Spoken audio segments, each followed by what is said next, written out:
Ye Feng traverses to Blue Star, acquiring a God-tier sign-in system. Primary sign-in.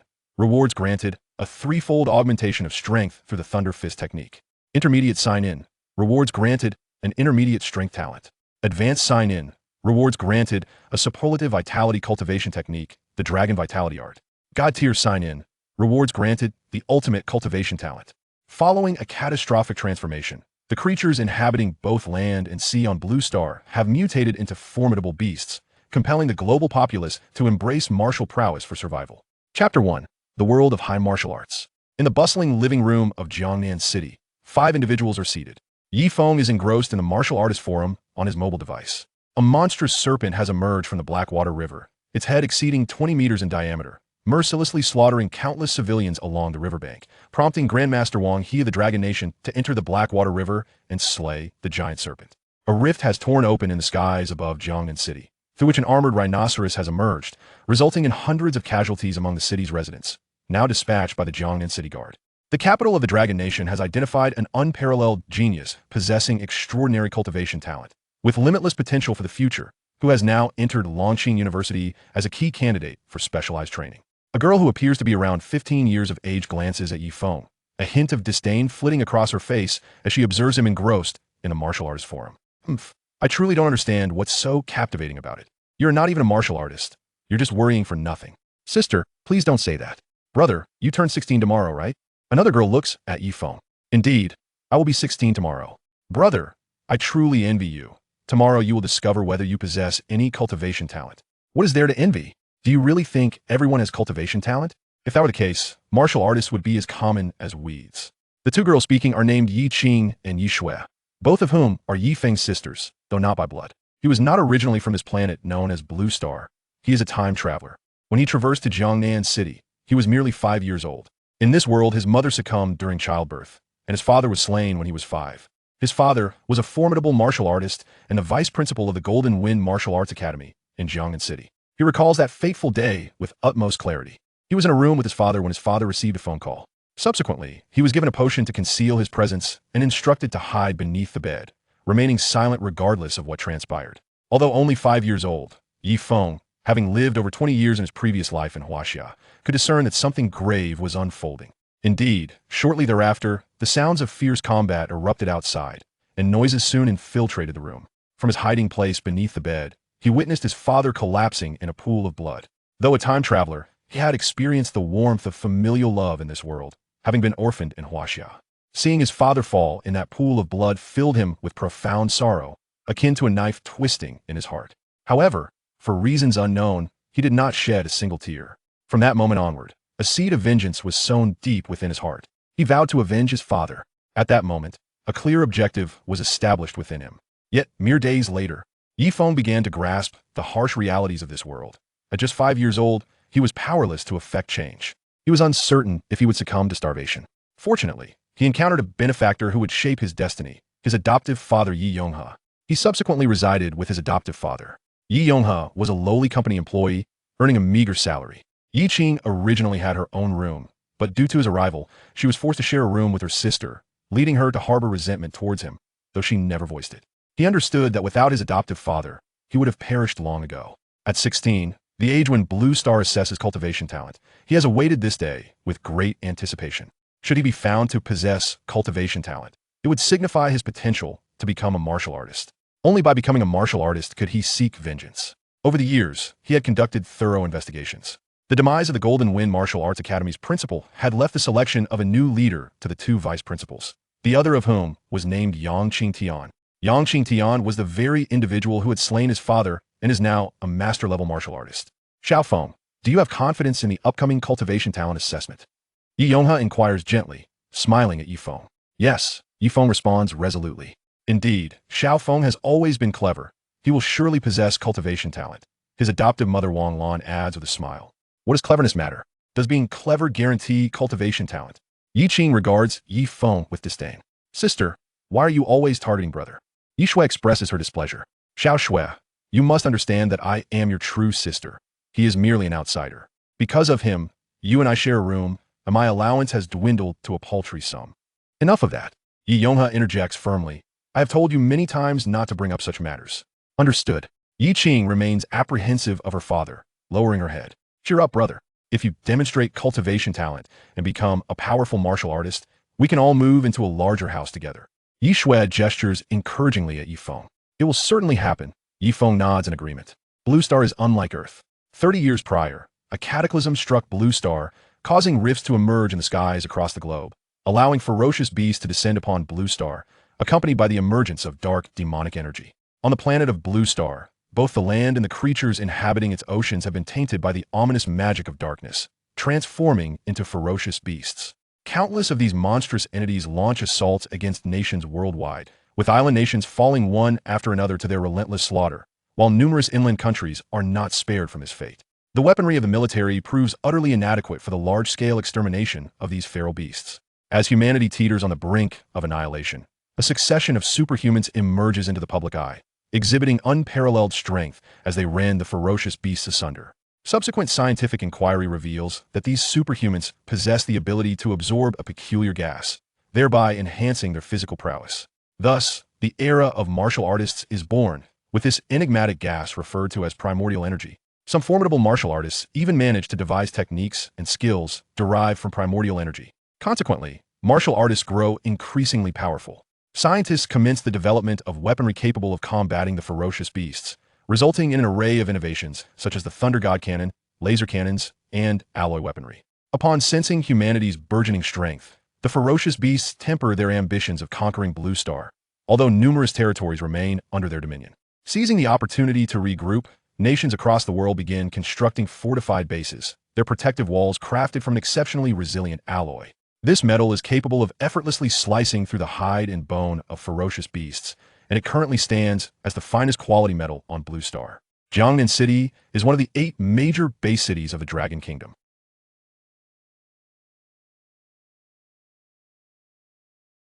Chapter 2. Completion of the Sign Binding. The following day, sunlight streamed through the window, illuminating Ye Feng's face. After rising and refreshing himself, he prepared to head to school. Within the school, specialized instruments for testing cultivation talents awaited. Warriors, who serve in the military to protect the nation, hold a transcendent status. Every individual on Blue Star aspires to become a warrior. Those who possess cultivation talent can become warriors, while those who do not must simply complete their education and seek a decent job upon graduation. Upon exiting his room, Ye Feng encountered his sister, Yi Qing. All 3 siblings attended Jiangyan Middle School. Yi Qing ignored Ye Feng, as she had always refrained from acknowledging their relationship at school, never uttering a word to him. Brother, let us head to school, she finally said. Shortly after, Yi Shui emerged from her room. Ye Feng nodded in response as he and Yi Shui departed from the neighborhood that had stood for decades. Jiangyan Middle School, located in Jiangnan City, is an ordinary institution encompassing both junior and senior high school levels. Ye Feng was a first-year high school student, while Yi Qing was in her 3rd year of junior high and Yi Shui in her 2nd. Upon entering the school grounds, a slightly plump student hurried over to him. Ye Feng, if memory serves, you must be turning 16 today, am I correct? The student, named Du1, was a wealthy 2nd-generation heir. Though this status meant little in the grand scheme of Jiangnan City, it held significance for Ye Feng. Yes, I am 16 today, Ye Feng confirmed. Let us head to the cultivation talent testing room. Du1 grinned at him. If you happen to possess a remarkable cultivation talent, I might bask in your glory too. Last month, Du1 had turned 16 but failed to manifest any cultivation talent, leading him to drag Ye Feng to bars daily. Ye Feng, whose looks were quite decent, nearly lost his innocence during that period. After Du1's remark, he pulled Ye Feng toward the testing room, which Ye Feng did not resist, as anticipation surged within him. This day had been long awaited, over 10 years since he turned 5. Cultivation talent is innate, detectable only at the age of 16. While 3 types of supernatural abilities can be awakened later: attribute talent, weapon talent, and elemental talent. Those who awaken supernatural abilities postnatally are somewhat rare. And awakening exceptional talents is exceedingly challenging. Thus, this era not only coexists with fierce beasts, but is also one dominated by talent.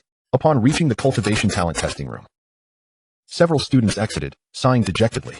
It was evident they had failed to manifest any cultivation talent. For them, the absence of such talent meant they would never become warriors. Ye Feng, it's your turn, a teacher beckoned him inside. The teacher instructed him to register his name and age. After completing the registration, the teacher led Ye Feng to a cultivation talent testing device.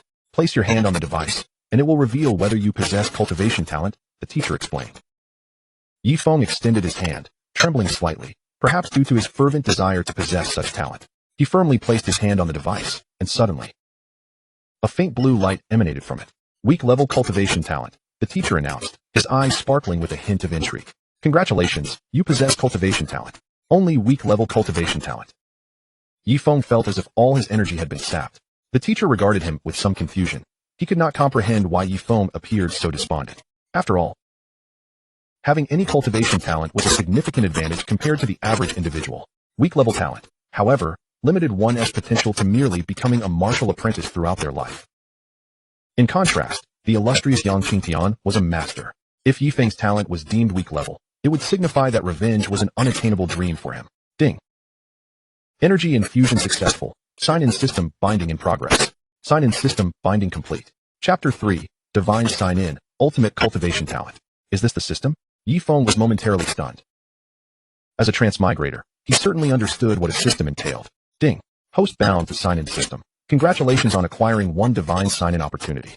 A cold, mechanical voice echoed in his mind, and a sign-in sheet appeared before him. Today, not signed in.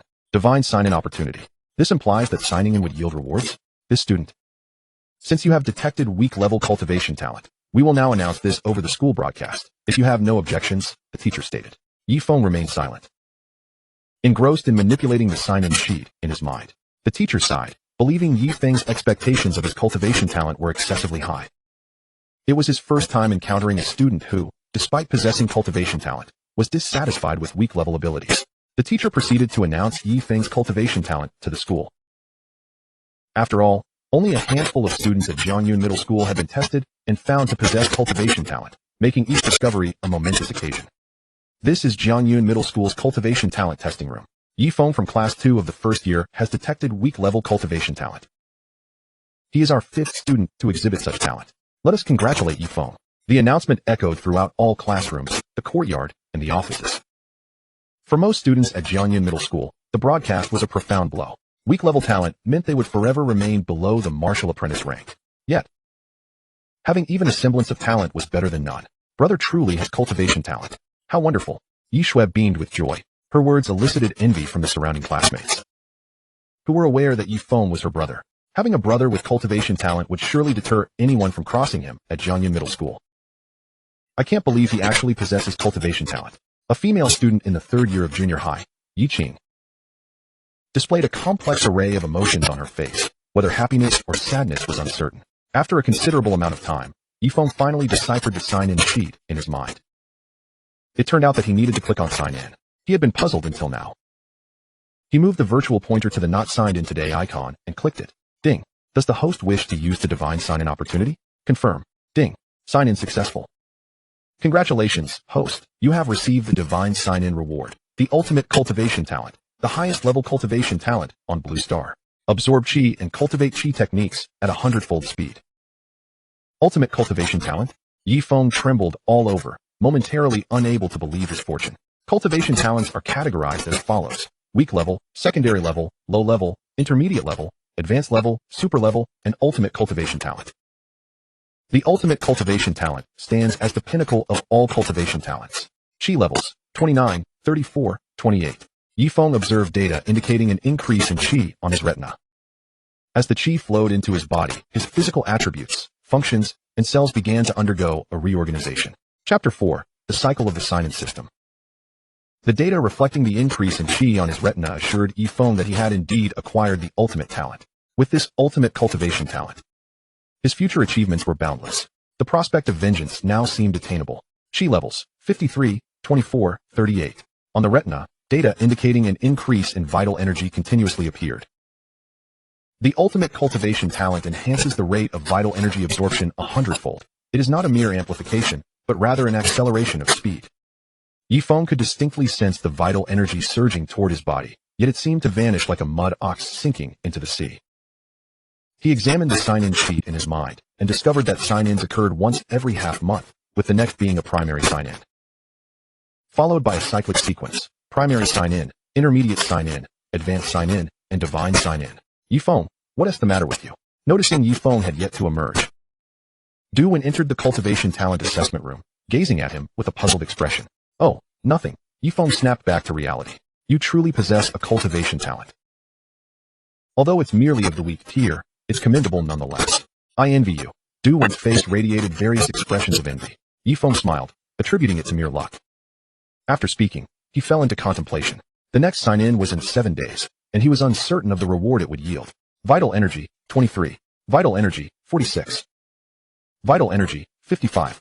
Ye Feng felt it necessary to seek a location rich in vital energy to absorb it fervently. The energy within Jianyuan High School was simply too sparse. He exited the cultivation talent assessment room. Ye Feng, where are you off to? Duel questioned, puzzled by Ye Feng's brisk departure. Taking a leave. Ye Feng replied without glancing back. On the playground, several students familiar with Ye Feng displayed envious expressions upon seeing him. To possess a cultivation talent was indeed enviable. Suddenly, a female student rushed to Ye Feng's side. Class monitor, is there something you need? The homeroom teacher wants to see you, she informed him. As Ye Feng headed towards the homeroom teacher's office, he found a middle-aged man regarding him with satisfaction. Ye Feng, I've arranged for someone to deliver your cultivation talent certificate to your home. I believe your parents will be overjoyed upon seeing it. The middle-aged man was named Li Jiansheng. Thank you, Teacher Li, Ye Feng expressed. No need for thanks. You are the only student in our class to have tested positive for cultivation talent. This is a significant matter, Li Jiansheng smiled. With a student possessing cultivation talent in his class, he could speak with more authority in front of other teachers. Teacher Li, I wish to take a leave, Ye Feng stated. Jianyuan High School was not a martial arts school, and now that he possessed the ultimate cultivation talent, he naturally needed to find a place rich in vital energy. A leave. Li Jiansheng appeared taken aback. Ye Feng, in a month, Annan Academy will come to our school to take students with cultivation talent to their institution. You choose to take a leave now? Annan Academy was a martial arts academy. Students identified with cultivation talent from various schools in Jiangnan City would be absorbed into Annan Academy. Rest assured, Teacher Li, I will certainly return to school by then. Ye Feng reassured him. Very well, but make sure to remember, otherwise, you might miss this once-in-a-lifetime opportunity. After exchanging a few more words with Li Jiansheng, Ye Feng left the homeroom teacher's office and made his way to the playground. Although Jianyuan High School was not a martial arts institution, it did possess a few combat power detection devices. Ye Feng approached one, and after absorbing vital energy, he felt his physique had strengthened considerably. He prepared to assess his combat power. Clenching his fist, he took a deep breath and struck the combat power detection device with a powerful punch. Bang! Upon contact, a number appeared on the device, 127. Chapter 5, Nanshan, Abundant Vital Energy. 127 Combat Power. Ye Feng felt a surge of joy. A combat power of 127 meant his punch could exert a force of 127 pounds. How brief a time had he absorbed vital energy? From being an utterly powerless student to achieving a combat power of 127, not even a day had passed. With a single punch, over 100 pounds of force. Even an adult would think twice before facing Ye Feng. Moreover, this was merely the beginning. Vital energy, 24. Vital energy, 35. Vital energy, 48. After waiting for a moment, he struck the combat power detection device again. Bang. 130. He continued to deliver several punches to the device. 132, 134, 136, 140. With no martial arts techniques or power-enhancing skills, his combat power had risen from 127 to 140 in just a matter of minutes. A flicker of exhilaration crossed Ye Feng's face, soon replaced by a cold smirk. The demise of the Golden Wind Martial Arts School's master was not a matter of mere days, but rather a prolonged affair spanning several years. Perhaps his father had foreseen his confrontation with Yang Qingtian, thus ensuring his protection remained discreet, so that others were oblivious to his existence as a son. Yet, Ye Feng was uncertain whether Yang Qingtian was aware of him, for his room contained children's toys. However, given the years that had passed, Yang Qingtian could not recognize his face. Ye Feng felt little need to worry. He clenched his fists, feeling no pain even as his nails pressed into his palm. That day, crouched beneath the bed, he had distinctly witnessed his father fall into a pool of blood, their eyes meeting in a haunting gaze.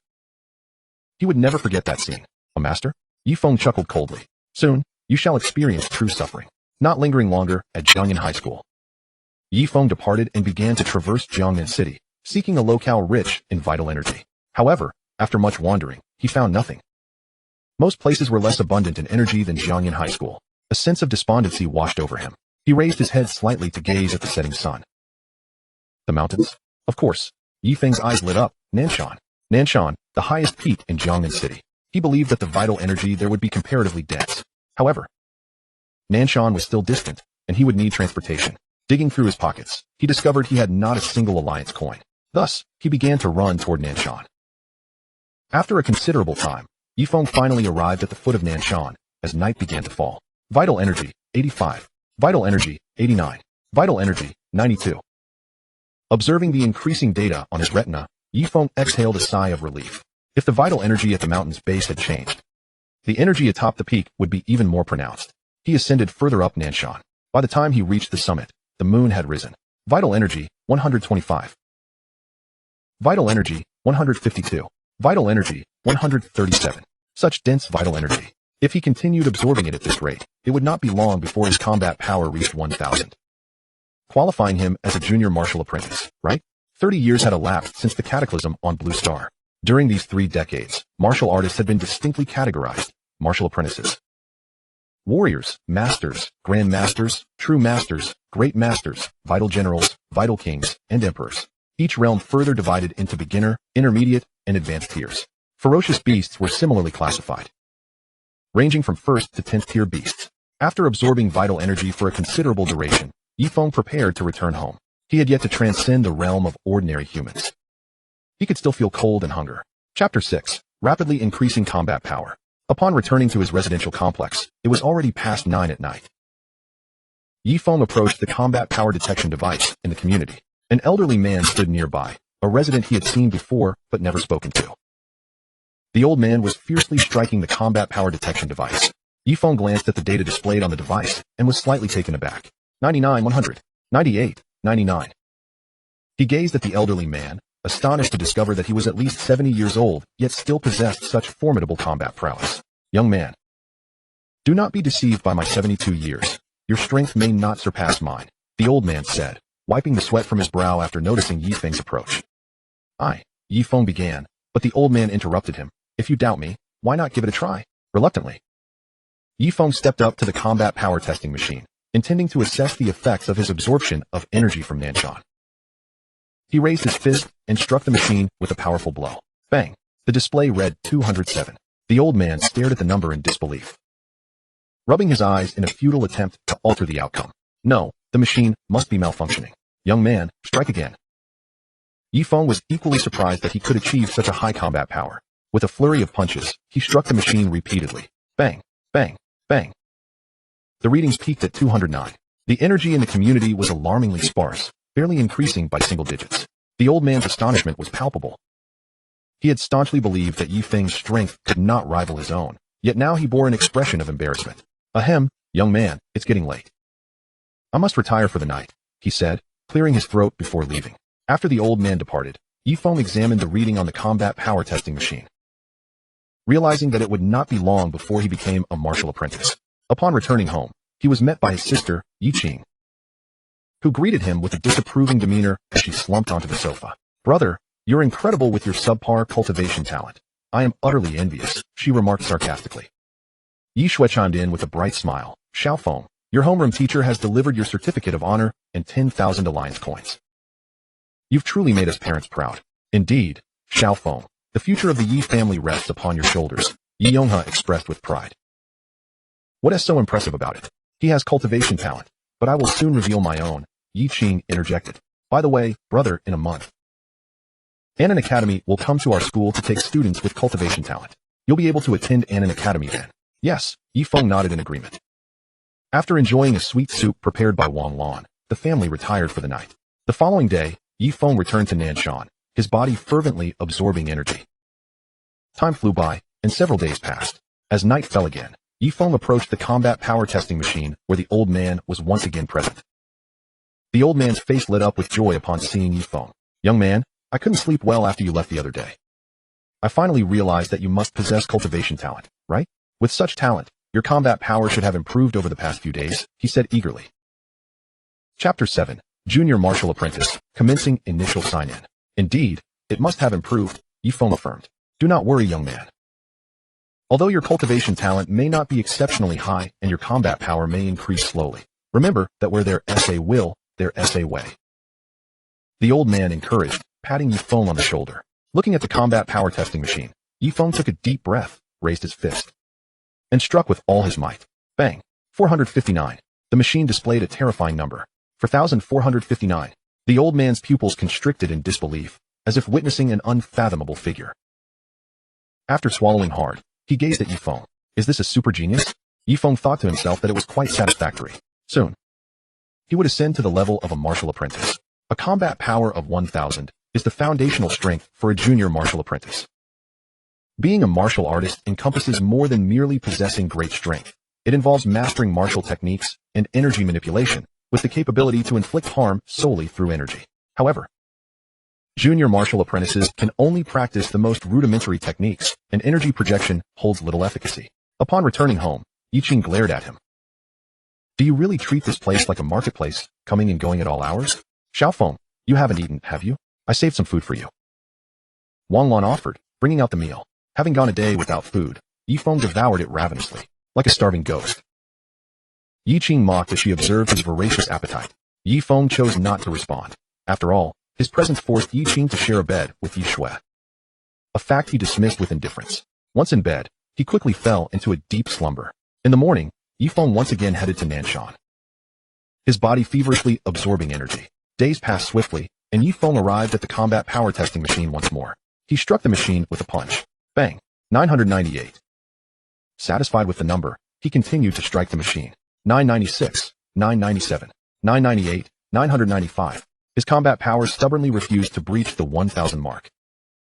Ye Feng decided to halt his attempts. He was merely a few points shy of reaching the 1,000 level, which would allow him to become a junior martial apprentice. Furthermore, he could partake in a second sign-in tomorrow. Though only a basic sign-in, he was nonetheless excited. Early the next day, he eagerly accessed the sign-in sheet in his mind. Ding! Basic sign-in successful.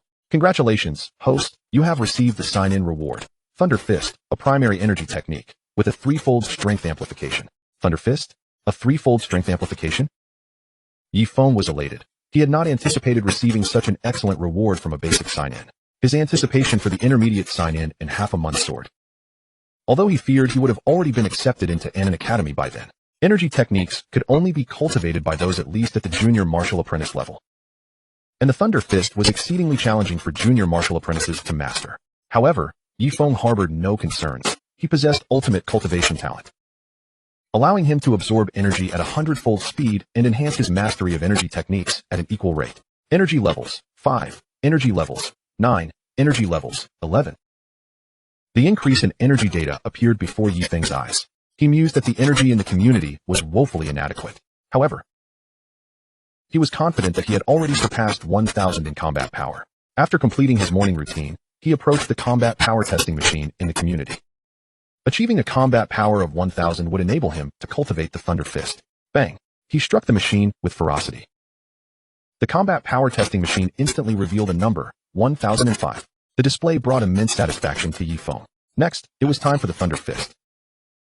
A smile of unspoken joy graced his face. He needed to grow stronger swiftly to exact his revenge. He examined the Thunder Fist technique in his mind, fervently absorbing the words within. Bang! Bang! Bang! Ye Feng began to strike the combat power testing machine again. 1005, 1010, 1020, 1028. Not enough, it was far from sufficient.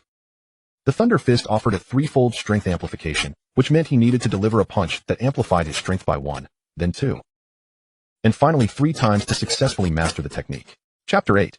Yi Yonghe's Astonishment. The combat power testing machine stood in the corner of the community. The neighborhood is a dilapidated area, arguably the most inexpensive housing district in Jiangnan City. It is inhabited by the city's lower class. Little did anyone expect that within this community, a novice martial artist would emerge. Bang! Bang! Bang! Ye Feng continued to strike the combat power testing device. 1005, 1060, 1150. 1210. Not enough, still insufficient. Despite possessing an ultimate cultivation talent, fully comprehending the basic elemental technique, Thunder Fist, was not something that could be achieved in mere minutes. Ye Feng was aware that the time to grasp Thunder Fist would not be excessively long. 1007, 1170, 1350, 1500. Observing the numbers on the testing device, he felt progress was imminent. The first strike represented his basic combat power. The second strike doubled the increase, the third strike further doubled it, and the fourth strike again doubled it, culminating in a threefold enhancement. Yet, he still fell short of achieving the desired effect. Xiao Feng. As Ye Yonghe prepared to head to work, he inadvertently spotted Ye Feng in the corner, initially thinking he had misidentified him. Upon confirming it was indeed Xiao Feng, curiosity compelled him to approach. Ye Yonghe stood behind Ye Feng, watching him pound the combat power testing device, his mouth agape in astonishment. 1010, 1200, 1370, 1590. Hiss. Upon seeing the figure 1590, Ye Yonghe gasped in disbelief, blinking rapidly, convinced it was an impossible number. However, no matter how he blinked, the device still displayed the figure 1590. Ye Feng, engrossed in his training of Thunder Fist and lacking spiritual perception, did not immediately notice Ye Yonghe's presence. Such spiritual perception could only be possessed by a master-level martial artist. Turning around and seeing his adoptive father, Ye Yonghe, he momentarily froze. "Father, what brings you here?" "Oh, I just came to see what you were up to." Ye Yonghe swallowed hard, still somewhat dazed by the astonishing numbers on the device. "Xiao Feng, you have already become a novice martial artist?" After a prolonged silence, he gazed at Ye Feng. "Yes, Dad." Ye Feng nodded, feeling there was no point in concealing the truth any longer, especially since it was merely the status of a novice martial artist. "But how could your cultivation talent, which is merely of weak level, allow for such rapid progress?" "I cannot say for certain." Ye Feng scratched his head, "But Dad, I hope you won't share this with others." He had a purpose in keeping this information private. He had never revealed his ultimate cultivation talent to anyone. He was reluctant to disclose too much information, considering he was still just a novice martial artist. "Well, I understand your concerns. I won't tell anyone." Ye Yonghe nodded. He recalled the first time he met Ye Feng when he was merely 5 years old, yet the hatred in those eyes was something he could never forget. Those eyes made even an adult feel a chill run down his spine when faced with a 5-year-old child. "Father, there's one more thing." Ye Feng looked at Ye Yonghe. "What is it?" "You are going to be late for work." Chapter 9. Achieving a threefold power increase. Hearing Ye Feng's words, Ye Yonghe staggered slightly. Hastily departing, without further discussion, Ye Feng watched his father's somewhat gaunt figure, pondering how he too was beginning to age. Without further thought, he resumed his relentless strikes against the combat power testing device, resolute in his quest to fully comprehend the basic elemental technique, Thunder Fist. Days passed. Bang, bang, bang. 1100. 1800, 2600, 3400. Thunder Fist was on the verge of being mastered. Ye Feng wiped the sweat from his brow, his eyes fixed on the numbers displayed on the testing device. Bang, bang, bang. He did not take a break, continuing to strike the device. Over the past few days, he had lost count of how many times he had punched the device. 1105, 2210, 3315, 4420. As he beheld the combat power displayed, a smile of joy spread across his face. He had succeeded. He had finally achieved a threefold increase. The base combat power for a novice martial artist is 1000. While the base for an intermediate martial artist is 2000, and for an advanced martial artist, it is 3000. To break through to the rank of a junior warrior, an advanced martial artist requires a combat power of 5000. With 4420 combat power, if Ye Feng were to utilize the enhancement effect of Thunder Fist, his current power would surpass that of an advanced martial artist. He understood that all of this was due to his possession of the ultimate cultivation talent. For a novice martial artist with weak level cultivation talent, fully mastering Thunder Fist would typically take at least 20 years. Those with weak level cultivation talent remain at the martial artist level throughout their lives. Those with secondary level talent can only reach the warrior rank at most. Those with low level talent can break through to the great martial master tier. With intermediate level cultivation talent, martial artists possess an almost limitless potential for breakthroughs, though the speed of advancement slows considerably with higher realms. Martial artists with intermediate level talent are considered geniuses on Blue Star, not to mention above intermediate level talent. There exist advanced cultivation talents, super cultivation talents, and ultimate cultivation talents. Nevertheless, Ye Feng remained unsatisfied. He knew he must hasten his strength. The next sign-in opportunity would provide intermediate level rewards. He was eager to discover what rewards awaited him. Upon returning home, Ye Feng took a shower, preparing to rest for a while. After days of effort to comprehend Thunder Fist, he was utterly exhausted, and his physical attributes were still at the novice martial artist level. He slept soundly until nightfall. Upon rising and entering the living room, he found his parents, Yi Qing and Yi Shui, watching the martial artist TV channel. The broadcast featured martial artists battling ferocious beasts, a scene that was utterly astonishing for ordinary citizens. "Xiao Feng, you're up." Ye Yonghe smiled upon seeing Ye Feng emerge from his room. Although he had not shared with anyone that Ye Feng was now a formidable martial artist, he took pride in his son. The first time he had seen Ye Feng, he had been somewhat intimidated by those hate-filled eyes. But he was grateful he had adopted him. Ye Yonghe believed that his son's future accomplishments were boundless, and he felt he had brought honor to his family.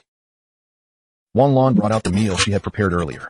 After Ye Feng finished eating, his younger sister, Ye Shui, approached him. Brother, in 3 days you will be heading to Annan Academy, and after that, we will have fewer chances to see each other.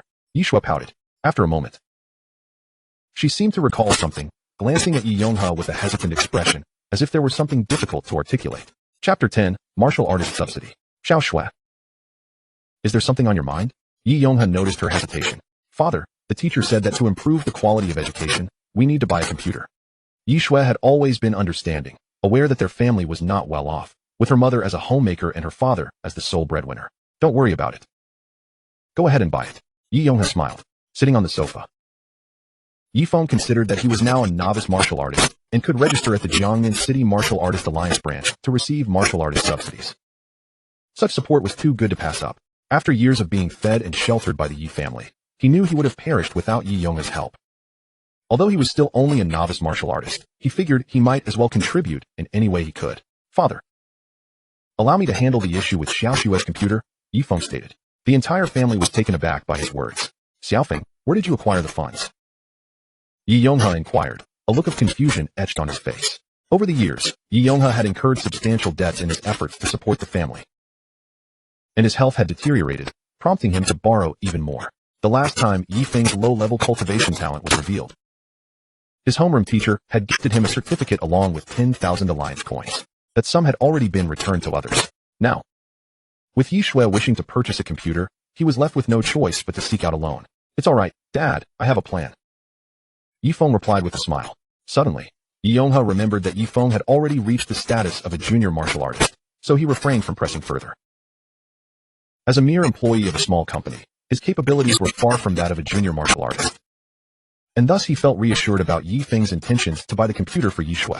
However, Yi Qing couldn't help but mock him. Ye Feng's friend. If I recall correctly, is named Du One, isn't he? Surely, he can lend you money. What other options do you have? Yi Qing relished in deriding Ye Feng. Yet the absence of a direct response from him only served to fuel her irritation.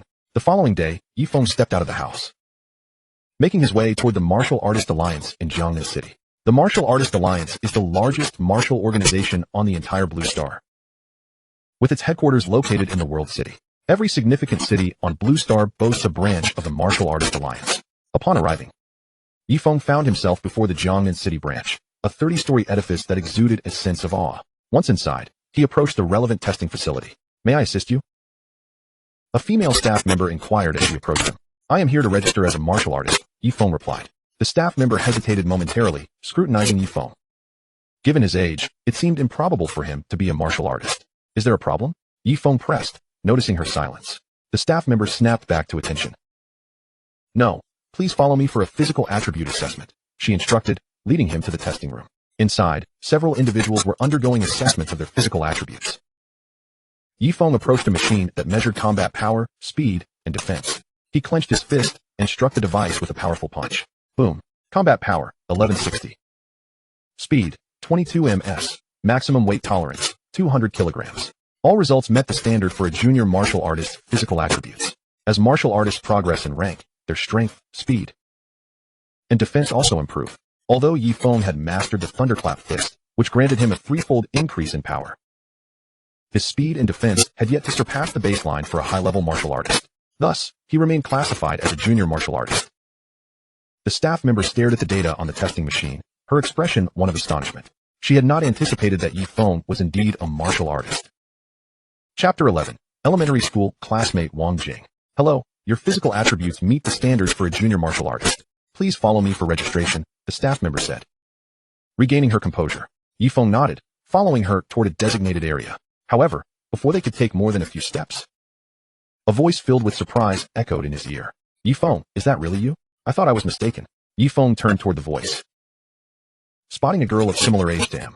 She was quite attractive, though still retaining a hint of youthful innocence, suggesting the potential for beauty. Beside her stood a stout, balding middle-aged man, likely in his mid-30s, with a face marred by a prominent scar that made him appear intimidating. Wang Jing. Ye Feng hesitated for a few seconds before recognizing the girl. I can't believe you still remember me. A fleeting smile crossed her face, though it was tinged with a trace of disdain. Xiaojing, "Is this the Ye Feng you often speak of? The one you confessed to in elementary school?" "But he ignored you?" The bald man scoffed. "Yes, he certainly has an air of arrogance, looking down on me. Thankfully, Brother Bao has an excellent eye." Wang Jing replied sarcastically. In elementary school, Ye Feng had been diligent in his studies. He walked the path of hard work, aiming to become a formidable martial artist if he possessed the talent, or a wealthy individual on Blue Star if he did not, so he could one day seek revenge. Wang Jing had indeed confessed to him back then, but he had naturally declined. The others in the testing room began to chuckle, amused by the sight of Wang Jing flaunting her 30-something boyfriend, oblivious to how shameless she appeared. Yet, they kept their thoughts to themselves, watching the unfolding drama with interest. "Ye Feng, Brother Bao is a mid-level martial artist. By the way, what brings you here?" Wang Jing asked, her curiosity piqued. "Indeed. This gentleman's recent assessment confirms he meets the physical attributes of a junior martial artist," the staff member interjected. Wang Jing was taken aback, staring at Ye Feng in disbelief. She had not expected him to truly become a martial artist. "So what? He's just a junior martial artist, while Brother Bao is a mid-level martial artist," she retorted defensively. "If there's nothing more, I shall take my leave," Ye Feng stated, uninterested in prolonging any interaction with her. He began to walk away with the staff member. "Brother Bao, why does he act so arrogantly?" Wang Jing lamented, turning to Wu Bao for support. Wu Bao smirked coldly. "Ye Feng, Xiaojing is now my girlfriend. You ignored her confession back then. Don't you think an apology is in order?" Wu Bao dismissed Ye Feng entirely, aware that while the gap between junior and mid-level martial artists might not be vast, it was nonetheless significant. Ye Feng understood Wu Bao's intentions. Both he and Wang Jing were attempting to humiliate him, to make him realize the folly of not accepting her advances in the past. However, an apology was out of the question, while he might not dare to claim superiority over a high-level martial artist. What right did a mid-level martial artist have to act haughty in his presence? Their speed and defense might surpass his, but that mattered little. With the thunderclap fist, he could easily defeat Wu Bao. "What will you do if I refuse to apologize?" Ye Feng asked, having discerned their motives and feeling no need for courtesy. Chapter 12. Is this the power amplification martial skill? Wu Bao sneered again, his scarred face contorting into a menacing expression. "If you don't apologize to Xiaojing, I'll have to teach you a lesson." The onlookers in the testing room shook their heads at Wu Bao's words. A junior martial artist stood no chance against a mid-level martial artist without the aid of martial skills or extraordinary abilities. They were astonished that someone as young as Ye Feng had become a junior martial artist, but they would never believe he had comprehended any martial skills. "Come at me," Ye Feng replied calmly, realizing that unless this matter was resolved, Wu Bao and Wang Jing would not allow him to leave easily. The crowd was stunned at Ye Feng's willingness to confront Wu Bao. It was a battle devoid of any chance of victory. "Ye Feng, your arrogance will lead you to regret this." Wang Jing glared at him, bewildered by his calm demeanor. Ye Feng raised his fist and, in a sudden motion, struck the air with a powerful punch. His combat power stood at 1160, and with the application of the threefold amplification martial skill, the thunderclap fist, his second punch would yield a power of 2,320. Yet, even that was insufficient. He prepared to unleash another punch into the air. The forthcoming punch will embody a formidable combat power of 3,480. Should this blow vanquish Wu Bao, it would indeed be an effortless feat. The onlookers within the talent assessment chamber stared in bewilderment as Ye Feng struck the air with two punches, utterly perplexed by his actions. "Young man, if you are so intent on courting death, allow me to show you a glimpse of despair," Wu Bao exclaimed with a chilling tone, launching a ferocious punch toward Ye Feng. Witnessing Wu Bao's assault, the gathered crowd braced themselves, knowing Ye Feng was doomed, their faces betraying a flicker of pity. As Wu Bao's punch landed, Ye Feng countered with his own, a fist fueled by 3,480 units of power. The two fists were destined to collide.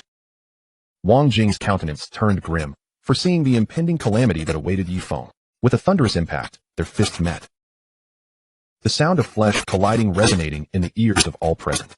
In that fleeting moment, however, it was Wu Bao who was sent hurtling backward, crashing violently against the wall of the assessment chamber, bloodied and dazed. How could this be? The onlookers gasped, their astonishment palpable as they beheld the bloodied Wu Bao, rendered speechless as if struck by lightning. "Brother Bao, what has happened to you?" Wang Jing, too, was left in shock, hastening to where Wu Bao lay sprawled. "Get away from me. Damn it. I have never suffered such a disgrace." Wu Bao roared, rising furiously from the ground. "I'll take you on." With that, he charged toward Ye Feng once more. Wu Bao's speed was remarkable. An intermediate martial apprentice possesses a velocity of 25 ms. whereas a novice martial apprentice only reaches 22 ms. This disparity was entirely predictable. Little did Wu Bao, or the spectators, anticipate that Ye Feng's next punch would be amplified threefold. A staggering 4,640 combat power surged forth. Bang! Once again, the fists of Wu Bao and Ye Feng clashed with a resounding force. Wu Bao emitted a scream akin to a slaughtered pig, his rotund form rolling helplessly on the ground. My hand. The technique of power amplification. This must be the source of his strength. The crowd finally comprehended the reason behind Ye Feng's earlier punches into thin air. It was revealed that he had indeed grasped the technique of power amplification. Chapter 13. Wang Jing's indelible shame. The astonishment within the assessment chamber was palpable. None could have fathomed that Ye Feng had truly mastered a martial technique. At such a tender age, could he be a prodigy? What extraordinary talent for cultivation did he possess? To the onlookers, Ye Feng's aptitude for martial arts was undoubtedly at least intermediate. Wang Jing trembled with anxiety.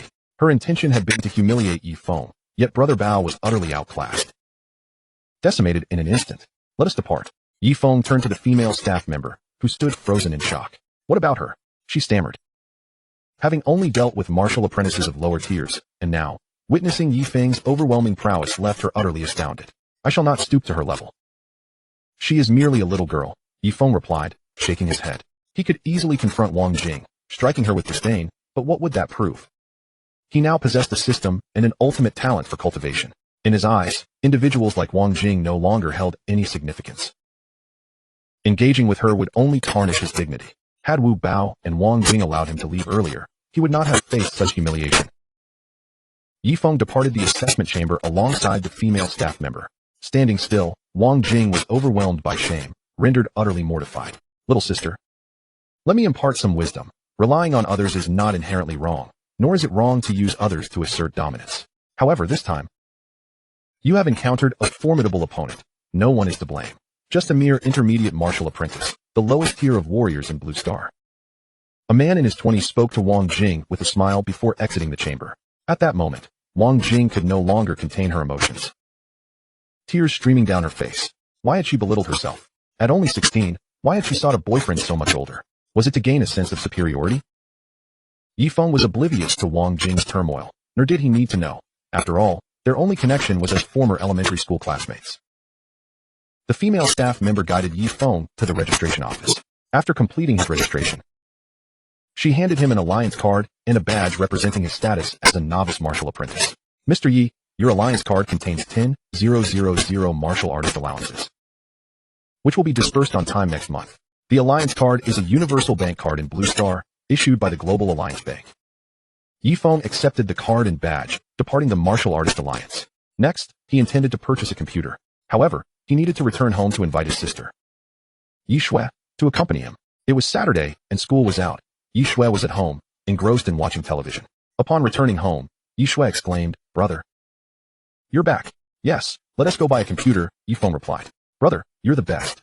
Yi Shui beamed with delight. Conversely, Yi Qing did not spare Ye Feng a glance. In her eyes, the money he possessed was merely borrowed from others. Shortly thereafter, Ye Feng and Yi Shui left the house.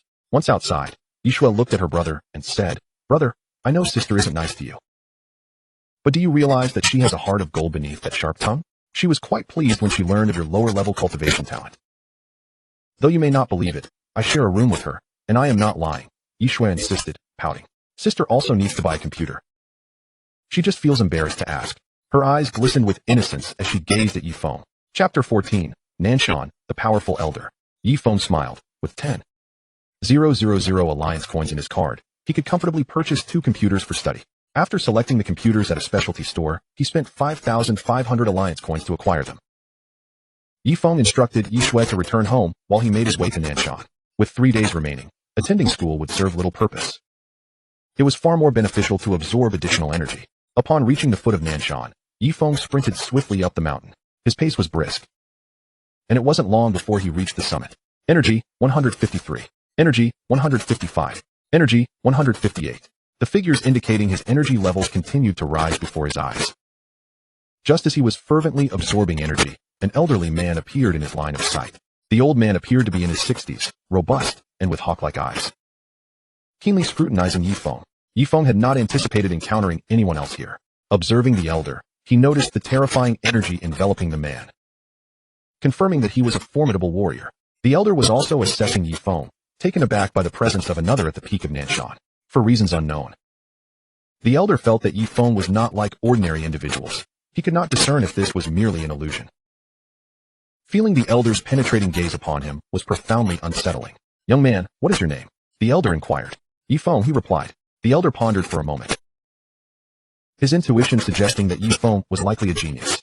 "You must still be a student, correct?" "Indeed, senior. I am currently a student at Jianyin Middle School." Ye Feng responded, curious about the elder's intentions. He sensed the elder bore no malice toward him, and he had not provoked the elder nor revealed any terrifying information. 3 days hence, Annan Academy shall arrive at your school to bestow qualification certificates upon students endowed with the talent for cultivation. Surely, you possess such a gift as well.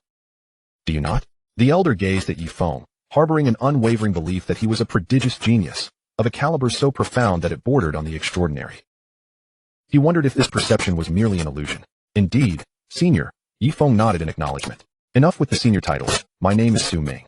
"Su Ming?" Ye Feng mused, finding the name oddly familiar, as if he had encountered it on the Jiangnan City Martial Artist Forum. After pondering for a few moments, the realization struck him. Su Ming was indeed the name of the dean of the new students division at Annan Academy. He could sense the formidable aura emanating from the elder before him, leading him to believe that this elder was likely the very same dean. "Ye Feng, why do I perceive that you absorb vital energy at an astonishing rate?" Su Ming scrutinized Ye Feng, his brow furrowed in curiosity. Ordinarily, he would not be able to discern the speed at which others absorbed vital energy, yet he found himself puzzled. Perhaps it was another instance of misperception. Yet, he had never encountered anyone who could evoke such a feeling, prompting Su Ming to regard this young man with newfound intrigue. "Ye Feng, this token represents my identity. Once you arrive at the new students division, seek me out."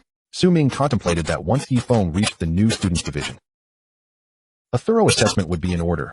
If he indeed proved to be a powerful talent, he would be worth nurturing. Ye Feng accepted the token Su Ming proffered, which bore the inscription of Su Ming, Dean of the new students division at Annan Academy. Indeed, it was the Dean of Annan Academy.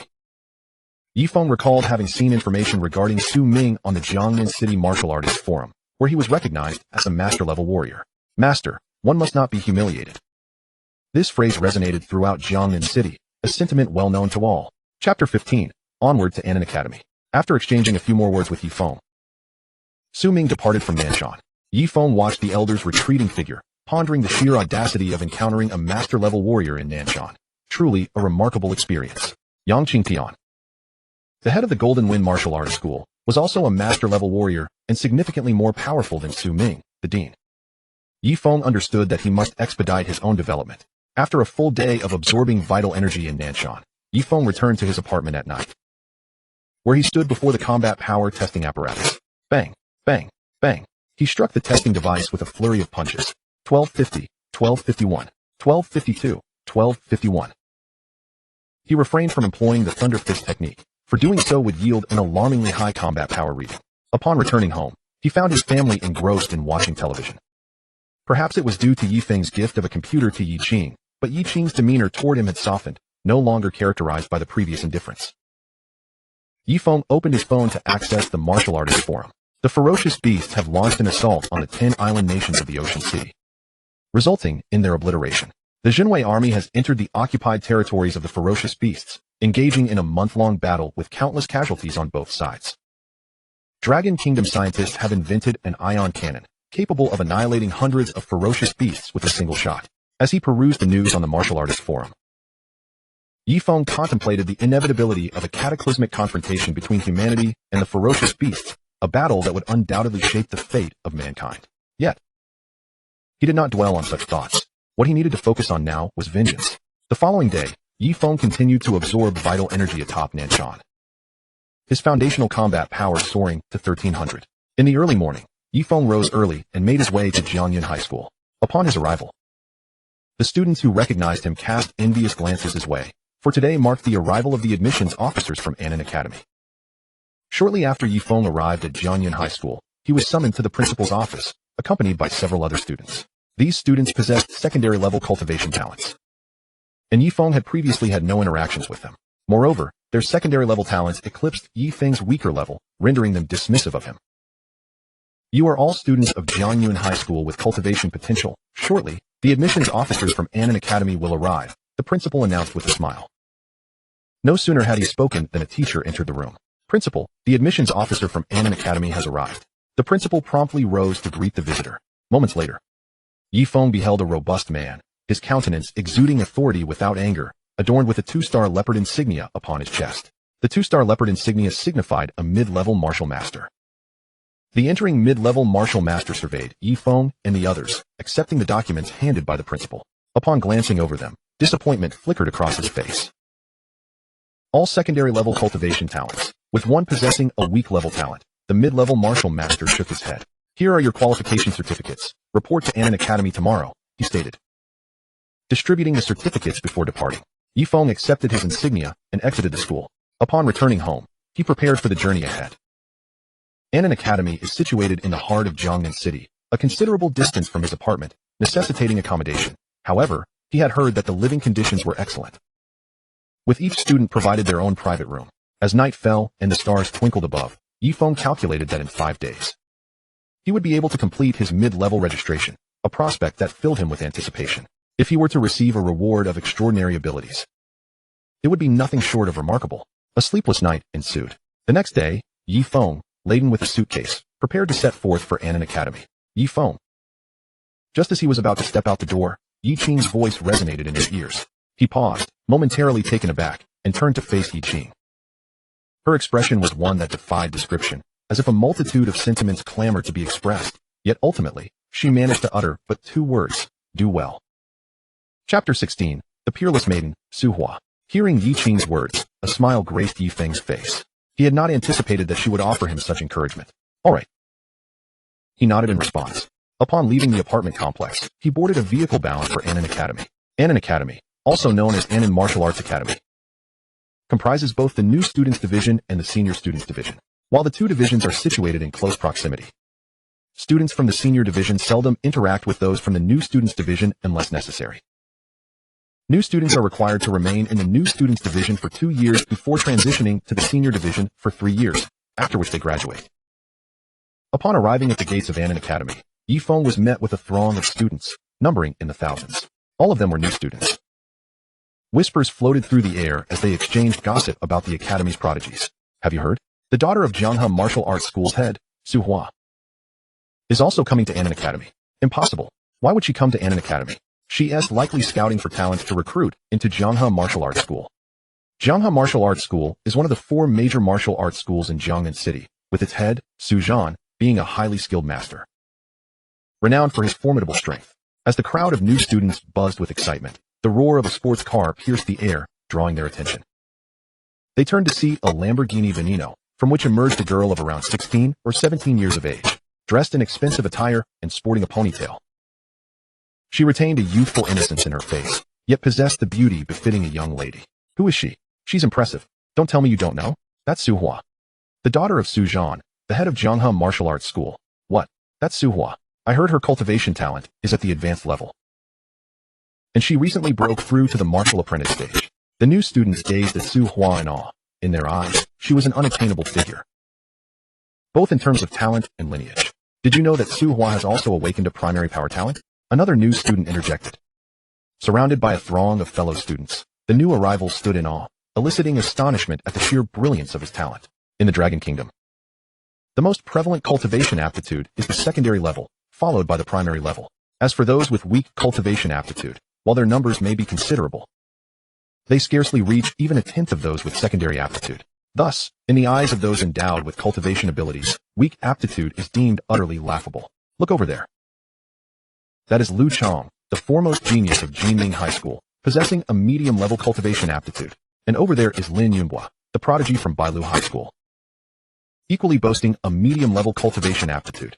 Such comments floated through the air as the geniuses from various schools converged upon Annan Academy. Among the new students, Ye Feng overheard these discussions. Jiangyun High School was merely an ordinary institution in Jiangnan City, hardly comparable to its illustrious counterparts. As the thousands of new students queued outside the school gates, Su Hua brazenly cut to the front, leaving the others indignant, yet powerless to voice their objections. After presenting his admission credentials to a teacher, Ye Feng successfully entered the academy. Next came the class assignments. There were 26 classes designated by letters of the English alphabet, and Ye Feng was assigned to Class A. Their instructor, a middle-aged woman, appeared quite austere, adorned with gold-rimmed spectacles and a 3-star leopard emblem on her chest, indicating her status as a formidable high-level martial artist. After surveying the students, Wu Fengfang introduced herself. My name is Wu Fengfang, and I shall be your teacher from this moment forth. Let us begin the roll call. Zheng Wei, present. 16 years old, secondary cultivation aptitude. Wang Yu, present. 16 years old, secondary cultivation aptitude. Wu Fengfang continued calling names until she reached Su Hua, present. 16 years old, high-level cultivation aptitude, with an additional primary strength aptitude. A sharp intake of breath rippled through the classroom. Though some were familiar with Su Hua, others were not. The mention of high-level cultivation aptitude elicited gasps of shock, as she not only possessed advanced cultivation abilities, but had also awakened a primary strength aptitude. The primary strength augmentation could yield a 5-fold increase in power. And unlike martial techniques, which required cultivation, awakening a supernatural ability allowed for immediate comprehension. The techniques derived from strength aptitude included attribute, weapon, and elemental aptitudes, each classified into 3 tiers: primary, medium, and high. Unlike cultivation aptitude, which boasted numerous levels, a hint of pride flickered across Su Hua's fair visage. Had it not been for her father's insistence on exploring the talents at Annan Academy, she would never have deigned to attend. Ye Feng, present, came his response. 16 years old, weak cultivation aptitude. As Wu Fengfang finished calling the roll, derisive whispers began to infiltrate Ye Feng's ears. Yet, he remained unfazed by their mockery. Externally, he may indeed possess a weak cultivation aptitude, but who could fathom that he harbored the ultimate cultivation potential within? After completing the roll call, out of the 45 students in the class, there was 1 with high-level cultivation aptitude, 1 with medium level, 15 with low level, 27 with secondary, and 1 with weak cultivation aptitude. At Annan Academy, freedom reigns in cultivation. It is up to each individual to hone their skills. Of course, once you become a primary martial apprentice, you may request martial techniques from me, and feel free to approach me with any questions regarding cultivation. With that, Wu Fengfang exited the classroom. The students departed en masse to the training ground, where the air was thick with spiritual energy. At the center of the training ground stood a formidable energy tower, 10 stories high, its interior brimming with concentrated energy, and to date, no one had ever reached its summit. Accessing the tower required points, which could be earned in the trial arena through combat. Only victors would accrue points, and the cost of entry to the energy tower was daunting, leaving few students able to enter. Ye Feng made his way to the training ground, where he observed several students engaging in battles nearby. Energy, 165. Energy, 177. Energy, 180. The rising figures of energy appeared before Ye Feng's eyes, prompting him to contemplate the abundant energy present in the training ground. Suddenly, a thought struck him regarding the matter of Nanshan. He approached the teaching building, searching until he finally located the dean's office. Just as he was about to push the door open, it swung ajar, revealing a strikingly beautiful girl, none other than Su Hua. A flicker of disdain crossed her face upon seeing Ye Feng, for his weak cultivation aptitude had left a deep impression on her. What are you doing here? She inquired.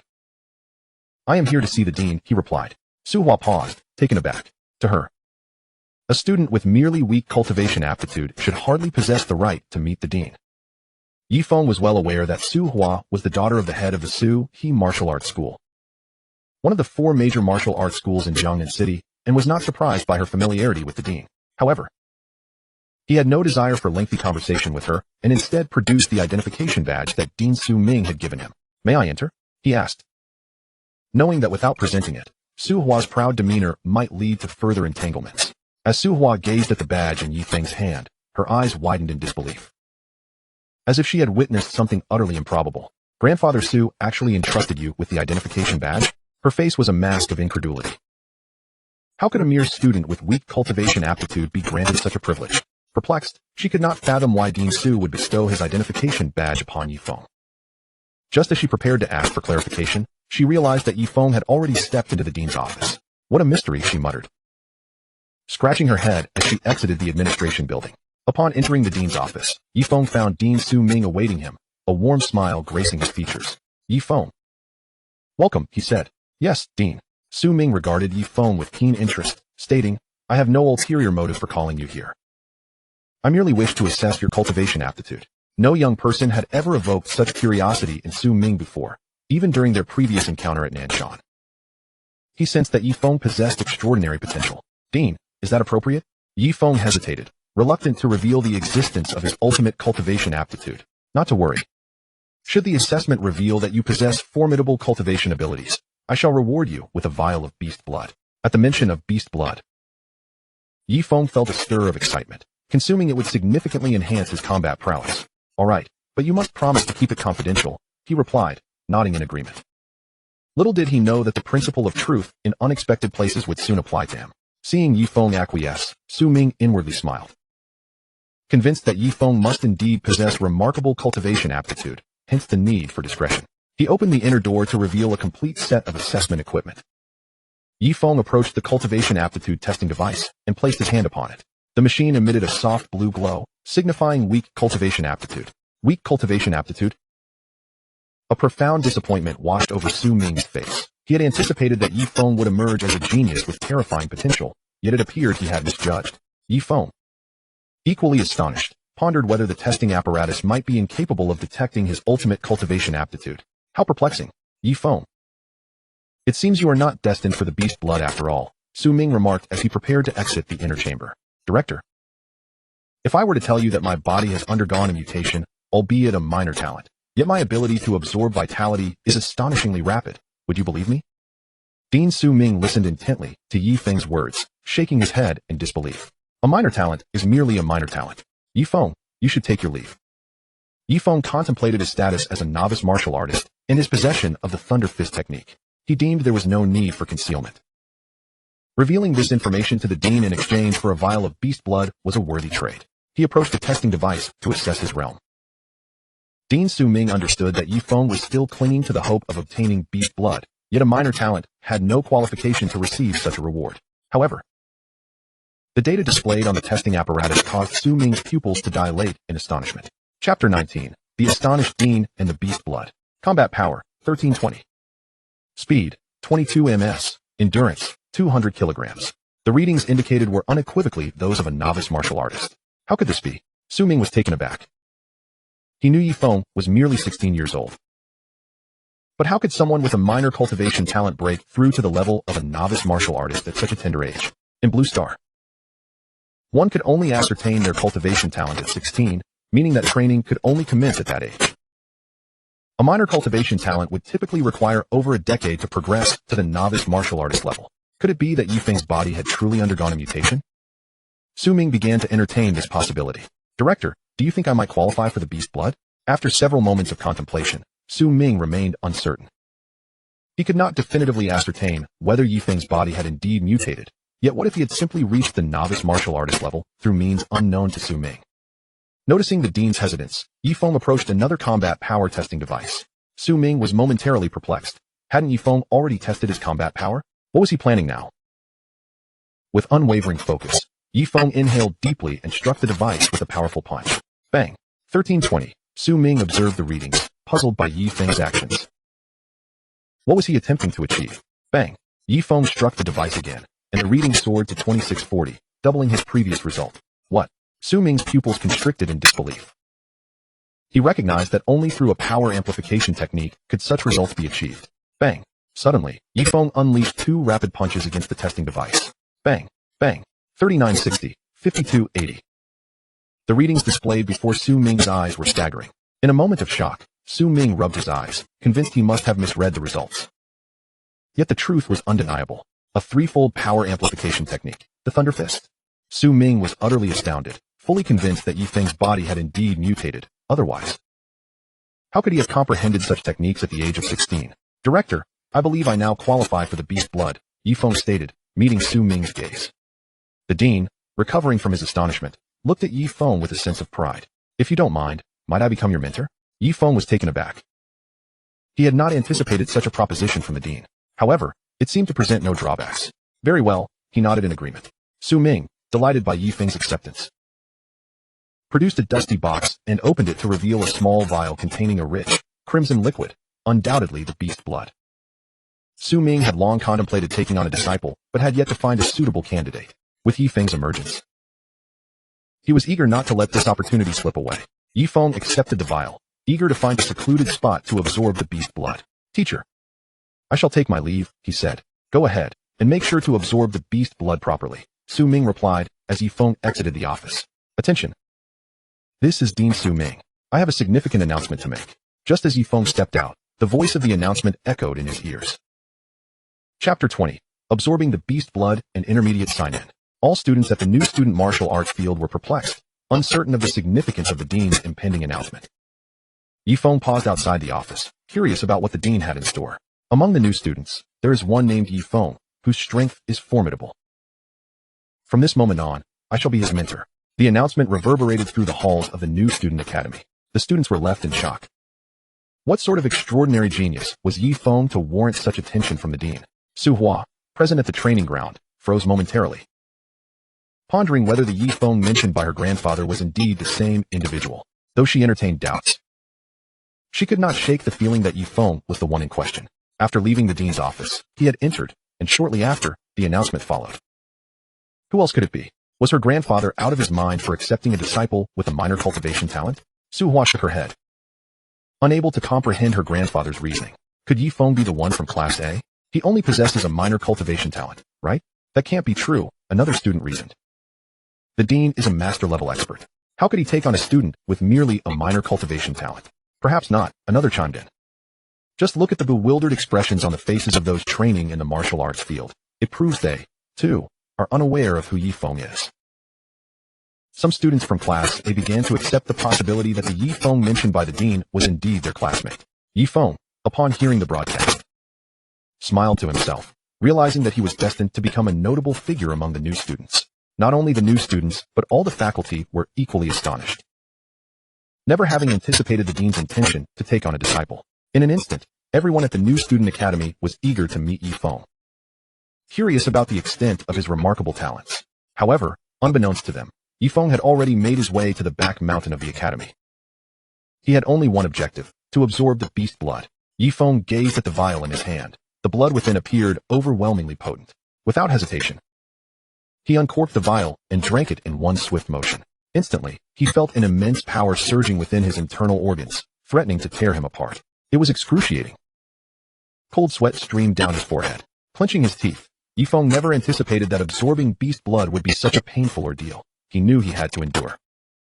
Time passed, though he could not ascertain how long it had been. 1 day, 2 days, 3 days. After several days of torment, the overwhelming force finally subsided. Ye Feng felt utterly drained, as though his body no longer belonged to him.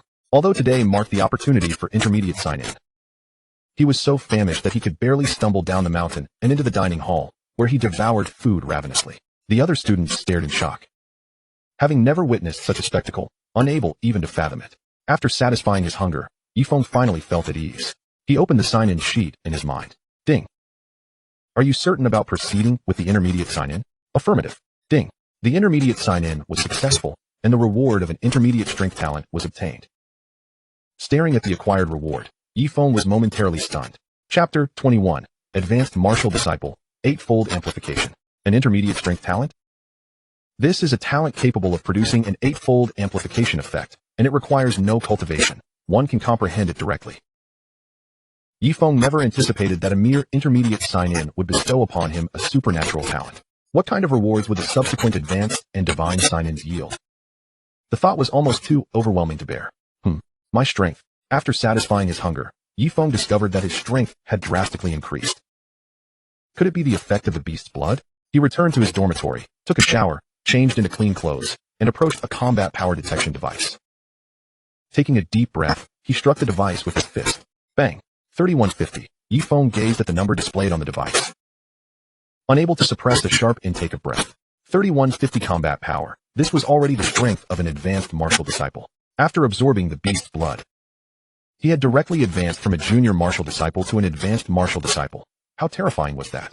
Right. Let us utilize the intermediate strength talent and test the eightfold amplification effect. Bang, bang, bang. Suddenly, Ye Feng unleashed a flurry of punches on the combat power detection device.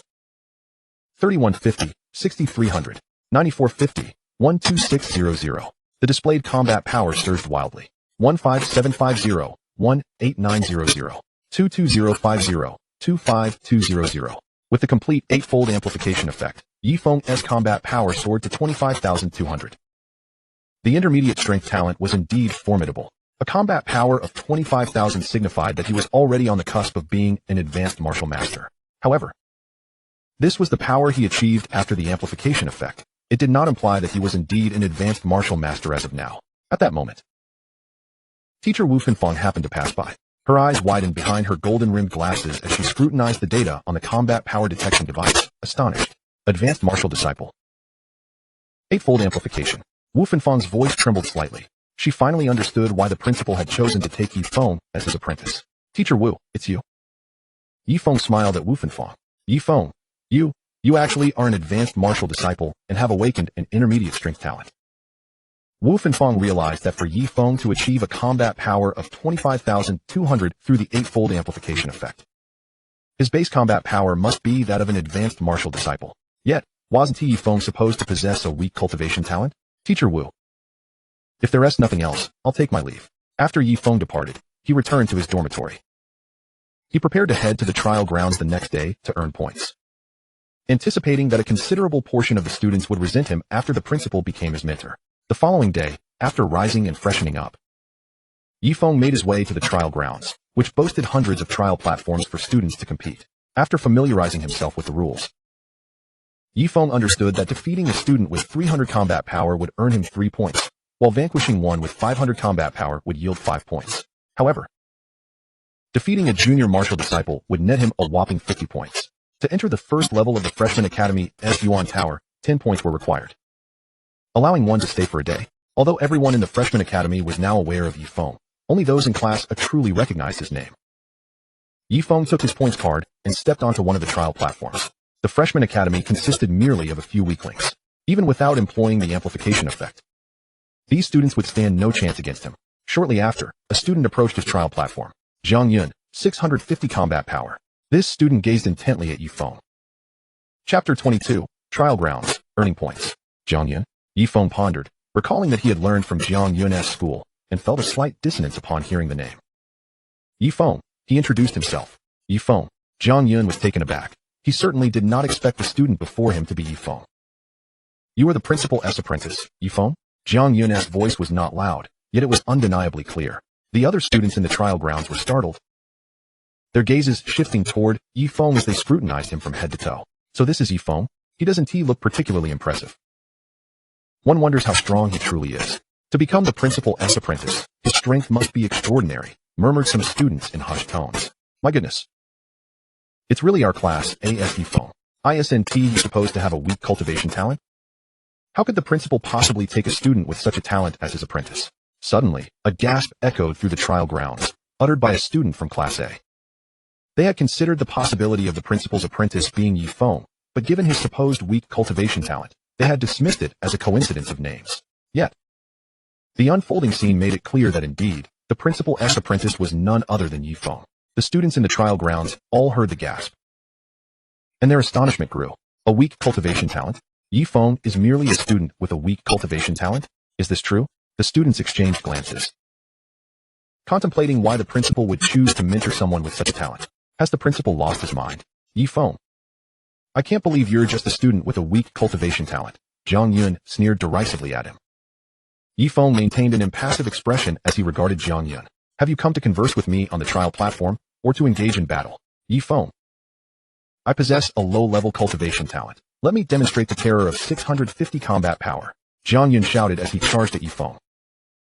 With Ye Feng's foundational combat power now exceeding 3,100, how could Zhang Yun possibly contend with him? As Zhang Yun approached, he raised his fist and struck down heavily toward Ye Feng. The students in the trial grounds widened their eyes, curious to see if Ye Feng could withstand Zhang Yun's punch. As Zhang Yun's fist descended toward Ye Feng, he too raised his fist, mirroring the action. The two fists collided. Bang! Both retreated several steps. This was Ye Feng's strategy. Had he chosen to annihilate Zhang Yun in an instant, no one would dare challenge him thereafter. He had heard of a rankings board among the senior students, where those in the top 10 would receive substantial points. Yet no such board existed in the Freshman Academy. Ye Feng continued to grapple with Zhang Yun. After several exchanges, Zhang Yun was ultimately defeated, and 6 points were added to his points card. The students in the trial grounds were left in disbelief as Jiang Yun fell. After all, he possessed 650 combat power. Was Ye Feng truly just a student with a weak cultivation talent? How could this be possible? A few students from Class A rubbed their eyes in disbelief, wondering how Ye Feng, supposedly possessing a weak cultivation talent, could possibly rival a student with 650 combat power. To these Class A students, what they witnessed was a spectacle they never thought they would see. Chapter 23. All equal. An increasing number of students gathered in the trial grounds, all eager to discover the identity of the principal's apprentice. Soon, nearly every student from the Freshman Academy had arrived at the trial grounds. And upon learning that Ye Feng was merely a student with a weak cultivation talent, many wore expressions of disdain. Do you think Ye Feng is truly just a student with a weak cultivation talent? Is it possible that there could still be any error? Ye Feng emerged from Jiangyan High School, and by coincidence, I too hail from Jiangyan High. It is indeed true that Ye Feng possesses merely a low-level cultivation talent. I have heard that he recently vanquished a student with a combat power of 650. If he truly had only a low-level cultivation talent, it would be impossible for him to defeat someone of such strength. Among the students in the trial arena, some believe Ye Feng's talent is genuinely low-level, while others remain skeptical. If his cultivation talent were indeed weak, why would the principal choose to take him as a disciple? This reasoning seems flawed. Ye Feng stands upon the trial platform, awaiting the next challenger. He has just defeated a student with a combat power of 650. But I cannot bring myself to believe such hearsay. After all, he is merely someone with a low-level cultivation talent. A student sneered coldly and approached the trial platform. Upon ascending, he confronted Ye Feng. Wang Mo, combat power of 520. This student regarded Ye Feng with disdain, convinced that the claim of Ye Feng defeating a 650 combat power student must be a fabrication. A low-level cultivation talent could not possibly possess such prowess. Ye Feng, I intend to defeat you now. You have no objections, do you? Come forth. Without uttering a word, Ye Feng simply beckoned with his finger. Wang Mo, enraged by this gesture, declared, "Let me show you what terror truly is." With that, he charged at Ye Feng. Undoubtedly, at first, they appeared evenly matched. Yet after several exchanges, Wang Mo was defeated. Ye Feng's scorecard increased by another 5 points. The students in the trial arena were taken aback upon witnessing Ye Feng's victory over Wang Mo, their faces displaying astonishment. Clearly, they had not anticipated such an outcome. It seems that Ye Feng's cultivation talent is not as weak as previously thought.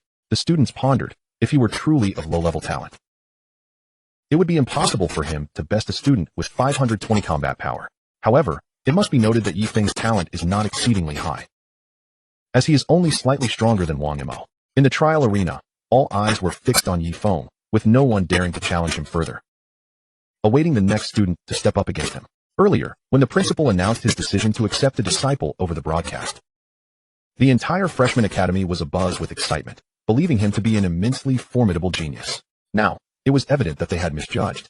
I'll take my turn. Suddenly, another student approached the trial platform, boasting a combat power of 670. Yet, even in this instance, Ye Feng and he were evenly matched at first, only to see Ye Feng emerge victorious after several rounds. The students in the trial arena were left in a state of bewilderment. Ye Feng had maintained an equal footing with a student of 520 combat power, and now with one of 670 as well. How could this be possible? Was he concealing his true strength? Ye Feng continued to challenge dozens of students, all possessing combat powers between 500 and 600. And he consistently matched them evenly before ultimately defeating them. Chapter 24. A student with a combat power of 900. Suhua was also present in the trial arena. She observed Ye Feng's triumph over numerous students, her beautiful face reflecting sheer astonishment. Could he truly be of low-level cultivation talent? Suhua gazed at the slightly gaunt figure on the trial platform, murmuring to herself. After defeating dozens of students, Ye Feng's scorecard had accumulated over 170 points. He mused that his strategy was indeed effective. Though it may not take long, 170 points are certainly better than none. Moreover, more challengers were bound to step forward. As expected, another student approached Ye Feng on the trial platform. It was Wang Wei, formerly a genius of our school, with a combat power of 740. Those who recognized him gasped in surprise. 740 combat power. The students watching in the trial arena were filled with anticipation. Surely, a student with such formidable strength could not be evenly matched with Ye Feng, could they? Some had even witnessed the moment of Ye Feng's defeat. Ye Feng. My name is Wang Wei, and I am here to challenge you. Wang Wei regarded Ye Feng warily. Come forth. Ye Feng once again beckoned with his finger. Wang Wei lunged toward him. The external manifestation of energy at the martial apprentice level proved nearly ineffective, especially for those who were not even at that level. The outcome would rely on combat experience and luck. Most students in the trial arena believed Wang Wei would easily defeat Ye Feng within just a few exchanges, given his terrifying combat power of 740. However, the ensuing scene left them utterly stunned. When Wang Wei's fist collided with Ye Feng's, both were forced to retreat several steps. A collective gasp echoed through the trial arena as all students were left speechless. They could hardly fathom that Wang Wei, with a combat power of 740, was evenly matched with Ye Feng. What sorcery was this? Was this a manifestation of equality among all beings? Wang Wei, equally bewildered, had assumed his strength would far surpass Ye Feng's, only to realize his error. After several exchanges, Wang Wei fell to Ye Feng once more, and Ye Feng's scorecard gained an additional 7 points. The students below the trial platform were dumbfounded. Had they not witnessed this firsthand, they would never have believed it to be true. Equal footing with a student of 500 combat power, equal footing with one of 600, and now even with one of 740. Who could have imagined? Su Hua's beautiful eyes fixated on Ye Feng's figure on the trial platform. She began to sense an impenetrable mystery surrounding him. She no longer believed Ye Feng to be of low-level cultivation talent. She had come to Annan Academy in search of prodigies to recruit into the Jianghe martial arts school, and perhaps Ye Feng was indeed the individual she sought. Huh. Ye Feng, I must admit, you possess unexpected strength. A derisive laugh suddenly pierced the air, drawing the attention of the students.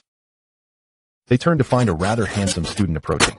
This was Lu Chong, once the strongest student of our Jinming High School, with a mid-level cultivation talent and a combat power of 890, as one student exclaimed in shock. Lu Chong strode toward the trial platform, casting a casual glance at Ye Feng. Ye Feng, I doubt you even know me. My name is Lu Chong, and I possess a combat power of 900. The students below the trial platform listened to Lu Chong's words, their expressions frozen in disbelief. 900 combat power. This was truly terrifying. Some from Jinming High School were even more astonished. How could Lu Chong have increased his combat power by 10 points in such a short span of time? Chapter 25. This time, it will not be an even match, but a swift defeat. The students in the trial arena quickly turned their gazes to Ye Feng's face, expecting to see a look of concern upon learning he was about to face an opponent with a combat power of 900. Yet, Ye Feng's expression revealed no discernible emotion. As if Lu Chong were merely a trivial adversary, Ye Feng considered Lu Chong to be one of the strongest students in the freshman academy, rendering it unnecessary for him to engage in an equal match. As for what to do once his points were exhausted, he decided to adopt the carefree attitude, taking things one step at a time. Ye Feng, I refuse to believe you can still match me. Lu Chong sneered, advancing toward Ye Feng with unwavering confidence, convinced that Ye Feng could not possibly be his equal. Most students in the trial arena shared this sentiment, pondering whether Ye Feng could indeed hold his ground against Lu Chong's impressive combat power of 900. Under the watchful gaze of all the students, Lu Chong strode confidently before Ye Feng, glancing at his own fists with a fleeting smile. You haven't seen fists as large as sandbags. Before Lu Chong could finish his words, Ye Feng struck first, launching a punch at him. Caught off guard, Lu Chong hastily raised his fists to defend himself. Yet, the disparity in their combat prowess was insurmountable. With merely a third of his strength, Ye Feng's blow was more than sufficient to defeat Lu Chong. The impact left Lu Chong reeling, as if his internal organs had been dislocated, a searing pain coursing through him, compelling him to scream in agony. After collapsing to the ground, he rolled back and forth, desperately trying to alleviate the intense suffering. Had Lu Chong been dispatched in an instant? Many students in the trial arena stood frozen, resembling statues. Those who had anticipated a close contest between Ye Feng and Lu Chong were utterly astounded. It was not a draw but a swift annihilation. The students finally comprehended that Ye Feng had merely been concealing his true abilities, fearing that revealing his formidable strength would deter anyone from challenging him again. Following his victory over Lu Chong, Ye Feng's scorecard reflected an addition of 9 points. He pondered whether the rewards for defeating a novice martial artist were too meager. By this measure, it seemed Ye Feng had already reached the rank of a novice martial artist. No wonder the dean had taken him as a disciple. It all made sense now. Who dared to claim that Ye Feng's cultivation talent was merely mediocre? They would soon regret their words. The students no longer doubted Ye Feng's formidable talent. Realizing that no one would challenge him under the current circumstances, Ye Feng deemed this sufficient. He descended from the trial platform and made his way toward the Yuan Tower. As he approached the tower, Su Hua caught up with him, her curiosity towards Ye Feng seemingly boundless. Ye Feng, she called, prompting him to halt. a hint of confusion crossing his face. Is there something you need? Ye Feng, your cultivation talent must be advanced, correct? Roughly, he replied, feeling no compulsion to delve deeper into the topic with her. After graduating from Annan Academy, would you be interested in joining my Jianghe martial arts school? Su Hua inquired, her gaze fixed on him. Ye Feng was taken aback, not expecting such an invitation from Su Hua. However, with his system, he had no intention of graduating from Annan Academy. We'll see, he remarked before continuing his journey toward the Yuan Tower. Upon reaching the first level of the Yuan Tower, Ye Feng discovered that it consumed 10 points of his score daily. A handful of students were already present, absorbing the abundant essence of the Yuan. The readings appeared before his eyes. Yuan Qi 270, Yuan Qi 289, Yuan Qi 301. He was taken aback by the richness of the essence on the first level. On his first day, he absorbed the Yuan Qi there, and on the following day, he planned to explore the second level. The second level required a daily expenditure of 30 points, which was beyond his current means. Upon reaching the second level, the readings flashed before his retina. Yuan Qi 500, Yuan Qi 510, Yuan Qi 507. Ye Feng marveled at the terrifying potency of the essence on this level. That evening, with no one around, Ye Feng approached the combat power testing device, eager to ascertain how much his power had increased after 2 days of absorbing Yuan Qi. He delivered a flurry of punches at the device. The results were 3410, 3409, 3410, and 3408, with his peak combat power recorded at 3410. While this increase was not rapid, it was a known fact that the higher the realm, the slower the rise in strength. As a new day dawned, Ye Feng prepared to continue absorbing Yuan Qi on the second level, only to be intercepted by a student, Lu Chang. The training ground was bustling with students, all aware that something significant was unfolding. Is there something on your mind? Ye Feng inquired, observing that Lu Chang should have recognized their disparity in strength. Had he perhaps found an ally? Although you are quite formidable, my brother wishes to challenge you. He is waiting for you on the trial platform, Lu Chang declared. His brother, Lu Ming, was a senior student at Annan Academy with intermediate cultivation talent, now a proficient martial artist. The prospect of a senior student challenging him was unexpected for Ye Feng. However, if someone was offering points, he saw no reason to decline. He followed Lu Chang to the trial arena. Upon arrival, he spotted Lu Ming on the trial platform. You all know him, right? This is Lu Ming, Lu Chang's brother. A senior student, and already a proficient martial artist, a student remarked. Indeed, I heard during my time at Jiming High School that Lu Ming also possesses intermediate cultivation talent. Another chimed in. Could Lu Ming's presence in our freshman academy signal a duel with Ye Feng? Students whispered among themselves. Please, go ahead. Lu Chang coldly urged Ye Feng. As Ye Feng ascended the platform, the students below watched with bated breath, excitement brewing for the imminent clash. My brother claims you are a novice martial artist. Surely you understand the gap between us? Lu Ming scoffed, eyeing Ye Feng disdainfully. While there is indeed a difference between novice and intermediate martial artists, I am not merely a novice, Ye Feng retorted, stepping forward and charging at Lu Ming. Taken aback by Ye Feng's swiftness, Lu Ming realized this speed was characteristic of an advanced martial artist. Bang! Before he could fully react, Ye Feng was upon him, delivering a punch that he barely managed to block. Yet, how could an intermediate martial artist contend with the prowess of an advanced one? In the blink of an eye, Lu Ming was downed. The entire sequence unfolded so quickly that the students below had yet to comprehend what had transpired. His scorecard reflected an increase of 100 points. The students in the trial arena were left in shock, witnessing Lu Ming fall in an instant. They were thunderstruck. Impossible. This can't be happening. My brother is an intermediate martial artist. Lu Chang screamed in disbelief. Ye Feng's swift defeat of Lu Ming reverberated throughout the freshman academy, leaving students in a state of astonishment. Many had initially believed Ye Feng to be merely a novice martial artist, yet he had effortlessly vanquished an intermediate one. What manner of being is Ye Feng? They pondered. The faculty of the freshman academy were equally astounded, having never encountered a talent like Ye Feng's. In the dean's office, Su Ming beamed with delight as he listened to Wu Fenfang's report. Ye Feng, you have brought me immense joy. From Wu Fenfang, he learned that Ye Feng was an advanced martial artist with intermediate power talent. Yuan Qi 567. Yuan Qi 570, Yuan Qi 577. The readings continued to flood Ye Feng's retina. After several days on the second level of the Yuan Tower, his score had nearly been depleted. Approaching the combat power testing device once more, he struck it with a series of punches. The results read, 4,200, 4201, 4201, 4199, with his maximum combat power peaking at 4201. 5,000 combat power was the threshold for novice warriors, and he was nearing that formidable benchmark. Ye Feng was acutely aware that his current capabilities were still far from sufficient. Yang Qingtian, the head of the Golden Wind Martial Arts Academy, was a master of advanced rank. Should he confront Yang Qingtian now, it would be akin to striking a stone with an egg. However, with his points depleted and the new students too intimidated to challenge him, he found himself at a loss. After much contemplation, Ye Feng resolved to seek out his mentor, Su Ming. Upon arriving at the dean's office, Su Ming greeted Ye Feng with a warm smile. Ye Feng, what brings you here? Teacher, I wish to go to the Senior Students Academy, Ye Feng replied. He recognized that the new Students Academy no longer posed any challenges for him, making the Senior Academy the most logical solution. The Senior Academy? Su Ming was momentarily taken aback, unable to fathom that Ye Feng desired to advance so soon. Yet, according to regulations, one was required to spend 2 years in the new Students Academy before moving on.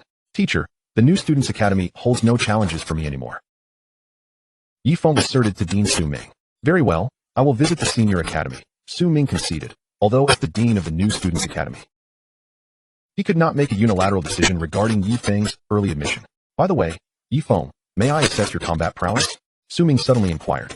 Ye Feng nodded, contemplating that without the infusion of beast blood, he would not have achieved such combat strength. Approaching the combat strength testing machine, he unleashed a powerful strike. Bang, bang, bang. 4205, 4203, 4204, 4205, 4205. Su Ming watched in astonishment as the readings registered. Over 4,000 in combat strength. While he was already aware that Ye Feng was an advanced martial artist, the foundational combat strength for an advanced martial artist was merely 3,000. Ye Feng had surpassed that by over 1,000. Such an increase in power was indeed staggering. Ye Feng, you are to proceed to the Senior Academy at once. With that, Dean Su Ming exited the office. As Ye Feng followed suit, he arrived at the training grounds, where the other students regarded him with a mixture of awe and trepidation. Chapter 28. Dean Zhou Feng of the Senior Academy. To the students of the new academy, Ye Feng had become a figure shrouded in taboo. Initially, when they learned of his so-called weak cultivation talent, they had scoffed. However, after witnessing his formidable combat strength in the trial grounds, they realized he could not possibly possess a weak cultivation talent.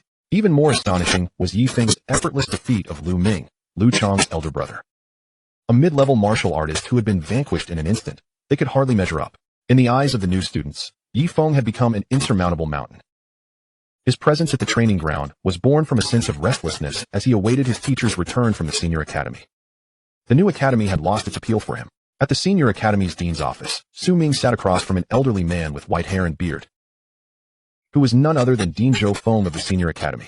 Old Su, is it true that your new Students Academy has produced a so-called genius? Dean Zhou Feng regarded the new academy's talents with a skeptical eye. After all, the students there had only recently been assessed for their cultivation talents and had not trained for long, rendering it unlikely for them to reach any remarkable heights. The Senior Academy was markedly different. Annan Academy mandated that students must remain in the new academy for a full 2 years before advancing. The growth during those 2 years, coupled with further training in the Senior Academy, endowed its students with formidable strength. The most powerful among them were of warrior rank. Those who broke through to warrior rank within the academy would be highly coveted by various martial arts schools, corporations, and factions upon graduation. Old Zhou, what is your stance on this? Su Ming pressed. There is no precedent for this, Zhou Feng replied. Regulations are made by people, Su Ming countered. Zhou Feng fell silent for a few moments. As the dean of the Senior Academy, he had encountered numerous talented students, many of whom only awakened their extraordinary abilities after entering the Senior Academy. Thus, he remained somewhat dismissive of Su Ming's claims about Ye Feng. Old Zhou, what if I told you that Ye Feng is already an advanced martial artist? Su Ming revealed, having previously only mentioned a talent named Ye Feng. An advanced martial artist? Dean Zhou Feng's interest piqued. If Ye Feng had truly achieved advanced martial artist status while still in the new academy, he would undoubtedly be a prodigy among prodigies. Old Su, is that truly the case? Have I ever deceived you? Su Ming shot Zhou Feng a sidelong glance, internally scoffing at his astonishment over an advanced martial artist.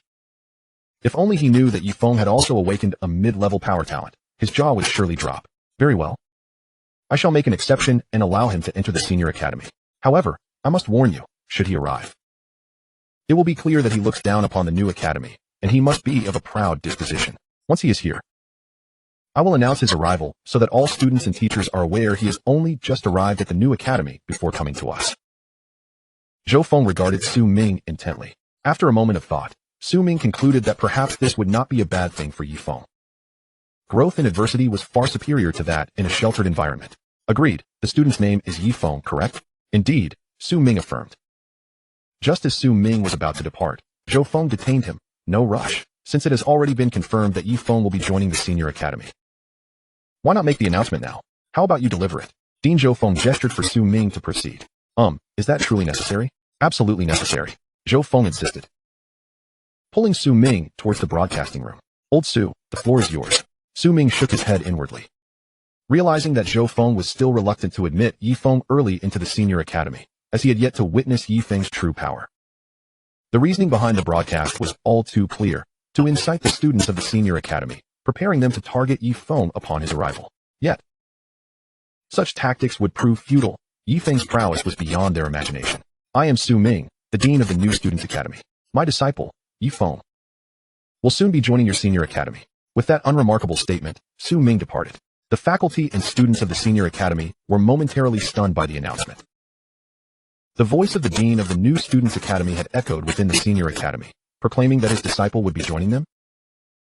It sounded as though he were leveraging connections. Attention, everyone. Attention.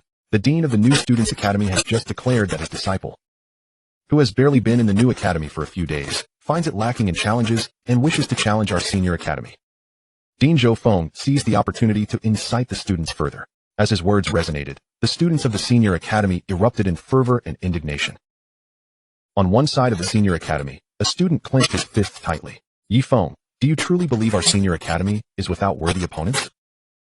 How dare you be so arrogant? The student was none other than Lu Ming, the elder brother of Lu Chang. Thanks to the broadcast from Su Ming and Zhou Feng. Even before Ye Feng's arrival at the senior academy, his name had already been etched into the minds of all its inhabitants. Undoubtedly, once Ye Feng set foot in the senior academy, he would be besieged by challengers. Meanwhile, Su Ming returned to the new students' academy. Upon his arrival, he sought out Ye Feng, who was at the training grounds. After leading him aside, Su Ming regarded Ye Feng. The senior academy has consented to your admission. When do you plan to make the transition? Hearing his teacher's words, Ye Feng exhaled a sigh of relief. The opportunity to enter the senior academy alleviated any remaining concerns he had. Teacher, may I make a request before heading to the senior student institute? What request? Su Ming looked at Ye Feng in puzzlement, unable to comprehend what further plea Ye Feng might have. Let me experience the 10th level of the Yuan Tower for 2 days, just to feel it out? Ye Feng mused, recalling the rich energy of the 2nd level. He could only imagine the intensity at the 10th level. Absolutely not. Su Ming shook his head. Entry to the 10th level is prohibited. Although the energy within is exceedingly rich, the oppressive force is overwhelmingly potent. If you were to enter now, your body would not withstand the terrifying pressure and would explode, unless... Ye Feng listened intently, initially assuming there was no chance of entering the 10th level, but the mention of unless hinted at a potential alternative. Unless what? Ye Feng inquired with curiosity. Unless there exists a potion to alleviate the pressure. I don't have one. I do. Ye Feng was taken aback, contemplating why the teacher had gone to such lengths to explain if he already possessed the remedy. Ye Feng, I can provide you with the potion, but its effects will only last for half an hour. Thank you, teacher. Ye Feng merely wished to experience the 10th level of the Yuan Tower. Upon arriving at the principal's office, the principal handed the potion to Ye Feng, who then made his way towards the Yuan Tower. Chapter 30. The terrifying energy of the 10th level of the Yuan Tower. Arriving at the base of the Yuan Tower, Ye Feng consumed the pressure-relieving potion and received the key to the tower from his teacher. Using the key, he ascended to the 10th level. As he set foot on the 10th level, he was immediately engulfed by an unprecedented surge of energy. His ultimate cultivation talent seemed to act like a black hole, voraciously absorbing the energy present in the 10th level. Energy readings displayed: 3514, 3477, 3658. The data surged before Ye Feng's eyes. He thought to himself, the energy at the 10th level is truly formidable. However, upon further reflection, he realized that the energy there was not intended for low-tier warriors, but rather suited for high-tier warriors. Elucidating why his current realm would lead to catastrophic consequences under such immense pressure, the energy readings continued to flood his vision. Yet the potion's effects could only endure for half an hour. Upon sensing a slight oppressive force, Ye Feng understood he must depart. For below the 10th level lay the 9th, which also bore a formidable pressure. He needed to exit before the potion's effects dissipated completely. Once outside the Yuan Tower, Ye Feng headed toward the combat power testing apparatus in the training ground. There were numerous devices, and upon arriving at one, he noticed Su Hua engaged in her own power assessment nearby. Bang, bang, bang. Su Hua struck the apparatus with a series of punches. 1205, 1207, 1204, 1205. The combat power index displayed her results. Ye Feng recognized that Su Hua had awakened her primary strength talent, while he was not familiar with other cities. He understood that in Jiangnan City, individuals awakening their abilities at the age of 16 were quite rare. The primary strength talent could yield a 5-fold enhancement. Ye Feng. After delivering several punches, Su Hua glanced at Ye Feng, her face reflecting surprise. She had not anticipated his sudden appearance. Ye Feng nodded in acknowledgement, then turned his gaze back to the apparatus. Bang, bang, bang. He too delivered a series of strikes to the device. 5010, 5015, 5007, 5020. The apparatus displayed a staggering combat power index. What? Su Hua stared in disbelief at the readings. 5,000 combat power. It is well known that 5,000 is the foundational power level for a junior warrior. Ye Feng, you have actually reached the status of a junior warrior? Su Hua considered herself a prodigy, possessing advanced cultivation talent and rapidly awakening her primary strength talent. Yet, she felt that compared to Ye Feng, the disparity was insurmountable. Su Hua increasingly yearned to recruit Ye Feng into the Jianghe Martial Arts School, believing that his inclusion would elevate the school to unparalleled heights in Jiangnan City. Ye Feng regarded the data on the apparatus, reflecting on the sheer terror of the 10th level of the Yuan Tower. A junior warrior? That was still far from sufficient. He planned to return home first before proceeding to the Senior Student Institute. The alliance card remained in his possession, and he could also present it to his adoptive father. Ye Yonghe. Now that he had become a junior warrior, he was entitled to a monthly warrior allowance of 40,000. Although he would need to upgrade at the Jiangnan City Warrior Alliance first. Chapter 31. A disturbance for Yi Qing. Warriors are highly regarded. Even the allowance for junior warriors exceeds the salaries of many individuals, and this is merely a stipend. Ye Feng prepared to head home. However, to his surprise, Su Hua followed closely behind. He was aware of her intentions and was prepared to persuade her to join the Jianghe Martial Arts School after graduation. Nevertheless, given that the Jianghe Martial Arts School was one of the 4 major schools in Jiangnan City and had a somewhat strained relationship with the Ye Feng Martial Arts School, joining would not pose any detriment. For the time being, Ye Feng wished to observe rather than hastily agree with Su Hua. Ye Feng, I noticed you walking towards the academy's exit. Where are you headed? Su Hua inquired with curiosity as she trailed him. She had resolved to cultivate a good relationship with Ye Feng as the first step in persuading him to join the Jianghe Martial Arts School. I'm going home. Are you planning to follow me? Ye Feng paused, glancing at Su Hua. Sure, I would like to see your home, Su Hua replied. Ye Feng was taken aback. He had not anticipated such a response from her. Perhaps his reserved nature made her words feel somewhat disconcerting. Suit yourself. After saying this, he refrained from further conversation. Knowing her intentions, however, he conceded that it could be advantageous for him. Exiting the gates of the new student institute, Ye Feng and Su Hua took a car to his residential complex. It was Saturday, and he assumed everyone would be home.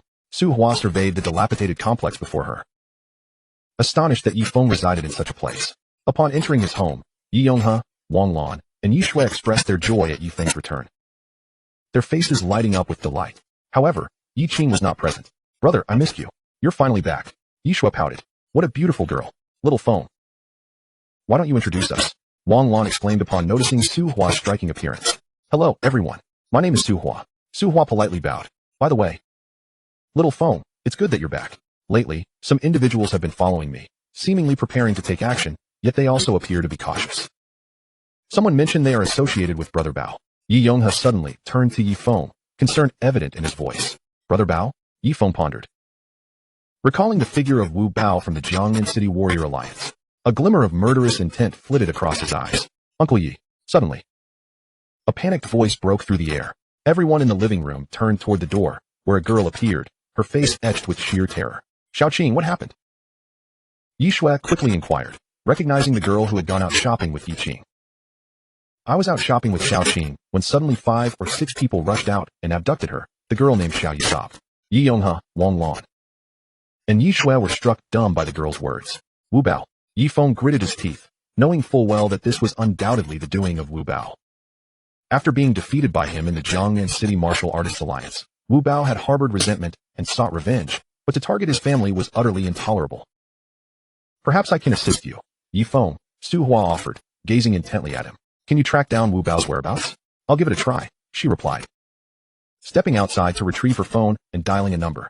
Chapter 32. The Dragon's Reverse Scale, Slaying Wu Bao. Everything will be fine. Xiao Qing is safe. Ye Feng assured Ye Yonghe, Wang Lan, and Ye Shui, though the worry etched on their faces was palpable. I think we should first contact the enforcement team, Ye Yonghe suggested. Moments later, Su Hua returned. Ye Feng, I found out that Wu Bao is a low-level figure in Jiangnan City, often gathering with others at an abandoned factory in the western suburbs. Let us head to the abandoned factory in the western suburbs, Ye Feng announced, stepping out, prompting Su Hua to follow closely behind. She felt anxious. If Ye Feng's sister was unharmed, Ye Feng's chances of joining the Jianghe Martial Arts School would be exceedingly high. However, if something went awry, the consequences would be dire. Upon exiting, the two hailed a taxi and set off toward the western suburbs, where a desolate expanse of factories awaited them. Once they arrived, Ye Feng and Su Hua commenced their search for Wu Bao and his cohorts. Yet the sheer number of abandoned factories made it difficult to locate them promptly. Inside one such factory, Yi Qing was bound to a chair, tears streaming down her face. She had never anticipated being kidnapped. Please let me go. We have no money, and my abduction serves no purpose, she pleaded. Ha ha ha, little girl. Do you think we kidnapped you for money? A middle-aged man sneered, revealing the horrific scar on his face, none other than Wu Bao. Your brother Ye Feng has crossed me, thinking this matter would end here. Little does he know, I, Wu Bao, am a man who repays grievances. As Wu Bao recalled the events at the Martial Artists Alliance, his anger surged. Yi Qing, listening to his words, felt a sense of despair wash over her. Big brother, stop wasting time with her. Just finish her off to avoid future complications, one of the men suggested, advancing toward Yi Qing with a knife. At that moment, two figures appeared outside the factory, a man and a woman, Ye Feng and Su Hua. Seeing Yi Qing unharmed, Su Hua's heart finally settled. Ye Feng. Wu Bao gasped, blinking in disbelief. It truly was Ye Feng. The other 10 or so individuals inside the factory, having heard whispers of Ye Feng's terrifying reputation, were now struck with fear. Except for Wu Bao, who was a mid-level martial artist, the rest were merely ordinary people. A chilling expression crossed Ye Feng's face as he entered the factory. The dragon has its reverse scale. Those before him had dared to touch it. Upon seeing Ye Feng, Yi Qing's tears flowed freely, a mixture of relief and joy. She had never imagined that he would appear in her moment of despair. Ye Feng approached Wu Bao, who, fully aware of Ye Feng's terrifying power, quickly abandoned his previous bravado and pleaded for mercy. Ye Feng, I was just joking. Please, without uttering a single word. Ye Feng opened his hands into fists. Wu Bao, realizing Ye Feng intended to strike, attempted to flee. However, as he took a step, Ye Feng delivered a devastating punch. Bang! The force of the blow was immense, a manifestation of a junior martial artist's fury. Ye Feng's fist struck Wu Bao with such force that it pierced his body, leaving the others in utter shock. The moment Wu Bao was slain, the remaining individuals were paralyzed with terror, their survival instincts kicking in as they fled in a frenzy. Chapter 33. Low-Level Beast, Bloodhound. As the saying goes, the dragon has its reverse scale. Those who touched Ye Feng's threshold would not escape unscathed. The group, being mere ordinary folk, was swiftly dispatched, falling into pools of blood. Su Hua watched the scene unfolding before her, her fair complexion paling with fear, struggling to comprehend the intense aura of killing intent radiating from Ye Feng. Isn't he only 16? What Su Hua did not realize was that upon crossing into Blue Star, Ye Feng had inherited a legacy of blood-soaked vengeance. The murder of his father was a grievance that could never be forgiven. In Huaxia, he was without kin, but upon arriving in Blue Star, he had come to value familial bonds. After his father was slain by Yang Qingtian, countless nights were spent plotting revenge. The aura of killing intent had begun to coalesce within him. When Su Hua regained her focus, she saw that Ye Feng had already freed Yi Qing from her bindings. Ye Feng, I'm so grateful you came. They would have surely killed me. Yi Qing expressed her heartfelt gratitude. They were targeting me from the start. Their fate is justly deserved. Let us go, Ye Feng replied, leading the way as the three prepared to exit the abandoned factory. Suddenly, a series of terrifying roars echoed through the air.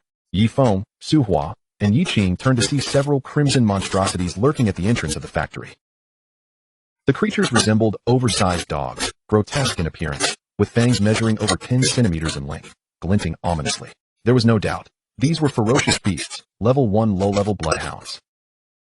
Su Hua gasped in astonishment, unable to fathom encountering beasts in Jiangnan City. Ye Feng, though taken aback, realized this was not the time for hesitation, having encountered these creatures. He would ensure they wouldn't return. The bloodhounds, being merely level 1 low-level beasts, were akin to junior martial artists. After the emergence of dark, demonic energy, numerous creatures in both land and sea had mutated, and the bloodhounds had been drawn here by the scent of blood. With a mighty roar, the bloodhounds charged at the trio. Yi Qing, having never faced a beast before, instinctively shut her eyes as the terrifying creatures approached.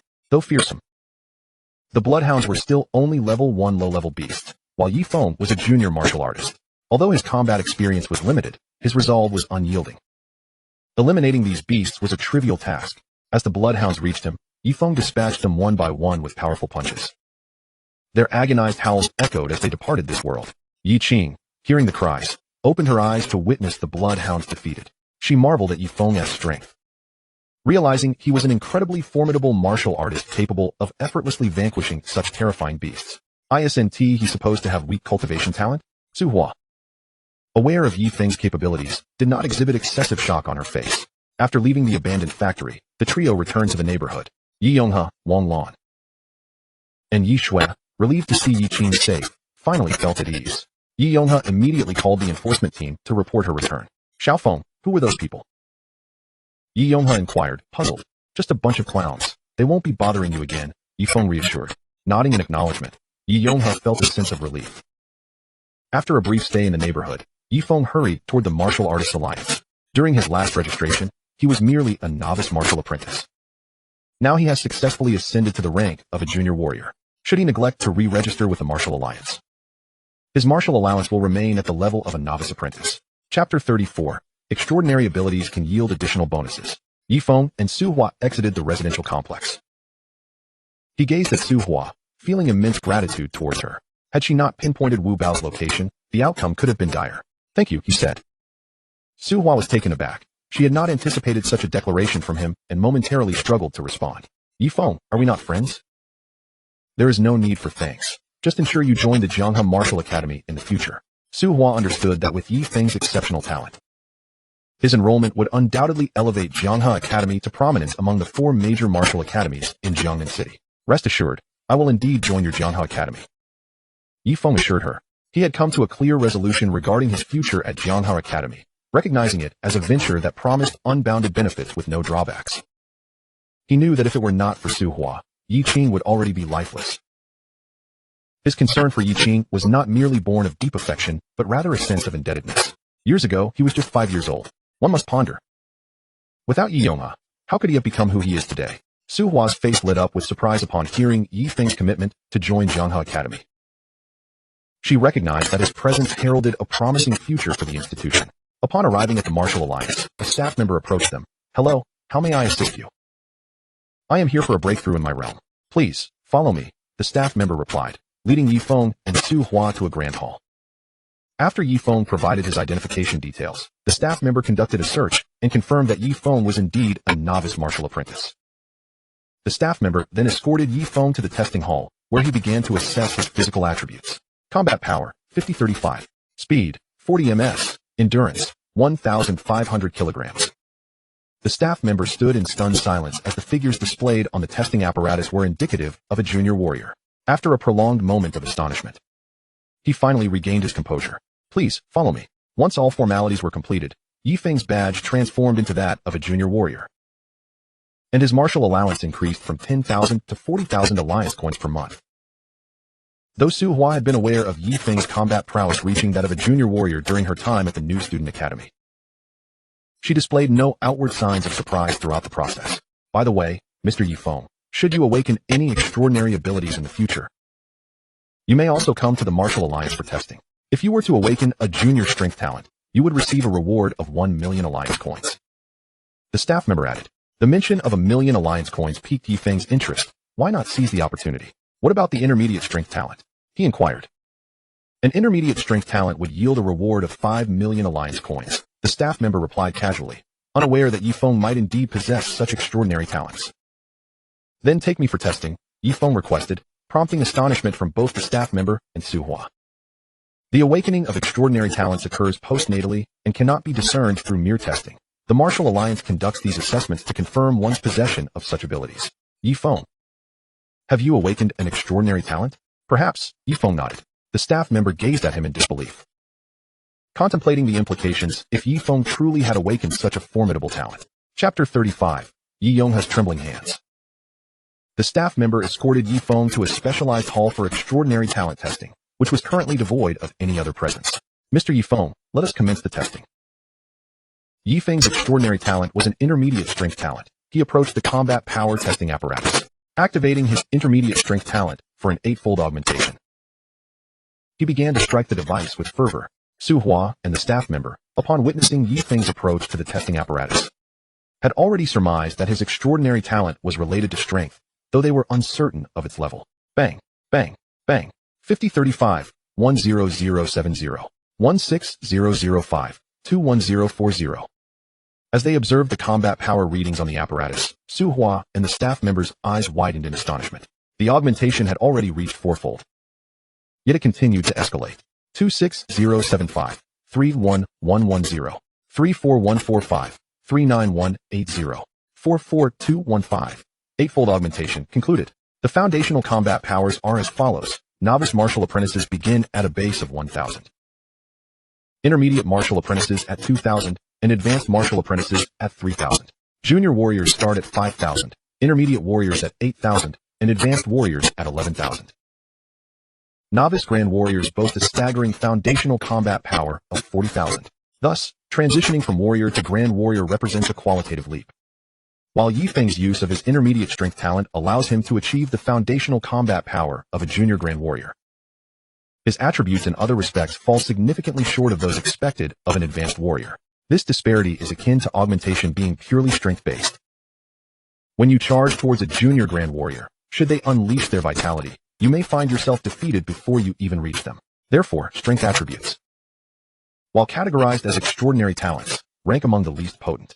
Weapon and elemental talents vastly surpass strength talents in potency. In a base city like Jiangnan, many awaken extraordinary talents postnatally, yet only a select few possess truly formidable abilities. Su Hua and the staff member stood transfixed, their expressions frozen in disbelief as they beheld the astonishing combat power displayed before them, an unprecedented sight. They understood that this was an intermediate strength talent with an 8-fold augmentation. Ye Feng, you have indeed awakened an intermediate strength talent, Su Hua stammered, her eyes wide with disbelief as she regarded him. Although she too had awakened a strength talent, it was merely at the novice level, a stark contrast to Ye Feng's achievements. The staff member, having regained his composure, marveled at Ye Feng's genius, his voice trembling slightly. Mr. Ye Feng, please follow me. After exiting the extraordinary talent testing hall, Ye Feng completed the registration process. Shortly thereafter, a text message arrived on his linked Alliance card mobile device, confirming that 5 million Alliance coins had been deposited. Ye Feng mused about how effortless it seemed for martial practitioners to earn money. For an ordinary person, accumulating such wealth would take an immeasurable amount of time. The two returned to the dilapidated residential complex. Upon seeing Ye Feng and Su Hua return, Wang Lan promptly served the meal she had prepared in advance. After dining, Ye Feng produced his Alliance card. Father, this card contains my martial allowance. There will be a monthly deposit, so please take it. No, you should keep it for yourself. You are growing up and will need funds, Ye Yongha insisted, waving his hand dismissively. It's fine.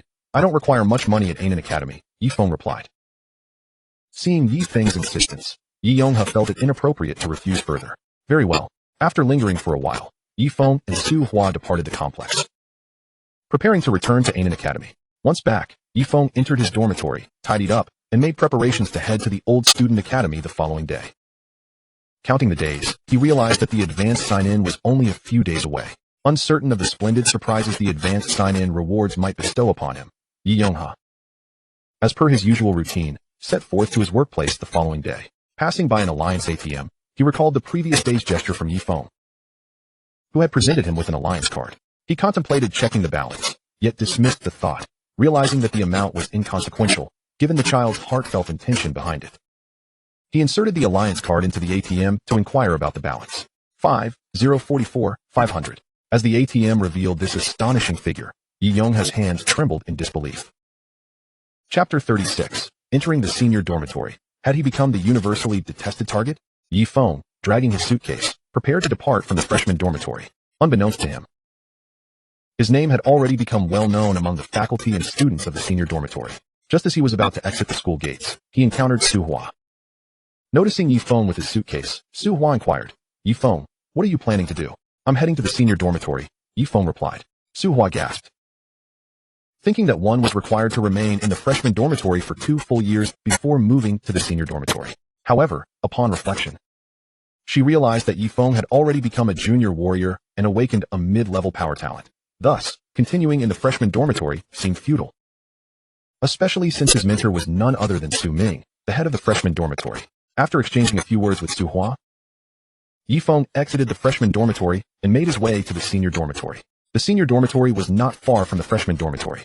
Upon arrival, Ye Feng presented the relevant documentation provided by his teacher. Handing the document to a faculty member, the teacher's face lit up with an unspoken smile upon seeing his name. Ye Feng caught this smile and felt puzzled about its origin. "Is there something wrong with this document, teacher?" he inquired. "No, no problem at all, Ye Feng. You may enter," the teacher replied. As Ye Feng prepared to step through the gate, the teacher called out to him, "By the way, Ye Feng." Ye Feng halted and turned back, curious about what else the teacher might say. "I hope you can endure your first day in the senior dormitory." "What do you mean?" Ye Feng asked, somewhat bewildered by the teacher's cryptic words. Did the senior dormitory harbor numerous individuals intent on making his life difficult? After all, he hadn't wronged anyone. This was his first visit to the senior dormitory. The teacher remained silent, merely offering Ye Feng a cautionary glance. Not wishing to linger, Ye Feng proceeded to locate his dormitory. Upon revealing his name to the dormitory supervisor, the teacher regarded him with an odd expression. Ye Feng felt increasingly bewildered, entirely unaware of the underlying reasons.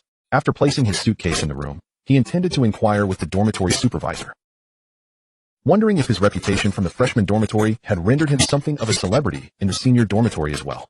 The dormitory supervisor, a middle-aged man in his 40s named Mr. Wong, was merely an advanced martial artist with modest strength. "Mr. Wong, why does everyone look at me so strangely?" Ye Feng queried, his curiosity piqued. Mr. Wong, after a brief contemplation, decided to explain the situation to Ye Feng. Stunned by the revelations, Ye Feng pondered the implications. "So, does this mean I am now the public enemy of all seniors?" After a few moments of astonishment, Ye Feng regained his composure. Upon reflection, there was little to fear. If the seniors deemed him an enemy, then he would have no choice but to confront them head-on. Arriving at the martial arts arena, Ye Feng observed numerous seniors present. Their 2 years of cultivation in the freshman dormitory, combined with their time in the senior dormitory, had endowed them with commendable combat prowess. In truth, genuine talents were scarce within Annan Academy, as most true prodigies had already been absorbed into various martial arts schools. Thus, even as the universally detested target of the senior dormitory, Ye Feng felt no trepidation. Chapter 37. Now that he is the universally detested target, he shall act accordingly. Ye Feng surveyed the seniors in the martial arts arena. Prior to his arrival at the senior dormitory, he had learned of the existence of a leaderboard there. The top 10 on this leaderboard would earn points daily. The higher the rank, the greater the accumulation of points. Ye Feng did not come to the senior dormitory merely to bide his time. Upon reaching the trial arena, he collected a points card from a teacher and ascended one of the trial platforms. Shortly thereafter, a student approached Ye Feng on the platform. "I am Wang Xing, with a combat power of 750. Observing this student, Ye Feng mused that the caliber of students in the senior dormitory was indeed formidable. As even the average student possessed a combat power of 750. Ye Feng, he introduced himself, feeling that revealing his combat power would be futile, as it would likely not be believed. "Why you what?" The senior's eyes widened in disbelief, as if he had heard a name he should not have. "Ye Feng." Ye Feng reiterated his name. Suddenly, Wang Xing burst into uproarious laughter, as if Ye Feng's name were a source of amusement. "Everyone, come here. Ye Feng has arrived at the senior dormitory." Wang Xing's boisterous call drew the attention of the other seniors in the trial arena. "Ye Feng, the one who intends to challenge us in the senior dormitory? Who else could it be? He is the disciple of Su Ming, the head of the freshman dormitory. A proud individual." The seniors, taken aback by Ye Feng's audacity, felt compelled to show him his place, lest he leave with an inflated sense of self-worth after graduation. The seniors in the trial arena scoffed at him. Ye Feng remained composed, unfazed by their derisive remarks. "Ye Feng, since you wish to challenge our senior dormitory, I shall let you taste the reality of your ignorance regarding your own limitations." Without completing his sentence, Wang Xing charged at Ye Feng, with over 700 combat power. Wang Xing seemed formidable, yet to Ye Feng, he was no more than an egg striking against a rock, a grain of rice attempting to contend with the sun and moon. As Wang Xing closed in, he threw a punch at Ye Feng, a strike that would be unbearable for an ordinary person to withstand. The onlookers below, intrigued, were eager to witness Ye Feng's strength and what audacity led him to challenge the seniors. As Wang Xing swung his fist, Ye Feng muttered to himself, "Is that what you mean by being unaware of the heights of heaven and the depths of the earth?" With that, he retaliated with a punch of his own. Within the senior dormitory, he saw no reason to conceal his true strength. After all, attaining the top of the leaderboard would yield him formidable points.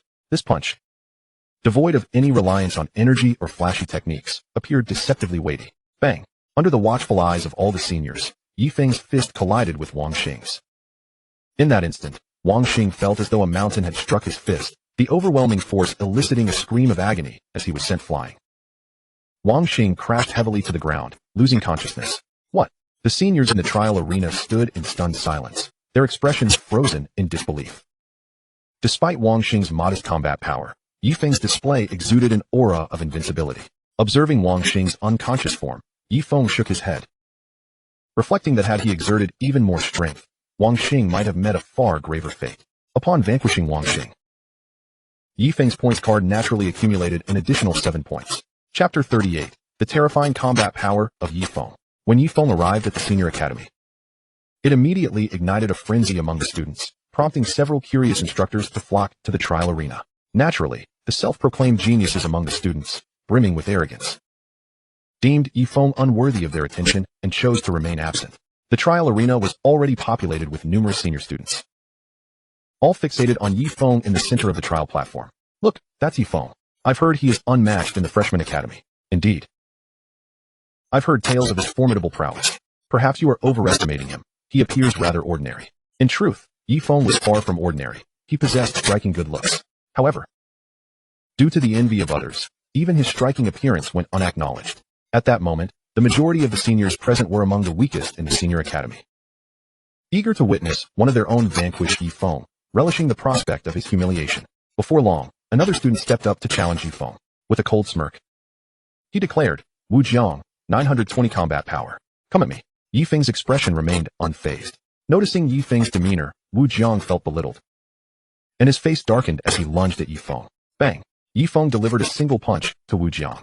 With only 920 combat power, Wu Jiang stood no chance against Ye Feng's might, and he was sent flying off the trial platform. Observing Wu Jiang's inability to withstand even a single blow, the seniors began to murmur, acknowledging Ye Feng as a worthy disciple of Su Ming, the head of the freshman academy, possessing considerable strength. After Wu Jiang was sent sprawling, Ye Feng's scorecard increased by another 9 points. He had no intention of exiting the trial platform, having already become a target for resentment among the seniors. He welcomed their continued challenges with open arms. More importantly, his aim was to claim the top spot on the Senior Academy's leaderboard. Shortly thereafter, another student approached the trial platform, exuding an air of unshakable confidence. Gao Tian, 1370 combat power. With such a level of strength, Gao Tian was classified as a junior martial artist, surpassing the foundational combat power by 370. In the freshman academy, such power would have been formidable. But within the senior academy, it was merely average. The other seniors speculated that even if Ye Feng possessed advanced cultivation talent, he was likely still only a junior martial artist, making a duel with Gao Tian potentially entertaining. However, Ye Feng shook his head upon hearing Gao Tian's declaration. Ye Feng. Gao Tian, incensed by the perceived slight, charged at Ye Feng in fury. The speed of a junior martial artist could reach 22 ms, significantly faster than the previous two challengers. Yet, to Ye Feng, this speed appeared exceedingly slow. Before Gao Tian could even strike, Ye Feng delivered a punch. Bang! This punch, in terms of both power and speed, was beyond Gao Tian's capacity to endure. His pupils dilated in shock as he was struck, toppling to the ground of the trial platform. A collective gasp reverberated through the arena as the seniors witnessed Gao Tian, a junior martial artist, fall to a single blow. They had entertained the thought that Ye Feng's strength might at least equate to that of a junior martial artist. Yet, to see one so classified defeated so easily left them in disbelief. What level of power did Ye Feng truly possess? Junior martial artist, 50 points. Chapter 39, Lu Ming's fear and anger towards Ye Feng. The seniors in the arena gazed in astonishment at Ye Feng on the trial platform. They had endeavored to conceive of his strength as formidable, yet it surpassed their wildest imaginings. The group present were the weakest in the senior academy, and upon realizing Ye Feng's terrifying prowess, they hesitated to step onto the platform. "Lu Ming, you must do something." Suddenly, One senior's eyes lit up as he glanced toward another in the vicinity. Lu Ming was somewhat renowned in the senior academy, known among many seniors. Lu Ming. This Ye Feng is utterly arrogant. He must think our senior academy is devoid of capable opponents. You are the strongest among us. Why not confront him and demonstrate the consequences of such hubris? Indeed, Ye Feng dares to challenge us, showing a complete lack of awareness of his own limitations. It is time to teach him a lesson, otherwise he will remain oblivious to the disparity between the freshman and senior academies. Yet, Lu Ming had been defeated by Ye Feng in the freshman academy days prior. And in that encounter, he had been dispatched with a single punch. At this moment, Lu Ming felt a mix of anger and fear towards Ye Feng. He was furious that Ye Feng had the audacity to arrive at the senior academy and act so arrogantly, as if he were invincible. But he was equally terrified at the prospect that Ye Feng might indeed possess terrifying strength capable of humiliating the senior academy. The seniors in the trial arena anticipated that Lu Ming would certainly ascend the platform to confront Ye Feng, given the latter's overwhelming arrogance. Lu Ming. What are you waiting for? A senior observed Lu Ming hesitating and looked at him questioningly. The others were puzzled as well. Logically, Lu Ming should have stormed onto the trial platform in a fit of rage. To their astonishment, however, Lu Ming simply turned and departed from the trial platform without uttering a word, leaving the seniors in a state of bewilderment. Ye Feng recalled Lu Ming, thinking he might possess enough self-awareness not to challenge him again after their previous encounter. After waiting for a while and realizing no one was stepping onto the trial platform, Ye Feng decided to leave, planning to return the following day. Once he departed, he returned to his dormitory, opting to remain there without venturing elsewhere. In a certain area of the senior academy, a senior approached Lu Ming. Lu Ming, why did you leave the trial arena without a word? Did you not wish to face Ye Feng? What do you know? Lu Ming shot a glance at the senior. Do you truly believe Ye Feng is so easily dealt with? The senior was taken aback. But Lu Ming, you are a junior martial artist. A junior martial artist means nothing. I was defeated by Ye Feng with a single punch in the freshman academy. You think that my status as a junior martial artist matters? Lu Ming gritted his teeth. The senior was struck dumb, overwhelmed by shock. A junior martial artist like Lu Ming had also been felled by Ye Feng's single blow. It was clear that in the future, no one in the senior academy should provoke Ye Feng. Even Lin Jian, the top-ranked student, might not stand a chance against him. Recalling the power Ye Feng had displayed on the trial platform, a chill ran down Lu Ming's spine. If it had been a life-and-death battle, he would have been a corpse by now. Chapter 40. The existence ranked 11th on the leaderboard. Ye Feng's arrival at the senior academy had become common knowledge among all faculty and students, who were now aware of his formidable strength showcased in the trial arena. Even Gao Tian, a junior martial artist, was effortlessly defeated by Ye Feng. And they were all eager to discover just how far Ye Feng's abilities extended. On the following day, before Ye Feng arrived at the trial arena, it was already populated with numerous seniors, all anticipating his return. Ye Feng indeed intended to return. He had set a clear objective before coming to the senior academy, to claim the top position on the leaderboard. Ye Feng is here. A sudden exclamation erupted in the trial arena. All the seniors quickly turned their attention, relieved to see Ye Feng approaching with measured steps. Upon arriving at the trial grounds, Ye Feng ascended one of the platforms without hesitation, his gaze sweeping across all the senior students below. Who will dare to challenge me? He queried, his tone unremarkable. The gathered seniors, upon hearing Ye Feng's words, clenched their teeth in frustration. Had Ye Feng been one of their own, they would have idolized him without question. However, the audacity of a newcomer from the freshman academy to confront them seemed rather presumptuous. The seniors exchanged glances, yet none dared to step forward, fully aware of their inferiority against Ye Feng. How laughable it was that the esteemed seniors were so brazenly disdained by a newcomer. Suddenly, a voice dripping with disdain pierced the air, drawing the attention of the seniors. They turned to see a student approaching, his expression exuding an air of rebellious arrogance, as if he looked down upon everyone. Yang Long, the seniors exclaimed in delight. Yang Long, one of the academy's prodigies, ranked 11th on the leaderboard. A high-level martial artist with a formidable combat power of 3,020. At that moment, several teachers also gathered, intrigued to discover the identity of the newcomer whom the freshman academy's dean, Su Ming, had taken as a disciple. Under the watchful eyes of the crowd, Yang Long stepped onto the platform occupied by Ye Feng, and the two faced each other in a tense standoff. The seniors present today were significantly stronger than those who had come yesterday, eager to witness how Ye Feng would be defeated. Ye Feng, I am Yang Long, a high-level martial artist, he declared, casting a scornful glance at Ye Feng. Confident in his abilities, he was certain Ye Feng would pose no threat. Not enough, came Ye Feng's retort, echoing the words he had spoken previously to Gao Tian. The crowd below gasped in astonishment. Yang Long was a high-level martial artist. Was Ye Feng truly unaware of the terror that such a status entailed? Or perhaps he, too, had ascended to the rank of high-level martial artist?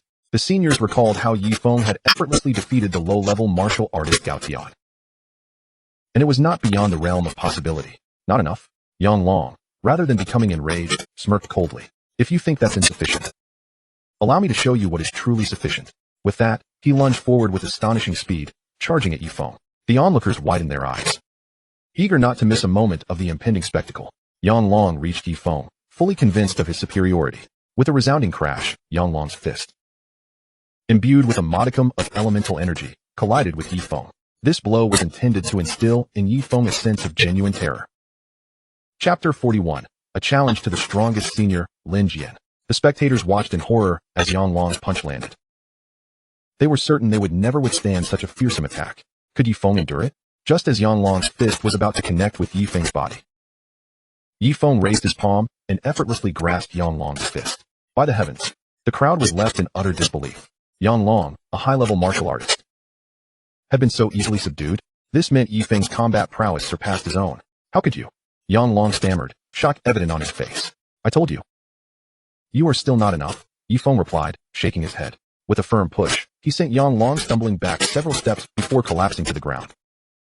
Silence enveloped the trial grounds, so palpable one could hear a pin drop.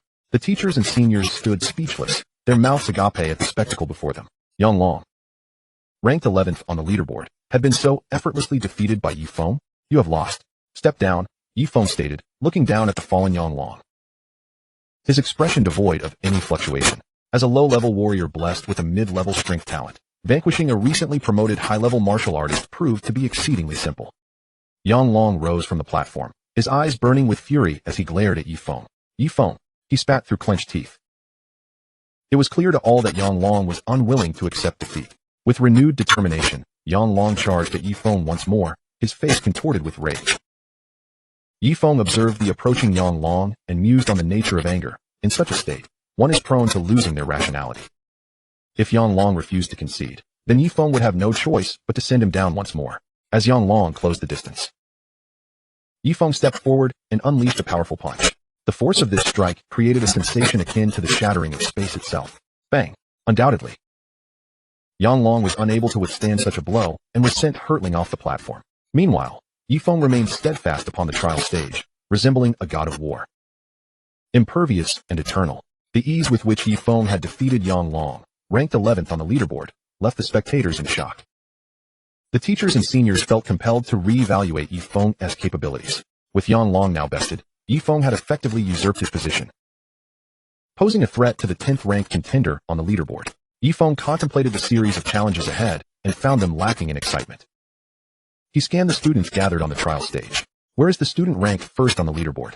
Let him come forth tomorrow for a battle against me. Earlier, upon entering the senior academy, Su Hua had informed him that Lin Jian, the top-ranked student, was a low-level warrior with a combat power exceeding 5100. Lin Jian's strength was comparable to Ye Feng's, both possessing awakened strength talents, albeit both were only low-level. Ye Feng, endowed with a mid-level strength talent, had no fear of Lin Jian. The crowd gasped in astonishment at Ye Feng's audacious challenge to Lin Jian, believing he had grown so confident in his invincibility that he dared to confront the top-ranked senior. Others speculated that Ye Feng had truly lost his mind. Chapter 42. The battle between Ye Feng and Lin Jian. After stepping down from the trial platform, Ye Feng returned to his dormitory, contemplating the imminent arrival of his advanced signing. The rewards for advanced signing filled him with anticipation. After spending some time in his dormitory, feeling a sense of boredom due to the thin atmosphere of vitality, he decided to spend the day in the Yuan Tower. Upon arriving at the martial arts training ground, Ye Feng directly ascended to the 3rd level of the Yuan Tower. The vitality readings displayed on his retina soared, 730, 745, 780. Later that evening, he departed the training ground, which was nearly deserted at night. Ye Feng resolved to test his combat power. Nearby, several seniors were occupied with their own assessments, their powers ranging from 800 to 900, not far from the threshold of low-level martial artists. As they reveled in their newfound strength, they turned to see Ye Feng. The sight of him sent chills down their spines, akin to encountering a demon from the depths of hell. In terror, they fled the training ground without a moment's hesitation. Ye Feng shook his head with a smile. He had already issued a challenge to Lin Jian. Uncertain whether he would accept, but he believed Lin Jian would indeed respond. After all, the nature of genius is often entwined with pride. Without further contemplation, Ye Feng raised his fist to gauge his own combat power. 5160, 5162, 5161, 5160. Observing the readings, Ye Feng felt satisfied. Returning to his dormitory, he sank into a deep slumber. Morning broke. The testing grounds of the Senior Academy have become a veritable sea of humanity, with nearly all the senior students in attendance, and even a majority of the faculty present. Just yesterday, Ye Feng boldly proclaimed his intent to challenge the Academy's top prodigy, Lin Jian, leaving many astonished for an extended period. At this moment, Lin Jian has already ascended to the testing platform. As the foremost genius of the Senior Academy, Lin Jian has undoubtedly captured the hearts of countless female students, while many male peers regard him as their idol. Numerous powerful factions in Jiangnan City have repeatedly extended olive branches to Lin Jian, inviting him to join their ranks upon graduation. As Lin Jian approaches the final year of his tenure at the Academy, he harbors an air of superiority. No one within the institution poses a challenge to him. Ye Feng's desire to confront him? To Lin Jian, it is merely a jest. He had initially dismissed the notion of battling Ye Feng. However, finding life too monotonous, he accepted Ye Feng's challenge. As Lin Jian steps onto the testing platform, the throngs of senior students erupt in excitement, for they are aware that Ye Feng is about to face inevitable defeat. They anticipate that soon, Ye Feng will truly comprehend the meaning of utter humiliation. Everyone awaits Ye Feng's arrival. Do you think Ye Feng dares to show up? I believe he lacks the courage. How could he possibly rival Lin Jian? Not necessarily. Someone as arrogant as Ye Feng might not back down. With Ye Feng's delayed arrival, the senior students begin to murmur among themselves. Suddenly, a gasp shatters the murmurs as they fix their gazes. Ye Feng has indeed arrived. Lin Jian's expression shifts slightly, followed by a hint of a nonchalant smile. He had previously thought Ye Feng to be a remarkable individual, yet now realizes he is rather unremarkable. Ye Feng approaches the testing platform, and their eyes lock. The atmosphere is charged with anticipation, as everyone knows a grand confrontation is imminent, causing their hearts to race uncontrollably. Ye Feng, you should not have come, Lin Jian remarks coolly, observing Ye Feng from his position. Yet here I am. Ye Feng replies slowly, and without hesitation, strides onto the platform. Lin Jian's brow furrows with displeasure upon seeing Ye Feng's ascent. In truth, you are unworthy of being my opponent. But for you to engage in battle with me is a tremendous honor, Lin Jian scoffs, viewing himself as an insurmountable mountain that all students cannot surpass. Even though Ye Feng currently ranks 11th on the leaderboard, he is still deemed unqualified to engage Lin Jian. If possible, I suggest you concede. It would spare you from embarrassment, Lin Jian continues, noticing Ye Feng's silence. Lin Jian originally sought to break the monotony of life at the academy by humiliating Ye Feng before decisively defeating him. However, to his astonishment, Ye Feng's expression remains unchanged, as if he had not registered Lin Jian's words at all. This realization causes Lin Jian's countenance to shift. Ye Feng, do not overstep your bounds, Lin Jian snaps coldly. In response, Ye Feng, intrigued, studies Lin Jian. Is your verbosity always this excessive? The crowd, captivated by their sharp exchange, finds the dialogue exhilarating, feeling as though they are witnessing a clash of blades. Ye Feng, how dare you accuse me of being verbose? Lin Jian can no longer tolerate Ye Feng's arrogance, and, with clenched fists, lunges at him. Observers note that as Lin Jian finally strikes, Ye Feng stands his ground, seemingly unfazed, as if Lin Jian were merely a feeble opponent. They sigh, considering Ye Feng's talents commendable, but lamenting his lack of humility. For it is well known that there are always those stronger than oneself. Both the junior warrior and junior martial artist can exert their energy to harm ordinary individuals, but their attacks are not lethal. The battles between martial artists and warriors typically rely on physical prowess. However, once one ascends to the martial master level, the dynamics shift significantly. While both junior warriors and martial artists can cultivate energy techniques and skills, the options available to them are severely limited. In contrast, martial masters have access to a broader array of techniques. At the martial master level, raw power matters, yet in battles of equal rank, the presence of extraordinary talent and superior techniques becomes paramount. Otherwise, under the weight of absolute strength, all embellishments are rendered meaningless. Lin Jian charges at Ye Feng, disdain evident in his demeanor, and his fury reaches its zenith due to Ye Feng's arrogance. With a powerful punch, Lin Jian strikes at Ye Feng. Both exhibit a combat power exceeding 5100, placing them on equal footing as junior warriors. Upon their fists colliding, both are forced to retreat 3 steps. This spectacle leaves all onlookers in stunned silence. The realization dawns that Ye Feng possesses a strength rivaling Lin Jian's. Could it be that Ye Feng is also a junior warrior? Many seniors swallow hard, struggling to accept this unexpected turn of events. As the crowd stands in awe, clarity begins to wash over them. Indeed, Ye Feng had effortlessly defeated Yang Long, ranked 11th on the leaderboard, who, despite his 3,000 combat power, does not imply that Ye Feng's strength is limited to 4,000. He is a junior warrior. After all, there is nothing particularly astonishing about this. Though they had been reluctant to entertain such a notion, I never expected you to be a junior warrior as well. Likewise, with these words exchanged, Ye Feng and Lin Jian engage in a grueling half-hour brawl. In this melee, stamina reigns supreme. Ye Feng refrains from deploying his intermediate strength talent initially, as he realizes this battle will provide him with invaluable combat experience. Though such experiences may bear little significance in the grand scheme, they are nonetheless better than none. Moreover, Lin Jian has yet to unleash his junior strength talent, so he remains unhurried. After half an hour, Ye Feng and Lin Jian finally create some distance between them, both panting and locking eyes. Below the platform, the crowd is utterly astounded. The ferocity of their close-quarters combat has been nothing short of brutal, and they wonder if they could withstand even a single strike. This is truly terrifying. Everyone recognizes that this battle is far from over. Ye Feng, it seems I underestimated you previously, Lin Jian states coldly. However, even if your strength matches mine, it will be of little consequence, for I shall now unleash my extraordinary talent. The crowd, hearing Lin Jian's declaration, realizes the moment they have been anticipating has arrived.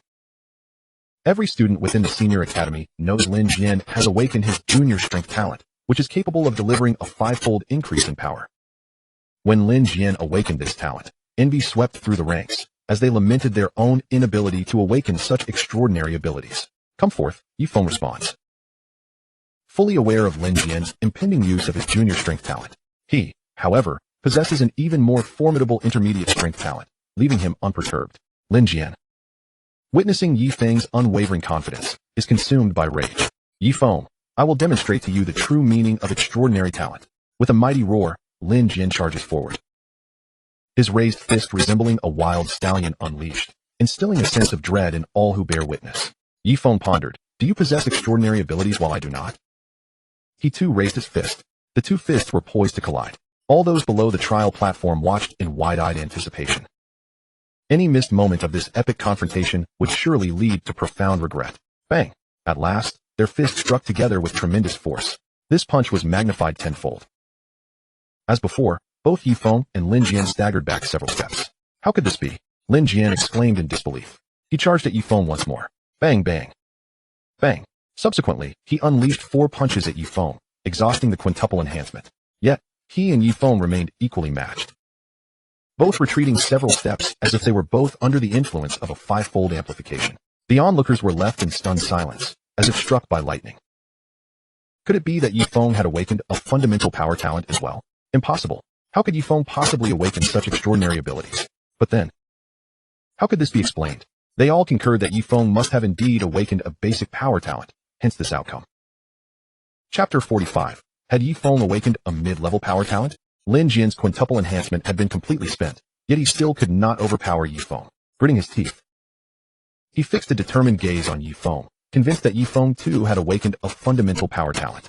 Ye Feng, it appears our strengths are not vastly different. This battle may not yield a clear victor, Lin Jian expressed with a hint of reluctance. As the strongest student in the Senior Academy, he naturally bore a pride that few could rival, and he found this outcome intolerable. The crowd below the trial platform shared this sentiment, believing that Ye Feng and Lin Jian were evenly matched, and that this battle would end in a stalemate. Cannot determine a victor? Ye Feng smiled, gazing at Lin Jian. I beg to differ. Everyone was taken aback by Ye Feng's words, wondering if he had some hidden trump card. Lin Jian was equally surprised by Ye Feng's audacity. Ye Feng, I am curious to see how you intend to defeat me. Lin Jian was resolute in his disbelief that Ye Feng possessed any formidable secret weapon. Just as Lin Jian's words fell, Ye Feng commenced his approach towards him, step by step. The spectators speculated whether Ye Feng intended to outlast Lin Jian through sheer stamina. Ye Feng, I extend you the courtesy of a draw, yet you refuse? How audacious! Lin Jian's fury ignited. He could scarcely recall the last time he had been this enraged. He could not fathom what Ye Feng had to be so arrogant about. Approaching him as if facing a trivial adversary. After his furious declaration, Lin Jian raised his clenched fist and launched a powerful strike towards Ye Feng. Naturally, Ye Feng responded with a punch of his own. However, his strike boasted a six-fold enhancement. Their fists collided. And just when all believed Ye Feng and Lin Jian were about to engage in a new round of combat, Lin Jian was sent flying backward. What? As Lin Jian soared away, the crowd was left thunderstruck, utterly astonished. Lin Jian propelled away, but they were both basic warriors with fundamental power talents. Why was Lin Jian the one sent flying? There was only one possibility. An elder student gulped nervously, realizing that Ye Feng had not awakened a basic power talent, but rather a mid-level power talent. This realization was shared by more than just one elder student. Teachers and students alike stared in horror at Ye Feng on the platform. A mid-level power talent. Only with such an awakening could Ye Feng have sent Lin Jian flying with a single punch, while Lin Jian had expended his quintuple enhancement. Ye Feng's mid-level power talent granted him an eightfold enhancement. This meant that Ye Feng's punch was magnified sixfold. As this understanding dawned upon them, the crowd exchanged glances, struggling to articulate their thoughts, but finding themselves at a loss for words. Ye Feng, a basic warrior, had awakened a mid-level power talent. Such prodigious talent was something they had only encountered in martial artist forms, never before in reality. In the eyes of the senior students, Ye Feng had become an overwhelmingly formidable presence, unmatched in strength. After Lin Jian was sent flying from the trial platform, he was assisted by a few students. His face etched with deep disappointment. Now aware that Ye Feng had awakened a mid-level power talent, he accepted his defeat with resignation. Chapter 46, Advanced Sign-In Reward. Dragon Element Technique. Ye Feng's triumph over the strongest genius of the senior academy, Lin Jian, sent shockwaves throughout the institution. Such an outcome had been utterly unforeseen. They were equally astonished to discover that Ye Feng was a basic warrior who had also awakened a mid-level power talent. Undoubtedly, Ye Feng had now ascended to the pinnacle of the senior academy's leaderboard. Being the top of the leaderboard granted him a special elemental tower point card, which allowed daily access to the elemental tower for cultivation. An instructor had already presented the special elemental tower point card to Ye Feng. Holding the violet card in his hand, Ye Feng contemplated how this card would expedite his power enhancement. Tomorrow, he would be eligible for an advanced sign-in. The reward for a mid-level sign-in was a mid-level power talent. He eagerly anticipated what the advanced sign-in would yield. With the special elemental tower point card in hand, Ye Feng spent an entire day absorbing elemental energy on the third level of the elemental tower, returning to his dormitory only at night. After falling into a deep slumber, he awoke to the dawn of a new day. Eagerly, he opened the sign-in interface in his mind. Ding! Does the host confirm the advanced sign-in? Confirm. Congratulations, host. You have acquired the Advanced Elemental Technique, Dragon Element Technique. Advanced Elemental Technique? Ye Feng examined the description of the Dragon Element Technique. The Dragon Element Technique comprises 5 layers, capable of multiplying absorbed elemental energy, with a maximum enhancement of 5-fold. Ye Feng sensed the presence of the Dragon Element Technique within him, though he had yet to reach even the first layer. To comprehend this elemental technique, there was no path to take but to fervently absorb elemental energy. Upon arriving at the third level of the martial arts arena with the special elemental tower point card, Ye Feng began to absorb elemental energy with fervor. Elemental energy, 565. Elemental energy, 572. Elemental energy, 563. The speed at which he absorbed elemental energy, thanks to his ultimate cultivation talent, was astonishing. Even the vast amounts of elemental energy appeared feeble before him. The energy he absorbed continuously bolstered Ye Feng's combat strength while nurturing the Dragon Element Technique within his body. 1 day, 2 days, 3 days. Ye Feng had remained on the third level of the elemental tower for 3 days. As for the fourth level, he had ascended once but found the oppressive atmosphere intolerable, prompting his return to the third level. Suddenly, a look of brilliance crossed Ye Feng's face. Elemental energy, 1125. Elemental energy, 1137. Elemental energy, 1136. The increase in elemental energy had shifted, indicating that he had reached the first layer of the Dragon Element Technique. The first layer doubles the elemental energy value. Ye Feng mused that the Dragon Element Technique was truly a superlative elemental technique. With this, his cultivation would yield results far beyond the effort expended. It felt as though time flowed differently within a fantastical narrative. After achieving the first layer of the Dragon Element Technique, Ye Feng continued to absorb elemental energy on the third level of the tower for an entire day. That night, upon exiting the tower, he resolved to assess his combat strength having not done so in several days, eager to discover how far he had progressed. Upon arriving at the martial arts training ground and standing before the combat power detection device, Ye Feng inhaled deeply and unleashed a powerful punch. Bang! 7,162. Observing the impressive figure displayed on the device, Ye Feng felt an immense sense of satisfaction, having enhanced his strength by 2,000 in just a few short days. The Dragon Origin Technique is truly miraculous. Chapter 47. The Outdoor Trial organized by the Senior Academy, with a combat power exceeding 7,100. He was now a mere 800 points away from the foundational strength of an intermediate warrior. Ye Feng contemplated that by the day after tomorrow at the latest, he would achieve the breakthrough to intermediate warrior. Following this, he absorbed vital energy within the Yuan Tower. Vital energy readings, 1260, 1154, 1162. Days passed, and Ye Feng felt an overwhelming sense of empowerment compared to his former self. He could only wonder how much he had truly progressed.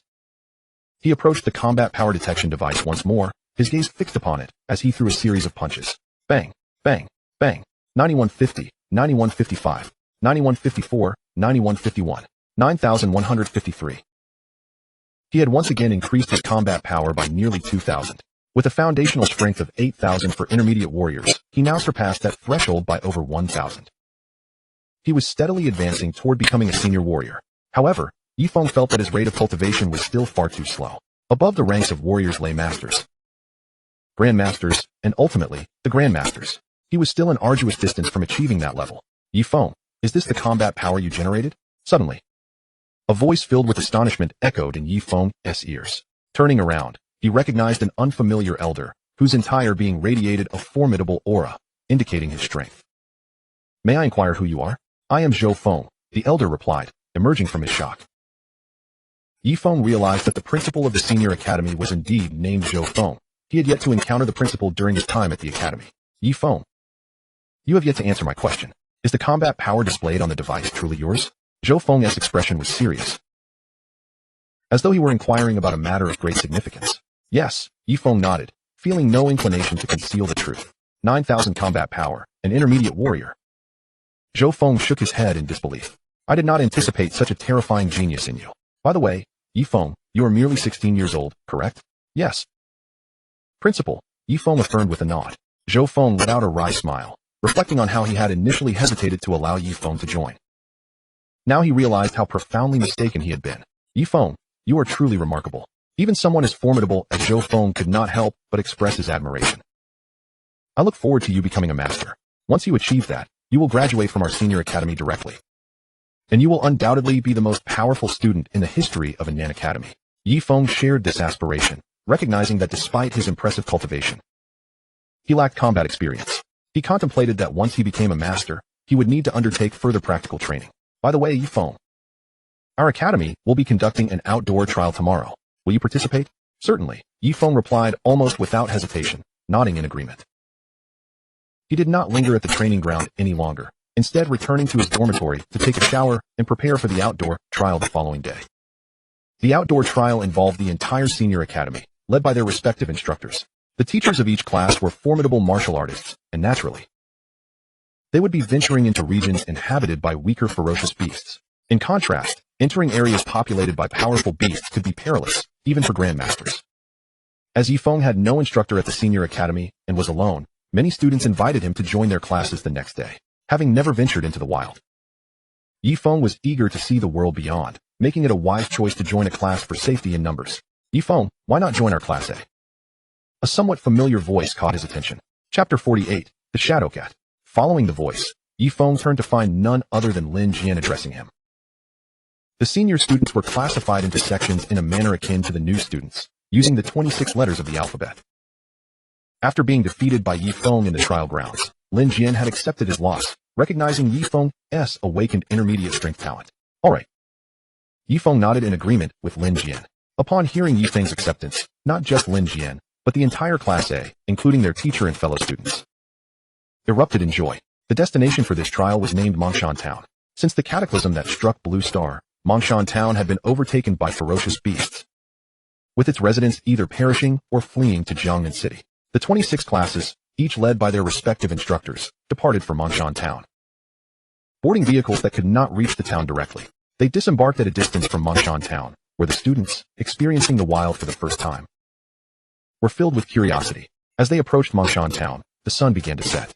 After establishing their campsite, Ye Feng gazed at the dilapidated town, overgrown with weeds and exuding an aura of desolation.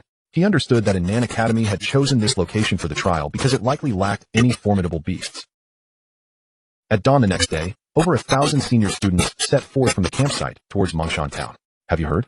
Nanshan town is home to many shadow cats, steel-haired boars, and bloodhounds. Of course, we've heard. They are merely first-tier low-level ferocious beasts. Even so, I'm no match for first-tier beasts, so you must protect me. The senior students began to murmur among themselves. Finally, they arrived at Nanshan town. The entrance was littered with skeletal remains, a sight that sent shivers down their spines. Having grown up in Jiangnan City, these students were unaccustomed to such scenes, their faces turning pale.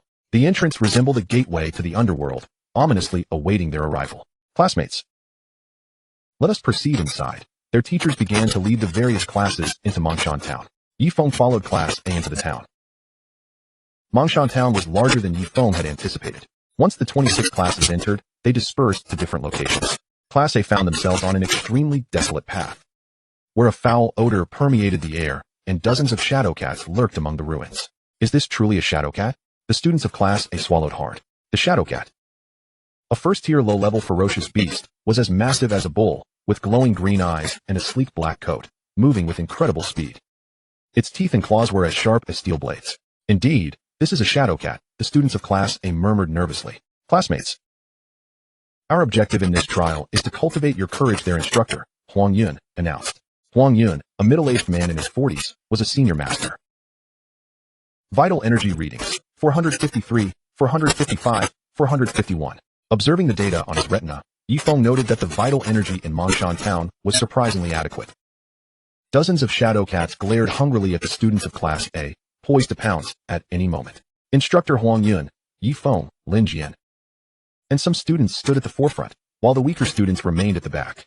Remember, if the shadow cats do not attack us, we must refrain from initiating the attack. Huang Yun cautioned everyone. Chapter 49, a punch for each little shadow cat. Suddenly, dozens of shadow cats lunged forward.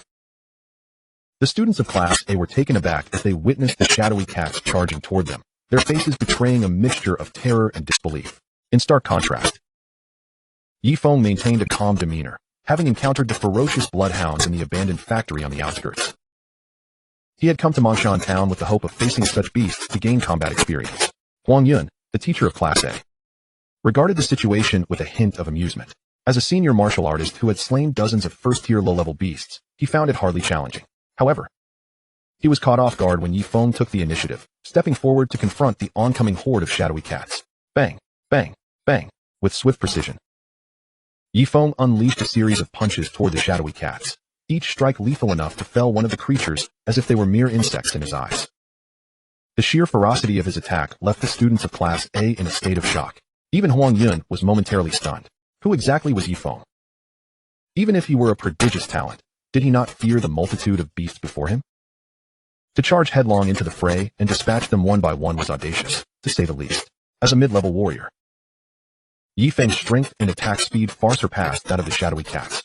The beasts, bewildered by the display of power, were rendered speechless. They had never anticipated encountering a human of such formidable prowess. Within moments, Ye Feng had dispatched over 20 of the 30 shadowy cats, sending the remainder fleeing at an unprecedented speed. The students stood frozen in place, mesmerized by Ye Feng's godlike prowess. Just as they began to relax, a terrifying roar pierced the air, reaching Ye Feng's ears. This was not good. It was the second-tier low-level beast, the Shadow Cat King. Huang Yun exclaimed as a massive shadowy cat appeared before Ye Feng, its size at least double that of the previous beasts. Ye Feng, do you think you can handle this? Huang Yun questioned, concern etched on his face. Ye Feng turned slightly to look at Huang Yun and replied confidently, no problem.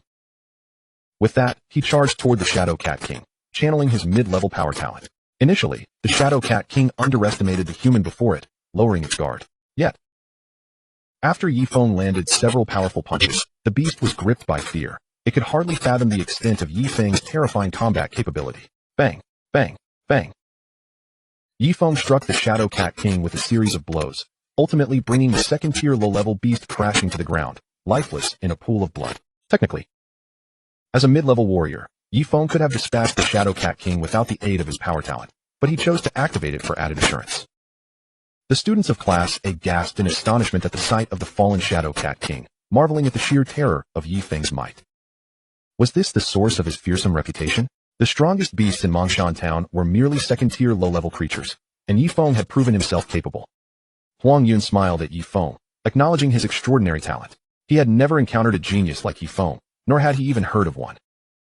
If the strongest beasts are merely second-tier low-level, perhaps I should venture out alone, Ye Feng mused. He turned to Huang Yun. Teacher Huang. I think I will go explore on my own. Huang Yun was momentarily taken aback, not expecting Ye Feng to have such an inclination. After a few seconds, he replied. Ye Feng, please exercise caution. Understood, Ye Feng nodded before setting off.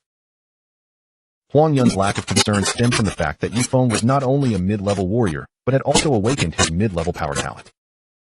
Chapter 50. Entering the Abandoned Hospital. The students of Class A gazed at Ye Feng with envy, wishing they possessed his remarkable strength.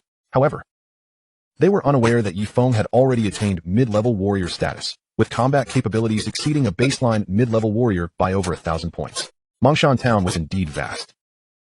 It was noteworthy that over 1,000 individuals had entered, yet no other classes had been encountered. After a moment's reflection, Ye Feng realized that the Senior Academy must have surveyed Nanshan town, designating specific areas for each class, which accounted for his solitary journey. Ye Feng. Suddenly, a voice called from behind him. Ye Feng turned to find Lin Jian approaching, his expression revealing a hint of hesitation. What brings you here? Ye Feng inquired. I spoke with Teacher Huang. I want to accompany you, Lin Jian replied, a sheepish smile adorning his face. Very well, Ye Feng responded, unwilling to dwell on trivial matters.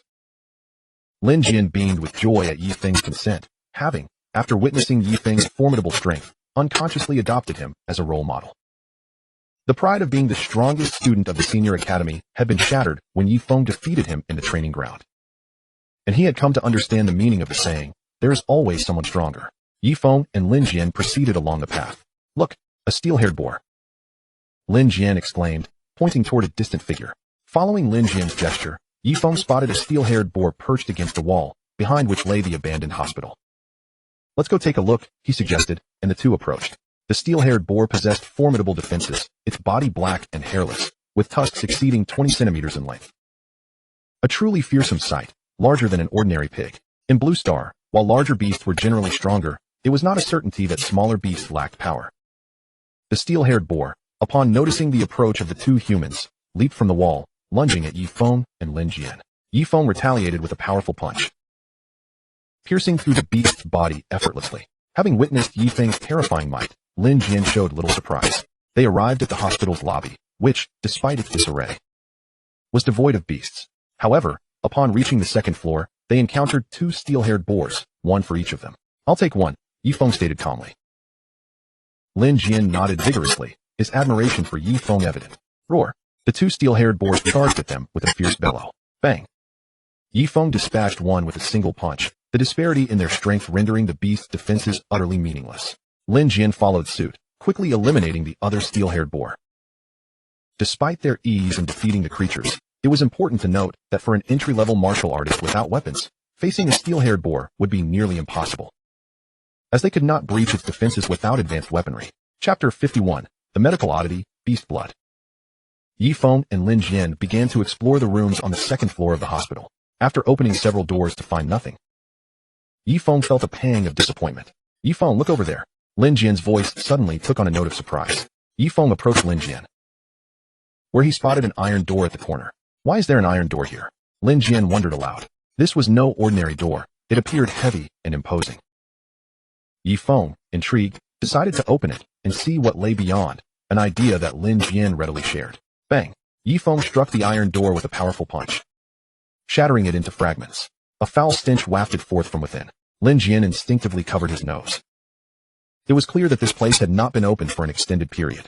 Despite the overwhelming odor, Ye Feng and Lin Jian steeled themselves and ventured inside, where they were met with the sight of a desiccated corpse dressed in a physician's garb, its head adorned with white hair and spectacles.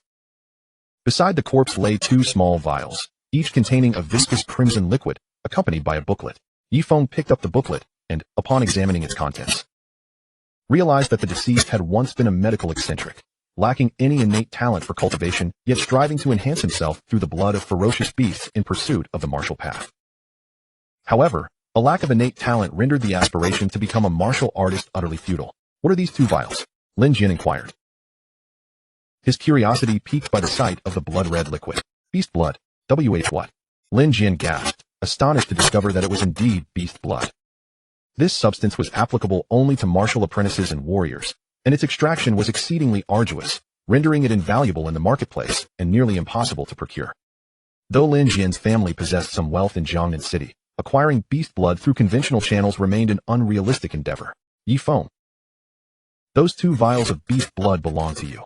I shall not take any, Lin Jian suddenly declared, shaking his head. Ye Feng suppressed a smile, fully aware of Lin Jian's apprehensions, that he feared being harmed over the coveted beast blood. However, considering that the blood was suitable only for martial apprentices and warriors, a single vial would suffice for Ye Feng to ascend to the rank of a high-level warrior, making the leap to martial master an achievable goal. Moreover, Ye Feng found Lin Jian to be a commendable individual. While not a paragon of virtue, he was not devoid of compassion or loyalty. Let us each take 1 vial. Ye Feng proposed to Lin Jian. Lin Jian was taken aback. He had never anticipated that Ye Feng would bestow a vial of beast blood upon him. A notion that had not even crossed his mind. Oh really? You don't want it? I'll take it, he exclaimed hastily. Eager to ensure that Ye Feng would not retract his offer, he then gingerly secured 1 vial of beast blood, viewing it as an unparalleled treasure. Subsequently, the 2 of them slayed a dozen steel-haired pigs in the abandoned hospital, returning to their designated location as the sun dipped below the horizon. The trial in Nanshan town lasted only a day. After spending the night at the camp, they returned the following day to the old student academy. Upon returning, Lin Jian wasted no time and hurried toward a specific location, evidently intent on absorbing the beast blood. Ye Feng too returned to his dormitory, preparing to assimilate the beast blood. Once in his dorm, he opened the vial and consumed the beast blood in 1 gulp, then commenced the process of refining it within his body. After drinking the beast blood, a formidable power began to coalesce within Ye Feng, an overwhelming force surging throughout his entire being. The pain was excruciating, akin to having his very heart torn asunder.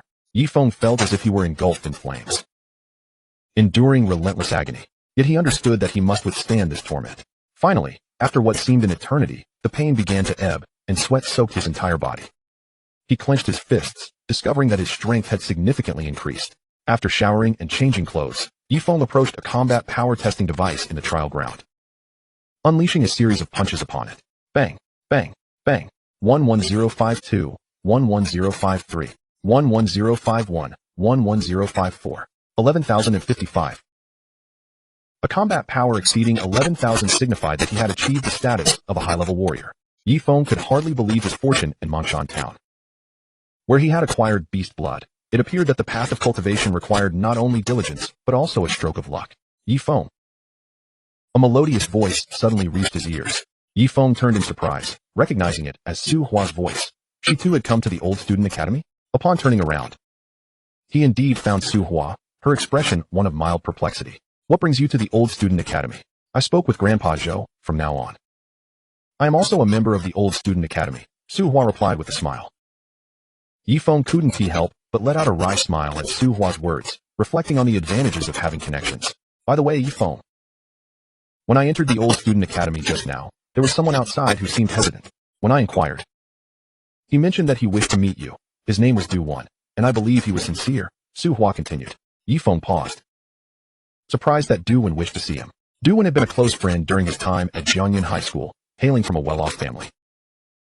Though he lacked any cultivation talent, Ye Feng surmised that Du-Wan's desire to meet was not merely for a casual reunion, but rather due to some pressing matter. He walked toward the entrance of the old student academy, with Su Hua following closely behind. Upon arriving outside, they spotted Du-Wan waiting.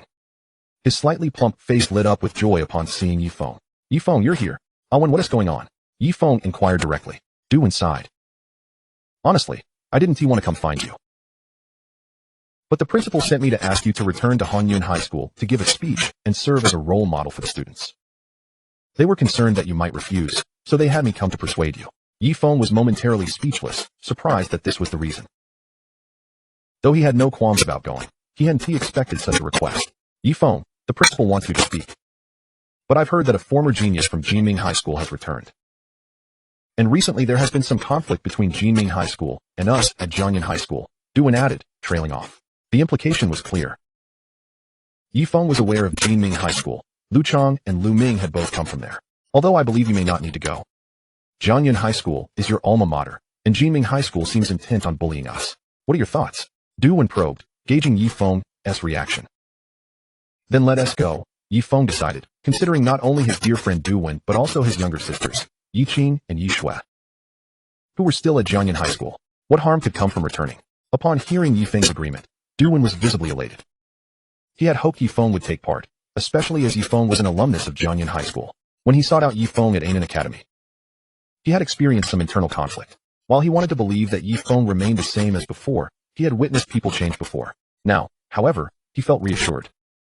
For Ye Feng was still the same person, still his good friend. Ye Feng, when do you plan to return to Jianyan High School? Right now, Ye Feng replied, as he preferred to act decisively rather than procrastinate. Can I go with you? Su Hua suddenly interjected. Suit yourself, Ye Feng nodded in acquiescence. The three of them set off, toward Jianyan High School. As they made their way, Ye Feng pondered why the principal had specifically sought him out.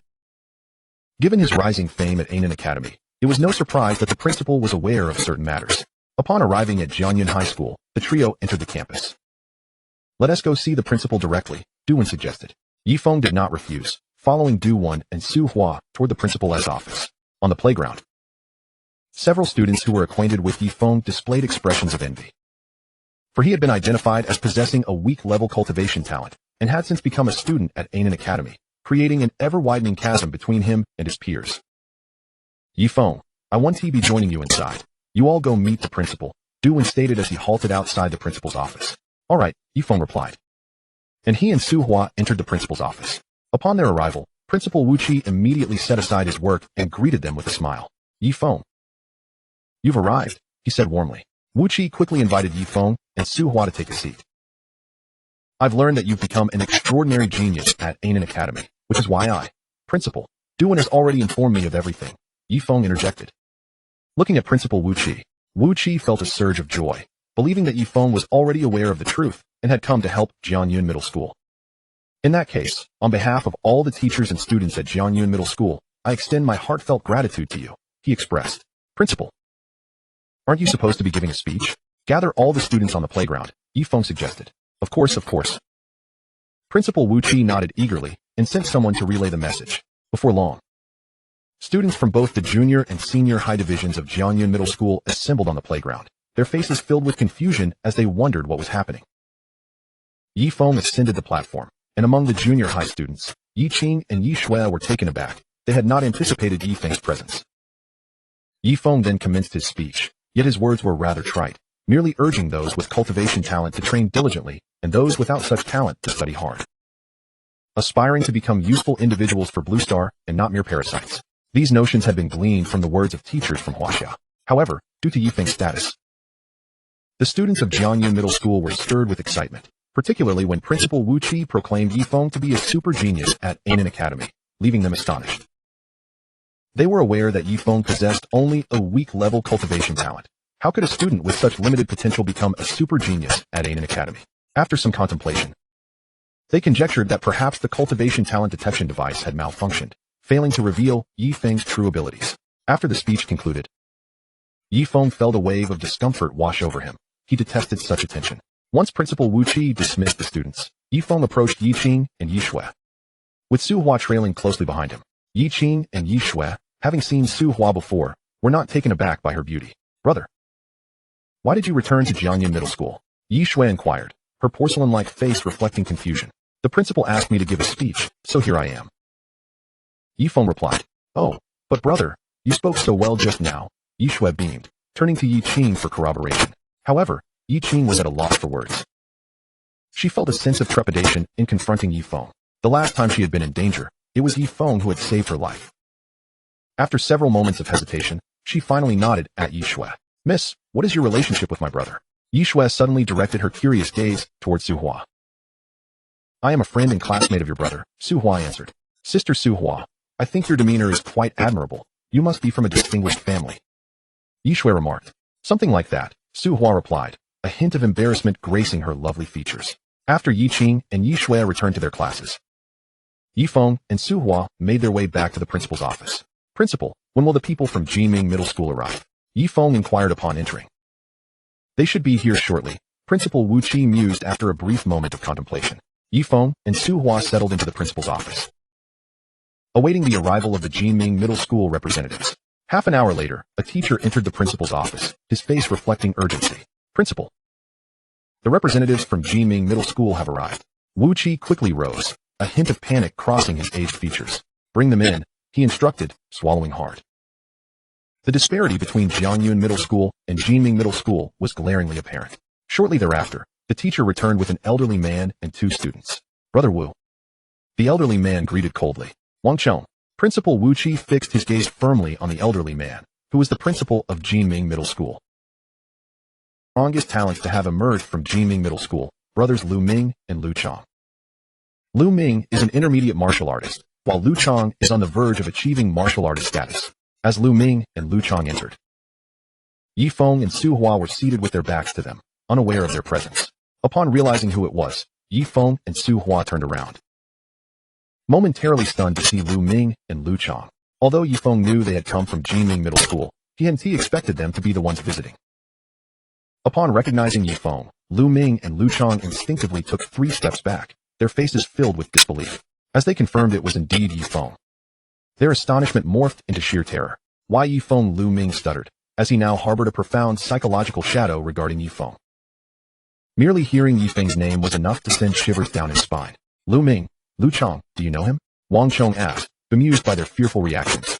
Principal, we won't be fighting anymore, Lu Ming declared, casting a glance at Wang Chong before making to leave with Lu Chong. What on earth is going on? Wang Chong was left in a state of utter confusion.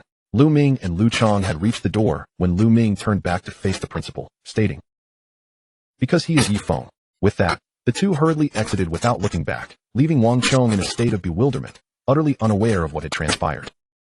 This scene left Principal Wu Qi equally perplexed. He recognized that Lu Ming and Lu Chong were students at Annan Academy, but their palpable fear of Ye Feng led him to wonder if Ye Feng had attained an unimaginable level at the academy. Why are you still here? Ye Feng inquired, directing his gaze at Principal Wang Chong. Only then did the principal snap back to reality, hastily departing the office without a moment's hesitation. Principal, we are leaving too, Ye Feng said to Principal Wu Qi. Although Wu Qi had anticipated Ye Feng's swift departure, he understood that Ye Feng must be quite busy and merely nodded in acknowledgement. Ye Feng and Su Hua exited Jiangyun Middle School and boarded a vehicle heading back to Annan Academy. Upon returning to the senior student dormitory, Su Hua regarded Ye Feng and said, I find your cultivation speed to be astonishing. I possess a high-level cultivation talent, yet my rate of progress is less than half of yours. You wouldn't happen to have a supreme cultivation talent, would you? A smile flickered across Ye Feng's face. Following this, Ye Feng entered the Yuan Tower, once again reaching the 3rd level. Vital energy, 1135. Vital energy, 1150. Vital energy, 1154. Data reflecting increases in vital energy continuously appeared before Ye Feng's eyes. Ye Feng contemplated the existence of the dragon elemental art, which had significantly augmented his vitality. However, he was currently only at the 1st level of this technique. 2 days later, his vitality readings fluctuated, 2310, 2229, 2305. As he observed the vitality data displayed on his retina, a glimmer of joy illuminated Ye Feng's countenance. He realized that the increase in vitality was due to his advancement to the 2nd level of the dragon elemental art. With this progression, it indicated his imminent ascendance to the rank of a martial master. Yet, Annan Academy lacked superior elemental techniques and vitality cultivation methods, as no student had ever graduated at the martial master level. Suddenly, Ye Feng recalled that he was now a senior warrior, and thus he should be able to access the 4th level of the elemental tower. Upon arriving at the 4th level, he was greeted by an absence of the prior oppressive atmosphere. The elemental energy there, enhanced by the 2nd level of the dragon elemental art, was utterly formidable.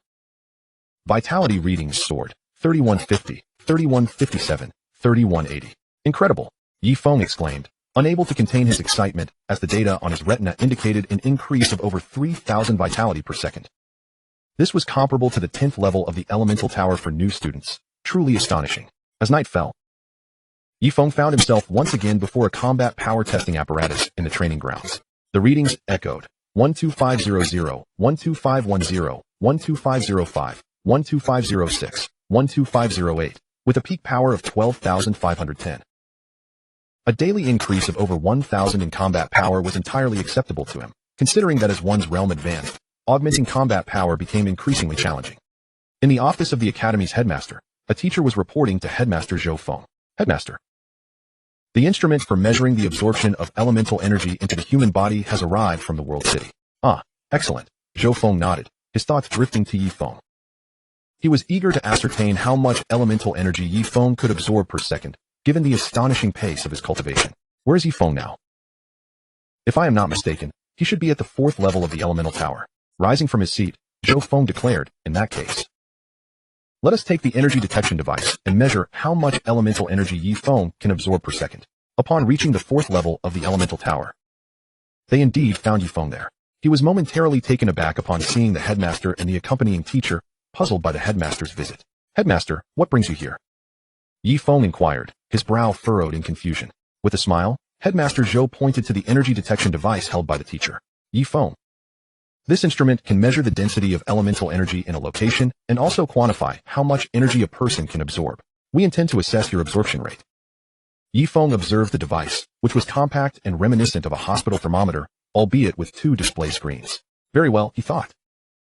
Recognizing that they would not relent without conducting the test, and he was reluctant to let trivial matters hinder his energy absorption. Seeing Ye Feng's acquiescence, Headmaster Zhou felt a surge of elation and instructed the teacher to commence the measurement. Beep, beep, beep. The device displayed its readings. Headmaster. The elemental energy at the 4th level ranges between 700 and 800, and Ye Feng's absorption rate is. The teacher's pupils dilated as he gazed at the data, as if he had witnessed something unfathomable. What is it? Headmaster Zhou inquired, noticing the teacher's stunned silence. Realizing that Ye Feng's absorption rate must be extraordinary, he took the device from the teacher's hands to confirm the readings himself. To his astonishment, the instrument indicated values between 3,100 and 3,200.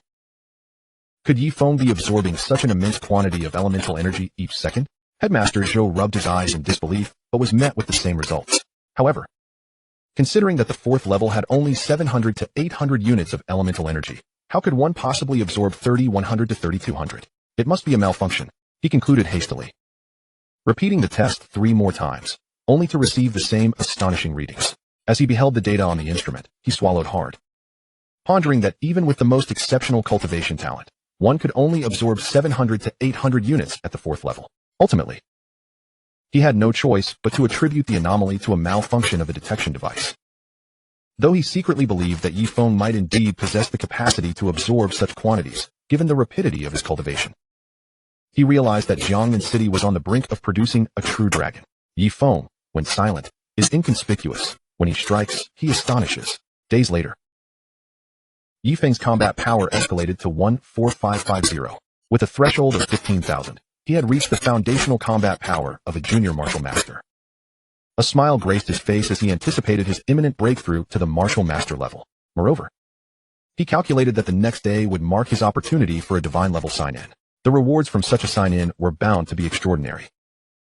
After another day of absorbing energy at the 4th level, his readings surged. 15200, 15230, 15250, 15245, 15231. 1,000 in combat power, and had now become a junior martial master. With this new status, he could select elemental techniques and vitality cultivation methods for further training. As he prepared to initiate his divine level sign-in, a notification echoed in his mind. Ding.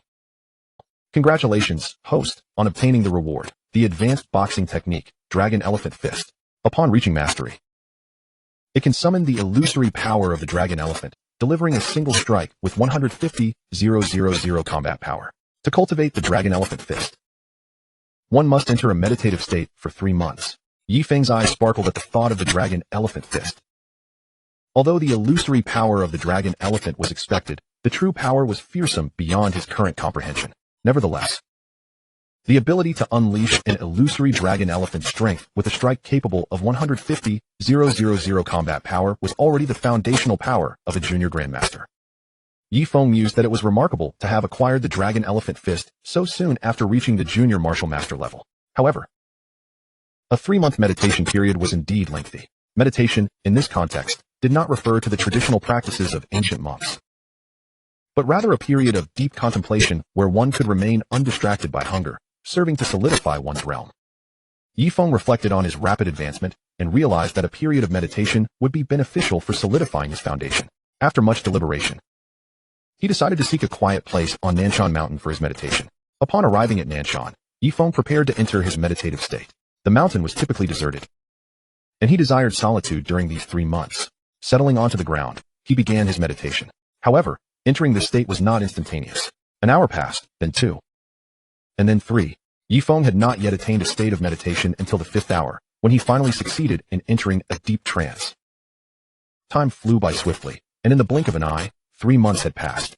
Upon opening his eyes and exhaling a breath of stale air, he did not immediately engage in practicing the dragon elephant fist. Instead, he accessed the sign-in sheet in his mind. However, upon opening the sign-in sheet, he felt a tinge of disappointment. He had initially believed that sign-ins could accumulate, but to his dismay, after 3 months without signing in, he still only had access to the basic sign-in opportunity. Furthermore, he would have to wait another fortnight to perform the basic sign-in, rendering the 3 months seemingly void of substance. Nevertheless, Ye Feng could distinctly feel that his realm was more solid than before, and next, he would focus on practicing the Dragon Elephant Fist. The Dragon Elephant Fist, a high-level elemental technique, even with his ultimate cultivation talent. Mastering the Dragon Elephant Fist to perfection would still require considerable effort. After returning to the old student academy, he began his practice of the Dragon Elephant Fist on the back mountain. Bang, bang, bang. He unleashed a flurry of punches into the air. However, it bore no fruit. He could not manifest the power of the dragon elephant. He continued to strike the air, producing a cacophony of sounds, and had the air possessed substance, it would have been annihilated countless times. Chapter 58. 2 months passed. Mastery of the Dragon Elephant Fist. Ye Feng relentlessly punched at the air. Crack, crack. His fists resonated through the air with vigor. He was determined to hone the Dragon Elephant Fist. After a fortnight, he completed his basic sign-in and successfully obtained a vial of blood chi pill. The blood chi pill could enhance one's physical constitution, but for Ye Feng, its effects were not particularly significant. During this fortnight, he remained on the back mountain of the old student academy, diligently practicing the Dragon Elephant Fist. Yet he still failed to grasp its essence. Despite his ultimate cultivation talent, he remained a novice martial artist, and comprehending advanced elemental techniques at this level proved challenging. Another fortnight passed, and Ye Feng had begun to unleash a faint semblance of the illusory dragon elephant power. He performed an intermediate sign-in, but only received a rather useless elemental technique, which made him realize that not every sign-in yielded valuable rewards. The Dragon Elephant Fist was a powerful technique derived from the true power of the dragon elephant. Thus, the illusory power that emerged upon mastering the Dragon Elephant Fist was merely a shadow of its true might. Once the Dragon Elephant Fist was perfected, he would be able to unleash a single instance of this illusory power, boasting a combat strength of a staggering 150,000. Ye Feng could easily regard the Dragon Elephant Fist as his ultimate move. Now that he could manifest a weak form of the illusory dragon elephant power, he knew it would not be long before he fully mastered the Dragon Elephant Fist. His anticipation grew. Bang, bang, bang. He continued to strike vehemently at the air. The faint dragon elephant power surged forth from his fists, and some nearby stones were struck by this illusory force, instantly reduced to dust. A month later, during which Ye Feng engaged in both advanced and divine sign-ins, he found the rewards somewhat beneficial, yet unsatisfactory. Anxiety began to creep in. He pondered the implications if future sign-ins did not yield favorable rewards. What, then, would be the purpose of this system? However, Ye Feng's gaze fell upon a massive boulder before him. He raised his fist, conjuring an overwhelming aura of the dragon elephant. What is the dragon elephant? It is the mightiest force in water, the strongest on land. Bang! Suddenly, he struck the boulder with a single punch, unleashing a terrifying wave of dragon elephant power. Boom! A deafening sound erupted as the power collided with the boulder, reducing it to mere powder. Ye Feng felt a surge of joy. After a month of relentless effort, he had finally perfected the Dragon Elephant Fist. Each time he could only unleash the Dragon Elephant power once. If only he could do so with every punch. Elemental techniques, after all, are merely aids for martial artists. One must not become overly reliant on them, but instead rely on oneself. Ye Feng had spent 2 months honing his skills on the back mountain, during which he had not descended. When hungry, he foraged for wild game. When thirsty, he drank from the mountain spring. Upon leaving the back mountain, Ye Feng returned to the old student academy. In the martial arts arena, the other students were taken aback upon his return. They had not received any news of him for 2 months, and were astonished to find him still at the academy. Ye Feng did not linger in the arena, but instead made his way to the principal's office. Upon arriving, Principal Zhou Feng was momentarily stunned by Ye Feng's sudden appearance. Ye Feng, where have you been for such a long time? I had some important matters to attend to, which is why I was away for so long. Ye Feng replied, Principal, you mentioned that if I became a martial artist, I would be able to graduate from Annan Academy, correct? Chapter 59, Early Graduation. The most powerful genius of Annan Academy. Principal Zhou Feng looked at Ye Feng with curiosity, not expecting him to make such a declaration. Suddenly, a terrifying possibility crossed his mind. Could it be that Ye Feng had already reached the level of a novice martial artist? Impossible. Zhou Feng shook his head internally, believing that even with Ye Feng's extraordinary talent, it was unlikely he had achieved the rank of novice martial artist. Ye Feng, I did indeed say that. Since the founding of Annan Academy, we have never had a student at the martial artist level. So if you manage to break through to the novice martial artist level, not only will you graduate, but you will also earn the honor of Annan Academy, with your photograph permanently displayed in a prominent place, along with a graduation reward of 10 million alliance coins, Zhou Feng explained. After a moment's thought, he continued, Ye Feng, how long do you think it will take for you to break through to the novice martial artist level? Although Zhou Feng did not believe Ye Feng had already become a martial artist, he completely trusted that Ye Feng could achieve that milestone by the time of graduation. Principal, I am already a novice martial artist. What? Zhou Feng was taken aback, unable to comprehend Ye Feng's assertion. Ye Feng, please don't joke around. If you have indeed broken through to the novice martial artist level, then you would be the most powerful genius of Blue Star. Zhou Feng shook his head, adamant that he could not accept Ye Feng's claim of having reached the novice martial artist realm. Ye Feng's expression remained calm and unyielding in the face of the principal's disbelief. Zhou Feng studied Ye Feng's demeanor, astonished. Could it be that Ye Feng truly had broken through to the novice martial artist level? But how could that be possible? Overwhelmed with astonishment, Ye Feng led Zhou Feng to the combat power testing device. Ye Feng, let us test your combat power, Zhou Feng stated. Knowing that this was the best way to ascertain whether Ye Feng had indeed reached the novice martial artist level, Ye Feng nodded, raising his fist and striking the combat power testing device with force. Bang, bang, bang. 16, 120. 16, 130. 16, 150. 16, 110. 16, 120. His maximum combat power peaked at 16, 150. The energy in the back mountain was quite sparse, and after 2 months, Ye Feng's power had only increased by less than 1,000. Principal Zhou Feng stared at the data displayed on the combat power testing device, rendered speechless, frozen in disbelief. Over 16,000 in combat power? This was already more than 1,000 above the foundational power of a novice martial artist. After a long pause, Principal Zhou Feng finally emerged from his astonishment. Although he was a master-level expert, he felt that Ye Feng was akin to an insurmountable mountain. Zhou Feng thought to himself that if Ye Feng were allowed to grow unchecked, the future would be terrifying indeed. Ye Feng, you can graduate now, he declared hastily before rushing off, seemingly to prepare for some grand undertaking. Ye Feng felt somewhat perplexed, unable to comprehend the dean's intentions. Ahem. Esteemed faculty and students of the Senior Academy, I now wish to announce a momentous and exhilarating piece of news. Our unparalleled prodigy, Ye Feng, has ascended to the rank of a martial master. The declaration resonated from the dean's office, igniting a wave of astonishment among all present at the Senior Academy. Ye Feng has already attained the status of a martial master? What kind of terrifying genius is this?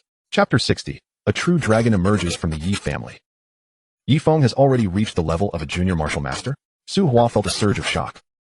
She perceived Ye Feng's rate of cultivation as nothing short of astonishing. While she was merely a mid-level martial disciple, he had already become a junior martial master. Moreover, Ye Feng was graduating early. Su Hua hurriedly sought out Ye Feng. After searching for a considerable time, a teacher informed her that Ye Feng had gone to Jiangming Community.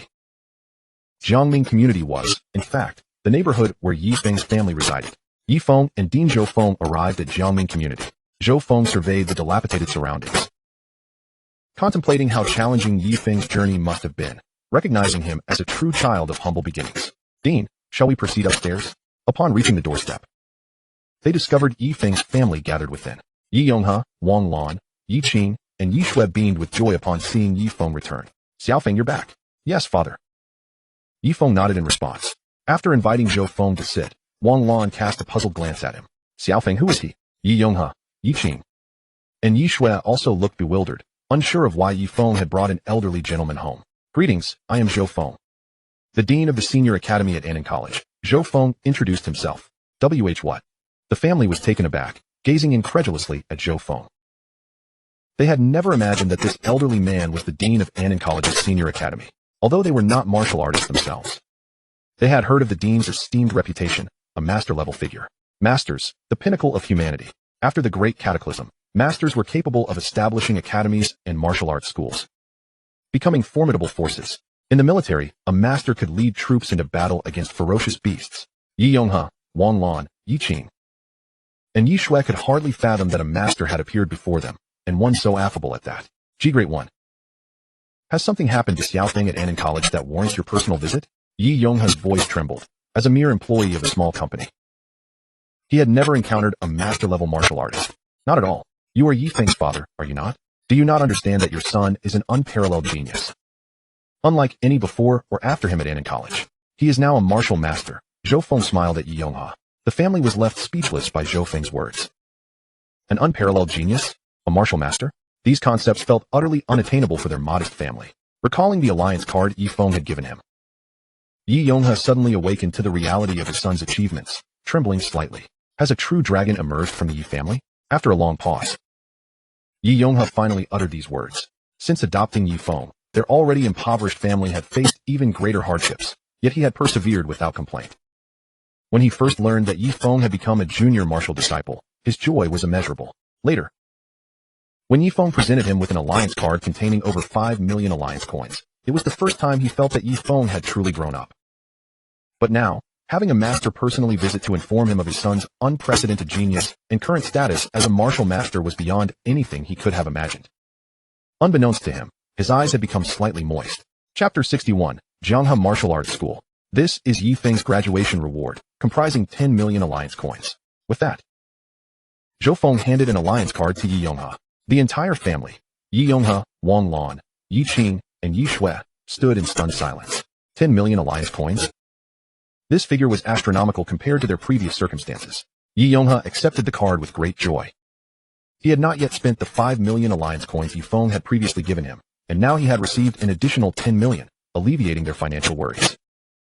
After Ye Feng departed, Yi Shui bombarded Ye Feng with questions, to which he responded patiently.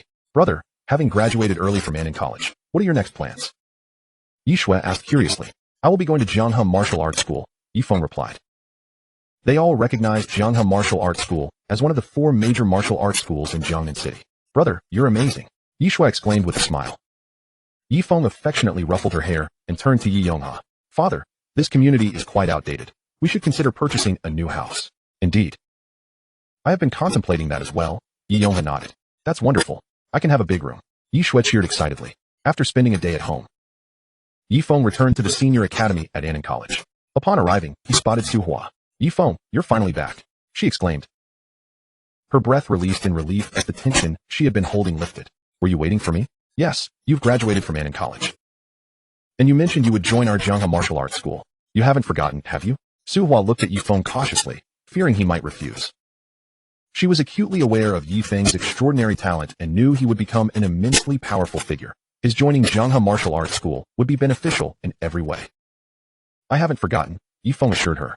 Su Hua smiled brightly. So when do you plan to go to Jianghe Martial Arts School? Any time works for me. How about tomorrow? Ye Feng nodded in agreement. He felt it was time to depart from Annan College. Although his time there had been brief, it had imparted invaluable lessons. He did not linger at the senior academy, but instead went to the freshman academy to speak with his instructor, Su Ming, discussing various matters. The following day, Ye Feng made his way to Jianghe Martial Arts School. As one of the 4 major martial arts schools in Jiangnan City, its location was undeniably advantageous. Upon arriving, Ye Feng admired the 20-story building adorned with the grand characters of Jianghe Martial Arts School. Before he could enter, Su Hua emerged, her fair face lighting up with delight upon seeing him. Let us go inside. She led Ye Feng into the school, and after registering the necessary information, he successfully became a student of Jianghe Martial Arts School. Ye Feng, Jianghe Martial Arts School boasts a training arena filled with rich spiritual energy. And we also have a student combat ranking board. In short, our school is a cradle of talent. Su Hua began to introduce the school to Ye Feng. As they walked, other students of Jianghe Martial Arts School looked at Ye Feng with astonishment in their eyes. The usually aloof Miss Su Hua was displaying an unusual warmth towards him. However, if Huang Yun were to find out, it would certainly be interesting. Some students at Jianghe Martial Arts School began to anticipate the unfolding events. Chapter 62. The talented student Huang Yun. Huang Yun, a talented student of Jianghe Martial Arts School, had broken through to junior martial master at the tender age of 20, simultaneously awakening a mid-level speed talent. This talent enabled him to triple his speed.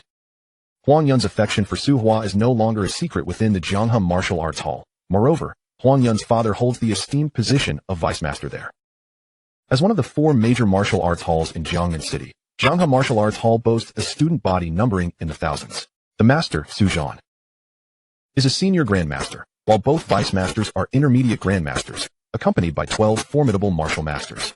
Su Hua, accompanied by Ye Feng, meanders through the halls of Jianghe Martial Arts Hall, eager for him to acclimate swiftly to the environment. Consequently, this has led many students to imprint Ye Feng's visage in their memories. Ye Feng, this is the training ground of Jianghe Martial Arts Hall. The training ground is expansive, currently bustling with thousands of students engaged in their exercises. Vital energy 617. Vital energy 620. Vital energy 633. Ye Feng perceives the fluctuations in vital energy and muses to himself that the energy here is rather mediocre.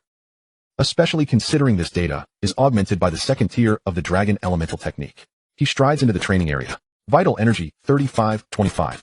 Vital energy 3627. Vital energy 3655. Observing the readings reflected on his retina, Ye Feng contemplates that the situation is passable. Is there a location within Jianghe Martial Arts Hall where the vital energy is more potent? He glances at Su Hua, now a junior martial master, realizing that the energy in the training ground is insufficient for him to achieve rapid advancement.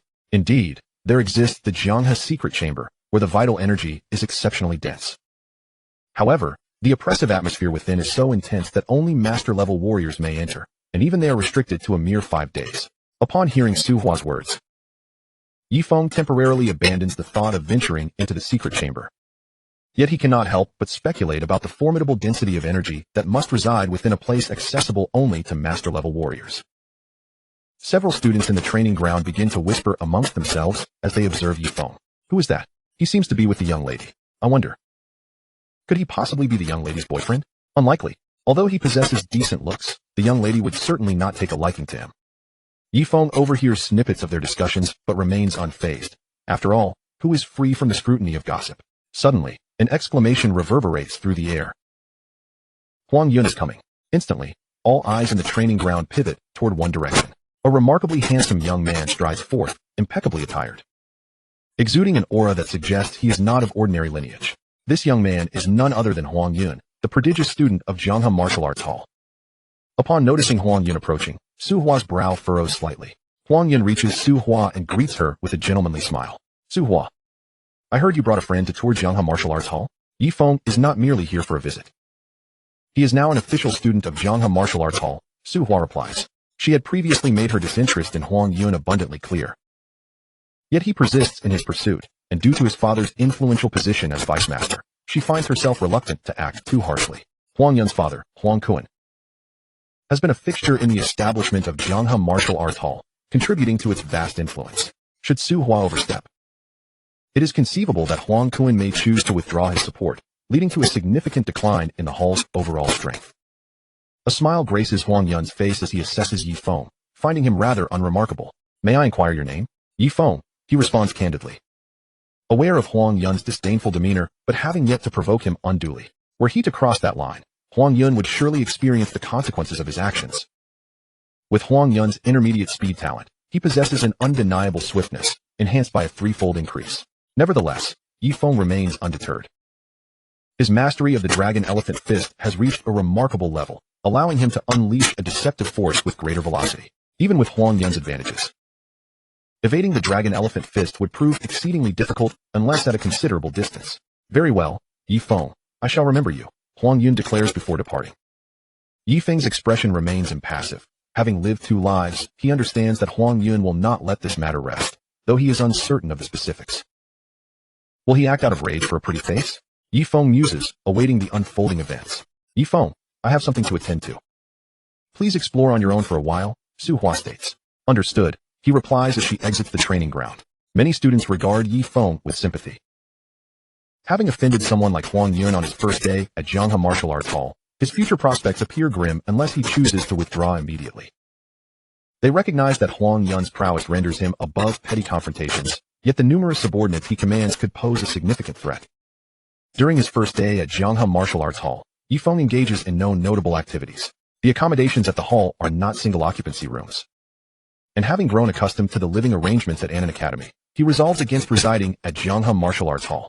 Upon returning to the Jiangming community, Ye Feng learns that his father, Ye Yonghe, has procured a new residence in the heart of Jiangnan City at a cost of 7 million alliance coins. This alleviates my rental troubles, he reflects, considering that Jianghe Martial Arts Hall is conveniently located in the city center. Upon arriving at the new home, he finds it spacious, exceeding 300 square meters, prompting him to marvel at the fact that such a property in Huaxiao would be unattainable for the same price. The new residence is situated in a community named Jinyun, just a 10-minute journey from Jianghe Martial Arts Hall. However, Jinyun community is quite distant from Jiangyan High School, leading Yi Qing and Yi Shui to decide to temporarily remain in their former community until later. With this decision made, Ye Yonghe and Wang Lan naturally do not come, leaving Ye Feng alone in the expansive house. The following day, Ye Feng makes his way back to Jianghe Martial Arts Hall. Upon arriving at the training ground, Su Hua also appears and approaches him, sighing softly. I apologize. Apologize? Ye Feng responds with a hint of confusion, uncertain as to why she feels the need to express regret. I thought my father would warmly welcome you upon your arrival at Jianghe Martial Arts Hall, but he dismissed it as mere boasting. Su Hua explains, shaking her head. Ye Feng comprehends her sentiments fully. Su Hua possesses an inherently proud nature, which she has merely concealed in his presence. Su Hua had suddenly informed her father of the formidable genius joining Jianghe Martial Arts Hall, yet as a senior grandmaster. Su Zhan could hardly be expected to take such claims at face value. To Ye Feng, however, her father's belief is inconsequential. What matters is that he is on the verge of making a name for himself at Jianghe Martial Arts Hall. You are Ye Feng, correct? A sudden, disdainful voice pierces the air, drawing Ye Feng's attention. A few years his senior, a burly young man stands before him, wearing a smirk that suggests he views Ye Feng as little more than a lamb ripe for slaughter. The students in the training ground begin to murmur amongst themselves. Is Yang Hu here to stir trouble for Ye Feng? Indeed, Yang Hu is one of Huang Yun's subordinates. Who doesn't know of Huang Yun's vengeful nature? Naturally, he would be envious of Ye Feng's camaraderie with the young lady. It appears that Ye Feng has landed himself in a predicament. Su Hua furrows her brow upon recognizing Yang Hu. What do you intend to do, Yang Hu?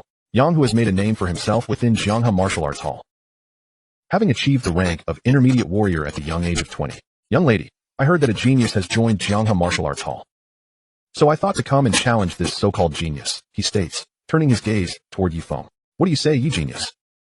Everyone in the training arena was aware that Yang Hu had been instructed by Huang Yun to confront Ye Feng. They believed that Ye Feng would likely refuse, as he appeared to be of similar stature to the young lady, suggesting a relatively low level of cultivation.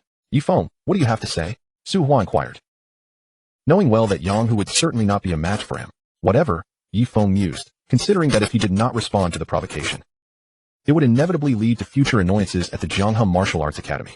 Can I take that to mean you agree to a duel with me? Yang Hu pressed. You could say that, Ye Feng replied with a calm demeanor, his tone unperturbed. The students in the training arena were taken aback by Ye Feng's composure. It was unexpected. Well then, Yang Hu declared, raising his fist as his aura surged dramatically, let's exchange blows. With that, he launched a fearsome punch at Ye Feng. The students widened their eyes at Yang Hu's display of speed, realizing he was a mid-level warrior, and wondering if Ye Feng could withstand such a blow. In an instant, Yang Hu's fist was upon Ye Feng. Yet, Ye Feng, unfazed, countered with a punch of his own. Bang! Their fists collided, and in a heartbeat, Yang Hu was sent staggering backward, tumbling to the ground in less than a second.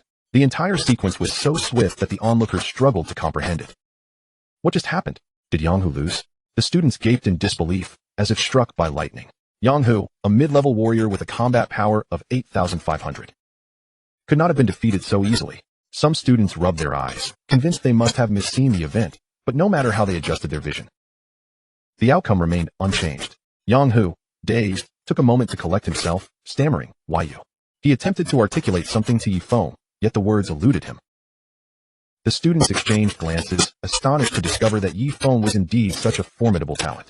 Yang Hu, being a mid-level warrior, had been effortlessly bested by Ye Feng, indicating that Ye Feng must be at least a high-level warrior, if not more. It became clear that their previous assumptions about Ye Feng's age, which mirrored that of the young lady, were misguided. he merely appeared youthful. As the students contemplated Ye Feng's genius, they anticipated that the Jianghe Martial Arts Academy would soon witness remarkable events. Yang Hu, how could you ever hope to be Ye Feng's opponent? Go back and inform Huang Yun to refrain from engaging in such futile endeavors in the future, Su Hua admonished coldly. Chapter 65, Advanced Martial Arts Academy 1. Testing combat power. Yang Hu, upon hearing Su Hua's words, felt utterly humiliated. The arrogance he had displayed before Ye Feng had crumbled to dust. Not daring to linger in the training arena any longer, he hastily departed. The students swallowed hard. Finally grasping the reason behind the close relationship between Ye Feng and the young lady, it was evident that Ye Feng was a prodigy. Suddenly, a startling possibility dawned upon them. Ye Feng's strength might surpass even that of Huang Yun. While this seemed far-fetched, nothing was ever absolute. If Yang Hu, Huang Yun's most formidable subordinate, had been defeated, then Huang Yun would surely be next. The students in the training arena began to eagerly anticipate a confrontation between Ye Feng and Huang Yun. Ye Feng, having just arrived at the Jianghe Martial Arts Academy yesterday. Which martial artist faction do you wish to join? Su Hua asked. The term martial artist faction did not refer to factions composed solely of martial artists. At the Jianghe Martial Arts Academy, martial artists were akin to instructors at Annan Academy. The academy was divided into beginner, intermediate, and advanced levels, each led by respective high-level martial artists. There were as many as 12 advanced academies within Jianghe Martial Arts Academy. Students of beginner level could enter the beginner academy, intermediate level students the intermediate academy, and high-level students the advanced academy. There was also a stipulation that if a student awakened a special ability, they could enter the advanced academy regardless of their martial artist rank. Thus, Su Hua was a student of the advanced academy. I am not yet familiar with these matters. I suppose I shall join whichever faction, Ye Feng replied to Su Hua. Then join my branch. I am part of the advanced 1 academy, led by Master Mu He. Very well, Ye Feng nodded in agreement. After receiving his consent, Su Hua led Ye Feng towards the advanced 1 academy. Upon their arrival, they found around 20 students inside, all of whom turned their attention to Su Hua and Ye Feng. Vitality, 4756. Vitality, 4812. Vitality, 4922. The increasing vitality readings appeared before Ye Feng's eyes. Though the vitality in the advanced 1 academy was significantly denser than in the training arena, it still fell short. Miss, who is he? The students of the advanced 1 academy asked curiously. Most were beginner warriors, with a few mid-level and even some high-level warriors, alongside a handful who had awakened special abilities, albeit of the most basic defensive and speed types. His name is Ye Feng, Su Hua introduced. Soon after, a middle-aged man, appearing to be in his 40s, emerged from the inner chamber. He bore an imposing countenance that radiated authority. Master Mu He, the students greeted him respectfully. Master Mu He, this is Ye Feng. He intends to join our 1 academy, Su Hua informed him. Master Mu He regarded Ye Feng with an inscrutable expression, then commanded, let us test your combat power. If you qualify, you may enter our 1 academy. Understood. Su Hua nodded and led Ye Feng to a combat power testing device. Ye Feng, it is time to assess your combat power. The students of the advanced 1 academy gathered around, eager to witness Ye Feng's prowess. The minimum requirement to join the advanced academy was to be a high-level martial disciple. Yet even among high-level martial disciples, there were few within the advanced academy. Chapter 66. Becoming a member of Academy 1. The academy leader wishes to meet Ye Feng. All students of the advanced 1 academy focused their gaze on Ye Feng, eager to ascertain his combat power. They believed that since the young lady had brought Ye Feng here, his combat power must at least be that of a high-level martial disciple. Ye Feng fixed his gaze upon the combat power testing device, raised his fist, and struck. Bang! Bang! Bang! 17100, 17120, 17110, 17140, 17130. The combat power testing device continuously displayed the power of Ye Feng's strikes. The students of the advanced 1 academy watched in astonishment as the readings skyrocketed, their eyes widening in disbelief as if they were witnessing the impossible. 17,000 combat power. He's a beginner martial artist. The students gasped, their expressions frozen in shock. In the Jianghe Martial Arts Academy, at such a young age, only Huang Yun had achieved the rank of martial artist. Now, another had emerged? No wonder the young lady dared to bring Ye Feng here. He was indeed a terrifying genius. Master Mu He was similarly stunned, and after regaining his composure, he addressed Ye Feng, from this day forth, you shall be a member of my advanced 1 academy. With that, Master Mu He hastily exited the advanced 1 academy, as though he had pressing matters to attend to.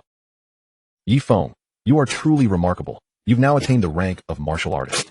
Indeed, Ye Feng, could it be that your aptitude for cultivation is of the extraordinary kind? The students bombarded Ye Feng with a flurry of questions. All right, suffice it to say that Ye Feng is an exceptional genius. Su Hua smiled at the students. In the Jianghe Martial Arts Hall, in the Master S chamber, Master Mu, he hurriedly entered the room where Master Su Zhan was diligently attending to some documents.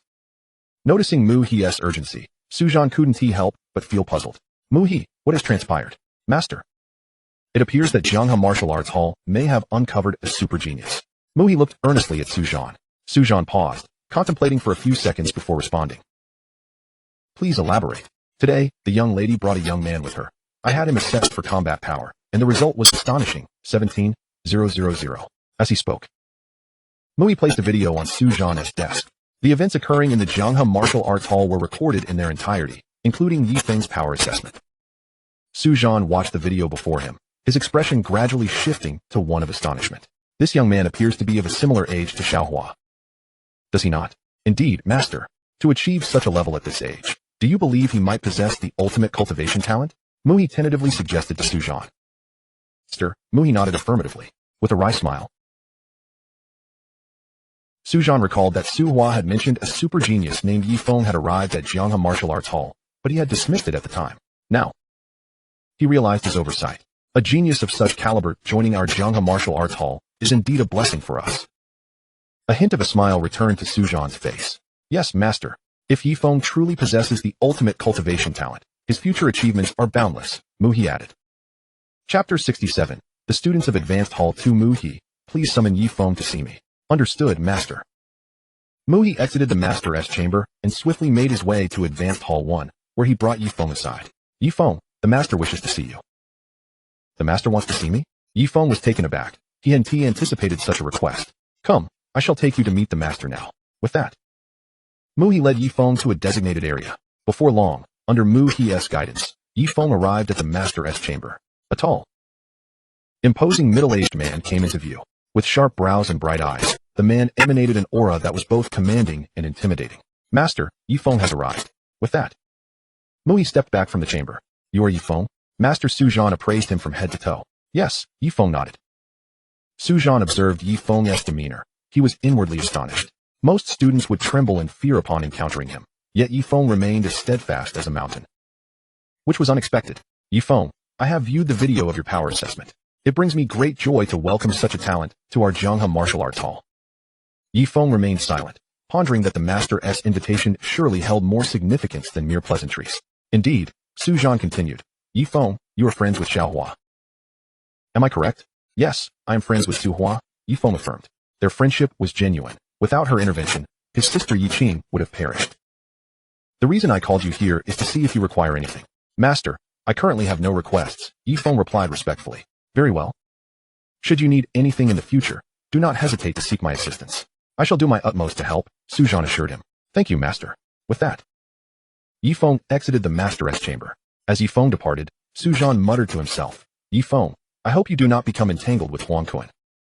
Huang Kuan was the deputy master of Jianghe Martial Arts Hall and a mid-level master, having co-founded the hall with Su Zhan years prior, thus holding considerable influence. Upon returning to Advanced Hall 1, Su Hua approached him. Ye Feng, where did Master Mu He take you? Her lovely face was filled with curiosity. He took me to meet the Master. Ye Feng was aware that the Master S words were an attempt to retain him. For any faction would covet a genius of his caliber. Su Hua beamed at Ye Feng's response. Now my father surely recognizes you as a rare genius. Despite not believing me, as her words fell, several students entered Advanced Hall 1. Who is Ye Feng? One of them scanned the room, inquiring. What brings you from Advanced Hall 2 to our Advanced Hall 1? The students from Advanced Hall 1 began to frown. I am Ye Feng. What is it? Ye Feng addressed the inquiring student directly. Advanced Hall 2 is the strongest among the Jianghe Martial Arts Halls, and Huang Kuan is within. Aside from the junior and intermediate halls, Jianghe Martial Arts Hall also housed an elite student hall, comprising students over the age of 25. With the lowest rank being intermediate warriors. Although they could leave the hall, they chose to remain. Thus, the elite student hall was formed. Chapter 68. The clash between Ye Feng and Huang Yun. The students from Advanced Hall 2 fixed their gaze on Ye Feng. Huang Yun requests your presence at the training ground. He has matters to discuss with you. You may decide whether to attend. With that, the students exited. The students from Advanced Hall 1 looked towards Ye Feng. Ye Feng. Although both you and Huang Yun are junior warriors with comparable strength, he has awakened a mid-level speed talent, one student warned. Ye Feng, will you go? Su Hua expressed her concern, knowing that Huang Yun sought revenge for Yang Hu's defeat at Ye Feng's hands. Yes, Ye Feng replied succinctly before stepping out of Advanced Hall 1. He merely wished to cultivate diligently within Jianghe Martial Arts Hall. However, he was not one to shy away from challenges. As Ye Feng exited, the students from Advanced Hall 1 quickly followed suit. Ye Feng and the students soon reached the training ground, where thousands of students, mostly from the junior hall, were present. Ye Feng's victory over Yang Hu had made a lasting impression on many, and whispers circulated as he arrived. Ye Feng has arrived. I wonder what Huang Yun wants with him. Is it not obvious? Ye Feng easily defeated Yang Hu, so Huang Yun is here for revenge. Looks like we're in for a show. Huang Yun is a junior warrior who has awakened a mid-level speed talent, under the watchful eyes of the crowd. Ye Feng approached Huang Yun. Ye Feng, you indeed showed up. Huang Yun greeted him with a disdainful tone and a mocking smile. Huang Yun, what do you intend to do? Su Hua stood protectively beside Ye Feng, glaring at Huang Yun. At her words, Huang Yun's expression shifted. Su Hua. Ye Feng defeated Yang Hu, so I merely seek to exchange pointers with him. Is that unreasonable? Huang Yun's heart was cold. He had tried to win Su Hua's favor, but her indifference stung, especially now that she had someone else in her life. He had hoped Yang Hu would teach Ye Feng a lesson, but the outcome had been the opposite. The students at the training ground sensed an impending confrontation. The battle between Ye Feng and Huang Yun promised to be exhilarating. Most of the students held Huang Yun in high regard, for he was undeniably the prodigious talent of the Jianghe Martial Arts School, while Ye Feng had only recently joined their ranks. Ye Feng, dare you engage in a duel with me? Huang Yun sneered, fixing his gaze upon Ye Feng. I am aware you will accept, for you do not wish to live under the shadow of Su Hua. Huang Yun's words were merely an attempt to provoke Ye Feng into combat, intending to demonstrate to him the boundaries of who could be provoked and who could not. Come forth. Ye Feng merely replied with 2 words. The other students in the training ground exchanged knowing glances as Ye Feng acquiesced to Huang Yun's challenge, quickly clearing a space for their impending clash. Silence reigned. One could hear a pin drop. As Ye Feng and Huang Yun faced each other, the atmosphere in the training ground grew tense. Their eyes locked in anticipation of the impending battle. Ye Feng, I am eager to discover the extent of your strength, Huang Yun declared, stepping forward with a burst of speed, his form cutting through the air like the wind. All present widened their eyes in awe, for they could not afford to miss a single moment of this confrontation between such talented individuals. Chapter 69. A trivial matter, I have already heard. Huang Yun did not employ his intermediate speed talent, wishing to gauge whether Ye Feng's strength warranted the use of such an ability. Bang! Huang Yun closed the distance and struck Ye Feng with a punch. Their fists collided, both imbued with vital energy that surged forth. The students in the training ground gasped internally. Such a blow seemed overwhelmingly fearsome. Had they been in their place, it could have easily spelled their demise. Ye Feng and Huang Yun met fist to fist, neither sustaining injury.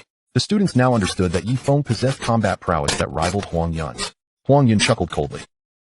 Ye Feng, I did not expect you to be a junior martial master. Previously suspecting Ye Feng to be a junior martial master, this testing confirmed their strengths were nearly equal. However, mere strength would not suffice. Ye Feng, while I may only be a junior martial master, I have cultivated the Xian Yuan Fist, which amplifies my power 5-fold. Although the amplification currently only reaches 3-fold, it is more than sufficient to deal with you. The amplification effect of this technique was akin to that of an intermediate power talent, yet it required cultivation, unlike the latter. The students were astounded by Huang Yun's declaration. They had not anticipated that he had already achieved a 3-fold amplification with the Xian Yuan Fist. How terrifying. Let us fight without further ado. What need is there for all this chatter?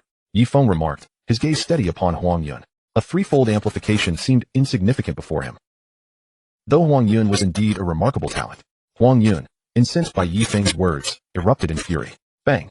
Suddenly, he unleashed the Xian Yuan Fist. This punch wielded a 1-fold amplification. Ye Feng countered with his own punch, emboldened by his intermediate power talent, unperturbed by the Xian Yuan Fist. Their fists crashed together with a resounding impact. The spectators believed that after Huang Yun unleashed his technique, Ye Feng would surely falter. However, they were utterly unprepared for the reality that Ye Feng did not retreat an inch. Gasp! The students collectively inhaled sharply, wondering if Ye Feng had also cultivated a power amplification technique or awakened a power talent. Impossible. Seeing Ye Feng remain steadfast, Huang Yun roared in rage and threw another punch. Ye Feng mirrored his action, and once again, their fists collided, with Ye Feng remaining unmoved. Huang Yun, now livid, unleashed a final punch with a threefold amplification. Yet still, Ye Feng stood resolute, like an unyielding pillar.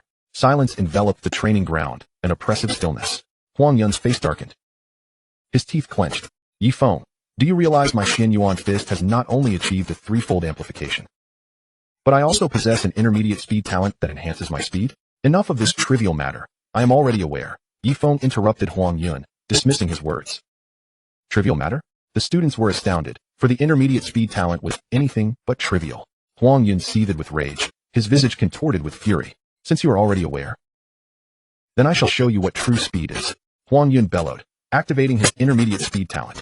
He had always been the most gifted student at Zhanghe Martial Arts School, buoyed by a pride that others lacked. Now faced with his most formidable opponent yet, and feeling so utterly disrespected, his anger was palpable. Chapter 70. The dragon and elephant emerge. Zhanghe is awestruck. As Huang Yun activated his intermediate speed talent, all eyes in the training ground widened in astonishment. This talent could triple his speed. How would Ye Feng withstand Huang Yun's impending onslaught? The students believed Ye Feng was on the verge of defeat, blaming his misfortune for provoking someone he should not have. As Huang Yun charged towards him at breakneck speed, a knowing smile graced Ye Feng's face. An intermediate speed talent? While undeniably fearsome, he felt no fear. In an instant, Ye Feng raised his fist, vital energy coursing through him as he began to channel the might of the dragon and elephant. Bang! In a sudden motion, Ye Feng unleashed a punch towards Huang Yun's position. The dragon and elephant's power surged forth with incredible speed. At that moment, Huang Yun was still several steps away.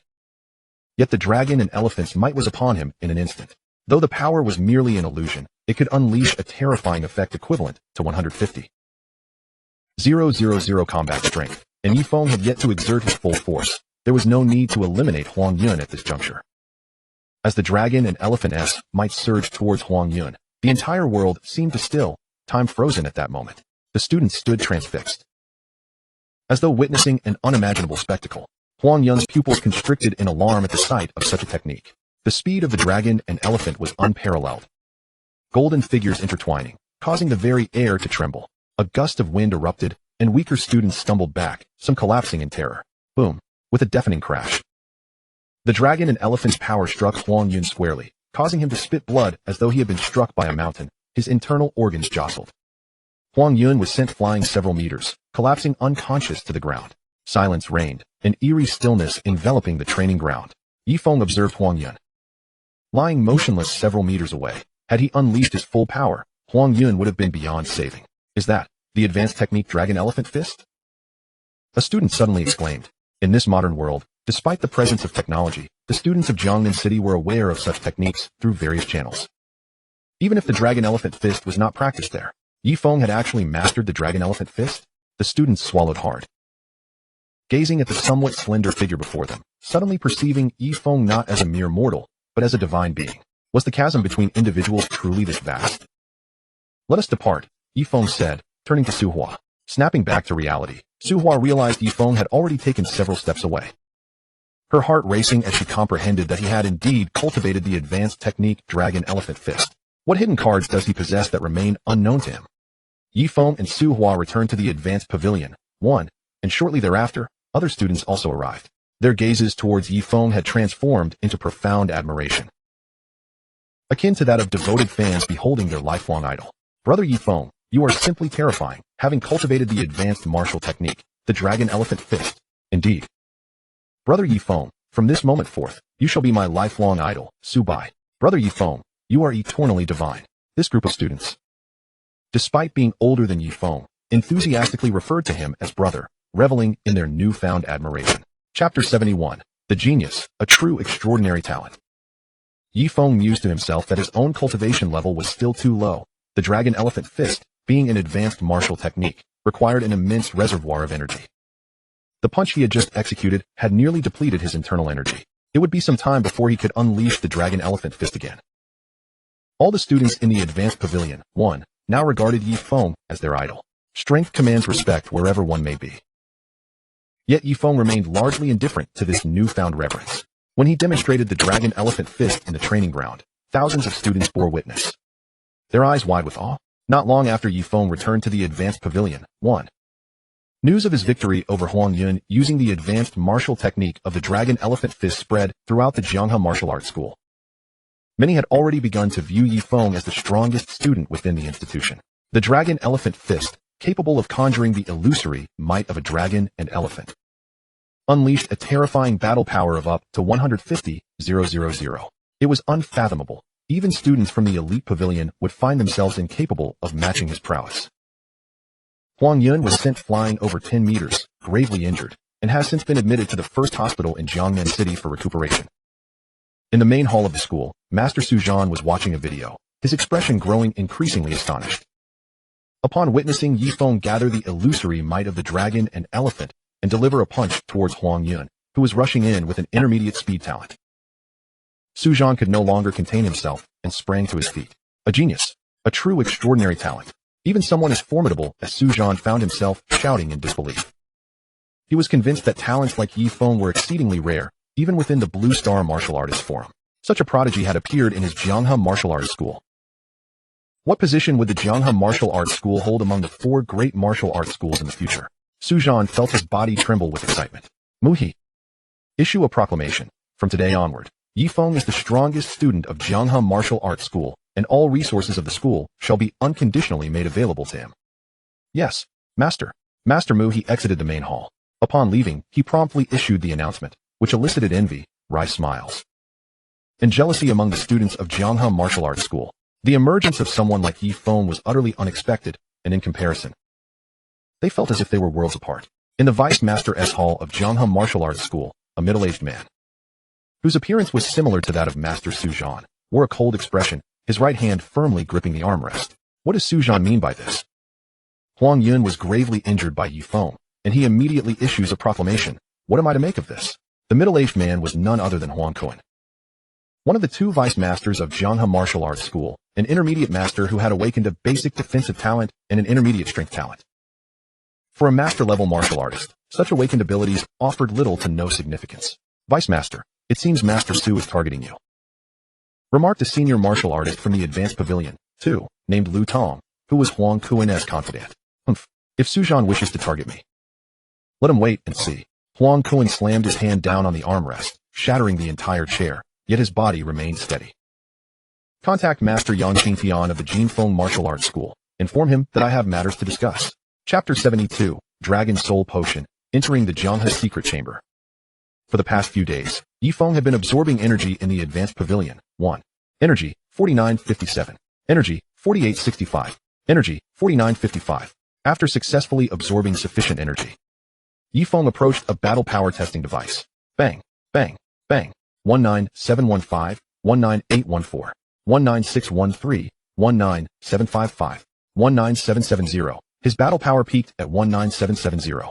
Observing the readings on the testing device, Ye Feng reflected on the slow progress. It had taken him over 10 days to increase his battle power by just over 2,000. However, reaching 20,000 battle power marked the foundational strength of an intermediate martial master, indicating that he was now exceedingly close to achieving that level. Tomorrow, he would be able to participate in a new round of sign-ins. He held little expectation for the beginner sign-in, having already realized that not every sign-in would yield valuable rewards. The following day, Ye Feng once again tested his battle power. Bang, bang, bang. 20155, 20200, 20167, 20158, 20,195.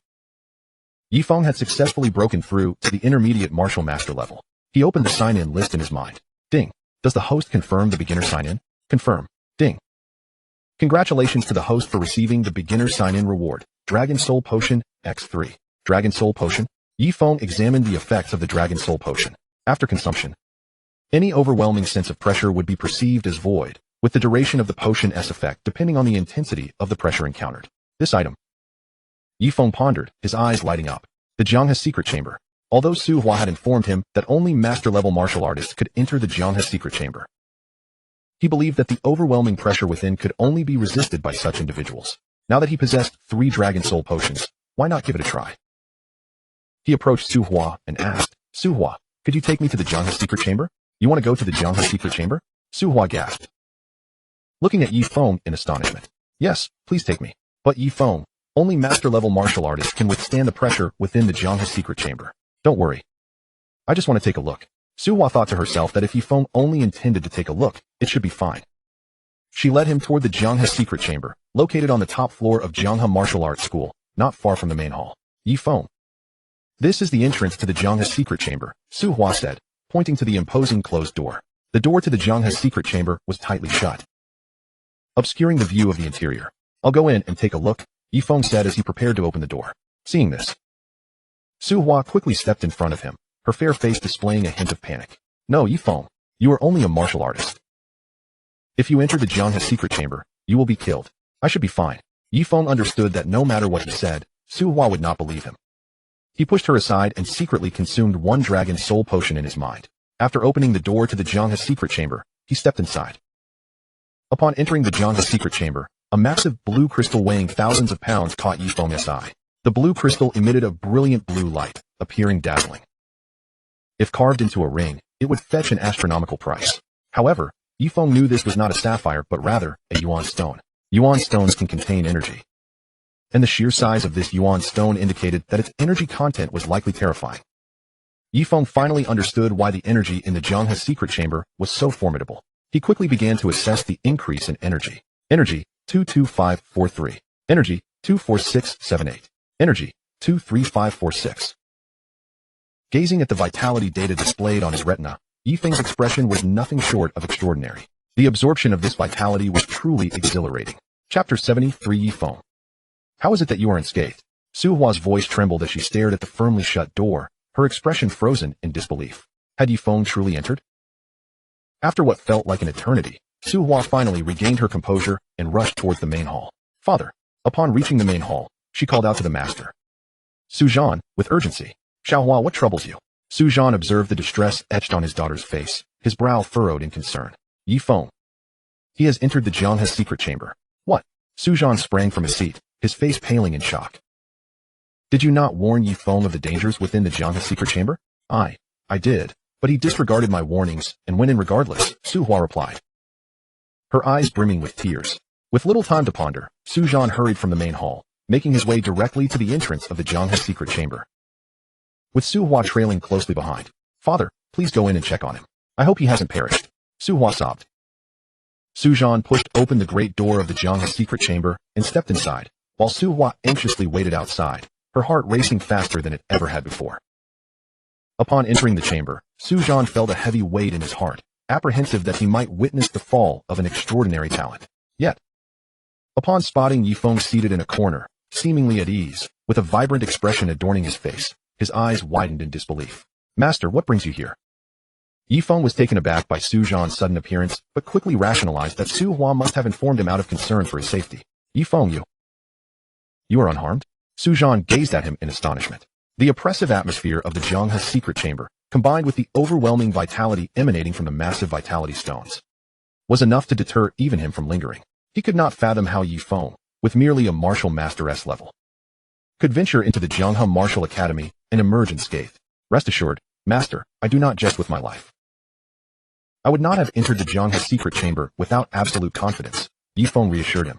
Listening to Ye Feng's words, Suzhan felt a wave of relief wash over him, although he could not comprehend the reasons behind Ye Feng's resilience. He acknowledged that in the vast expanse of Blue Star, Jiangnan City was merely a lesser hub among the 8 major base cities of the Dragon Kingdom. And there were many things beyond his understanding.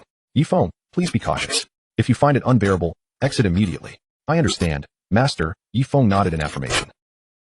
As Suzhan exited the Jianghe secret chamber, Suhua hurriedly inquired, Father, how is Ye Feng? He is fine. Really? Do you think I would jest about such matters? After a brief pause, Suzhan added, Xiaohua, you seem quite concerned for Ye Feng. Could it be that you have developed feelings for him? Father. What are you saying?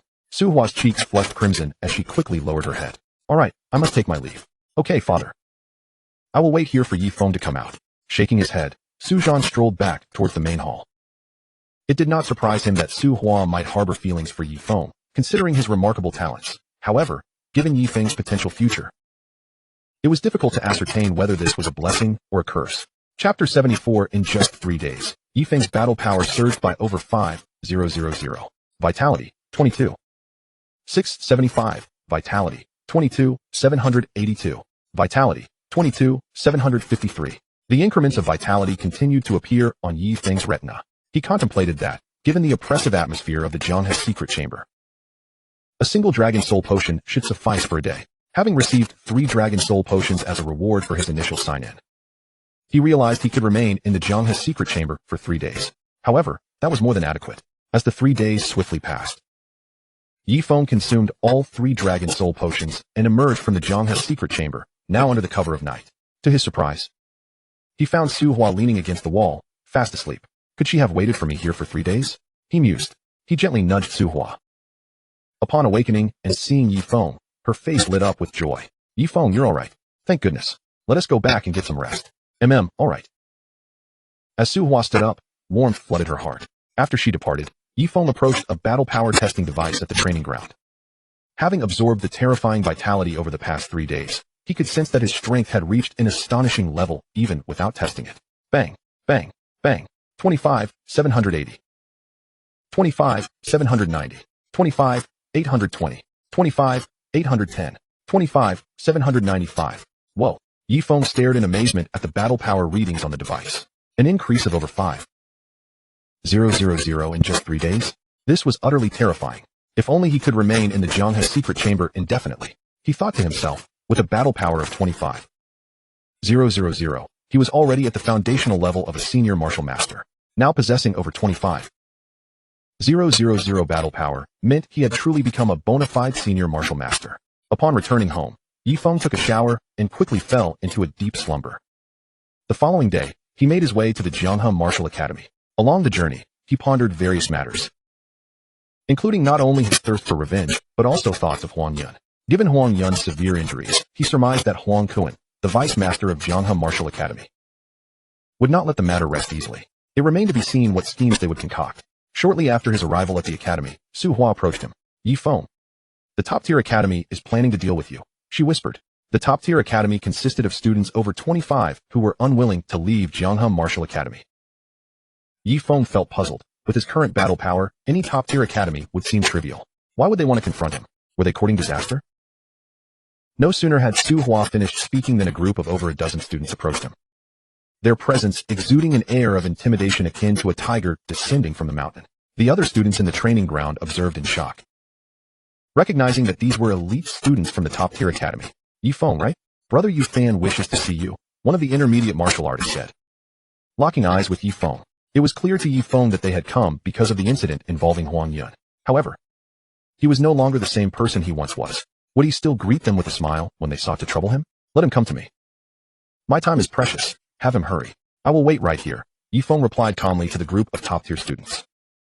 Chapter 75. The group of elite students from the top-tier academy gritted their teeth upon hearing Ye Feng's words. Ye Fan was a superlative student of the top-tier academy, having reached the intermediate martial master rank at the age of 26. Initially planning to leave Zhanghe Martial Academy, he had chosen to stay due to the entreaties of Vice Master Huang Kuan. Very well, we shall inform Brother Ye Fan. With that, the group of elite students departed the training ground. The onlookers were baffled, wondering how Ye Feng, who had comprehended the advanced vitality technique, the Dragon Elephant Fist, could be threatened by someone like Ye Fan. Moments later, a young man, approximately 26 or 27 years old, approached Ye Feng, flanked by a throng of supporters. This young man was none other than Ye Fan. Ye Fan had yet to awaken his innate abilities, but he had grasped a few foundational martial techniques, which he considered his source of pride. Not long after, he approached Ye Feng. Ye Feng, Ye Fan sneered, locking his gaze on him. Speak. What is it that you want? Ye Feng remained unfazed, harboring doubts about Ye Fan's courage to confront him. The other students in the training ground shared his skepticism. Despite Ye Fan being an intermediate martial master, he paled in comparison to Ye Feng. I wish to duel you, Ye Fan declared abruptly, his eyes fixed on Ye Feng. Gasps filled the air as all onlookers absorbed Ye Fan's words, unable to suppress their astonishment. Did Ye Fan truly dare to challenge Ye Feng? Ye Feng himself was taken aback. What was the point of challenging someone when victory was implausible? Ye Feng, you rely solely on the advanced technique, the Dragon Elephant Fist.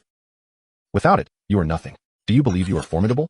In my eyes, you are merely a joke, Ye Fan retorted coldly. Upon hearing this,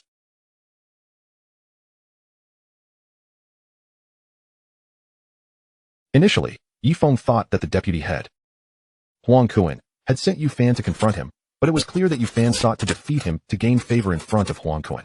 However,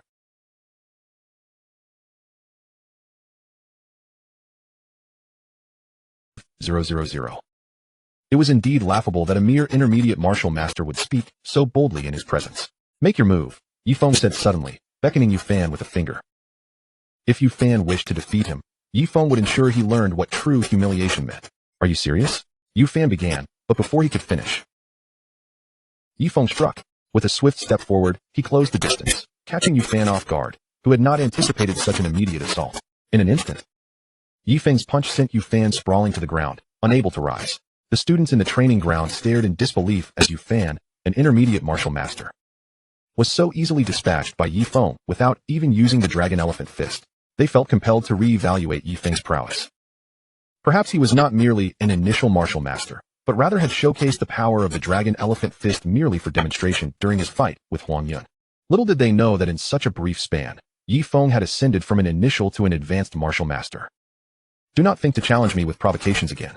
In a life or death battle, no one would heed your words. In such a scenario, you would already be a corpse, Ye Feng stated before departing the training ground. Lying on the ground, Ye Feng felt an overwhelming sense of shame, akin to a jester stripped of dignity. Chapter 76. The Beast Trial of Jianghe Martial Arts School. The students exchanged glances, each stifling a wry smile. Ye Feng was absolutely correct. Had this been a life or death confrontation, Ye Feng would indeed be deceased. Yet, he had the audacity to request that Ye Feng refrain from using the dragon elephant fist, only to find himself unable to withstand even a single punch. Seeing Ye Feng leave, Su Hua hurried after him. Ye Feng, do you know that our Jianghe Martial Arts School will be holding the Beast Trial? The Beast Trial? Ye Feng queried, perplexed. Indeed. The Jianghe Martial Arts School's Beast Trial involves bringing in dozens of ferocious beasts, allowing bold students to enter reinforced cages to battle them. The most outstanding participants can earn a martial technique. What technique? Ye Feng inquired, intrigued by the prospect. It's an intermediate speed technique called Shadow Step. Su Hua replied after contemplating. Ye Feng chose not to probe further as he and Su Hua arrived at the advanced training hall. 2 days later, over 30 reinforced cages arrived at Jianghe Martial Arts School. The students gazed at the ferocious beasts within, their expressions brimming with excitement. Red Cloud Rabbit, Steel-Toothed Tiger, Blood-Striped Python. Most of these students had never ventured into the wild. Their understanding of ferocious beasts derived solely from encyclopedic tomes. Now, witnessing such a plethora of beasts before them filled them with exhilaration. The headmaster and deputy headmasters have arrived, one student exclaimed. All the students turned in unison towards a particular direction. Headmaster Su Zhan, accompanied by 2 deputy headmasters, strode forward with commanding presence. The 2 deputy headmasters of Jianghe Martial Arts School, both intermediate masters, were named Huang Kun and Shi Ming. Headmaster Su Zhan ascended the platform in the training ground and surveyed all the students. You must have all heard about the Beast Trial and are familiar with the rules. Those with courage may enter the reinforced cages to battle the ferocious beasts, depending on their capabilities. Life and death are fated, and fortune lies with the heavens. Thus, act within your means. The most remarkable student will be rewarded with the intermediate speed technique, Shadow Step.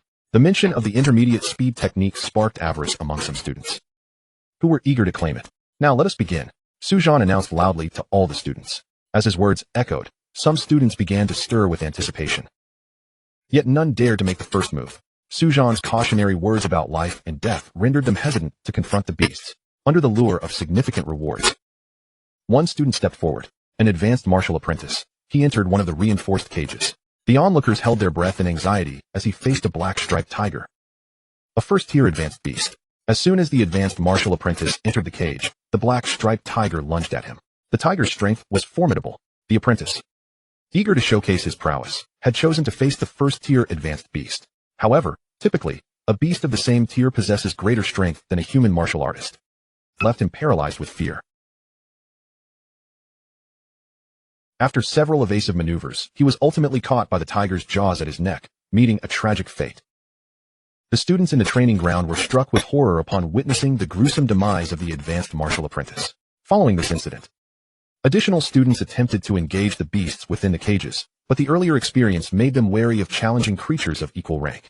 While many students triumphed over the beasts, several others fell victim to their ferocious assaults.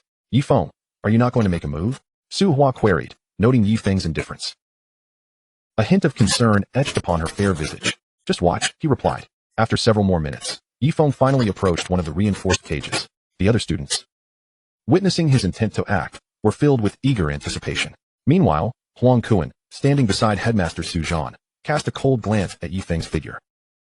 Ye Feng approached the alloy cage, within which resided a third-tier low-level ferocious beast, the striped demon spider. This creature, the size of a cow and adorned with vibrant colors. However, given Ye Feng's prowess, the striped demon spider should pose no threat to him, right? Undoubtedly, for Ye Feng is the strongest disciple of our Jianghe Martial Arts Academy. And what is a mere third-tier beast in the face of such strength? Nevertheless, it must be noted that while the striped demon spider lacks venom, its offensive capabilities are exceptionally potent, far surpassing those of the black-striped tiger. The students in the training hall began to murmur amongst themselves. Ye Feng had reached the exterior of the alloy cage that contained the striped demon spider. Its eerie green eyes fixated on him, sending shivers down the spines of onlookers. Hiss hiss.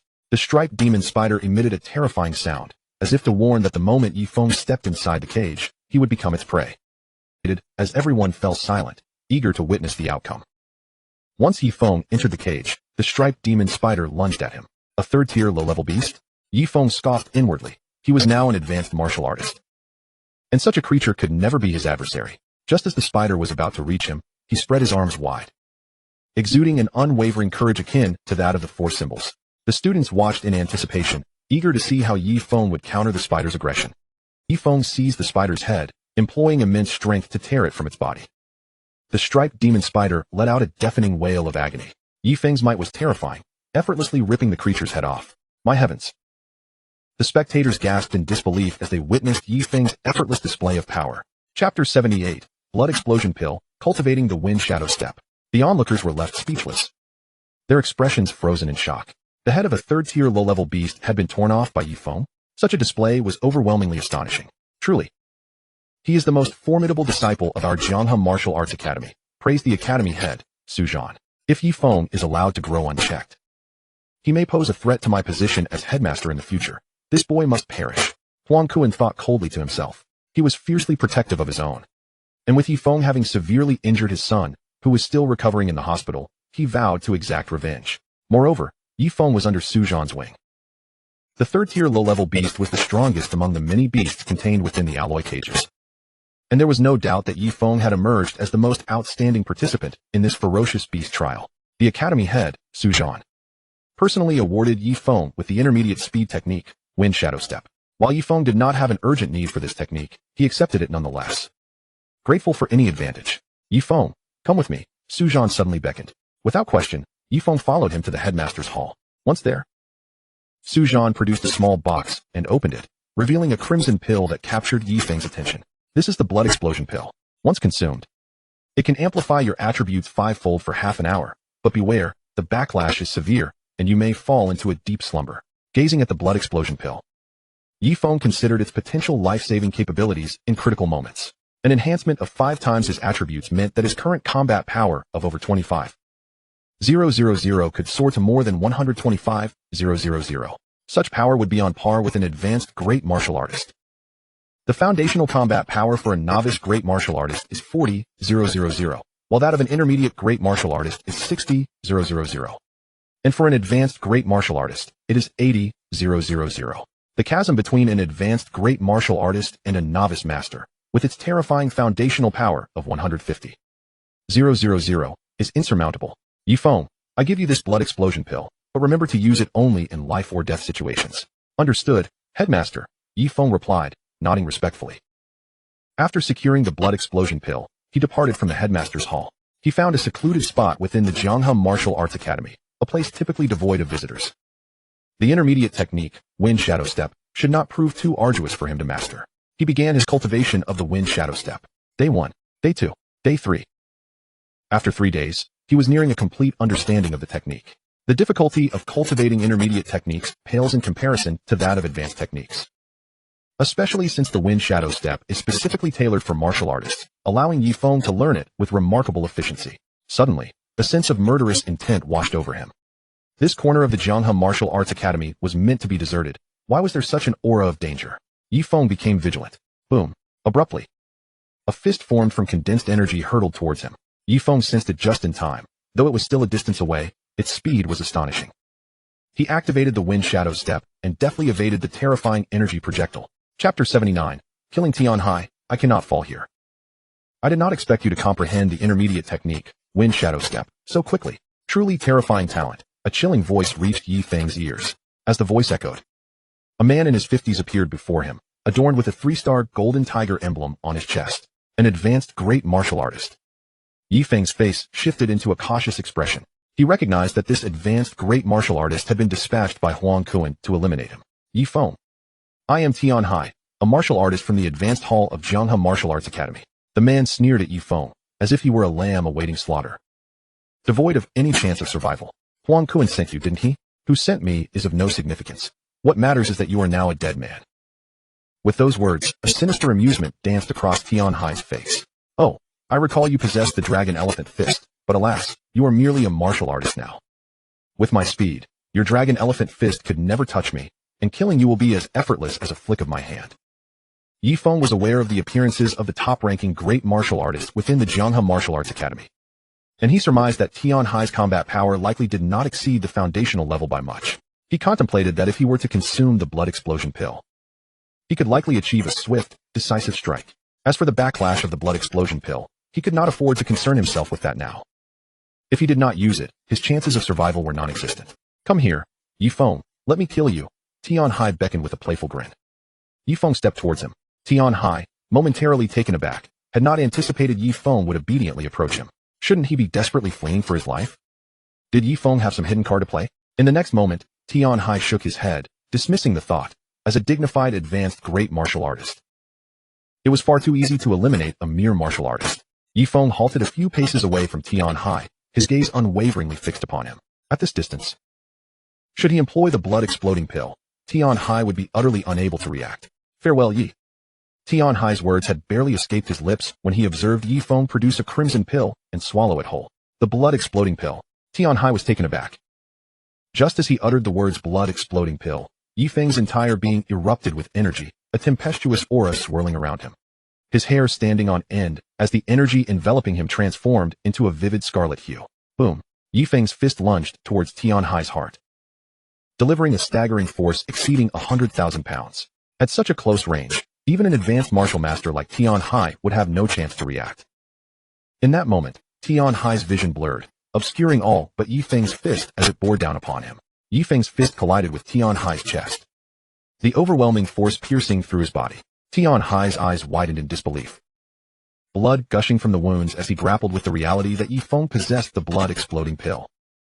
He could never have anticipated that his demise would come so swiftly. As Ye Feng withdrew his fist from Tianhai's lifeless form, the latter fell to the ground, his eyes eternally unblinking. With a deep breath, Ye Feng's body began to tremble. He understood that the backlash from the blood-exploding pill was imminent. Yet, in this moment, he could not afford to succumb. If Huang Kuan were to find him first, his existence would be erased from this world forever. I cannot fall. I must not fall. There remains a deep-seated vendetta to avenge. Persevere, just a little longer. With each painful step, Ye Feng approached the edge of the training grounds. Ultimately, unable to endure any further, he collapsed upon the ground. Chapter 80. A month of slumber. Was that Ye Feng? Why is he lying on the ground? A few students from the training grounds rushed over, their astonishment palpable upon recognizing him. They quickly alerted Suhua. After bringing Ye Feng into a room, Suhua sought out Suzhan. Master Suzhan entered the room and gazed upon the unconscious Ye Feng, his expression grave. What kind of adversary compelled you to resort to the blood-exploding pill? Suzhan pondered. Ye Feng was affiliated with the Jianghe Martial Arts School, which meant someone from that very school had attacked him. It could only be Huang Kuan's people. Father, what has happened to Ye Feng? Suhua inquired. He will be fine. He just needs some rest, Suzhan reassured her. Before long, the corpse of advanced martial master Tianhai was discovered, his body grotesquely punctured. And the news of his gruesome death spread like wildfire throughout the Jianghe Martial Arts School, leaving all students in shock. They could hardly fathom that an advanced martial master of their own school had perished within its confines. Who could have done such a thing? The students did not even consider Ye Feng. No matter how prodigious his talent, he stood no chance against an advanced martial master.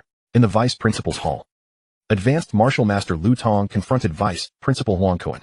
Vice principal, how could Tianhai have died? Lu Tong questioned, utterly bewildered. He had been present when Huang Kuan dispatched Tianhai to eliminate Ye Feng, and he could not comprehend why Ye Feng had survived while Tianhai had not. Vice Principal Huang Kuan gritted his teeth, realizing that Su Zhan possessed a blood-exploding pill, which he must have given to Ye Feng. Tian Hai must have underestimated him, leading to his own demise at Ye Feng's hands after the latter consumed the pill. As Lu Tong absorbed Huang Kuan's words, understanding dawned on him. No wonder Ye Feng had fallen into a deep slumber. It was due to the pill's backlash. Vice Principal, what shall we do next? He inquired. The situation is not overly dire. We must not act rashly. When the time is right, I will devise an appropriate strategy. Meanwhile, Ye Feng lay in slumber for an entire month. During this time, Su Hua remained steadfast by his side, never having experienced such an overwhelming emotion. Each time she beheld Ye Feng, her spirits lifted. In his absence, a longing enveloped her. She was uncertain whether she had developed feelings for him. Hesitant to voice such sentiments given the vast chasm that separated them. Lost in thought, Su Hua drifted off beside Ye Feng's bed. Ye Feng awoke, momentarily disoriented. His mind a whirlwind of confusion. After a brief interlude, memories of the events flooded back. He noticed Su Hua sleeping before him, a warmth blossoming in his heart. He held a deep affection for her, yet with a vendetta unfulfilled and Huang Kuan as a formidable foe, now was not the time for romance. Gently, he lifted Su Hua onto the bed and stepped outside. Beneath the starlit sky, he stood at the pinnacle of the Jianghe Martial Arts School, gazing out through the window at the bustling streets of Jiangnan City, illuminated by flickering neon lights.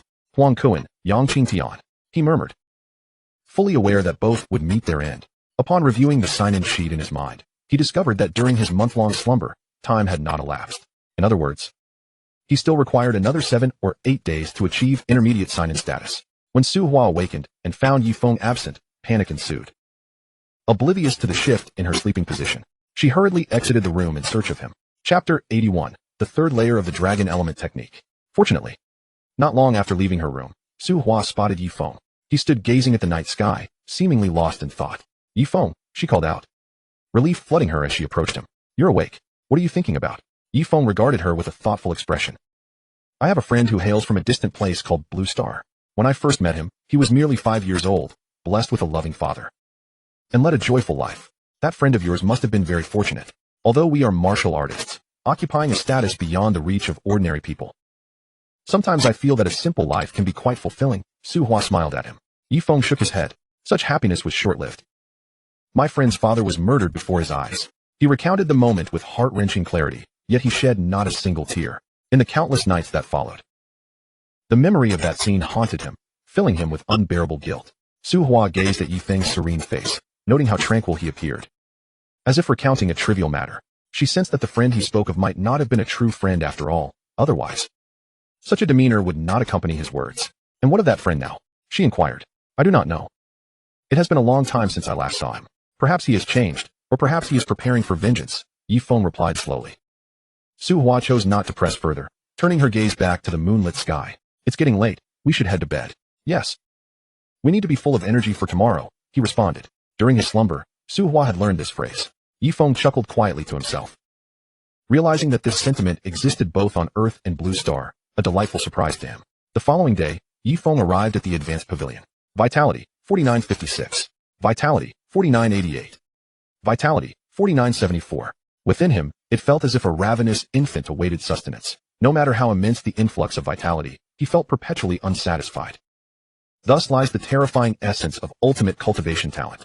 The students of the Advanced Hall, 1, exhaled in relief upon the appearance of Ye Feng, their idol finally gracing them with his presence. The vitality readings soared. 4977, 4954, 4971. Ye Feng voraciously absorbed the vitality around him. Suddenly, a cascade of golden light enveloped his dragon vitality technique, causing the absorption values to surge. 8534, 8671, 8853. A glimmer of excitement danced across Ye Feng's visage as he beheld the increasing vitality data on his retina. He had reached the 3rd tier of the dragon vitality technique. He understood that upon mastering this stage, his ascension to the realm of the great martial master would be significantly expedited.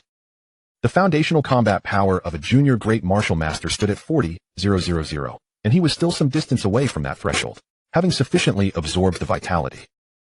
Ye Feng approached a combat power testing device to gauge his prowess. The readings echoed: 26755, 26856, 26732, 26859. Insufficient. Such combat power indices were far from satisfactory. Ye Feng continued his absorption of vitality. After 3 consecutive days of relentless effort in the advanced hall, he returned to the testing device once more. The results were impressive: 28553, 28565, 28652, 28701. Although the rise in combat power was indeed formidable, Ye Feng felt the progress was still too gradual. Suhua stepped before Ye Feng, her eyes widening in astonishment as she beheld the combat power displayed on the device, as if struck by lightning. Ye Feng, is this truly your doing? She exclaimed, incredulously. Is there anything odd about it? Ye Feng retorted, meeting her gaze. Suhua swallowed hard, surveying Ye Feng before a realization dawned upon her. He was indeed the most terrifying genius of Blue Star, a sentiment that intensified with each passing moment. After a few seconds of contemplation, she continued, in 3 days, the 4 great martial halls will hold a trial in Wolf Mountain City. Shall we attend together? Chapter 82, The Wolf Mountain City Trial. The mention of the 4 great martial halls stirred a flicker of confusion on Ye Feng's face. He knew that Wolf Mountain City had been overrun by ferocious beasts, yet their strength was not formidable. The 4 great martial halls, namely the Golden Wind Martial Hall, the River Martial Hall, the Thundercloud Martial Hall, and the Black Tiger Martial Hall, were the 4 premier martial institutions of Jiangnan City. Each hall was led by a senior master, supported by 2 vice masters, both of whom were of intermediate master rank, indicating that the overall strength of these halls was evenly matched.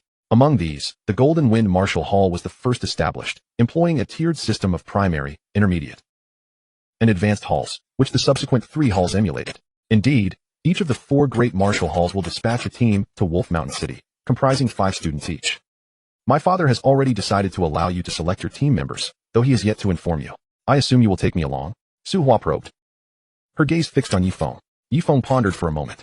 If it were merely a training exercise, he would be reluctant to participate. Now, with Huang Kuan as an adversary alongside the hall master Yang Xingtian, his desire to cultivate and break through grew ever stronger. What benefits are there? He mused. Then he considered that trials often come with rewards, though their worth was yet to be determined. Of course, this trial conducted by the city lord himself will take place at Wolf Mountain City, where a tall edifice known as Wolf Mountain Tower stands, the highest structure in the city. Teams from the 4 great martial halls will race to reach its rooftop, where hundreds of vitality stones await. The mention of hundreds of vitality stones piqued Ye Feng's interest. In the River Martial Hall's secret chamber, there was a singular vitality stone, but its massive size rendered it impossible to absorb directly. One could only harness the vitality emanating from it. In contrast, certain vitality stones allowed for direct absorption of their essence. The hundreds of vitality stones atop the Wolf Mountain Tower were evidently of the latter kind. Before long, Ye Feng was summoned to the Hall Master's chamber by Master Su Zhan, who informed him of the details regarding the trial and prompted him to select his teammates, while also cautioning him about the dangers that lay ahead. The trial in Wolf Mountain City would not have the protection of powerful warriors. Once the teams from the 4 great martial halls entered the city, their fates would be left to chance.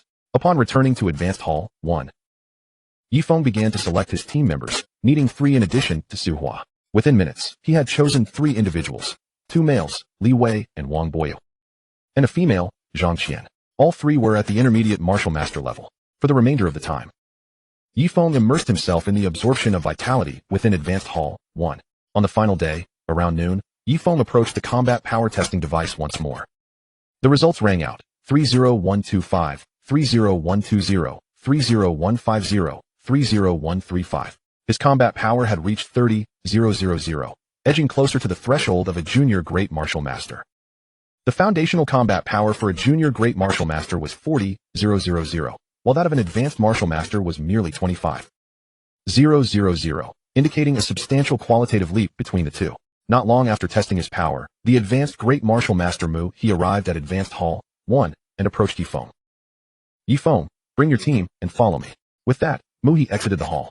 Chapter 83, Yang Xingtian's son, Yang Hao, Ye Feng, Suhua, Li Wei Wang Boyu, and Zhang Qian exchanged puzzled glances upon hearing Mu He's directive. They followed him to a weapons storage facility, where it became clear they were there to select their weapons in preparation for their departure the next day. These weapons need not be scrutinized.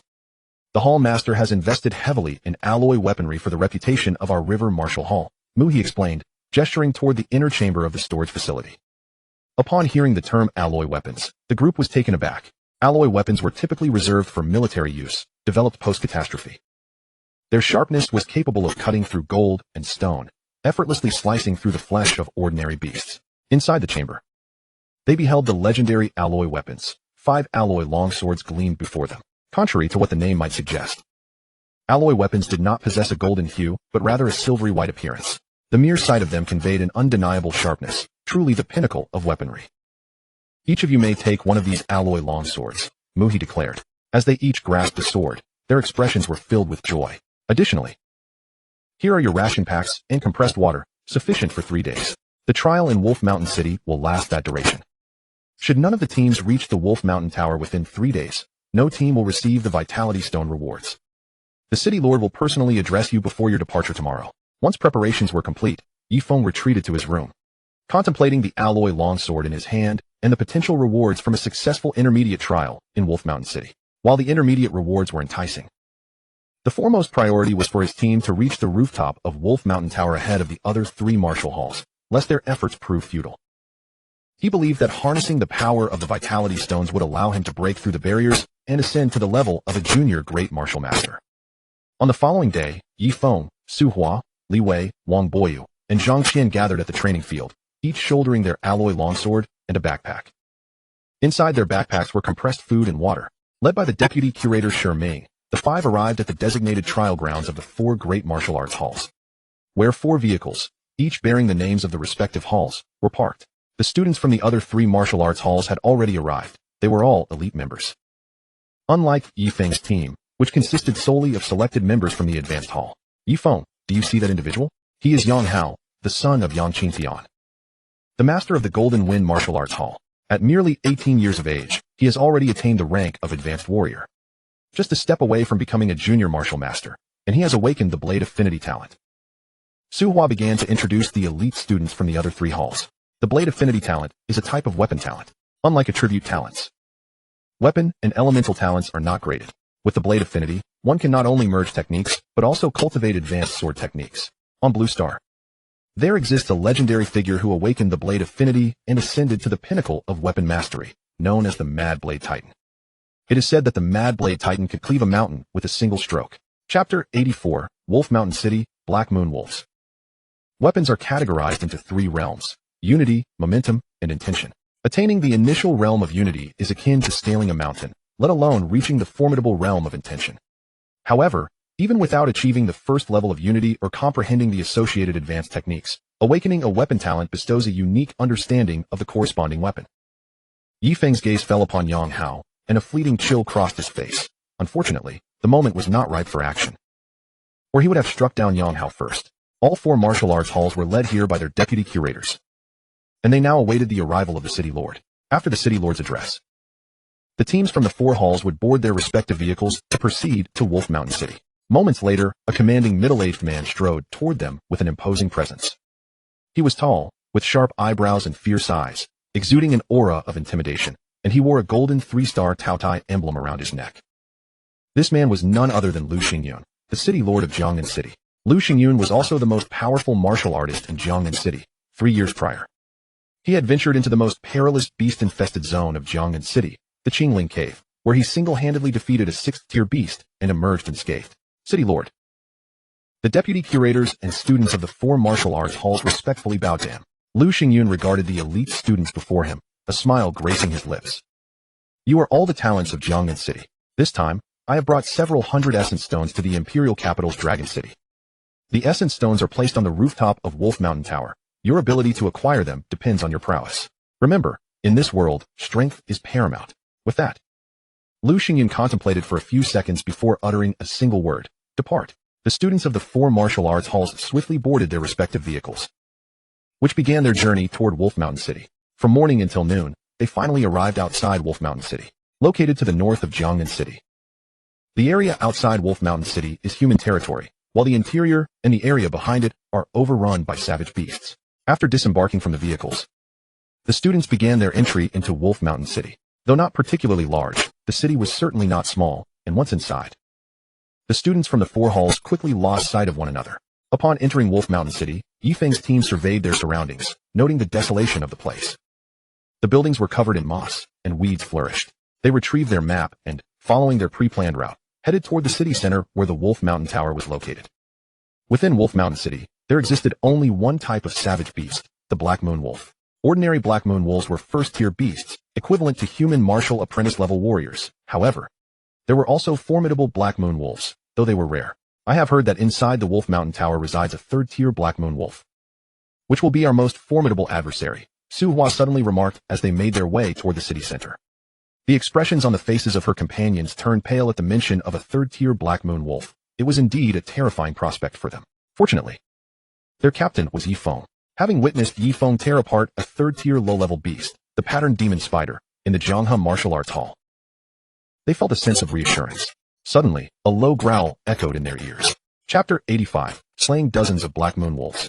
The team focused their attention ahead, where dozens of Black Moon wolves appeared before them. Leading the pack was a second-tier low-level Black Moon wolf, akin to a human junior warrior. Li Wei Wangboyu and Zhang Qian, who had seldom been in the wilderness, were struck with fear at the sight. Su Hua's once vibrant face now appeared ashen. As their gazes turned to Ye Feng, they were relieved to find not a trace of fear on his face. Reassured by Ye Feng's formidable strength, they felt emboldened. With Ye Feng as their captain, what was there to fear?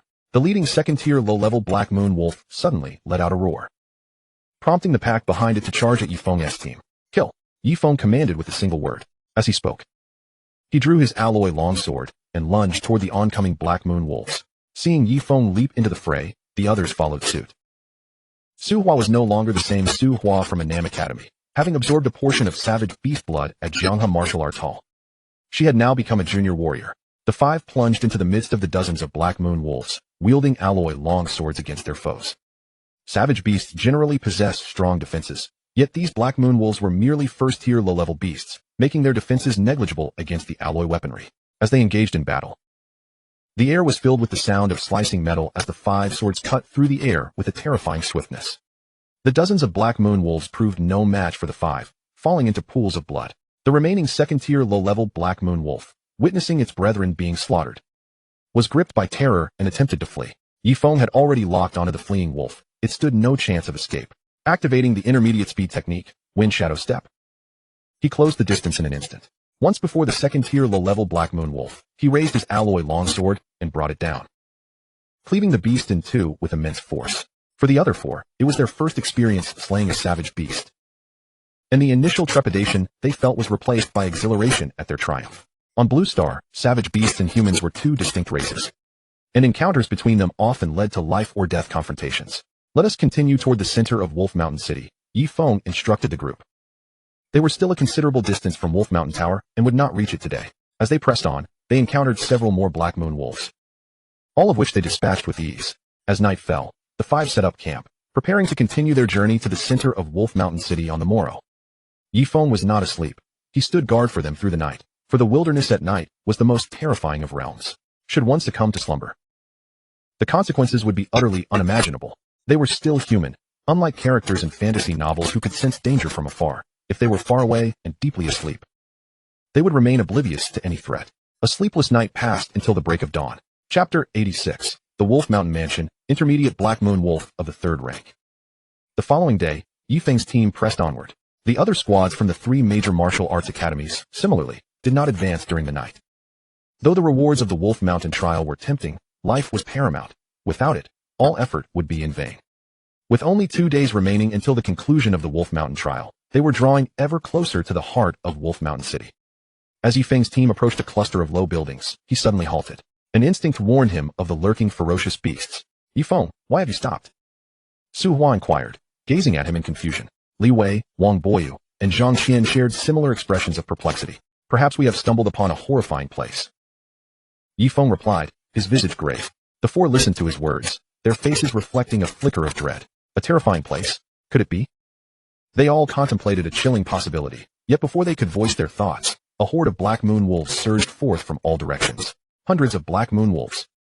Ye Feng's team found themselves encircled by these creatures. Such a vast number of Black Moon wolves.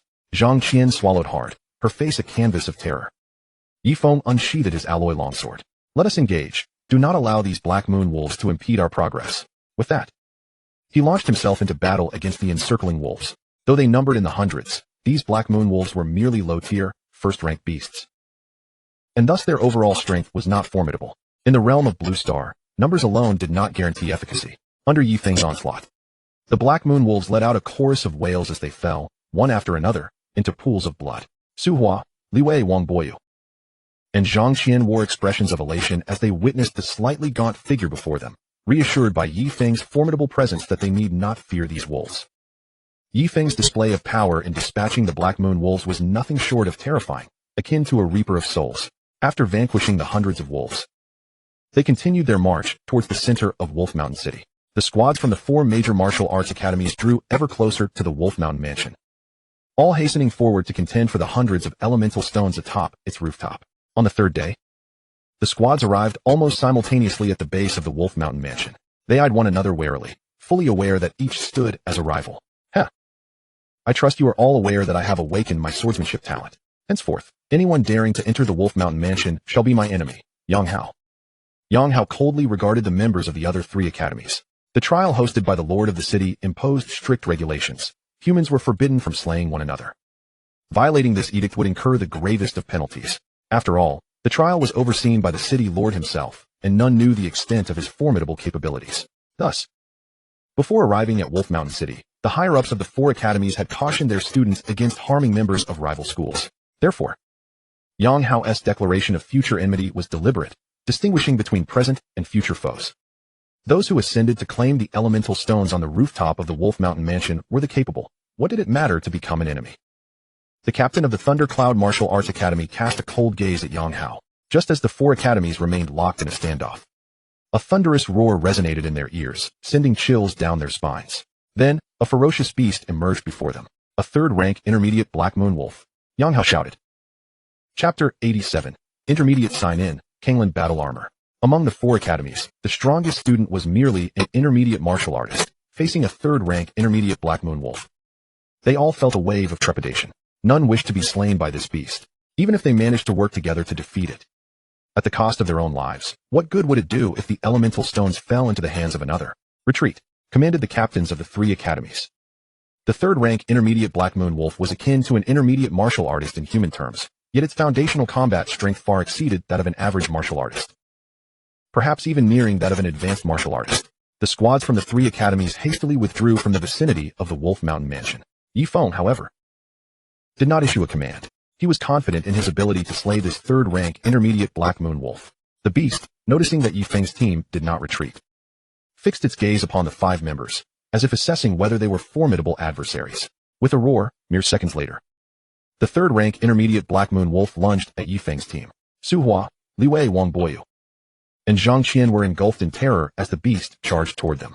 This was a 3rd-rank intermediate Black Moon Wolf. Ye Feng took the lead, brandishing his alloy longsword to meet the challenge. With a swift motion, he delivered a powerful strike aimed at the beast. His combat prowess had reached a staggering 30,000, making the defeat of a 3rd-rank intermediate Black Moon Wolf a trivial task. The wolf, taken aback by the sheer power of Ye Feng's strike, was unable to evade in time. With a swift stroke, the head of the 3rd-rank intermediate Black Moon Wolf was severed from its body. A single blow, and it was vanquished. Su Hua, Li Wangboyu, and Zhang Qian stood speechless, mouths agape as they witnessed Ye Feng slay the 3rd-rank intermediate Black Moon Wolf in an instant. They felt as though Ye Feng were a deity emerging from the depths of a hellish realm, his aura overwhelming. Even his hair seemed to flutter as if caught by an unseen wind, as he dispatched the 3rd-rank intermediate Black Moon Wolf. An unusual radiance flickered in Ye Feng's mind. He realized he could now conduct an intermediate sign-in. Upon accessing the sign-in interface in his mind, Ye Feng commenced the process. Ding. Is the host certain about the intermediate sign-in? Confirm. Ding. Intermediate sign-in successful. Reward, Kanglan Battle Armor. Kanglan Battle Armor? Ye Feng quickly examined its properties. The Kanglan Battle Armor could merge with the body, requiring a consumption of vital energy with each use, and could enhance one's defense threefold. Pleased with the description of the Kanglan Battle Armor, Ye Feng felt it was quite advantageous, though he wondered how long it would take to cultivate it. Ding. Would you like to merge with the Kanglan Battle Armor? Merge. Ding. Kanglan Battle Armor successfully merged. As the system's voice faded, Ye Feng discovered that he could utilize the Kanglan Battle Armor immediately, without the need for any cultivation. Enhancing his defense threefold was akin to possessing an intermediate defensive talent. It merely required the expenditure of vital energy. A smile graced Ye Feng's face. The lack of a cultivation requirement was exceedingly gratifying. He pondered which powerful warrior had developed the Kanglan Battle Armor. It was truly remarkable. Excellent. With the retreat of the other academies, this 3rd-rank intermediate Black Moon Wolf, the most formidable beast in Wolf Mountain City, is now defeated. No beast can hinder our ascent to the rooftop of the Wolf Mountain Mansion, Su Hua exclaimed, her fair complexion alight with excitement. Chapter 88. Activation of the Kanglan Battle Armor. Li Wei, Wang Boyu, and Zhang Qian also shared in the elation. With the third-rank intermediate Black Moon Wolf slain by Ye Feng, they could now proceed directly to the rooftop of the Wolf Mountain Mansion and claim the hundreds of elemental stones as rewards for this trial. Let us enter. Ye Feng pondered that they should hasten to the rooftop of the Wolf Mountain Tower, otherwise it could become troublesome if the teams from the 3 major martial arts schools returned. The 5 of them entered the Wolf Mountain Tower. Captain, without you, we would never have had the opportunity to come here for the trial of the 4 major martial arts schools. All I need is a single essence stone. Li Wei remarked with a smile directed at Ye Feng. Although they were high-ranking disciples of the Jianghe Martial Arts School, they were not among the most elite. Their participation in the Wolf Mountain trial was solely due to Ye Feng's influence. Su Hua and the others nodded in agreement. Ye Feng remained silent, sensing an underlying unease. The Wolf Mountain Tower stretched dozens of stories high, and the elevators were no longer operational. They could only ascend by foot. Upon reaching the 12th floor, they halted, each feeling a terrifying presence drawing ever closer. A chilling roar pierced their ears, sending shivers down their spines. The 5 turned toward the source of the dreadful sound. A massive black moon wolf suddenly emerged beside Su Hua, its menacing claws glinting ominously, sharp as steel. Be careful, they exclaimed in alarm. Su Hua froze, feeling utterly incapable of evading the wolf's lethal strike. In that critical moment, Ye Feng pushed Su Hua aside, the wolf's claws barely missing him. Su Hua, Li Wei, Wang Boyu, and Zhang Qian watched in horror. If those razor-sharp claws had pierced Ye Feng, the consequences would have been dire. Activate Kanglan Battle Armor. Just as the wolf's claws were about to make contact, Ye Feng summoned the Kanglan Battle Armor. A brilliant golden light enveloped him, and the armor materialized, tripling his defenses. The Black Moon Wolf, a low-tier 3rd-stage beast, had not unleashed its full strength. After activating the armor, Ye Feng could easily withstand its assault. With a resounding thud, the wolf's claws struck Ye Feng's body, yet the force was entirely absorbed by the Kanglan Battle Armor. Su Hua closed her eyes, unwilling to witness the impending devastation. However, Ye Feng remained unscathed, the wolf's claws failing to penetrate his defenses. My heavens, is that the Kanglan Battle Armor? Li Wei gasped in astonishment. Hearing his exclamation, Su Hua quickly opened her eyes. Upon seeing Ye Feng clad in the magnificent armor, tears welled up in her eyes. The Black Moon Wolf was momentarily stunned, unable to fathom the sheer strength of this human's defense. Before it could react, Ye Feng delivered a powerful punch, piercing through the beast with overwhelming force. Ye Feng, you have actually trained in the Kanglan Battle Armor? Su Hua gazed at him in shock. Chapter 89. The Essence Stones on the rooftop of Wolf Mountain Tower. Su Hua, Li Wei, Wang Boyu, and Zhang Qian stared at Ye Feng in utter disbelief, unable to comprehend that he had mastered the Kanglan Battle Armor. They had heard of it, knowing it was exceedingly difficult to cultivate. What kind of terrifying genius was Ye Feng? They found themselves too astonished to think further. Ye Feng said little. Their priority was reaching the rooftop. As it was already the final day of the Wolf Mountain trial, they hastened toward the rooftop of the Wolf Mountain Tower. Meanwhile, the teams from the Ye Feng Martial Arts School, Lei Yun Martial Arts School, and Heihu Martial Arts School returned to the base of the Wolf Mountain Tower. After retreating, they reflected on their situation, feeling it was unacceptable to leave things as they were. Upon arriving, they were rendered speechless. A mid-tier 3rd-stage Black Moon Wolf lay lifeless on the ground, devoid of any sign of life. The mid-tier 3rd-stage Black Moon Wolf has been slain? Yang Hao's voice trembled with disbelief. The death of the wolf meant that they could now ascend the Wolf Mountain Tower without obstruction. The teams exchanged incredulous glances. Among the 4 major martial arts schools, only the Jianghe Martial Arts School was absent. Impossible, absolutely impossible. Yang Hao cried out in disbelief, unable to accept that the Jianghe Martial Arts team could have defeated a mid-tier 3rd-stage Black Moon Wolf. It was not just Yang Hao, the others shared his skepticism, considering the formidable nature of such a beast. Yet, regardless of their disbelief, the evidence lay before them. The mid-tier 3rd-stage Black Moon Wolf truly lay in a pool of blood, its demise brutal. Yang Hao felt as if all his strength had been drained. He could not come to terms with this truth. As a talented disciple of the Ye Feng Martial Arts School, endowed with exceptional cultivation talent, and having awakened his swordsmanship aptitude, his future was boundless. Let us wait here for the Jianghe Martial Arts team to descend. I am eager to see how they manage to kill the mid-tier 3rd-stage Black Moon Wolf. Yang Hao declared coldly to his fellow team members from the Ye Feng Martial Arts School. The teams from Lei Yun and Heihu Martial Arts Schools echoed his sentiments. If the mid-tier 3rd-stage Black Moon Wolf had indeed been slain, there was no longer any need for them to ascend to the top floor of the Wolf Mountain Tower. They dared not attempt to seize the essence stones from the Jianghe martial arts team. Should the city lord find out, the repercussions would be unbearable. Wolf Mountain Tower. Rooftop. Ye Feng's team reached the rooftop, where hundreds of blue essence stones dazzled before their eyes, each no larger than a finger, yet radiating a brilliant, blinding light. In comparison, the essence stones from the Jianghe chamber appeared disproportionately large. Captain, as I mentioned earlier, I only require a single essence stone. Li Wei declared resolutely beside Ye Feng. So do we. Su Hua, Wang Boyu, and Zhang Qian chimed in unison. Each of you shall receive 10 essence stones. Ye Feng replied slowly. It was not due to stinginess. He needed the stones to break through to the rank of a junior grand martial artist. The 4 disciples were elated at the prospect of receiving 10 essence stones, each from Ye Feng. Thank you, Captain, they exclaimed, eagerly moving toward the essence stones. After gathering the stones, Ye Feng's team exited the rooftop of the Wolf Mountain Tower. Upon leaving, they encountered the teams from the 3 major martial arts schools, who glared at them with palpable hostility, as if seething with rage. Chapter 90, Junior Grand Martial Artist, Initial Sign-In. Power of the Terrors, I want to know how you killed the mid-tier 3rd stage Black Moon Wolf. Yang Hao fixated on Ye Feng's team. Su Hua chuckled, finding it amusing. Why should we divulge how we defeated the mid-tier 3rd stage Black Moon Wolf to you? She retorted. Su Hua, how dare you speak to me like that? Yang Hao's face darkened. Why should I not? She shot back defiantly. Enough of this nonsense. Let us go. Ye Feng instructed Su Hua. She nodded, and the team prepared to leave. However, at that moment, Yang Hao stepped forward, blocking their path. Are you their captain? He asked, his gaze icy as it bore into Ye Feng. The members of Ye Feng's team were visibly displeased by Yang Hao's brazen obstruction. Let me make it clear. He is our captain, Ye Feng, Zhang Qian asserted, glaring at Yang Hao. Yang Hao's eyes blazed with fury.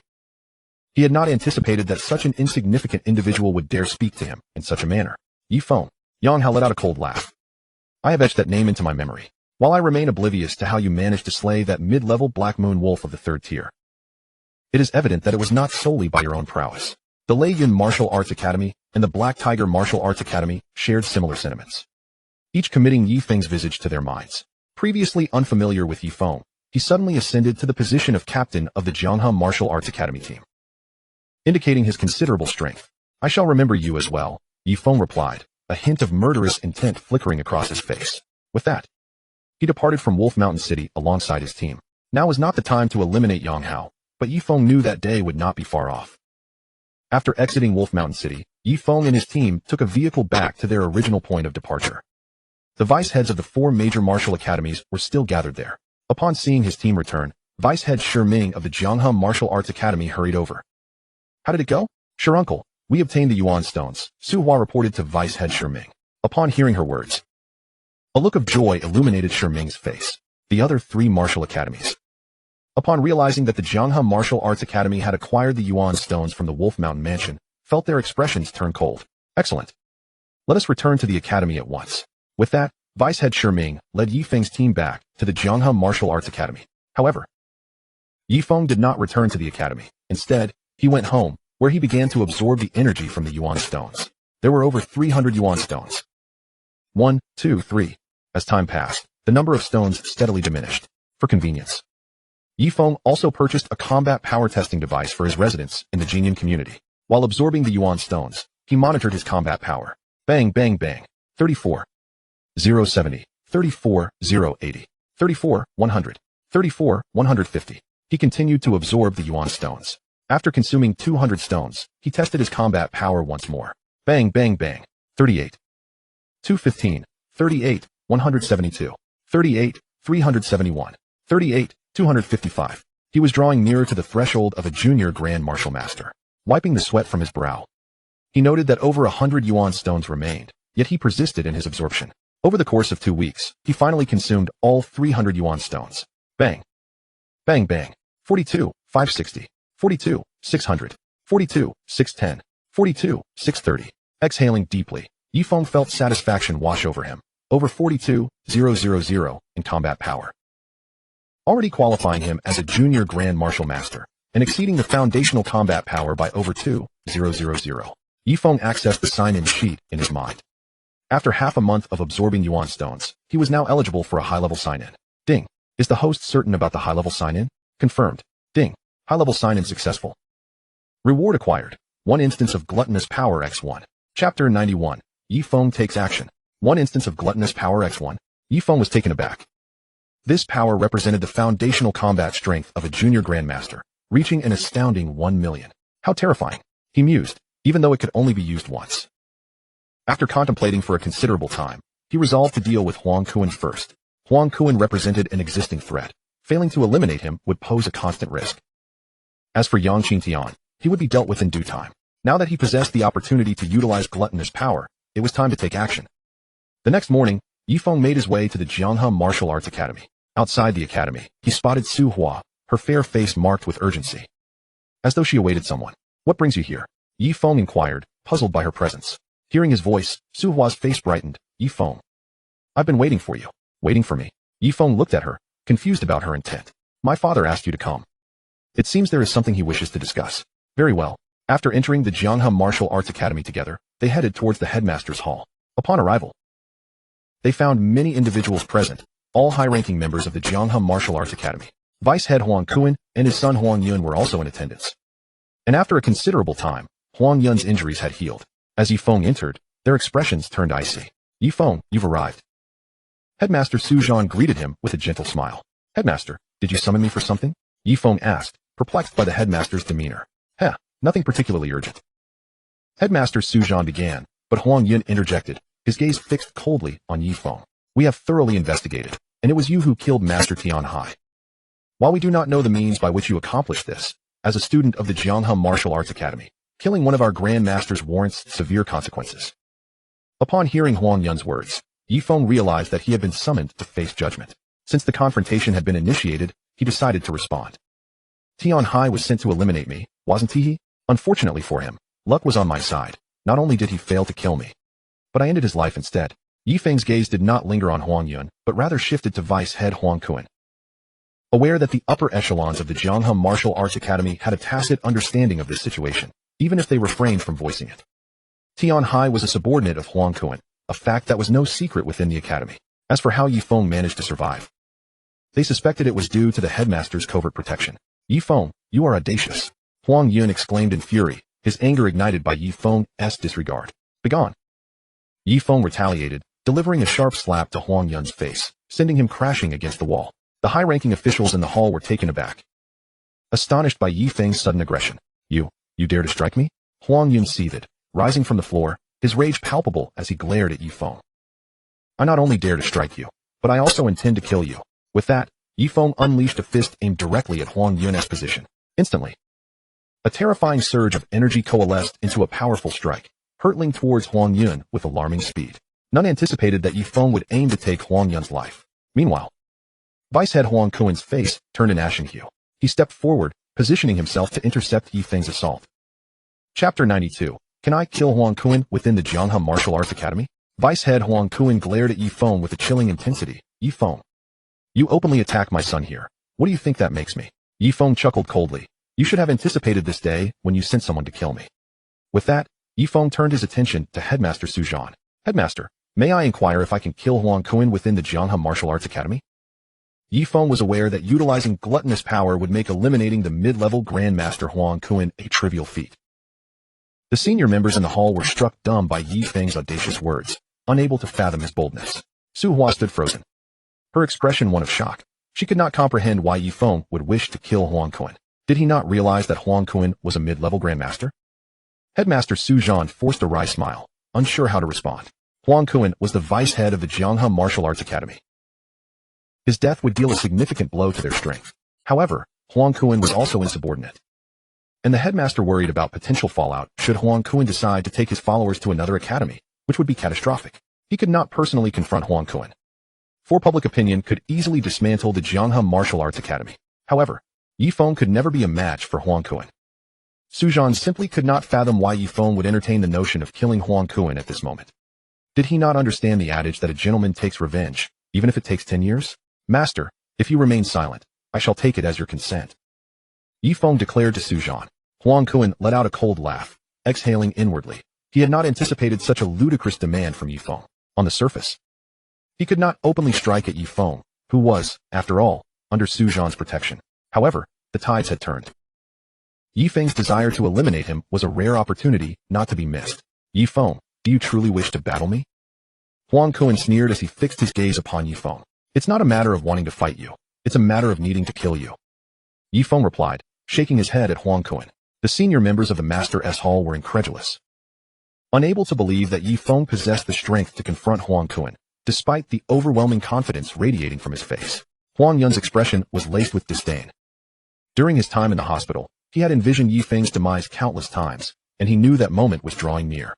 Su Hua, whose fair complexion had turned pale, approached Ye Feng and tugged at his sleeve, whispering, Ye Feng, are you out of your mind?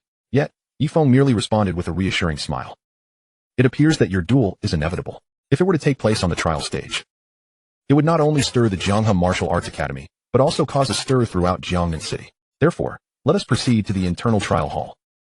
Master Suzhan announced as he rose. His heart was heavy. If only Ye Feng could bide his time until he truly possessed the strength to eliminate Huang Kuan, it would be perfectly fine.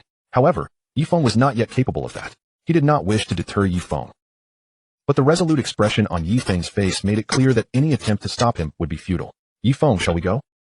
Huang Kuan scoffed before striding out of the Master S Hall towards the internal trial hall. The others in the Master S Hall followed suit.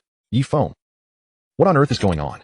Su Hua, still in the Master S Hall with Ye Feng, was overwhelmed with anxiety. It's nothing. Huang Kuan is nothing before me.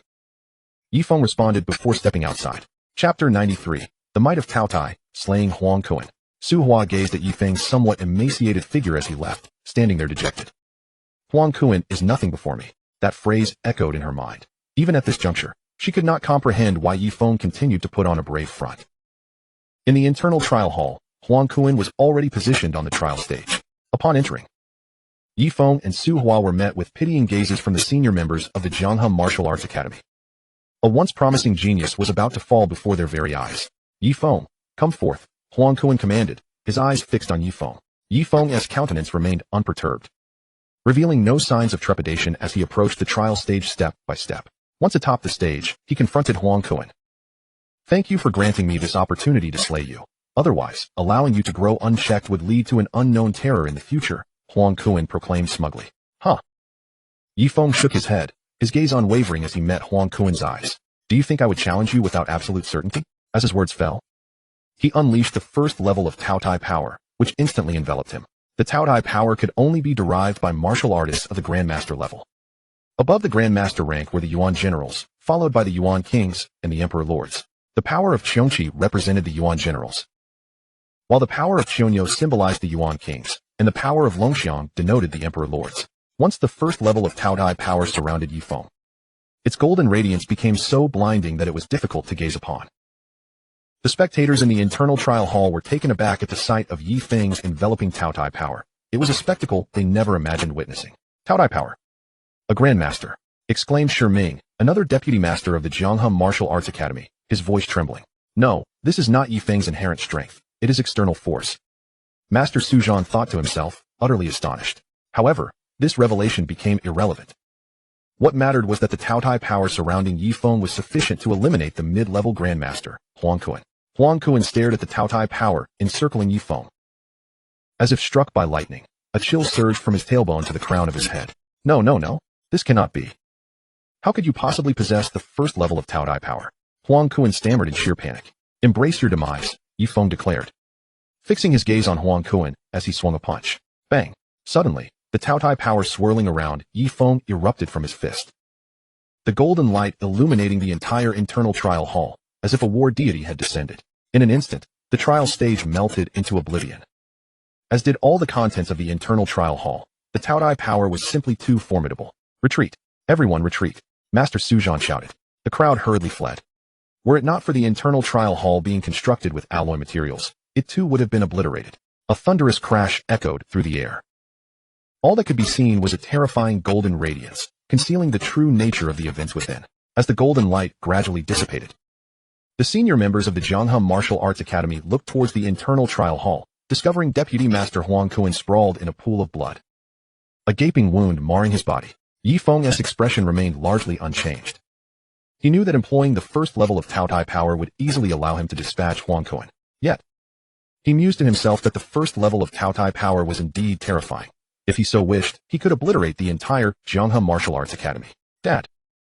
Huang Yun exclaimed, as the death of Huang Kuan felt like the sky had fallen upon him.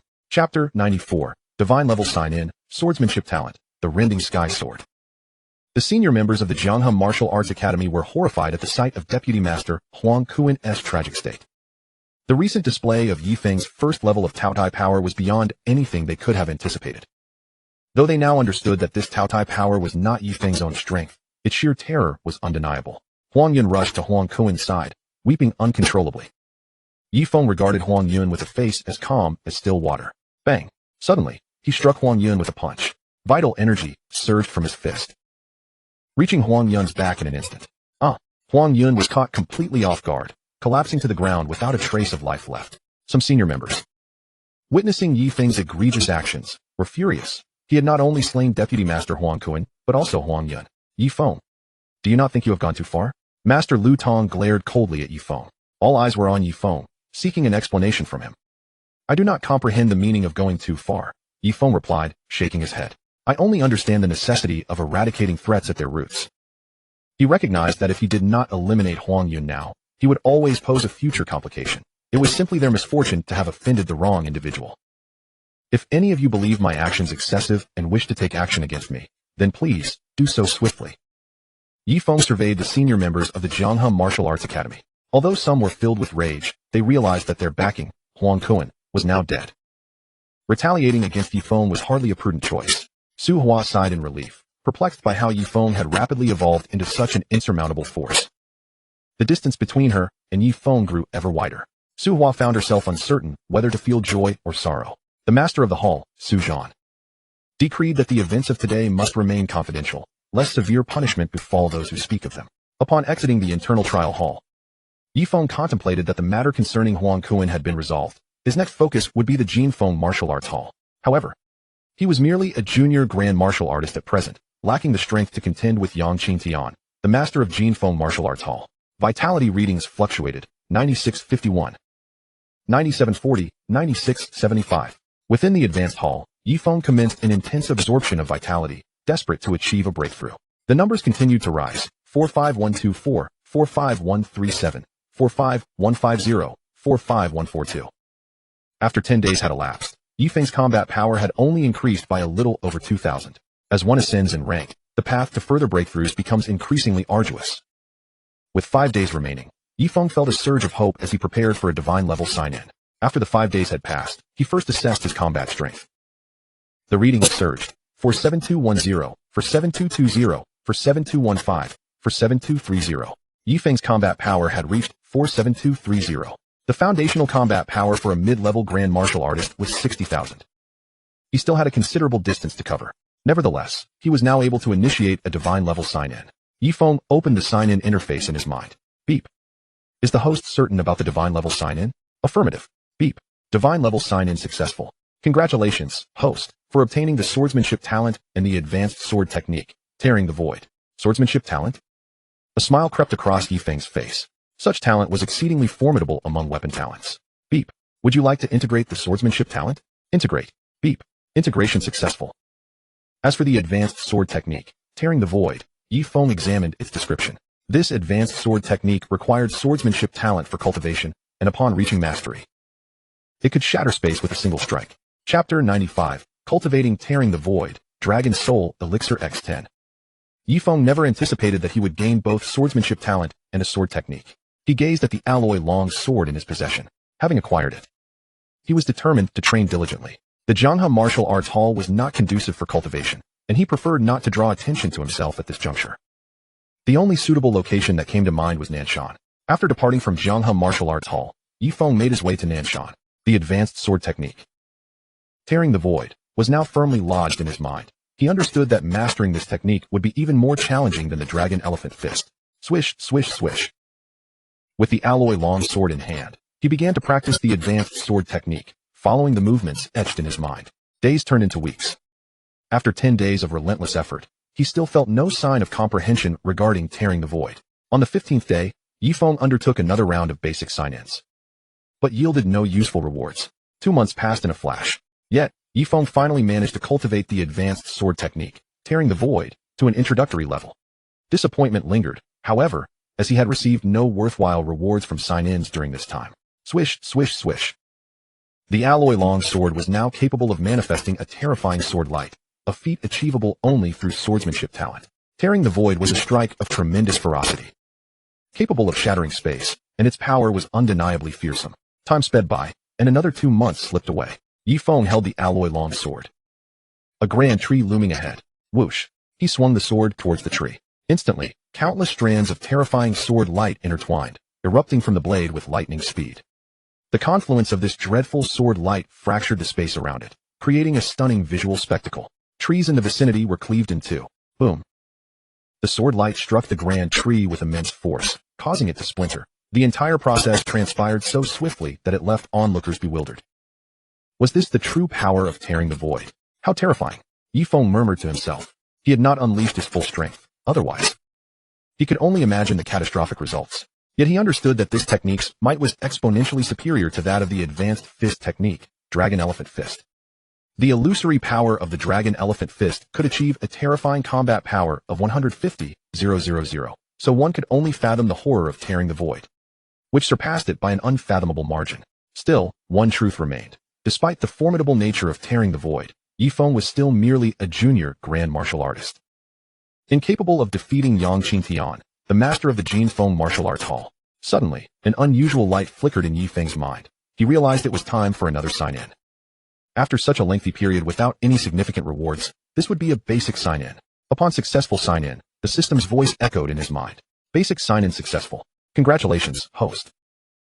For obtaining Dragon Soul Elixir X10. Dragon Soul Elixir X10? Ye Feng was overjoyed. What perfect timing.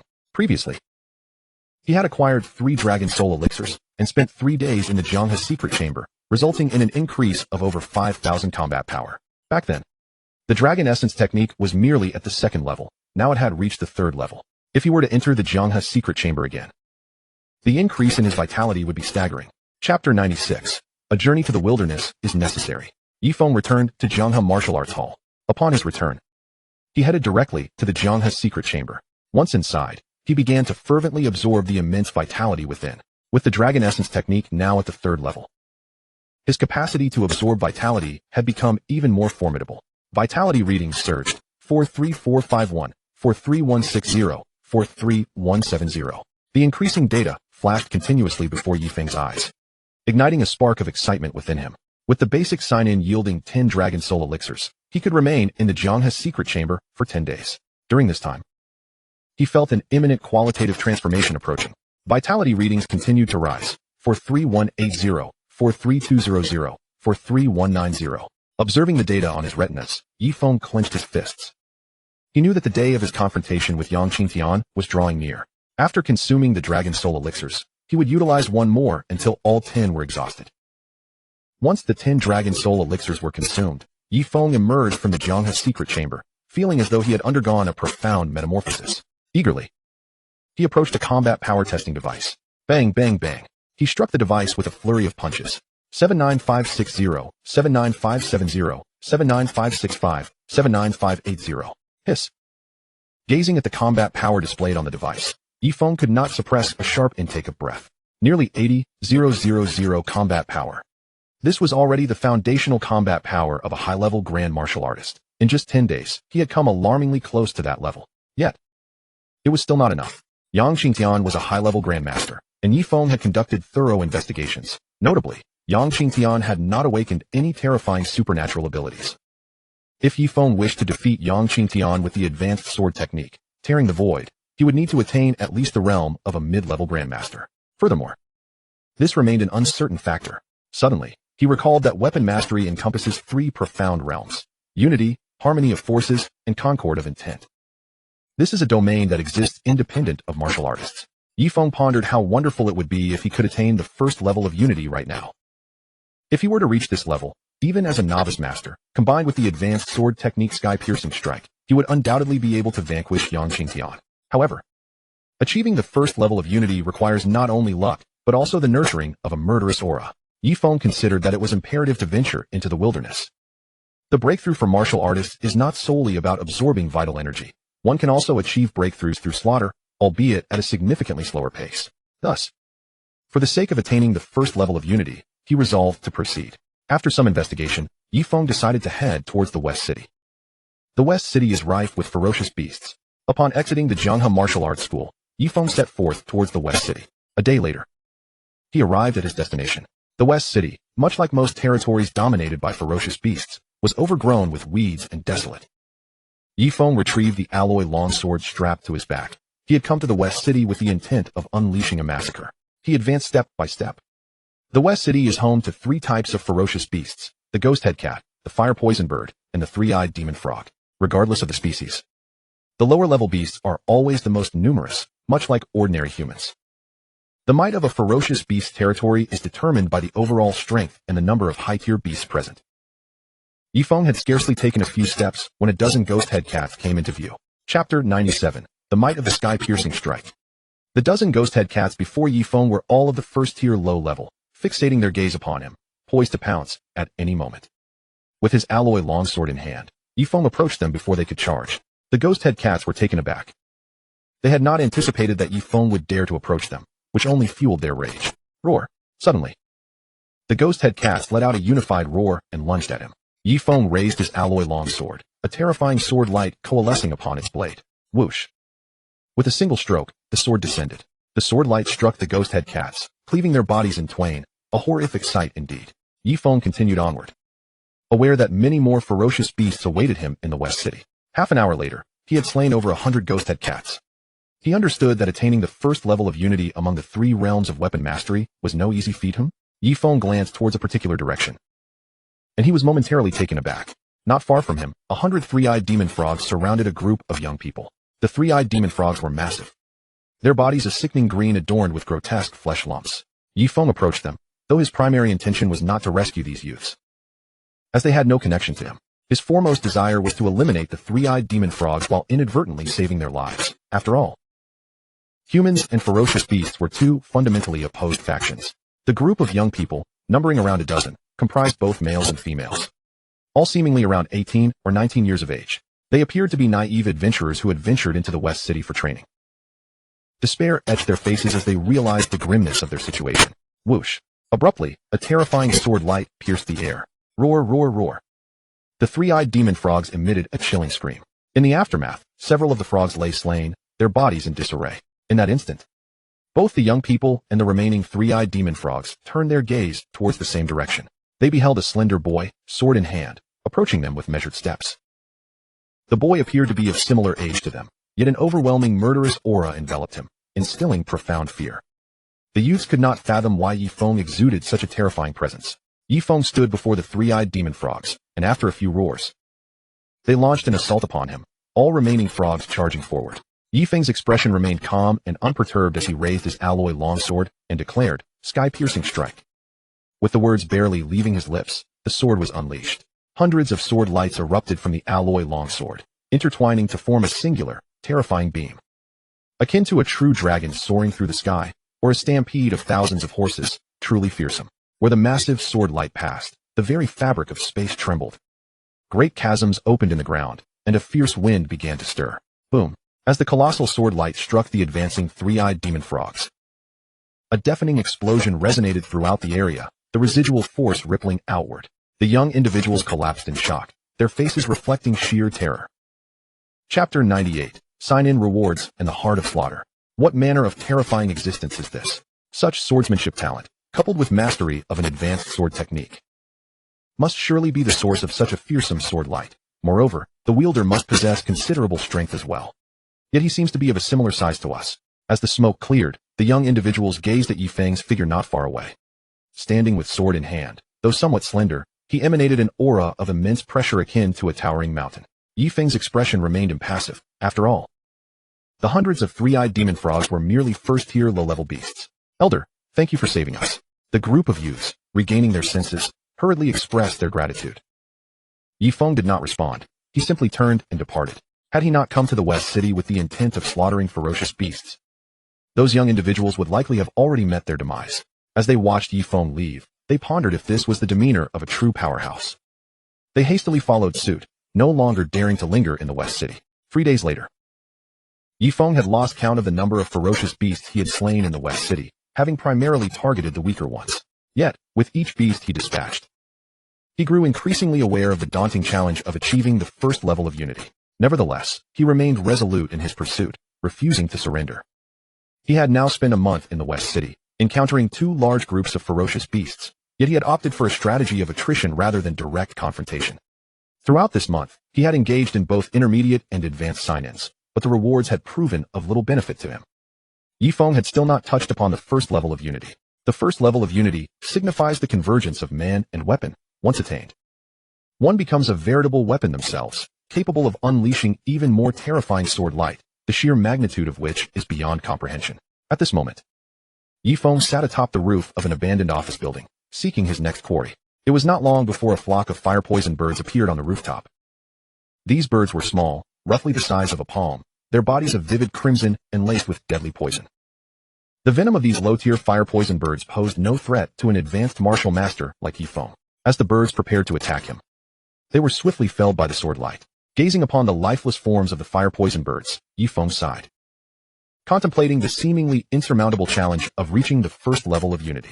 He still harbored a lingering fear that everything he was currently undertaking might ultimately prove futile, as the rewards for signing in bore no relation to the essence of slaughter. To ascend to the first level of harmony, one must possess not only innate talent in swordsmanship, but also an aura of slaughter. Simply put, this aura is the essence of killing. However, a measure of luck is also necessary. Some warriors can attain the first level of harmony in just a few days, while others may engage in relentless slaughter, yet fail to reach this level throughout their entire lives. Thus far, no one has been able to ascertain the exact criteria for attaining the first level of harmony. As another fortnight passed, Ye Feng could scarcely recall the number of ferocious beasts he had slain in the western city. He found himself once more atop the rooftop of a tall building. Opening the sign-in sheet within his mind, he hoped that the rewards would somehow relate to the first level of harmony. Ye Feng murmured to himself, "Ding. Does the host confirm the divine level sign-in? Confirmed. Ding.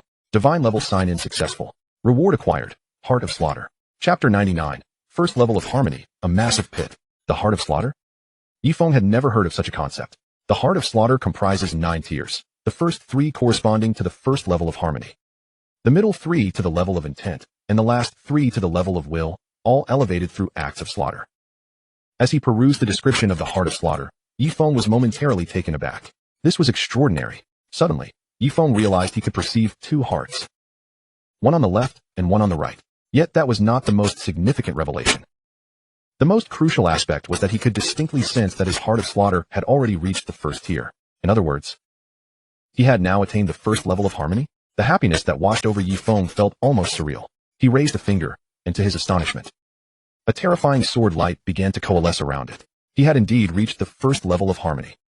A look of exhilaration spread across Ye Feng's face as he gazed down from the rooftop, spotting several hundred ghost-headed demon cats below. "Let us give you a try," he declared, unsheathing the alloy longsword that hung at his back. After achieving the first level of harmony, his body felt like a weapon.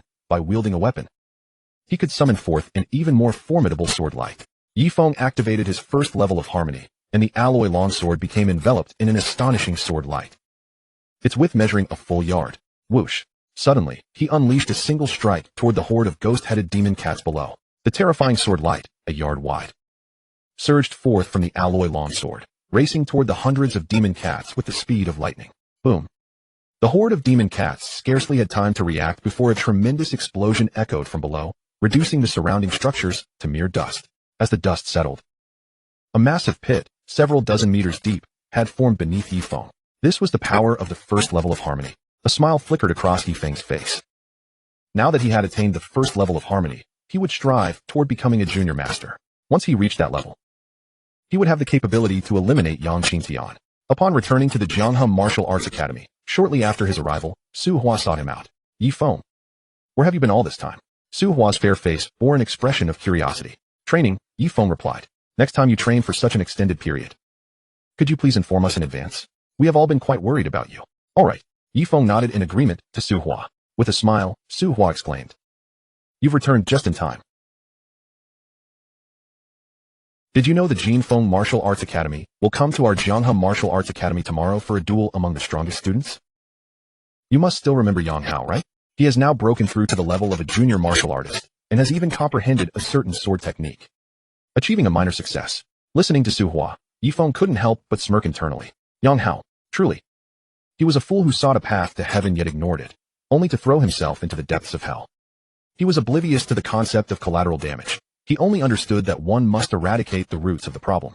Otherwise, with Yang Hao's talent, he might become a source of significant trouble in the future. Ye Feng, my father will surely arrange for you to duel with Yang Hao, Su Hua added, guiding Ye Feng toward the main hall. Upon seeing Ye Feng, the academy head, Su Zhan, displayed a look of delight and discussed the upcoming duel between the two academy's strongest students.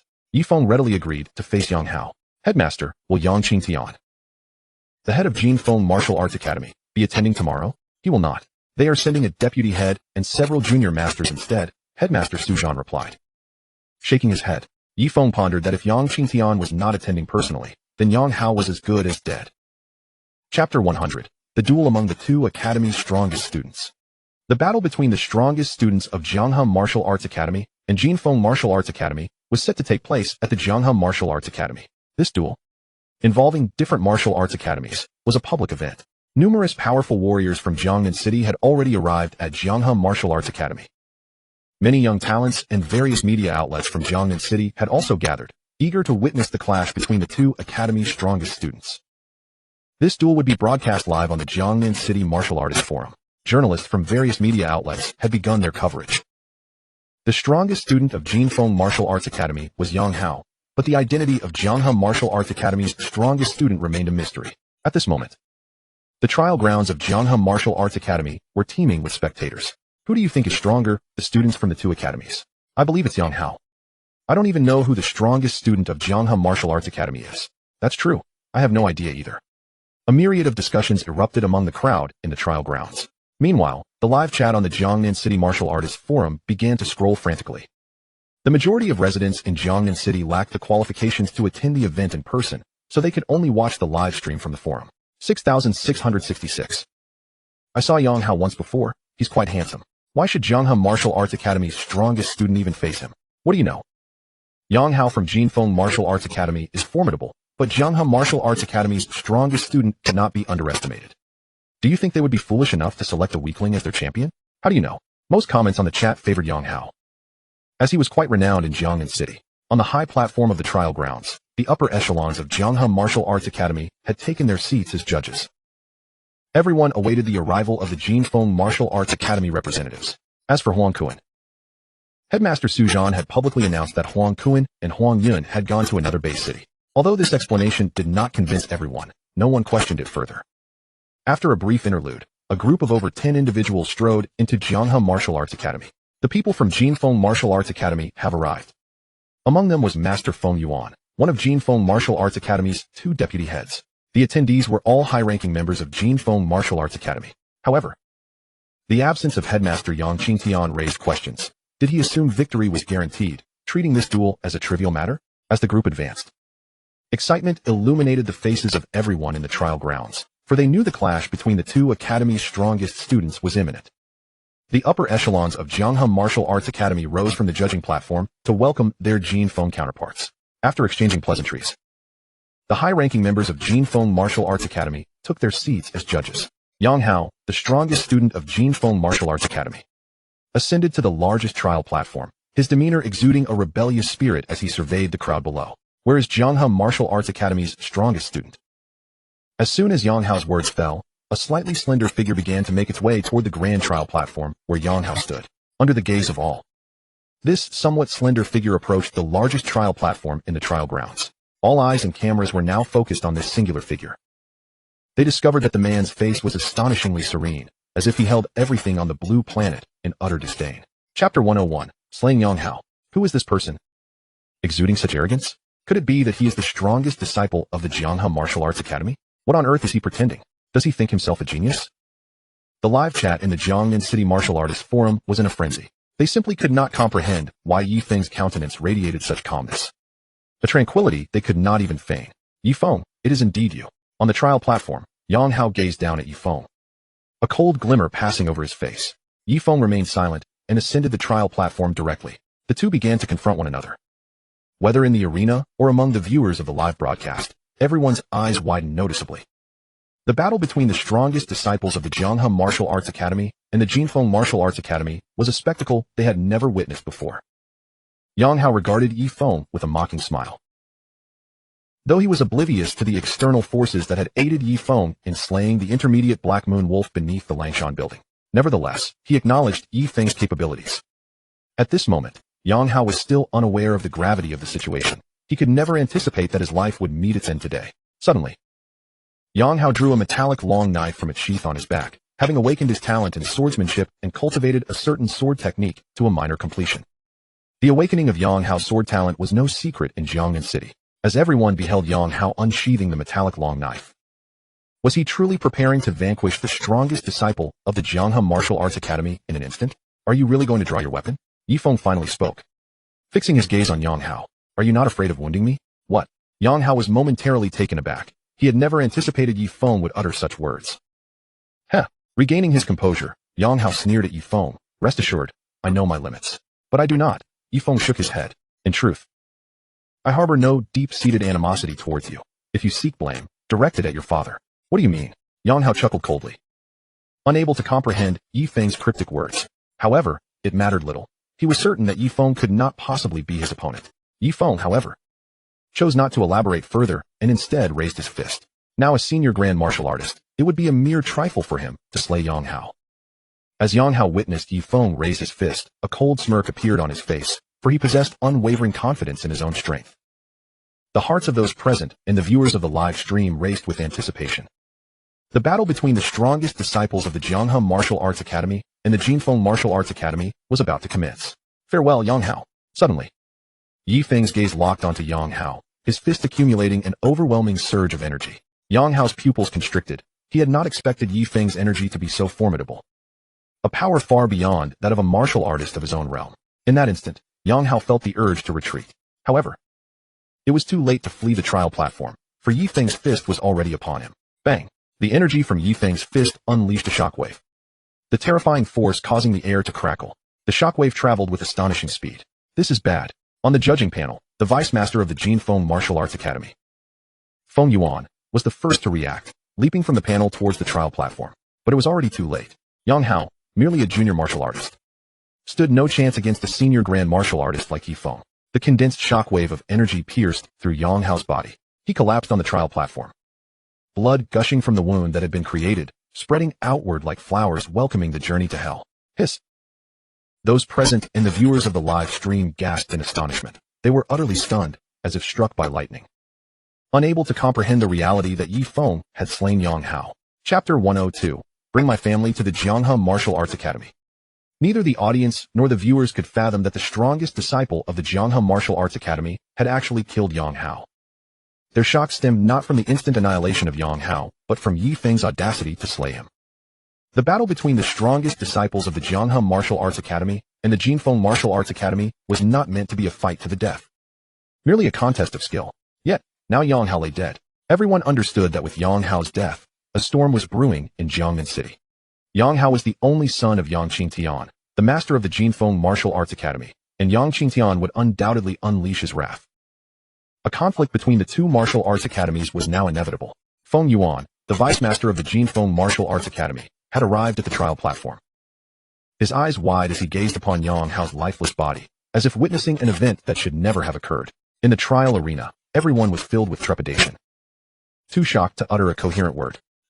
You actually killed Yang Hao. Feng Yuan's eyes blazed with fury as he prepared to confront Ye Feng. This was the Jianghan Martial Arts Academy. While Ye Feng's slaying of Yang Hao was undeniably wrong, it was not for him to take action. The master of the Jianghan Martial Arts Academy, Su Zhan, ascended the trial platform. As a mere intermediate grandmaster, Feng Yuan stood no chance against Su Zhan. He glared coldly at Su Zhan. Su Zhan, you must understand that the one who perished is the son of our academy's master. If you wish to avoid a war between our two academies, you will allow me to take his body back. Feng Yuan coldly addressed Su Zhan. Let war commence. I stand resolute in supporting Ye Feng. A chilling expression crossed Su Zhan's face. Though he did not comprehend Ye Feng's motives for slaying Yang Hao, he recognized that Ye Feng must have had his reasons. Ye Feng was someone he trusted implicitly. If he were to back down now, how could he continue to lead the Jianghan Martial Arts Academy? Feng Yuan, hearing Su Zhan's words, wore an expression of intense coldness, grinding his teeth as he spat out a response. Su Zhan, you said it yourself. Remember this, Jianghan Martial Arts Academy. Following this, Feng Yuan departed Jianghan Martial Arts Academy. carrying Yang Hao's corpse alongside several masters from the Ye Feng Martial Arts Academy. In the Jiangnan City Martial Artists Forum livestream, the barrage of comments reached an all-time high. The strongest disciple of the Jianghe Martial Arts Academy actually killed Yang Hao? Did he not fear the wrath of Yang Hao's father? It seems Jiangnan City is on the brink of upheaval. To quell this matter, only the city lord can intervene. Ye Feng's expression remained largely unchanged. He felt no remorse for slaying Yang Hao. This was merely the beginning. With Yang Hao dead, the next target would be Yang Qingtian. However, he had much to thank Su Zhan for. Had it not been for Su Zhan, he would have undoubtedly met his demise at the hands of Feng Yuan. The vice master of the Ye Feng Martial Arts Academy, Ye Feng, come with me, Master Su Zhan beckoned, leading the way to the Master Hall.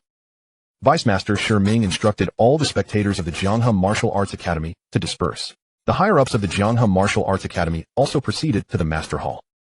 The events of the day had exceeded their control, and they sought to understand Ye Feng's rationale for slaying Yang Hao. Upon the arrival of all the senior members of the Jianghe Martial Arts Academy in the Master Hall, Master Su Zhan had yet to speak. But Ye Feng turned to Su Hua and spoke first. Do me a favor, bring my family to the Jianghe Martial Arts Academy. Chapter 103. The reason for slaying Yang Hao, recounting the past. Su Hua was momentarily taken aback. Ye Feng, what do you mean? Listen to Ye Feng. Master Su Zhan instructed Su Hua. Understanding the gravity of the situation, Su Hua hurriedly exited the Master Hall. Once Su Hua left, Master Su Zhan turned to Ye Feng. Ye Feng, can you explain why you felt the need to kill Yang Hao? It seems to me that you are not one to act without reason. The expression on the face of the curator, Su Zhan, was one of profound confusion. The senior members within the curator's hall turned their gazes towards Ye Feng, all eager to uncover the reason behind the unfolding events. Let us discuss this once my family arrives, Ye Feng replied slowly.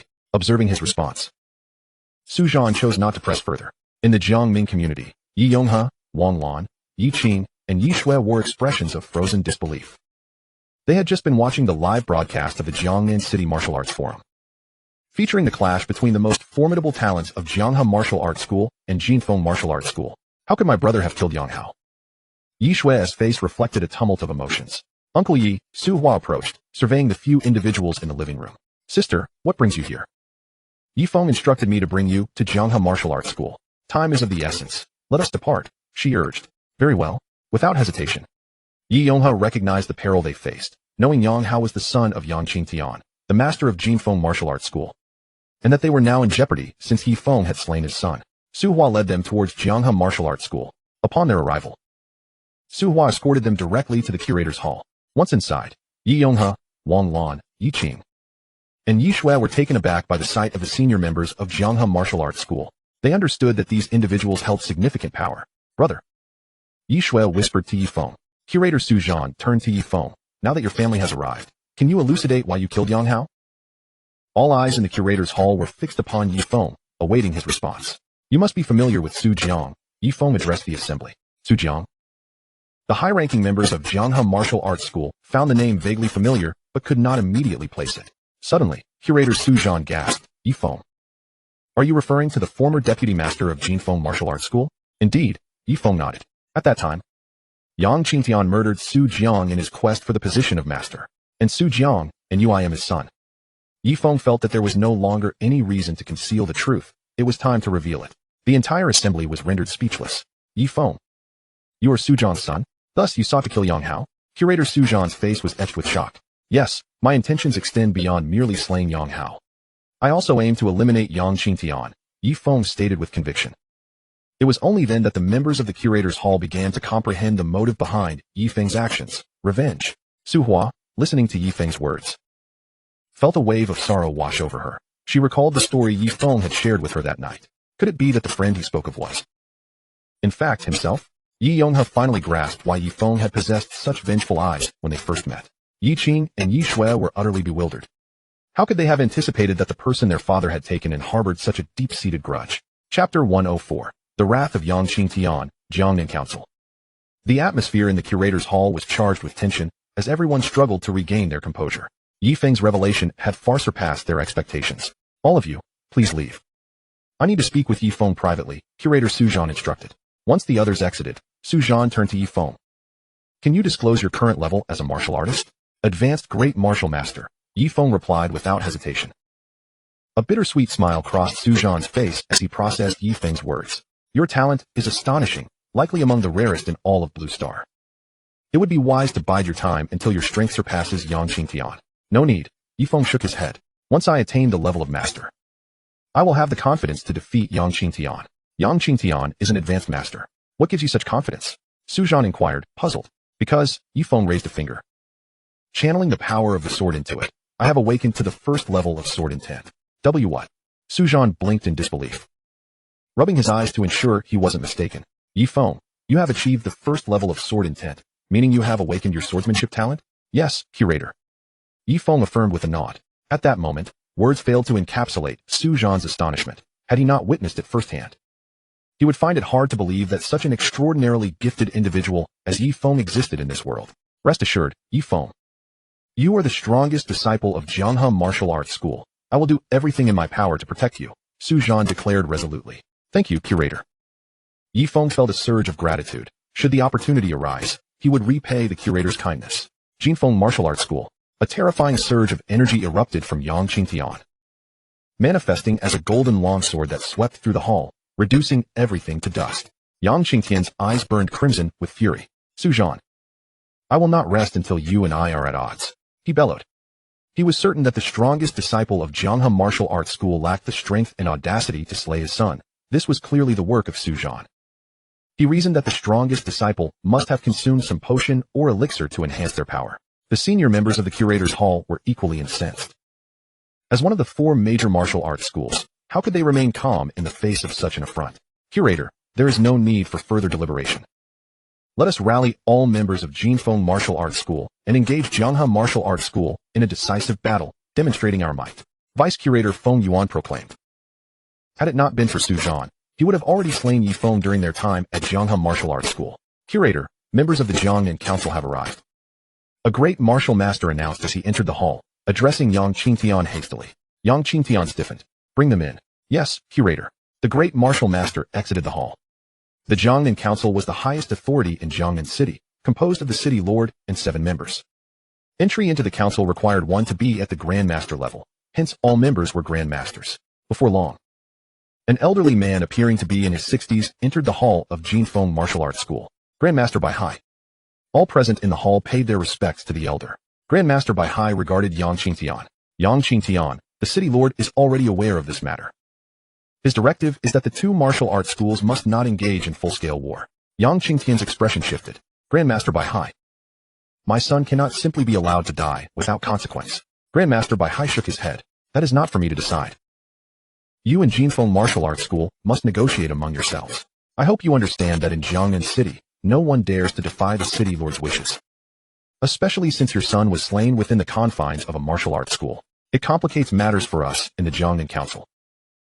Our 2 schools' strongest disciples clashing should never have been a fight to the death. Yet my son was killed at Jianghe Martial Arts School. How can that be disregarded? Yang Qingtian's fury was becoming increasingly difficult to contain. Enough. I have said all I needed to say. How you proceed is your concern. With that, Grandmaster Bai Hai exited the hall. In Jiangnan City, battles among martial artists were permitted, as were contests to the death. After leaving Jinfeng Martial Arts School, Grandmaster Bai Hai proceeded to Jianghe Martial Arts School, delivering the same message to its curator. Thank you, Brother Bai. Su Zhan expressed his gratitude towards Grandmaster Bai Hai. Grandmaster Bai Hai smiled. It is nothing. This is also the city lord's intention. Thus, as long as I prevent Ye Feng from leaving the Jianghe Martial Arts School, he shall remain free from the peril of life. Indeed, you must safeguard Ye Feng. Ever since you provided the Lord with pertinent information regarding him, Ye Feng has become the focal point of the Lord's attention. Master Bai Hai addressed Su Zhan, who had previously submitted details about Ye Feng to the Lord, believing that the emergence of such a formidable talent in Jiangnan City warranted notification. Naturally, Ye Feng remained oblivious to this matter. The 4 great martial arts schools were also unaware that the Wolf Mountain trial was merely a test orchestrated by the Lord to assess Ye Feng's abilities.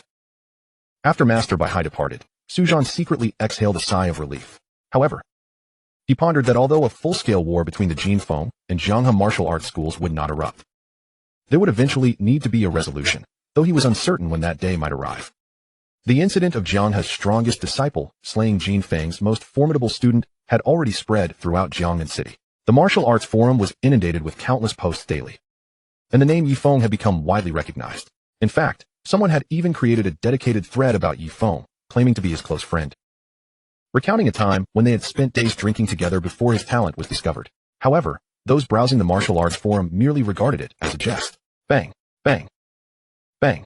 81625, 81650, 81613, 81367. Gazing at the power detection device, Ye Feng mused that he was still far from reaching the level of a junior master.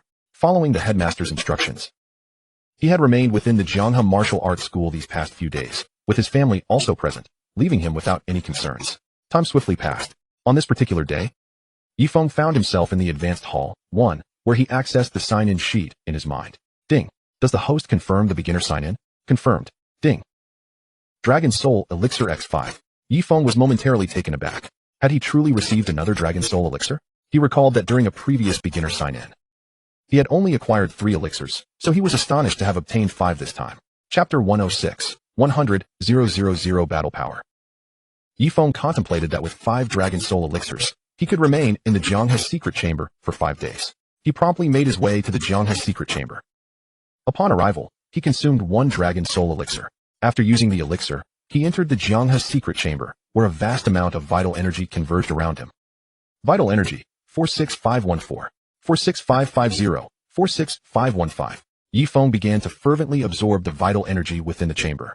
Once the first elixir was depleted, he consumed the next one, continuing until all 5 Dragon Soul Elixirs were exhausted. 5 days later, Ye Feng emerged from the Jianghe secret chamber. During his absence, the martial arts forum had seen a steady stream of posts, many criticizing Ye Feng's master, Yang Qingtian, whom they accused of cowardice for not seeking vengeance. Ye Feng approached the power detection device. Bang, bang, bang. He unleashed several punches at the device. 105000, 105215, 105220, 105250. His power peaked at 105250, with 100,000 battle power. He still fell short of the foundational battle power required for a junior master by 50,000.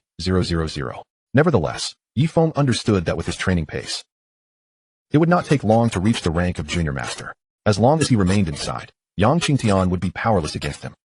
Ye Feng continued to absorb vital energy in the Advanced Hall 1. Days passed, and a post regarding Ye Feng's identity as Jianghe Martial Arts School's strongest disciple appeared on the martial arts forum. The residents of Jiangnan City were taken aback upon reading the post, which revealed that Ye Feng was the son of Su Jiang, the former vice master of Ye Feng Martial Arts School. The media began to report extensively on the matter, leading to widespread awareness throughout Jiangnan City. Many residents began to rally in support of Ye Feng, driven by the desire for vengeance for his father's death. Ye Feng, naturally, learned of this development and felt puzzled as to who had posted it. Ye Feng. Suddenly, the voice of Yi Qing echoed in his ear. He turned to see Yi Qing standing before him. What is it? I have something to discuss with you. A subtle, unspoken expression appeared on Yi Qing's face. Speak. I noticed that many people on the Jiangnan City Martial Arts Forum have been criticizing you, so you posted about my identity? Ye Feng regarded Yi Qing. Her voice trailed off, and she nodded. You won't blame me, will you? How could I blame you? Ye Feng smiled. It's already said and done. It's not a matter of great significance. Hearing Ye Feng's words, Yi Qing breathed a sigh of relief. She had only intended to help Ye Feng vent his frustrations with her post, and had not considered the implications. Now that Ye Feng bore her no ill will, she felt reassured. Meanwhile, Yang Qingtian, the master of Ye Feng Martial Arts School, listened to the report from his deputy, Feng Yuan, his expression darkening. No wonder. No wonder. Yang Qingtian gritted his teeth. Years ago, when I killed Su Jiang, I wondered why there were children's toys in the room. It turns out Su Jiang had a son. Although Yang Qingtian had suspected this at the time, he had not pursued the matter further. Master, it seems Ye Feng remains a persistent threat.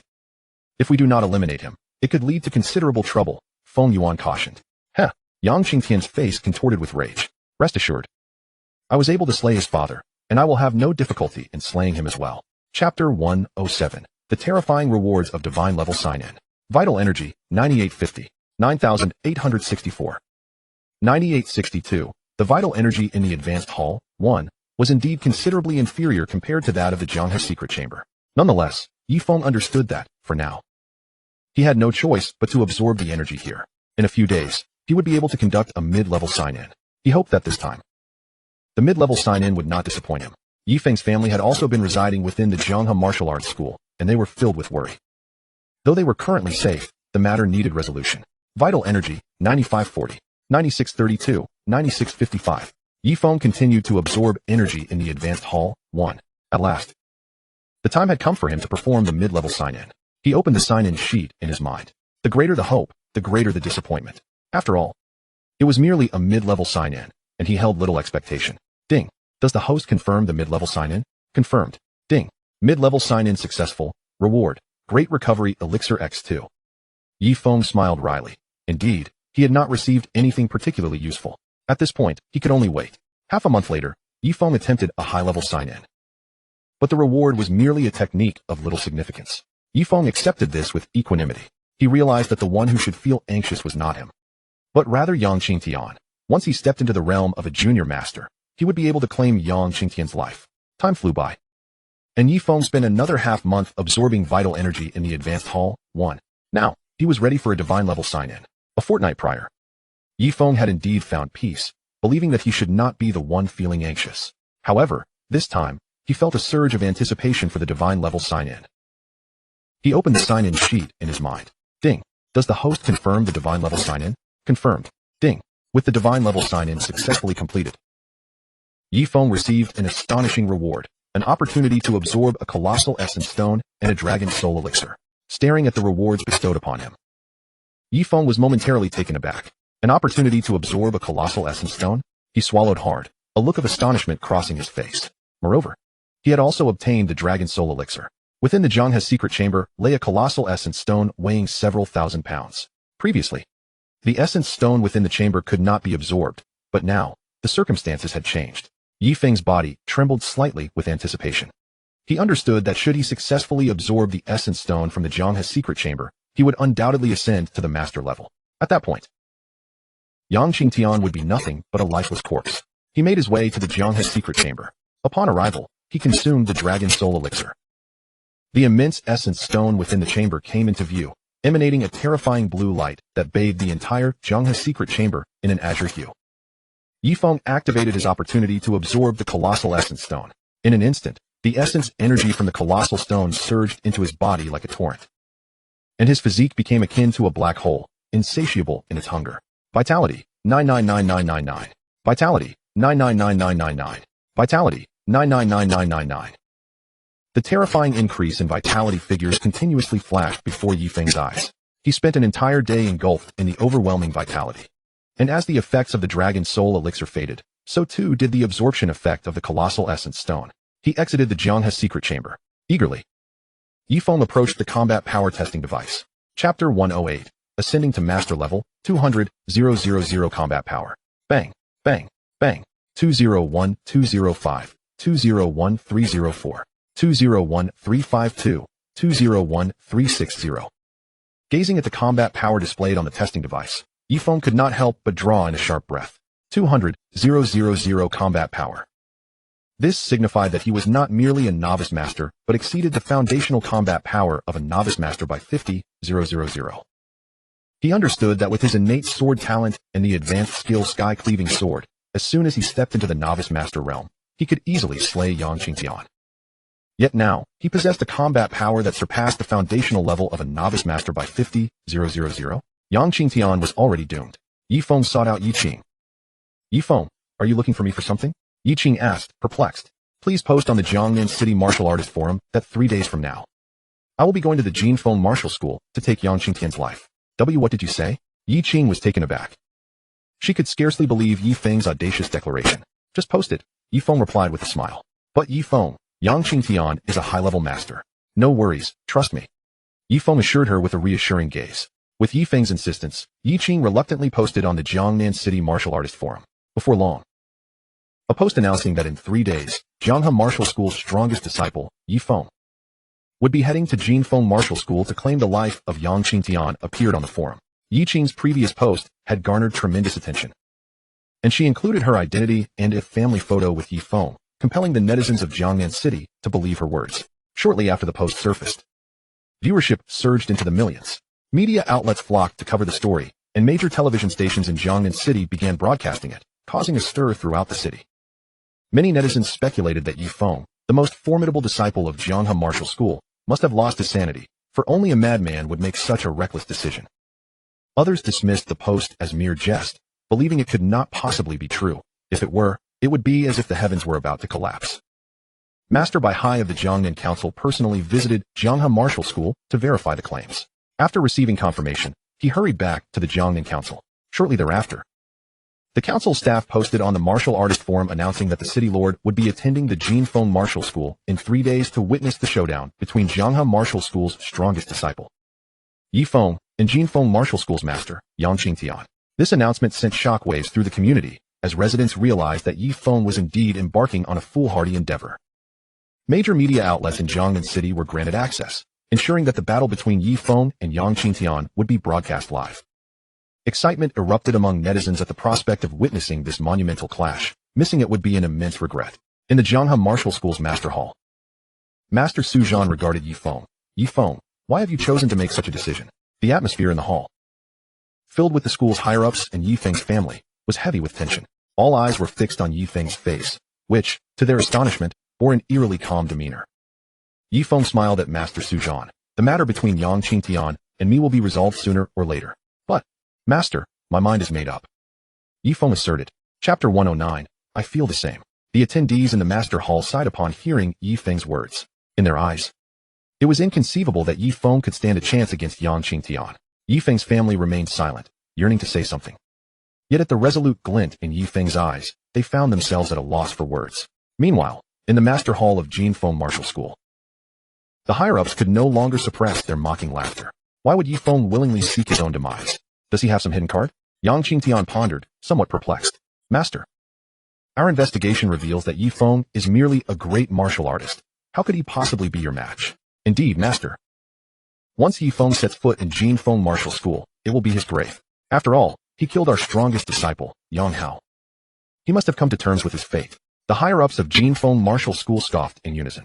Yang Qingtian joined in their derision. Hope to rival him. He had previously considered Ye Feng a potential nuisance if he remained at Jianghe Martial School, fully aware of Ye Feng's terrifying talent.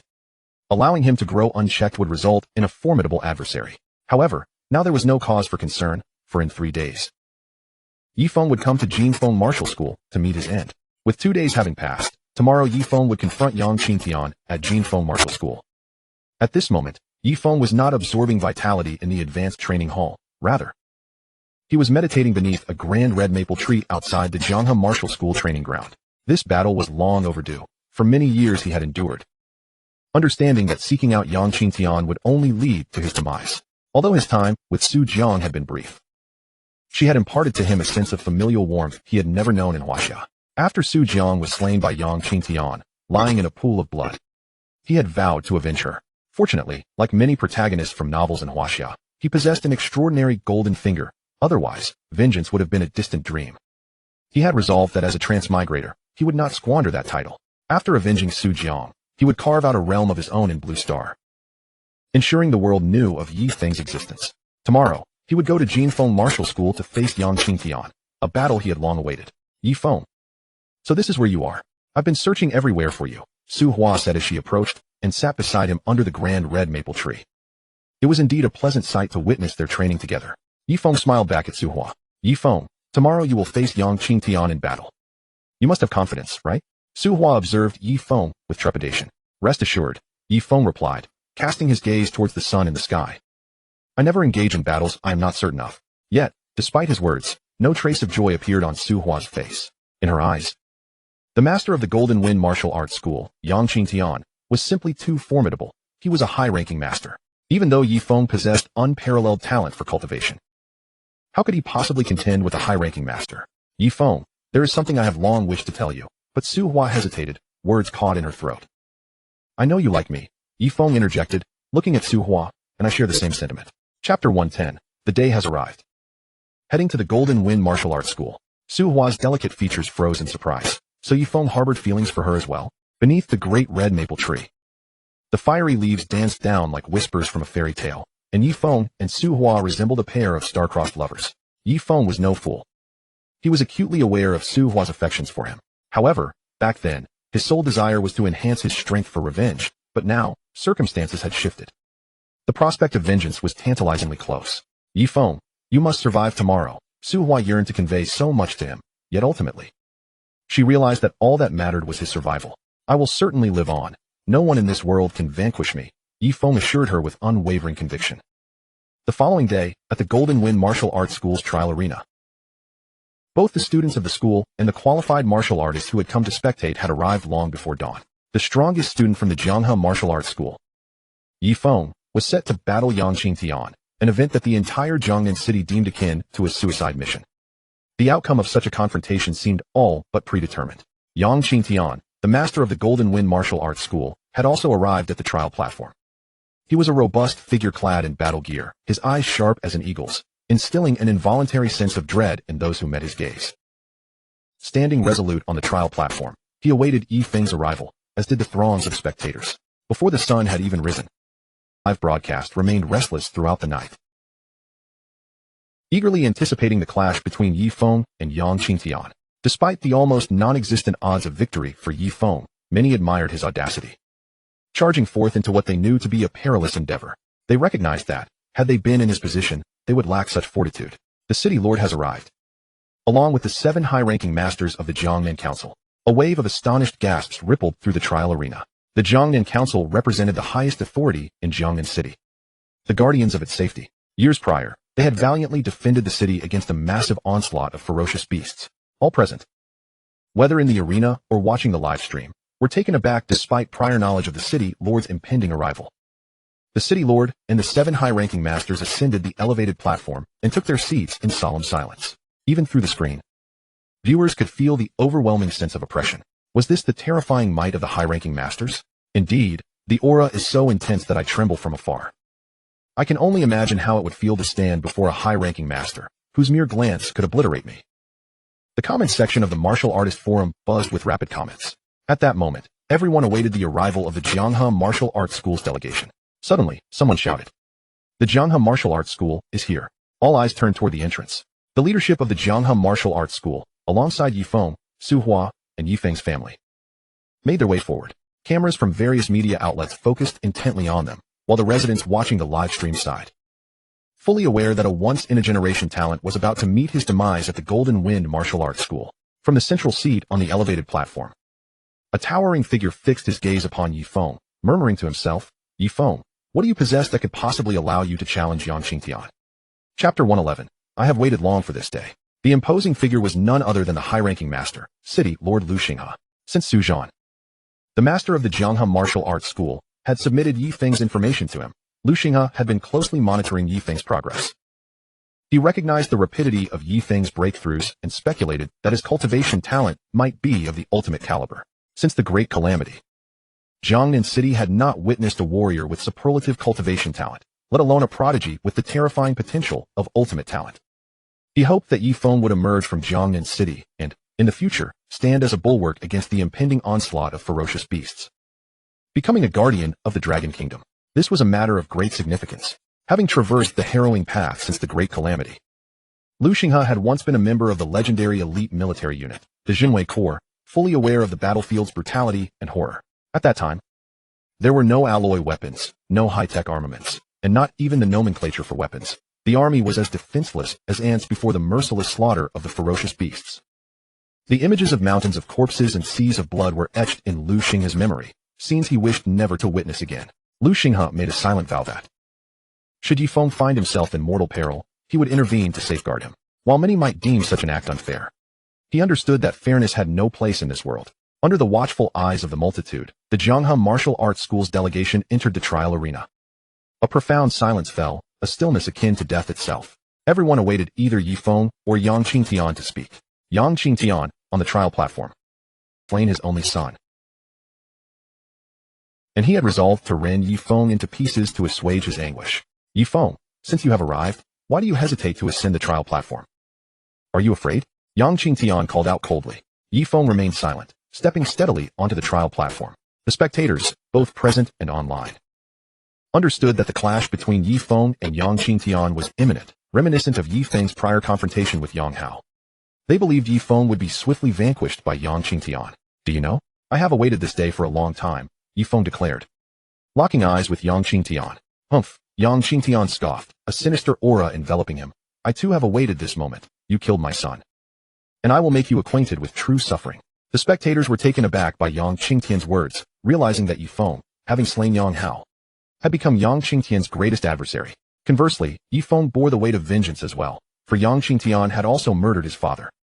The stage was set for a battle steeped in enmity. The heartbeats of those present and those watching the live stream quickened, the atmosphere thick with tension. Tian. Clang. A flash of cold light.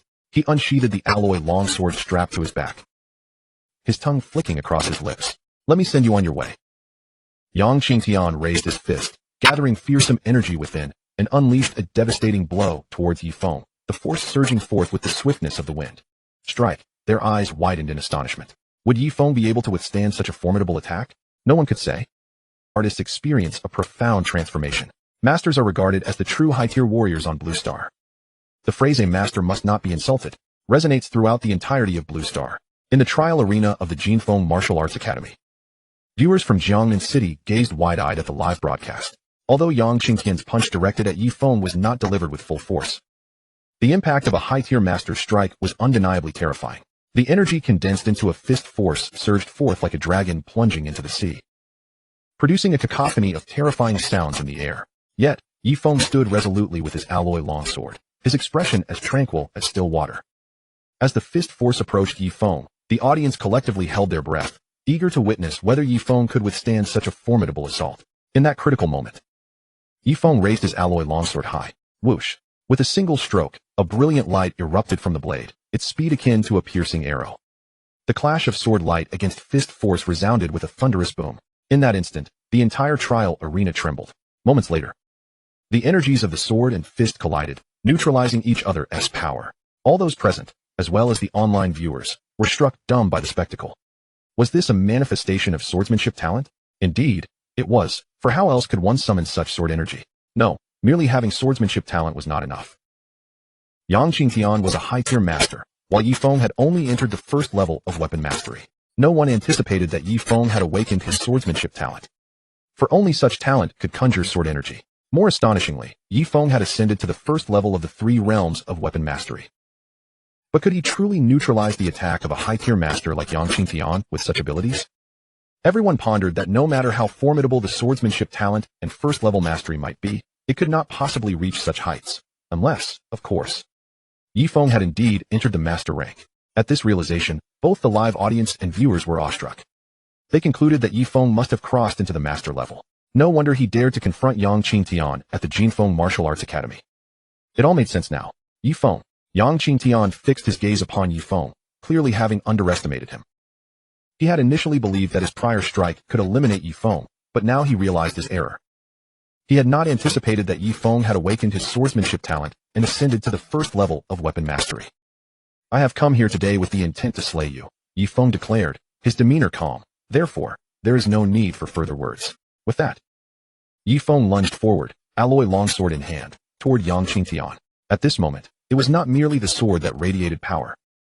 His entire being was enveloped in a potent aura of sword energy. First-level mastery, unity of man and weapon. He commenced a fierce exchange with Yang Qingtian. Bang, bang, bang. The spectators, witnessing such a terrifying clash, hastily retreated to safety. The trial arena, with its multitude of platforms, was swiftly reduced to rubble by the overwhelming sword energy and formidable force. The battle between Ye Feng and Yang Qingtian left deep fissures in the arena floor.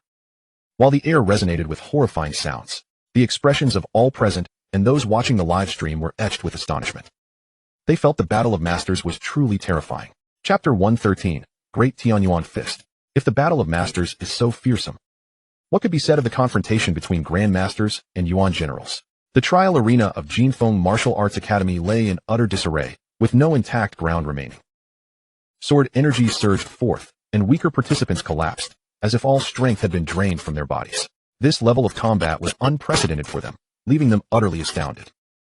Swish! Ye Feng unleashed a flurry of strikes at Yang Qingtian. The terrifying sword energy intertwining to form a serpentine wave of sword chi that hurtled toward Yang Qingtian with astonishing speed. As a high-tier master, Yang Qingtian was not to be outdone. He summoned his advanced martial techniques and unleashed a barrage of punches toward Ye Feng. Boom! Another series of explosive sounds erupted in the trial arena. The onlookers were rendered speechless, paralyzed by fear as the intensity of the battle rendered them mute. Ye Feng's ability to contend against a high-tier master like Yang Qingtian was not merely due to his swordsmanship talent or any other factor, but rather his mastery of the first level. It is crucial to recognize that the realm of weapons is not inferior to that of martial artists. Yet there are only 3 realms in weapon mastery, far fewer than the martial artist realms. However, mastery of weapons must correlate with one's own strength. A novice martial artist, even upon achieving first-level mastery, could never hope to rival a master-level fighter. After exchanging blows for dozens of rounds, Yang Qingtian retreated to a distance. His expression twisted with fury. Seeing Yang Qingtian withdraw, Ye Feng had no intention of allowing him a moment's respite. His aim was to exhaust Yang Qingtian's energy before delivering a decisive blow. He raised his alloy longsword once more and struck toward Yang Qingtian. Whoosh! The terrifying sword energy surged toward Yang Qingtian. Yang Qingtian narrowly evaded the lethal sword energy and charged at Ye Feng. The audience, along with those watching the live stream, were now utterly astonished. Before the battle began, they had believed Ye Feng could never stand a chance against Yang Qingtian, likely to be swiftly defeated. Yet, it appeared they had severely underestimated Ye Feng's prowess. Jiangnan City had birthed such a prodigy. Boom! As Yang Qingtian and Ye Feng collided, massive explosions erupted around them, with sword chi and energy rapidly dispersing, obscuring the battlefield from view. Once the sword energy and aura dissipated, the audience's pupils dilated in disbelief. Both Ye Feng and Yang Qingtian remained standing, neither having claimed victory. It seemed that determining a winner in this battle was not a simple task. Ye Feng, I never imagined your strength could be so formidable. Yang Qingtian's expression turned grim, yet he was relieved that he faced Ye Feng now. Had he waited a few more years, he would have truly been no match for him. With that, Yang Qingtian raised his fists, rapidly condensing energy around them. Ultimately, 2 illusory, formidable powers took shape. The audience, both present and watching the live stream, gasped in shock at the sight of Yang Qingtian's fists coalescing into these illusory powers. As if struck by lightning. This is the great Tianyuan fist, a martial artist exclaimed. Although the power was illusory, it could still unleash a staggering combat strength of 800,000. The base strength of a novice master is 150,000. That of an intermediate master is 300,000. And that of a high-tier master is 500,000. Yang Qingtian's current strength exceeded 600,000. If these 2 illusory powers were to strike Ye Feng, he would have no chance of survival. Unless, of course, Ye Feng had mastered a terrifying sword technique that could only be cultivated with the comprehension of swordsmanship talent. Chapter 114, The Cycle of Heaven. Who can escape? Ye Feng gazed upon the 2 illusory powers condensed in Yang Qingtian's fists. The power of the Taotai is unique to grandmasters, with each Taotai power reaching combat strengths of 1 million. He had slain Huang Kuan, the vice president of the Jianghe Martial Arts Academy, due to acquiring a genuine Taotai power through a quest. The higher-ups of Jianghe Martial Arts Academy, Su Hua, and Ye Feng's family were pale with fear. Was this genius destined to fall? Alas, Ye Feng is still too youthful, impetuously yearning for vengeance on behalf of his father. How much better it would be if he could exercise patience for a few years. What a pity. Ye Feng could have carved out a realm of his own within the Dragon Kingdom, yet now, all has come to an abrupt end. Not a single soul believes Ye Feng can withstand the assault of Yang Qingtian's Grand Heavenly Fist. The speed of the Grand Heavenly Fist's attack is far too swift. Ye Feng lacks the capability to evade it, and there is no conceivable outcome for him other than death. Farewell, Ye Feng. Yang Qingtian's tongue flicked out, his expression chilling to the core. Boom. Suddenly, the dual forces of illusory gluttony surged towards Ye Feng, shattering the ground of the trial arena. These twin forces incited a black tornado, a sight too terrifying to behold. In that moment, however, Ye Feng raised his alloy longsword high, a terrifying might coalescing upon its blade. Those present, alongside the viewers of the live broadcast, understood that Ye Feng was merely grasping at straws in a desperate struggle. City Lord Lu Xing's eyes blazed with intensity. He was prepared to intervene. What is that? A sudden cry pierced through the air, drawing everyone's attention. Upon focusing their gaze, they were unable to suppress their gasps of astonishment. For on Ye Feng's alloy longsword, countless terrifying sword auras had materialized. How is this possible? Everyone stood in a stupor. A sword that rends the skies. The alloy longsword descended, weaving together innumerable sword auras into a colossal beam that completely enveloped the black tornado formed by the dual gluttonous forces. The scene resembled a great fish consuming a smaller one, as the massive sword aura devoured the black tornado, its residual force continuing to surge towards Yang Qingtian. Yang Qingtian was consumed by sheer terror, as if struck by a bolt from the blue. He hastily attempted to evade the aftermath of the immense sword aura, which approached at an astonishing velocity. Yang Qingtian summoned the fastest speed he had ever achieved in his life, and thankfully, he managed to evade the aftermath of the colossal sword aura, just as Yang Qingtian breathed a sigh of relief, hoping to ascertain Ye Feng's position. His eyes were met with a glimmer of cold light. While Yang Qingtian was dodging the residual force of the massive sword aura, Ye Feng, wielding his alloy longsword, had already materialized before him. Clang! The alloy longsword lunged toward Yang Qingtian, mere inches from his heart. All present, as well as those watching the live stream, felt as though they were witnessing an impossible scenario, frozen in horror. This strike was one Yang Qingtian could not evade. Under the gaze of countless witnesses, Ye Feng's alloy longsword pierced through Yang Qingtian's heart. Blood cascaded from the wound, dripping down the blade of the alloy longsword. Yang Qingtian's eyes widened in disbelief as he beheld the weapon embedded in his heart. He could scarcely accept his defeat. The wheel of justice turns, and heaven spares none. Ye Feng gazed at Yang Qingtian and murmured, before withdrawing the longsword from his body, causing Yang Qingtian to collapse lifelessly to the ground. Yang Qingtian had fallen. Chapter 115. The Jiangnan Council invites Ye Feng to join.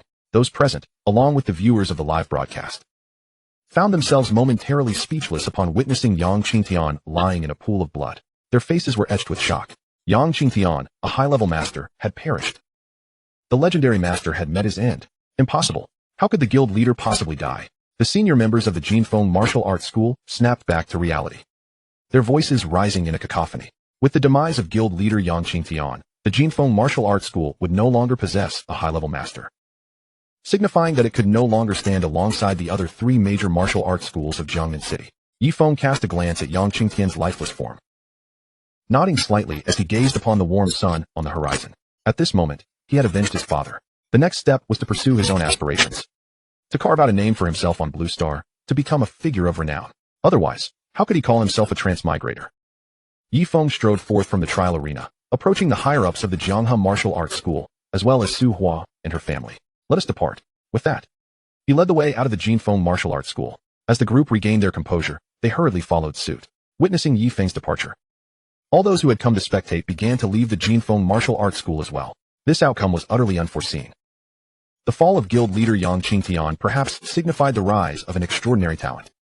The Jiangnan City Martial Artists Forum erupted in chaos after Ye Feng's slaying of guild leader Yang Qingtian, with countless posts flooding in, even causing the forum to crash. Simultaneously, Ye Feng ascended to the pinnacle of fame throughout Jiangnan City. At the Jianghe Martial Arts School, upon their return, all the students stared in astonishment at Ye Feng. They had witnessed the terrifying clash between Ye Feng and Yang Qingtian during the live broadcast on the Martial Artists Forum. When Ye Feng had first entered the Jianghe Martial Arts School, he had still been battling Huang Yun. Yet now, he had slain a high-level master, rendering their previous differences insignificant. Ye Feng, along with the high-ranking members of Jiangnan City, arrived at the guild leaders' hall. Ye Feng, you are truly remarkable. I never anticipated you would ascend to the first level. It is utterly terrifying. Guild leader Su Zhan beamed at Ye Feng. The senior members within the guild leaders' hall were equally elated, recognizing that with a presence like Ye Feng, the Jianghe Martial Arts School would emerge as the strongest martial arts school in Jiangnan City. Just as Ye Feng was about to speak, a grandmaster hurriedly entered, clutching what appeared to be an invitation. This is splendid news, truly magnificent. The grandmaster exclaimed in uncontainable joy. What is it? Guild leader Su Zhan inquired, somewhat perplexed by the grandmaster's exuberance. This is an invitation from the Jiangnan Council, inviting Ye Feng to join their ranks. What? The senior members of the guild leaders' hall stood up abruptly, as though struck by lightning, their astonishment palpable. An invitation for Ye Feng to join the Jiangnan Council? The city lord and the 7 members of the Jiangnan Council were all formidable grandmasters, and to gain entry into the council required one to be of grandmaster caliber. The fact that the Jiangnan Council was inviting Ye Feng to join left them utterly flabbergasted. Yi Yonghe, Wang Lan, Yi Qing, and Yi Shui were equally stunned, their expressions a mixture of disbelief. My son, my brother, has he truly become one of the most prominent figures in Jiangnan City? They were well aware of the Jiangnan Council, the most powerful governing body within the city, with each member serving as a guardian of Jiangnan. Ye Feng's family couldn't help but reminisce about the once reticent and introverted boy who had now ascended to extraordinary heights, leaping through the Dragon's Gate. Chapter 116. What are Ye Feng and Su Hua up to? Ye Feng had not anticipated the Jiangnan Council would extend an invitation for him to join. Yet since it had been offered, he would accept. Joining the Jiangnan Council could only bring him benefits. Suddenly, guild leader Su Zhan erupted into boisterous laughter. All present in the guild leaders' hall were taken aback, unable to comprehend the source of his mirth. Father, what is the matter?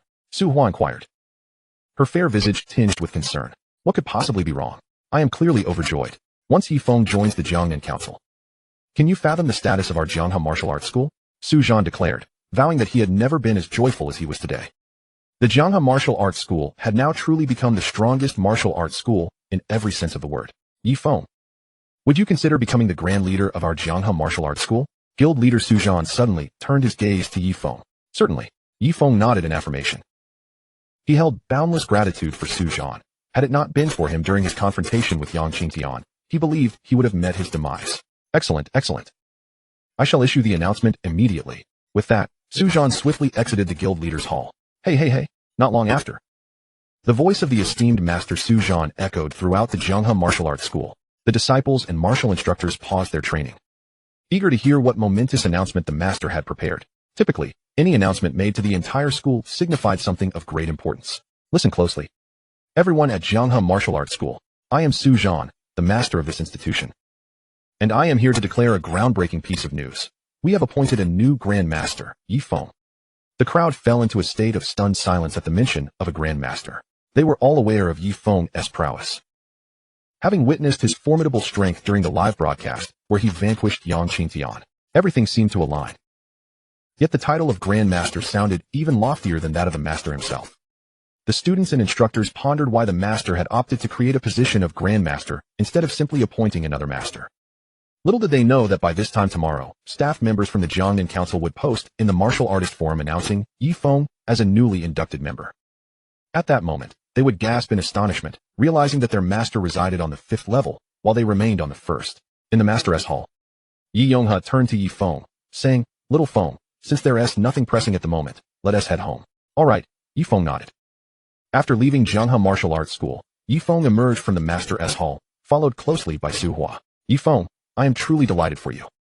Once you join the Jiangnan Council, you will be among the most prominent figures in Jiangnan City, truly a path untraveled by any before you. It's nothing extraordinary. Ye Feng replied with a smile. Xiaohua, perhaps I won't be in Jiangnan City for long, he said suddenly to Su Hua. I understand, but I am unafraid. I will await your return, Su Hua declared, a resolute expression gracing her delicate features. Tomorrow, I will visit the Jiangnan Council. So for today, Ye Feng's gaze fixed intently on Su Hua. Her cheeks flushed a rosy hue, unsure of the reason behind his penetrating stare. Do you understand my meaning? I understand. Su Hua nodded vigorously, akin to a chick pecking at grains. Subsequently, Ye Feng and Su Hua made their way to a room, yet the specifics of their actions remain a mystery, as I possess no clairvoyant abilities to discern their intentions. Chapter 117. Joining the Jiangnan Council the following day, Ye Feng set forth to the Jiangnan Council, the highest authority in Jiangnan City, comprised of the city lord and 7 distinguished members, all formidable grandmasters. Upon arriving, Ye Feng strode directly into the council hall. Just as he entered, a female staff member approached him.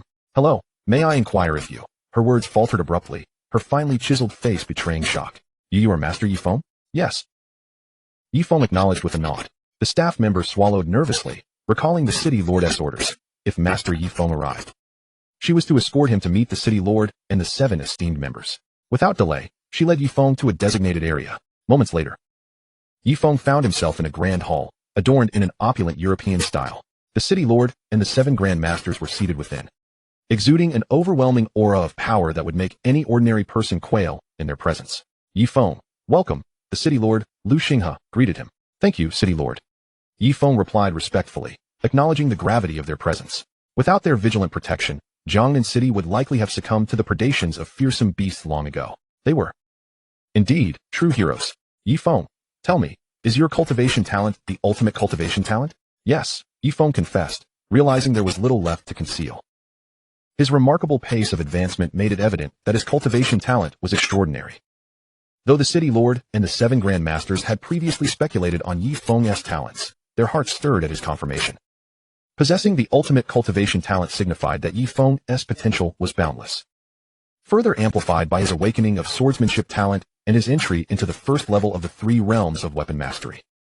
A genius like Ye Feng was indeed a rarity across the entire Blue Star. You are one of the most formidable geniuses on Blue Star, which is why we have made an exception to allow you to join the Jiangnan Council. You may cultivate in peace without worry, and we will ensure your family is relocated to the safest quarters in Jiangnan City. From the moment you join, They will experience financial freedom, the city lord assured. Ye Feng contemplated this arrangement with approval. However, he couldn't help but wonder about his family. It struck him that Yi Qing should have already turned 16. Why hadn't he heard anything regarding her cultivation talent assessment? He had been so engrossed in his training that he had overlooked this matter. Staff will provide you with the Jiangnan Council's exclusive badge and the Supreme Alliance card. The future of Jiangnan City and even the Dragon Kingdom will hinge on your actions, the city lord continued. Ye Feng admired the city lord's unwavering dedication to the greater good. Following this, Lu Xinghe introduced Ye Feng to the 7 grandmasters. And Ye Feng committed their names to memory.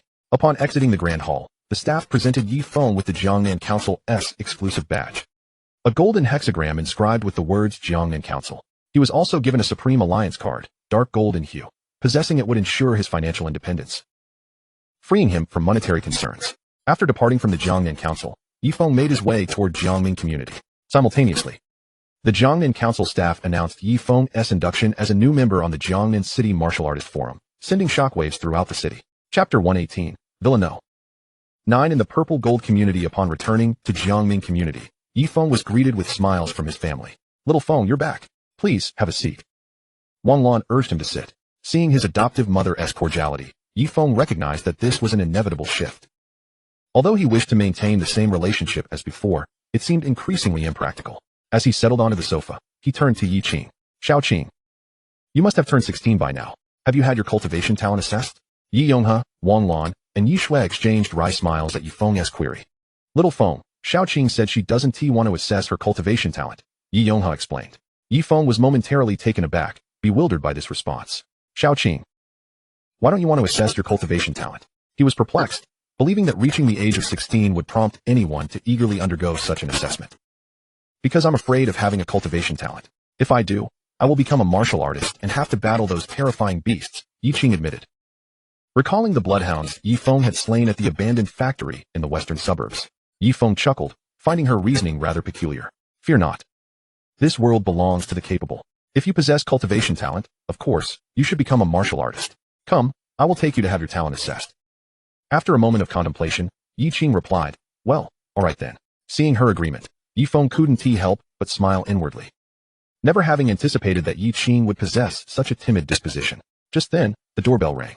Yi Shui went to answer it, revealing several staff members from the Jiangnan Council at the threshold. Do you have business here? Ye Feng gazed at several staff members from the Jiangnan Council. Master Ye Feng, we have received orders from the city lord to relocate your family to the Purple Gold community. Very well, Ye Feng replied with a nod.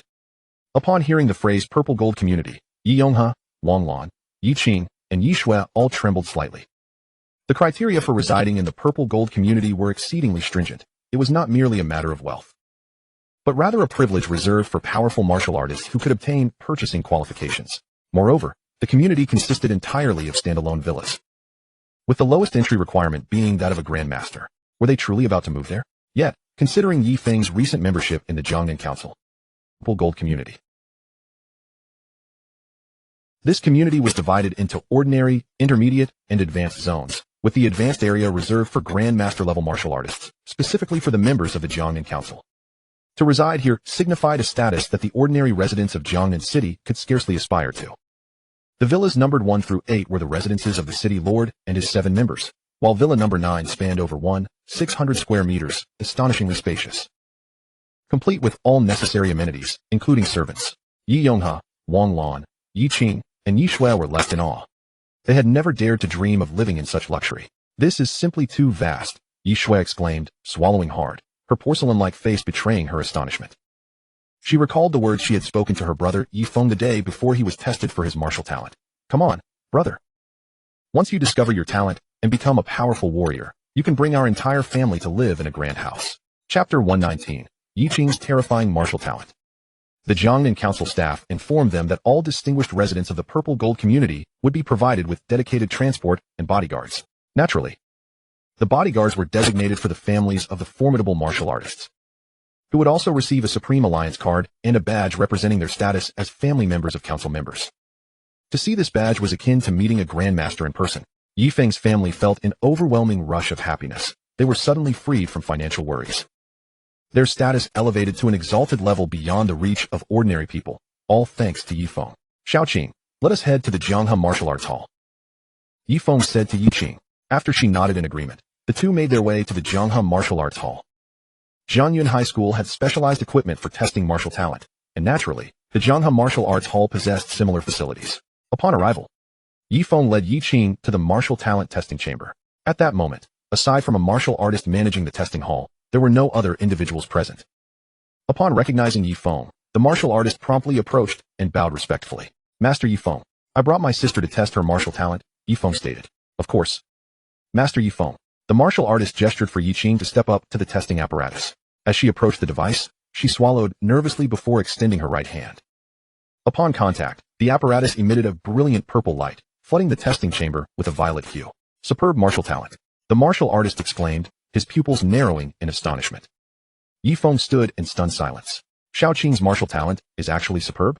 This is simply incredible. Superb martial talent is one of the most formidable talents in the Blue Star realm. As long as one possesses it and does not fall, they are destined to become a terrifying martial artist. However, it pales in comparison to ultimate martial talent, which is exceedingly rare. I actually possess superb martial talent? Yi Qing's expression froze, as if struggling to accept the reality. Congratulations, Xiao Qing, Ye Feng smiled at her. After exiting the testing chamber, Ye Feng took Yi Qing to the Hall of Masters. The senior members of the Zhonghua Martial Arts Hall were gathered there, engaged in discussions. Master. They acknowledged Ye Feng with respect as he entered. Please, be seated, Ye Feng gestured. Once they were seated, he turned to the hall master, Su Zhan. My sister will commence her training at the Zhonghua Martial Arts Hall. Master, what level of martial talent does your sister possess? Su Zhan inquired, intrigued. The senior members also looked to Ye Feng, eager to learn about Yi Qing's talent. Superb martial talent, Ye Feng declared to all present in the Hall of Masters. The room erupted in astonishment, eyes widening in disbelief. Superb martial talent. They knew Ye Feng was not jesting. Yi Qing truly possessed superb martial talent. Is this the legacy of family bloodlines? Yet, Ye Feng and Yi Qing share no blood relation. Could it be due to Ye Feng's fortuitous destiny? The members of the Hall of Masters were utterly astonished. This was indeed superb martial talent. We have a genius with superb martial talent emerging from the Zhonghua Martial Arts Hall. It won't be long before they become the strongest disciple here. Hall Master Su Zhan exclaimed with delight. Ye Feng mused on Yi Qing's talent and pondered what kind of martial talent Yi Xuan might possess. After Yi Qing was accepted as a disciple of the Zhonghua Martial Arts Hall, she prepared to reside there. Having just tested her talent and not yet begun any actual training, Ye Feng, however, departed from the Zhonghua Martial Arts Hall. Just as he stepped outside, a familiar figure caught his eye. Duwen. Chapter 120, Duwen's Predicament. Master Ye Feng. Duwen exclaimed upon seeing Ye Feng exit the Zhonghua Martial Arts Hall. Quickly offering a respectful greeting. We have grown distant. Feel free to call me as you wish, Ye Feng replied, looking at Duwen. We are friends, are we not? Before Ye Feng acquired his system, and while still at Jianyun High School, Duwen had been his only true friend, assisting him greatly due to his relatively affluent family background. Upon hearing Ye Feng's words, a flicker of joy appeared on Duwen's face. You must have come to see me for a reason, correct? Ye Feng surmised, sensing that Duwen's visit was not merely for a casual chat. Indeed, Duwen nodded, a hint of melancholy crossing his features. What troubles you? My father has crossed paths with someone formidable in the business world, specifically, the Zhang family of Jiangnan City. The Zhang family operates the Zhang Group, which ranks among the top 20 companies in Jiangnan City, and they have a grandmaster level martial artist backing them. Ye Feng had not heard of the Zhang family, but he was somewhat familiar with the Zhang Group's reputation.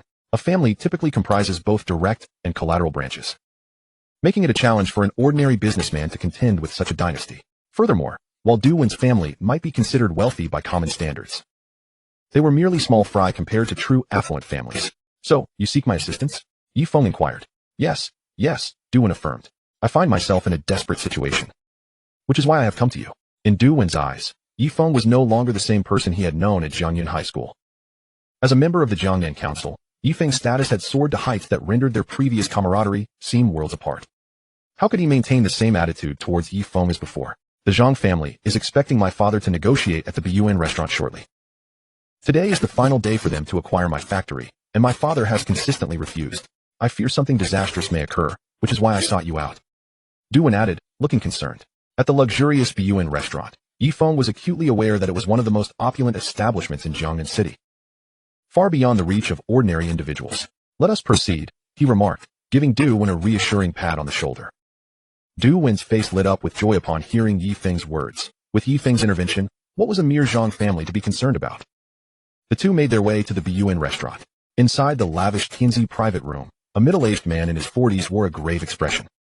This man was Du Wen's father. Du Bo. Beside him stood a similarly aged man, a martial artist of considerable skill named Duan Hu, who was a close friend of Du Bo. If it comes to that, we shall confront the Zhang family, Duan Hu stated coldly.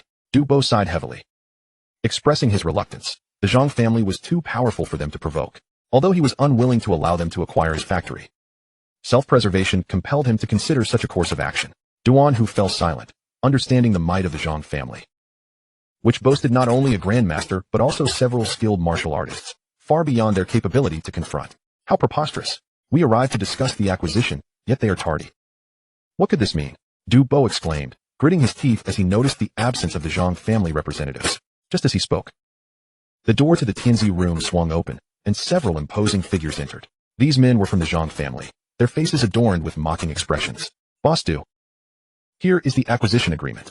Please sign, one of them declared, tossing a document onto the table without taking a seat. Du Bo's teeth clenched in anger as he perused the agreement. 1 million. You must be joking. You think you can acquire my factory valued at 50 million for a mere 1 million? He exclaimed vehemently. What can you do? You have offended the Zhang family. 1 million is already a generous offer. Should we be pushed further, you will receive nothing at all, one of the Zhang representatives sneered. Is the Zhang family truly so brazen? Duan Hu interjected, struggling to contain his fury. We have done our research. You are Duan Hu, merely a high-level martial artist. A high-level martial artist is but a finger's worth to our Zhang family. You have no standing here, they retorted, prompting outrage from both Du Bo and Duan Hu. With the Zhang family's might, I wonder how you would present yourselves before Master Ye Feng. Du Wen's voice unexpectedly pierced the tension within the room. All eyes turned towards the entrance as two young men stepped inside. One was Du Wen, and the other was Ye Feng. Initially, the Zhang family members dismissed the sight, thinking it impossible for someone like Du Bo to have connections with Master Ye Feng. However, upon recognizing the young man beside Du Wen, their pupils dilated in shock. Why Ye Feng, Master Ye Feng? They stammered, retreating several paces, their faces pale with fear. Since Ye Feng's battle with the esteemed Master Yang Qingtian, his visage had graced countless television screens across Jiangnan City. It was safe to say that apart from newborns and the blind, the residents of Jiangnan had indelibly etched Ye Feng's appearance into their memories. Du Bo and Duan Hu were equally astounded. Initially, they had been skeptical of Du Wen's claims about knowing Master Ye Feng, given the latter's elevated status in Jiangnan. Yet now, they had no choice but to believe. Ye Feng regarded the Zhang family members with a calm demeanor. Du Wen is my friend. Should your family dare to threaten him, you are effectively challenging me. I wonder if the Zhang family has the audacity to do so. With that, several Zhang family members fell to their knees, trembling uncontrollably. And Master Ye Feng, we acknowledge our folly, please spare us. They implored, desperation evident in their voices. Ye Feng, clearly disinterested in engaging with such a minor family, wore a look of boredom. Return and inform your grandmaster to relinquish half of the Zhang family's assets, and this matter shall be resolved. Otherwise, before he could finish, a surge of energy erupted from him like a sword, obliterating everything within the Tianzi room into dust. You should comprehend the consequences, Ye Feng stated slowly. The Zhang family members were nearly in tears from fear. This was no longer merely a private room. It felt like a hellish nightmare. Why yes, we will comply, they stammered, hastily fleeing the Tianzi room at a speed they had never achieved before. Ha! Du Bo laughed heartily at the sight.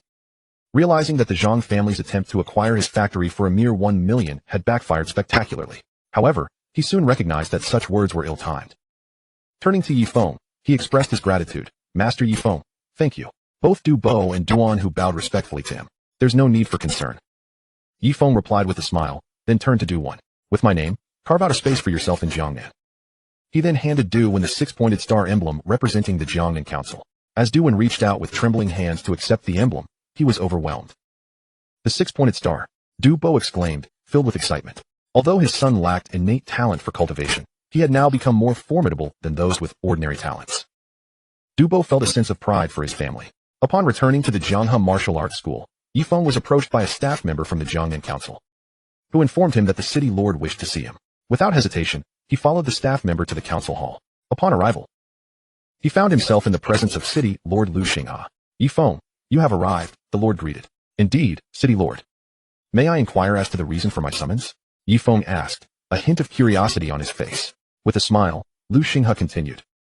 I have heard that your sister, Yi Qing, has been identified with exceptional cultivation talent. Coincidentally, there are 2 spots available at Longqing University in Jiangnan. Perhaps your sister and your girlfriend could attend together, alleviating your concerns. Longqing University, the most prestigious martial arts academy in the Dragon Nation, had stringent admission criteria, making entry a coveted achievement. The city lord's mention of girlfriend naturally referred to Su Hua. Ye Feng felt a stirring of interest at the prospect. Both Su Hua and Yi Qing were still in the early stages of their martial arts journey. Attending Longqing University could be immensely beneficial for their development. City Lord. I find myself unable to make a decision on my own. I must discuss this with them, he replied, not wishing to be autocratic. Very well. Lu Xinghe nodded in agreement. After leaving the Jiangnan Council Hall, Ye Feng sought out Su Hua and Yi Qing at the Jianghe Martial Arts School. As he approached them, both Su Hua and Yi Qing regarded him with curiosity, uncertain of the purpose behind his visit. Brother, is there something on your mind? Yi Qing finally spoke up, having hesitated to call him brother until now, as she had already come to view him as such. You have heard of Longqing University, I presume? Ye Feng inquired. Of course. Longqing University is the finest martial arts academy in the Dragon Nation, they replied in unison. Ye Feng nodded. Currently, there are 2 spots available at Longqing University in Jiangnan. Would you both be willing to attend? What? Su Hua and Yi Qing were momentarily taken aback, never having anticipated such an opportunity. I am willing to go, Yi Qing declared without hesitation. After pondering for a few seconds, Yi Qing resolutely nodded in agreement with Ye Feng.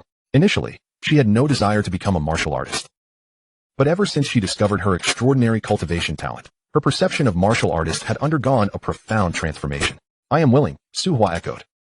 Acknowledging the ever-widening gap between herself and Ye Feng, she realized that attending Longqing University would undoubtedly elevate her strength, enabling her to bridge the distance between them. Observing that both Su Hua and Yi Qing were eager to attend Longqing University, Ye Feng felt a sense of relief. He too was supportive of their decision, recognizing it as a significant opportunity for them. Very well, I shall step out for a moment. You both should inform your respective parents, he instructed before departing from the Jianghe Martial Arts Hall en route to the Jiangnan Council Hall. Su Hua and Yi Qing each conveyed the news to their families. Yi Yonghe, Wang Lan, and Yi Shui were naturally overjoyed, as Longqing University, located in the imperial capital of Longqing, was the premier martial arts academy in the Dragon Kingdom. And they wholeheartedly encouraged Yi Qing's attendance. Upon hearing the news, Yi Zhan was equally exhilarated, for Longqing University was a place coveted by countless individuals.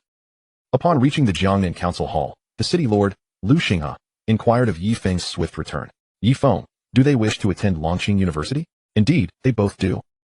Ye Feng replied to Lord Lu Xinghe. With a sigh of relief, Lu Xinghe remarked, in that case, I shall make the necessary arrangements. Please, take a seat. I have matters to discuss with you. As Ye Feng settled into his seat, he was curious about what Lord Lu intended to convey. The present world order was dire. Ferocious beasts had seized dominion over the oceans and vast expanses of land on Blue Star, with island nations suffering no exceptions, all having succumbed to the relentless assaults of these monstrous creatures. Not long ago, when the ferocious beasts besieged Hutu Nation, an army of 1 million was swiftly obliterated. Moreover, Lu Xinghe lamented, the Qingling Cave, situated just outside Jiangnan City, perpetually poses a threat to our safety. Recently, there have been unsettling movements among the ferocious beasts in Qingling Cave, and it is feared that a calamity may soon befall Jiangnan City. Ye Feng was well aware of Qingling Cave, the largest ferocious beast district outside Jiangnan City, home to over 1 million beasts. Such a staggering number was enough to instill fear. Should these ferocious beasts launch an assault on a small nation, it would likely be utterly annihilated, unable to mount any meaningful defense. A legion comprised of these beasts would have aerial predators above and ground predators below, coordinating their attacks with terrifying efficiency. Fortunately, after the establishment of base cities by the great powers of Blue Star, the city walls soared to heights of 1,000 meters, constructed from alloys, rendering them nearly indestructible. Scientists across various domains on Blue Star had developed air defense and ground weaponry, making it exceedingly difficult for ferocious beasts to breach the defenses of the great powers. However, the smaller nations were far from safe. Are you suggesting that the ferocious beasts will soon attack Jiangnan City? Ye Feng asked. Indeed, Lu Xinghe confirmed with a nod. Jiangnan City boasts an army of 150,000, equipped with the most advanced weaponry on Blue Star. Should the ferocious beasts dare to attack, they would undoubtedly face significant consequences, Ye Feng asserted. Correct. If the beasts attempt to assault Jiangnan City, we shall not allow them to depart easily. Ye Feng had yet to witness the horrors of a battlefield. He recalled that at the onset of the Great Catastrophe, a formidable nation had mustered 7 million troops to confront the ferocious beasts, yet the weaponry of that era had been utterly ineffective against them. 7 million soldiers, stretched across a 2,000-kilometer front, crumbled within days, with none surviving. The land became a mountain of corpses, and rivers ran red with blood. The stench of carnage lingering for miles, as the sky wept crimson rain. The war between humanity and the ferocious beasts was unimaginably brutal. After departing the Jiangnan Council Hall, Ye Feng resolved to venture into the wilderness. It was there that he could cultivate his killing intent, which currently remained at a mere first level, far too weak. Upon exiting the city, he arrived at a place known as Yun City, a region heavily afflicted by ferocious beasts. Upon his arrival, Ye Feng unsheathed his alloy longsword, prepared to unleash a massacre. Although Yun City was home to thousands of ferocious beasts, they were feeble and posed no challenge to Ye Feng. Days later, the ferocious beasts of Yun City were entirely eradicated, yet his killing intent showed no signs of advancement, leaving Ye Feng somewhat disheartened.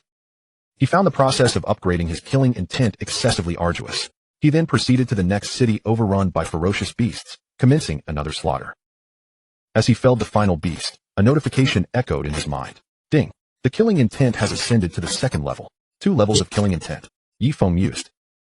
Understanding that the first 3 levels represented the harmonization stage, the next 3 the synergy stage, and the final 3 the convergence stage. 2 levels of killing intent remained insufficient to satisfy him. He opened the map, seeking the next city under the beast dominion. He could only target smaller cities. Venturing into areas teeming with ferocious beasts, even with his current advanced master-level combat prowess, would likely lead to peril. Before long, a city named High City caught his eye, and he made his way there. Upon entering High City, he was immediately confronted by hundreds of ferocious beasts, who, taken aback by the audacity of a human intruder, roared in unison and charged at him. With a swift motion, Ye Feng wielded his alloy longsword, beginning to slay the incoming horde. The data of his killing intent manifested before his eyes. 36, 32, 33. He recalled that when his killing intent was but a single level, there had been no increase in data. Could it be that the breakthrough to the second level had triggered this change? After days of slaying ferocious beasts, Ye Feng had completed a basic sign-in. And in a few days, he would be able to engage in a mid-level sign-in. The basic sign-in had only yielded ordinary potions. Continuing his rampage through High City, the data reflecting his increasing killing intent continued to appear. 30, 32, 37. After several days, the ferocious beasts of High City were completely annihilated. Ye Feng accessed his sign-in ledger and found himself eligible for a mid-level sign-in. Ding! Does the host confirm the mid-level sign-in? Confirmed. Ding! Mid-level sign-in successful. You have received the Killing Celestial Formula, comprising 5 layers. Each breakthrough will enhance the data of your killing intent. Gazing at the description of the Killing Celestial Formula, Ye Feng noted its similarity to the Dragon Yuan Formula. Does the host wish to merge with the Killing Celestial Formula? Merge. The fusion was successful, and Ye Feng's Killing Celestial Formula now stood at the first layer. Next, he sought another city overrun by ferocious beasts. However, to his surprise, shortly after leaving High City, he encountered a group of soldiers. These soldiers, clad in battle gear, bore alloy short blades at their waists, wielded handguns, and displayed a row of alloy bullets. Their firearms, equipped with alloy ammunition, surpassed those of entry-level martial artists, as the latter's energy could hardly inflict significant damage. Yet, alloy bullets were not available for purchase, existing solely within the military. The contingent comprised 15 soldiers, led by a robust man in his 30s. To Ye Feng's astonishment, all 15 were martial artists, with the leader being a mid-level martial master. It was clear that the soldiers before him belonged to a special operations unit. The elite forces on Blue Star are comparable to the special forces on Earth, albeit with differing nomenclature. Upon the appearance of Ye Feng, the 15 individuals were taken aback, their expressions swiftly shifting to one of vigilance. It was entirely normal for them not to recognize Ye Feng, given that the Jiangnan military camp was stationed along the outer defenses of Jiangnan City. May I inquire as to your intended destination? Ye Feng asked, genuinely intrigued by their purpose. Apologies, but that information is classified, replied the robust man. Fixing his gaze on Ye Feng. Do share, I might find it quite captivating, Ye Feng urged. Not a chance, the robust man retorted. After a moment of contemplation, Ye Feng spoke again. It seems I must provide you with an irresistible incentive. I shall eliminate your target for you, he declared. With that, he turned his attention to a dilapidated structure nearby and unleashed a powerful punch. Instantly, a terrifying shockwave erupted from his fist, striking the building. With a resounding crash, the crumbling edifice was reduced to rubble in the blink of an eye. The entire sequence unfolded in less than a second. The robust man and his 14 comrades stood in stunned silence, their faces a mixture of astonishment and disbelief. Such formidable power emanating from a seemingly youthful figure was beyond their comprehension. In the military, powerful warriors commanded great respect. Regaining his composure, The robust man quickly addressed Ye Feng with newfound reverence. Senior, I apologize for my earlier ignorance regarding your formidable prowess. Ye Feng smiled. Now? Perhaps you can divulge your purpose? I cannot. It remains a military secret, the robust man insisted, shaking his head. Ye Feng mused over his obstinacy, reassuring him. You may find that I could be of assistance if you share your intentions. Caught in a dilemma, the robust man hesitated. Eventually, he relented. Senior, we are on a mission to eliminate a Tier 3 ferocious beast in South City. A Tier 3 ferocious beast is akin to a martial artist of human caliber, categorized among the higher echelons of beasts. The most powerful creatures within the city Ye Feng had recently entered were also only Tier 3. Considering he was destined for the next beast-infested city, he decided to accompany them to South City. Let us proceed together, he proposed. The robust man, interpreting Ye Feng's intent to assist in the extermination of the Tier 3 beast, the iron-armored rhinoceros, displayed a glimmer of delight. We are grateful, Senior. Thus, they set forth towards South City. Upon reaching the outskirts, the robust man retrieved a map and began issuing commands. The Beast Lord resides within the Ice Lake Amusement Park in South City. All we need to do that is unnecessary. Enter the city with me, and I shall identify and eliminate the Beast Lord for you. Ye Feng interrupted. His purpose for venturing into South City was to vanquish the ferocious beasts. To him, they were all equally formidable adversaries. The robust man and his companions were taken aback by Ye Feng's audacity. But Senior, there are numerous ferocious beasts within South City. I fear that. His words trailed off, but the implication was unmistakable. Fear not, for while the beasts may possess cunning strategies, I have my own means to circumvent them. Should you choose not to accompany me, I shall proceed alone, Ye Feng declared, striding into South City. The 15 men exchanged glances, ultimately deciding to follow. Once inside, they unsheathed their handguns and alloy short blades, remaining vigilant of their surroundings. A few minutes later, a cacophony of terrifying roars pierced their ears as hundreds of ferocious beasts surged towards them from all directions, encircling them in a seemingly desperate situation. Brothers, we shall carve out a bloody path and then retreat, the robust man commanded. These beasts were primarily low tier, and breaking free should not pose a significant challenge. Hold your fire. Allow me to handle these beasts, Ye Feng suddenly announced to the group. The 15 men were momentarily taken aback. Against so many ferocious beasts? Before they could voice their concerns, the horde of beasts charged towards them. With a swift motion, Ye Feng wielded his alloy-long sword, unleashing a terrifying wave of sword light. The low-tier beasts were utterly incapable of withstanding such a ferocious onslaught. In an instant, hundreds of beasts fell before the might of his blade. The 15 men stood in shock, their eyes wide with disbelief as they witnessed an event they had thought beyond the realm of possibility. All those beasts, eliminated in an instant? The realization struck them. To manifest such sword light, one must possess a talent for the sword path. They now understood that Ye Feng was not merely a powerful warrior. He had awakened a sword path talent, explaining his confidence. Let us move forward, Ye Feng urged. The robust man, still reeling from the revelation, asked, Senior, your abilities are truly terrifying. You have awakened a sword path talent. The other 14 men wore expressions of envy. However, Ye Feng paid little heed to their admiration as they continued onward. Minutes later, one soldier from the elite unit pointed excitedly towards the sky. Captain, there's a ferocious beast up there. The group quickly turned to see a massive beast perched atop a 20-story office building. It's a silver-blooded mantis, the robust man exclaimed. The silver-blooded mantis was a Tier 3 low-level beast, marginally stronger than a novice human martial artist. Ye Feng regarded the creature, pondering the substantial increase in his killing intent that would result from its demise. Retreat to a safe distance, Ye Feng instructed the group. The 15 men were puzzled, unsure why he would deem the current location unsafe. They were aware of Ye Feng's formidable power, and the silver-blooded mantis posed no threat to him. Fall back, commanded the robust man, following orders despite his confusion. Soon, the group positioned themselves at a considerable distance, ensuring their safety. The silver-blooded mantis remained atop the building, its massive frame and silver exterior exuding an intimidating aura. Ye Feng raised his alloy-long sword, and in an instant, a 2-zhang-wide sword light coalesced. 2-zhang wide, not 2-zhang long. Having reached the second level of his killing intent, Ye Feng could now manifest a broader blade than before. My heavens! The robust man gaped at the 2-zhang-wide sword light, his mouth agape in astonishment, as if it could accommodate a large bowl. With a swift motion, he prepared to strike. The 2-zhang-wide blade aura condensed from the alloy-long sword surged towards the silver-blooded mantis perched atop the skyscraper. The silver-blooded mantis, a Tier 3 low-level ferocious beast, was among the apex predators in South City. Yet, such an assault was beyond the capacity of a beast of its tier to withstand. Suddenly, with a resounding crash, Not only did the top of the skyscraper collapse, but the entire abandoned edifice crumbled to the ground. The 15 individuals were left utterly astounded. As though struck by a bolt from the blue, it was only then that they comprehended why Ye Feng had urged them to retreat to a safe distance. "What were you thinking?" one soldier stammered, his eyes wide with disbelief as he gazed at the others. I was pondering whether our senior is a grandmaster or a master," another soldier replied, his voice trembling. "Indeed. I recall that such an immense blade aura should not be conjured without a weapon mastery of that caliber," remarked a robust man, his face awash with shock. As they exchanged glances, the 15 men found themselves baffled by the extraordinary presence they had encountered. Looking at the data of the rising slaughter aura on his retina, Ye Feng smiled with satisfaction, reflecting that the slaughter aura accumulated from a tier 3 low-level beast was indeed substantial. Following the map, they arrived at the South City Ice Lake Amusement Park, a locale teeming with ferocious beasts, including the tier 3 mid-level ironclad rhinoceros.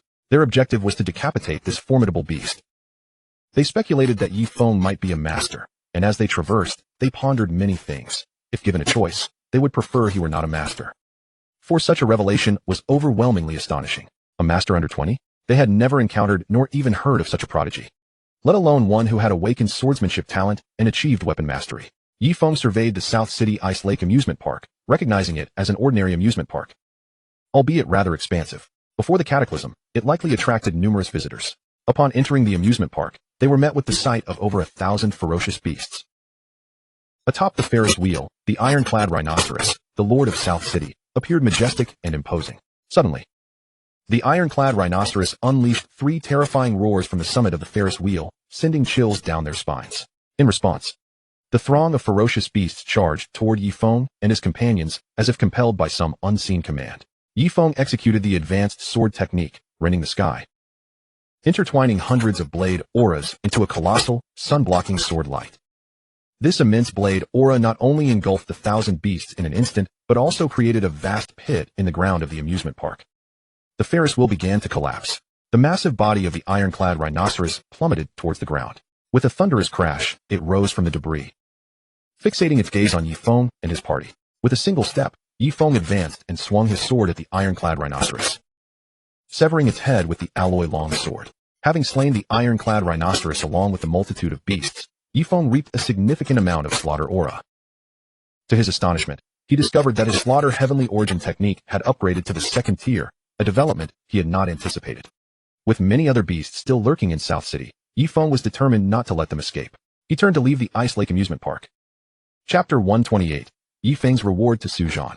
Senior, now that the ironclad rhinoceros has been vanquished, we must return to report. The robust man addressed Ye Feng with respect. Indeed, Ye Feng nodded before departing the amusement park. Thereafter, he commenced hunting down other ferocious beasts in South City. The slaughter aura rose to 258. 264. 271. The slaughter heart ascended to the 3rd tier. After eliminating the beasts in South City, Ye Feng's slaughter heart had reached the 3rd tier. The slaughter heart comprises 9 tiers, with the lower 3 classified as the 1st level, signifying that Ye Feng had now attained the pinnacle of the 1st level. With the power of the slaughter heart, he could likely contend with even a low-level grandmaster. A smile of satisfaction graced Ye Feng's face. He gazed at the sun overhead. It was time to return. Upon returning to Jiangnan City, Ye Feng remained in the Jianghe Martial Arts Hall, absorbing vital energy to refine his body. However, as a newly established junior master, breaking through had become far less effortless than before.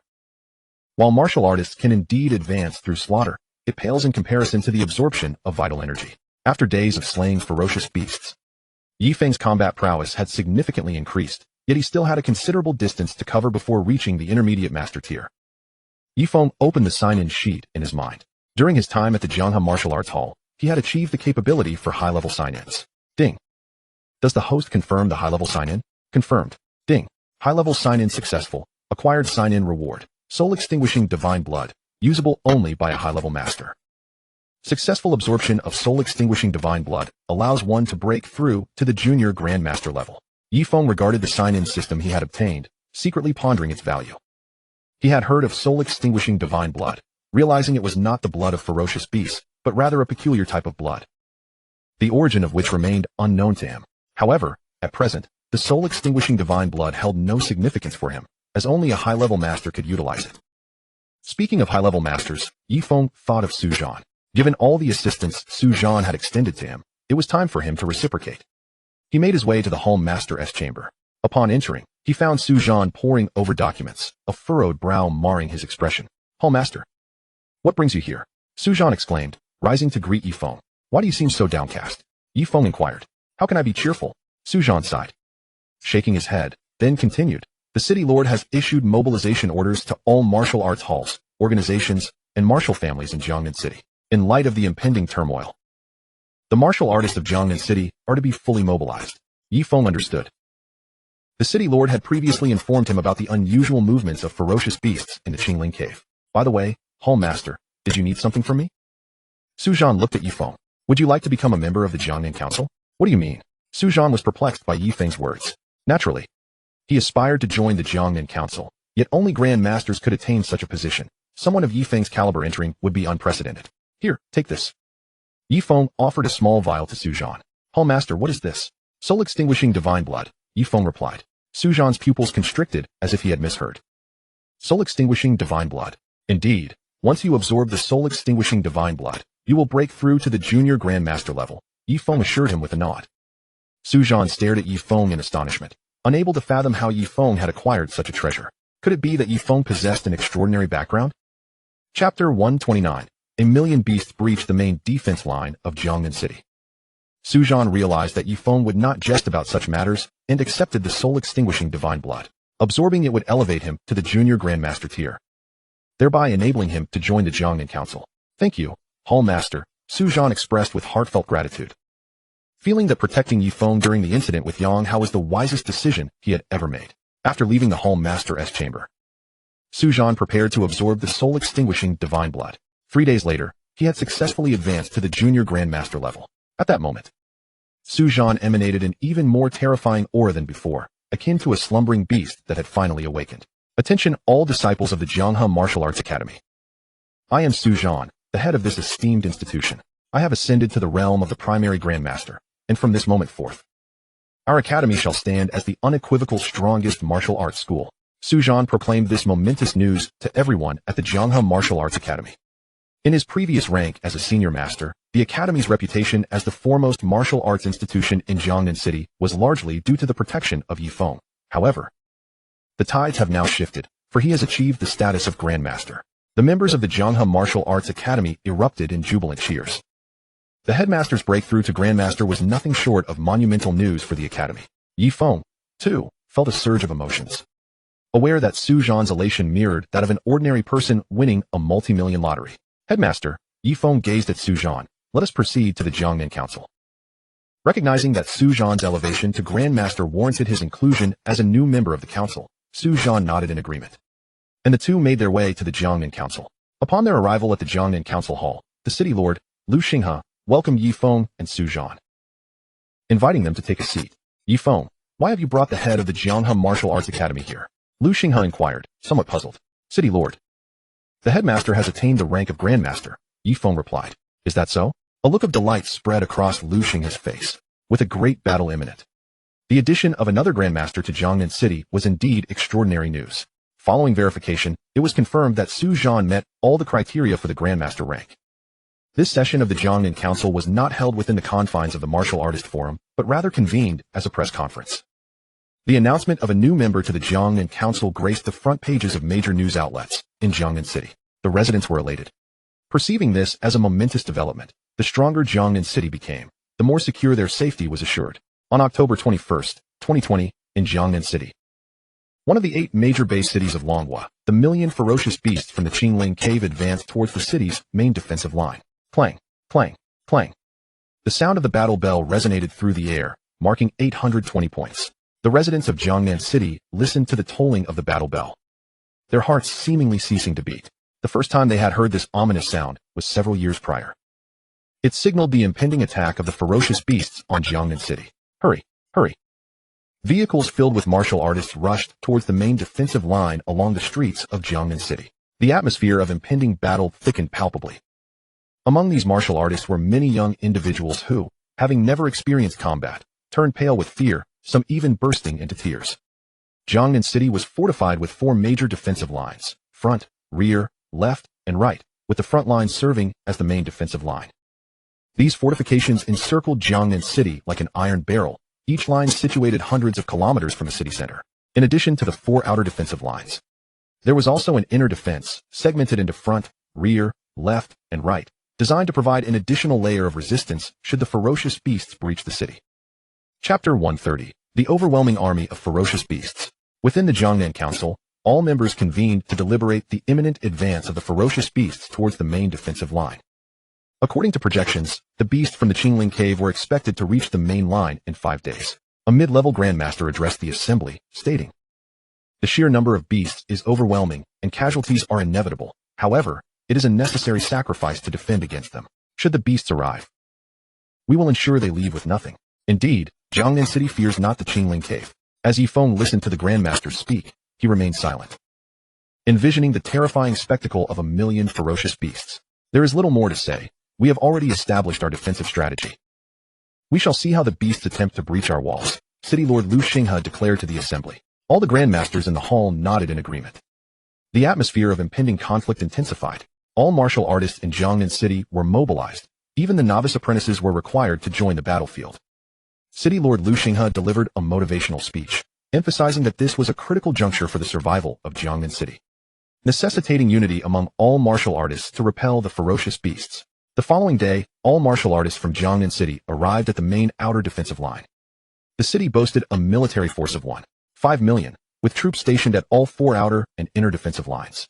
The main defensive line was the most crucial, facing directly towards the Qingling Cave, fortified by 700,000 elite soldiers. On the main line, laser cannons and electromagnetic artillery were set up, while soldiers meticulously maintained their firearms, utilizing alloy rounds. These rounds possessed significant lethality against ferocious beasts at close range, capable of delivering fatal blows to lower-tier beasts. However, their effectiveness diminished at greater distances. Meanwhile, many of the young martial artists remained pale, terrified by the sight before them, as they were mere sheltered flowers, unprepared for such a day. They had become martial artists, enjoying the respect and privileges that accompanied the title, yet they had never comprehended that their purpose as martial artists was to combat the ferocious beasts. The main defensive line extended 300 kilometers, and along its extensive walls, troops were densely stationed. The ferocious beasts operated with ground and aerial coordination, and hundreds of fighter jets stood at the ready. The dignitaries of the Jiangnan Council have arrived. A sudden exclamation rang out. All eyes turned toward a specific direction. The city lord and 9 council members had arrived at the main defensive line. According to the arrangements made in the Jiangnan Council Hall, each grandmaster was assigned to guard a 10-kilometer segment of the line. Ye Feng took his position at his designated segment, which lay at the intersection of the Jianghe Martial Arts Academy's disciples and the military forces. The disciples of the Jianghe Martial Arts Academy beamed with joy upon seeing their esteemed headmaster. Clang, clang, clang. 3 days later, the sound of the battle bell echoed from the main outer defensive line. Suddenly, the ground began to tremble ominously. The martial artists and soldiers on the main outer defensive line gazed ahead, where a dense mass of ferocious beasts appeared, resembling a dark cloud looming overhead. Overwhelming in their numbers, 1,000,000 ferocious beasts threatened to crush everything in their path, the earth quaking beneath their weight, their formidable presence piercing the heavens. Leading this horde were hundreds of thousands of titan beasts, each possessing the strength of a grandmaster and towering at several meters in height. In the sky above, tens of thousands of avian ferocious beasts darted about, capable of swift movements and armed with long-range offensive capabilities. Faced with such a formidable army, the sheltered blossoms turned ashen, confronting the grim reality that the apocalypse had indeed arrived. Chapter 131. The Terrifying Battle, Power of the Dragon and Elephant. Howl, howl, howl. Suddenly, the ferocious beasts began to sound their horns. The cacophony shook the very heavens. The beasts pressed onward towards the main outer defensive line. Attack, attack, attack. The command boomed from the main outer defensive line. As the command echoed, the laser cannons and electromagnetic artillery on the line unleashed a barrage against the ground and the aerial ferocious beasts. The earth erupted in a series of explosions, and the sky mirrored this chaos. Yet, the ferocious beasts retaliated. Thousands of beastly siege engines bombarded the main outer defensive line, sending immense boulders hurtling towards the defenders, filling the faces of many martial artists and soldiers with despair. Powerful martial artists sprang into action, shattering the boulders with their might. Ye Feng, enveloped in a fearsome aura of sword energy, fixed his gaze on the incoming boulders. With a swift motion, countless blades of energy surged from his form, reducing the projectiles to mere dust. Meanwhile, The avian ferocious beasts unleashed torrents of black gas from their gaping maws. The noxious clouds coalescing into lightning-like strikes aimed at the walls of the main outer defensive line. The warriors unleashed their vital energy, which coalesced into protective shields to fend off the distant assaults of the avian beasts. Although the laser and electromagnetic cannons could inflict widespread devastation upon these ferocious creatures, they required extensive charging time. The aircraft soared into the sky, engaging in fierce combat with the aerial beasts. On the main outer defense wall, all soldiers wielded firearms, targeting the monstrous entities below. At the forefront, the Titan beasts had reached the base of the wall, commencing their ascent. Siege engines of the beasts continued their relentless bombardment on the wall, but fortunately, the structure was forged from alloy. Had it not been, it would have likely succumbed by now. However, even the alloy wall faced peril if the onslaught persisted. The beasts were swiftly nearing the top. A student from the Jianghe Martial Arts School shouted in alarm. Ye Feng gazed at the Titan scaling the wall and unleashed a powerful punch, sending forth a terrifying surge of energy that struck with ferocity. Instantly, dozens of Titans plummeted from the wall, their massive forms creating deep craters upon impact. At that moment, Ye Feng comprehended the grim reality. Despite humanity's advanced technology, they were no match for these beasts. How he wished for nuclear weapons. Not only the Titans but countless other beasts were also attempting to ascend the towering alloy wall, recklessly throwing themselves forward, one after another, despite the losses. The battle had escalated to a fever pitch. On the wall, many soldiers and warriors lay fallen in pools of blood. In the sky, numerous aircraft had been damaged. It appeared inevitable that the beasts would breach the wall and engage in a bloody melee with the defenders above. Ye Feng drew forth the alloy longsword from his back, its blade radiating a 3-meter-wide arc of light. With swift motions, he wielded the sword, relentlessly attacking the beasts that clung to the wall. The creatures continued to tumble from the heights, and the atmosphere of slaughter intensified. Lord Lu Xinghe commanded the troops from the outer and inner defenses to reinforce the main defense line. Once reinforcements arrived, the dire situation began to ease. The conflict raged on for over 10 days. Both sides were at an impasse. The toll of lives lost among humans and beasts was too vast to quantify. An unfathomable number. The main outer defense line was awash in blood. Ye Feng opened the sign-in sheet in his mind. The last high-level sign-in had granted him the blood of the soul-extinguishing god. This time, he hoped for something advantageous to the battle. Ding. Would the host like to proceed with the divine-level sign-in? Confirm. Ding. Divine-level sign-in successful. Reward obtained. One-time use of Dragon Elephant Power, lasting 10 minutes. Ye Feng was taken aback. The Dragon Elephant Power.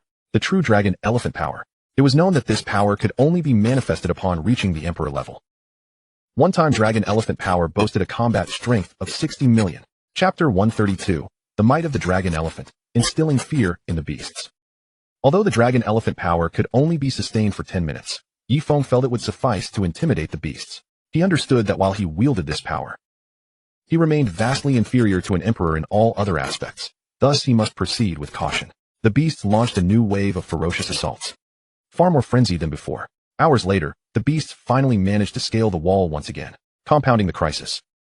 The corpses of the fallen beasts had piled high at the base of the wall, enabling the others to ascend the alloy structure with ease. Should the beasts breach the wall, it would lead to chaos, a scenario too dreadful to contemplate. Ye Feng knew that his first task was to clear the mountain of beast corpses beneath the wall. He activated the Dragon Elephant Power. As he unleashed its might, the roar of dragons and the trumpeting of elephants reverberated across the wall. The true essence of the dragon and elephant enveloped him, golden energy obscuring the skies, rendering Ye Feng a veritable war god of the heavens. The Dragon Elephant Power. Lord Lu Xinghe exclaimed in astonishment. All warriors and soldiers atop the wall gazed in awe at the power surrounding Ye Feng, their expressions akin to being struck by lightning, utterly dumbfounded. They understood that this was the legendary Dragon Elephant Power. The corpses of the beasts had accumulated perilously close to the wall. And with only 10 minutes of Dragon Elephant Power available, Ye Feng knew he had to act swiftly. He leaped down, landing atop the towering mound of beast carcasses. The vast throng of beasts below was momentarily quelled by the presence of the Dragon Elephant Power, halting in their tracks, stricken with fear. Ye Feng dashed down the pile of corpses, reaching the base of the wall in an instant. Boom. Suddenly, the power enveloping him surged forth, sweeping away the beast carcasses with ease. Both humans and beasts were left in shock, as though witnessing an impossibility. After clearing the accumulation of corpses, Ye Feng turned his attention to the beasts ahead of him. Before him lay an overwhelming mass of creatures, far too many to count. Yet, his intent in descending from the wall was to instill terror in these beasts using the Dragon Elephant Power. He took a stride forward, charging into the throng of colossal beasts. The moment the beasts saw him approach, they were filled with dread. The oppressive aura of the dragon elephant power was overwhelming, extinguishing any hope of survival. As Ye Feng penetrated the heart of the monstrous horde, the one-time dragon elephant power rapidly radiated outward, reducing the beasts to mere dust wherever it touched. The very fabric of space began to fracture, and the earth was marred by countless ravines. The warriors and soldiers atop the wall beheld the spectacle before them, swearing it was the most astonishing event they had ever witnessed. Could there truly be an emperor among them in Jiangnan City? However, the seasoned warriors discerned the truth. While Ye Feng was enveloped in the dragon elephant power, they recognized that his strength did not yet reach the emperor level. Yet this was of little consequence. What mattered was that the beasts were now thoroughly cowed. As Ye Feng unleashed the dragon elephant power, he lost count of how many beasts he slaughtered, prompting a mass retreat among them, ultimately fleeing in disarray from the main defense line of Jiangnan City. Chapter 133. The Beast Retreat. Humanity suffers 150,000 casualties. Ye Feng watched as the beast withdrew, exhaling a sigh of relief. Thankfully, the beasts had retreated. He could hardly bear to contemplate the consequences had they breached the wall. The beasts below would have continued to pour over. At that point, Jiangnan City would have been lost. Yet he had not considered what would happen after the 10 minutes elapsed if the beasts had not retreated. Scaling the towering alloy wall again would be an unrealistic endeavor, and his fate would be sealed in death. He had been in this blue star realm for far too long, having grown accustomed to it. The individuals atop the wall fought to protect Jiangnan City, even the delicate flowers of the greenhouse. As a resident of Jiangnan City and a member of the Jiangnan Council, how could he not lend his aid? In the past, Ye Feng may not have understood this sentiment, but as he witnessed one warrior and soldier after another fall upon the wall, he finally grasped it. Personal grievances among humans were one matter. Warring against the savage beasts was an altogether different affair. The beasts retreated? They truly retreated. I am still alive, sob sob sob. Many young warriors atop the wall erupted into tears of relief. Lord Luxinghe thought to himself that after Ye Feng's display of power, the beasts would surely refrain from attacking Jiangnan City for the foreseeable future.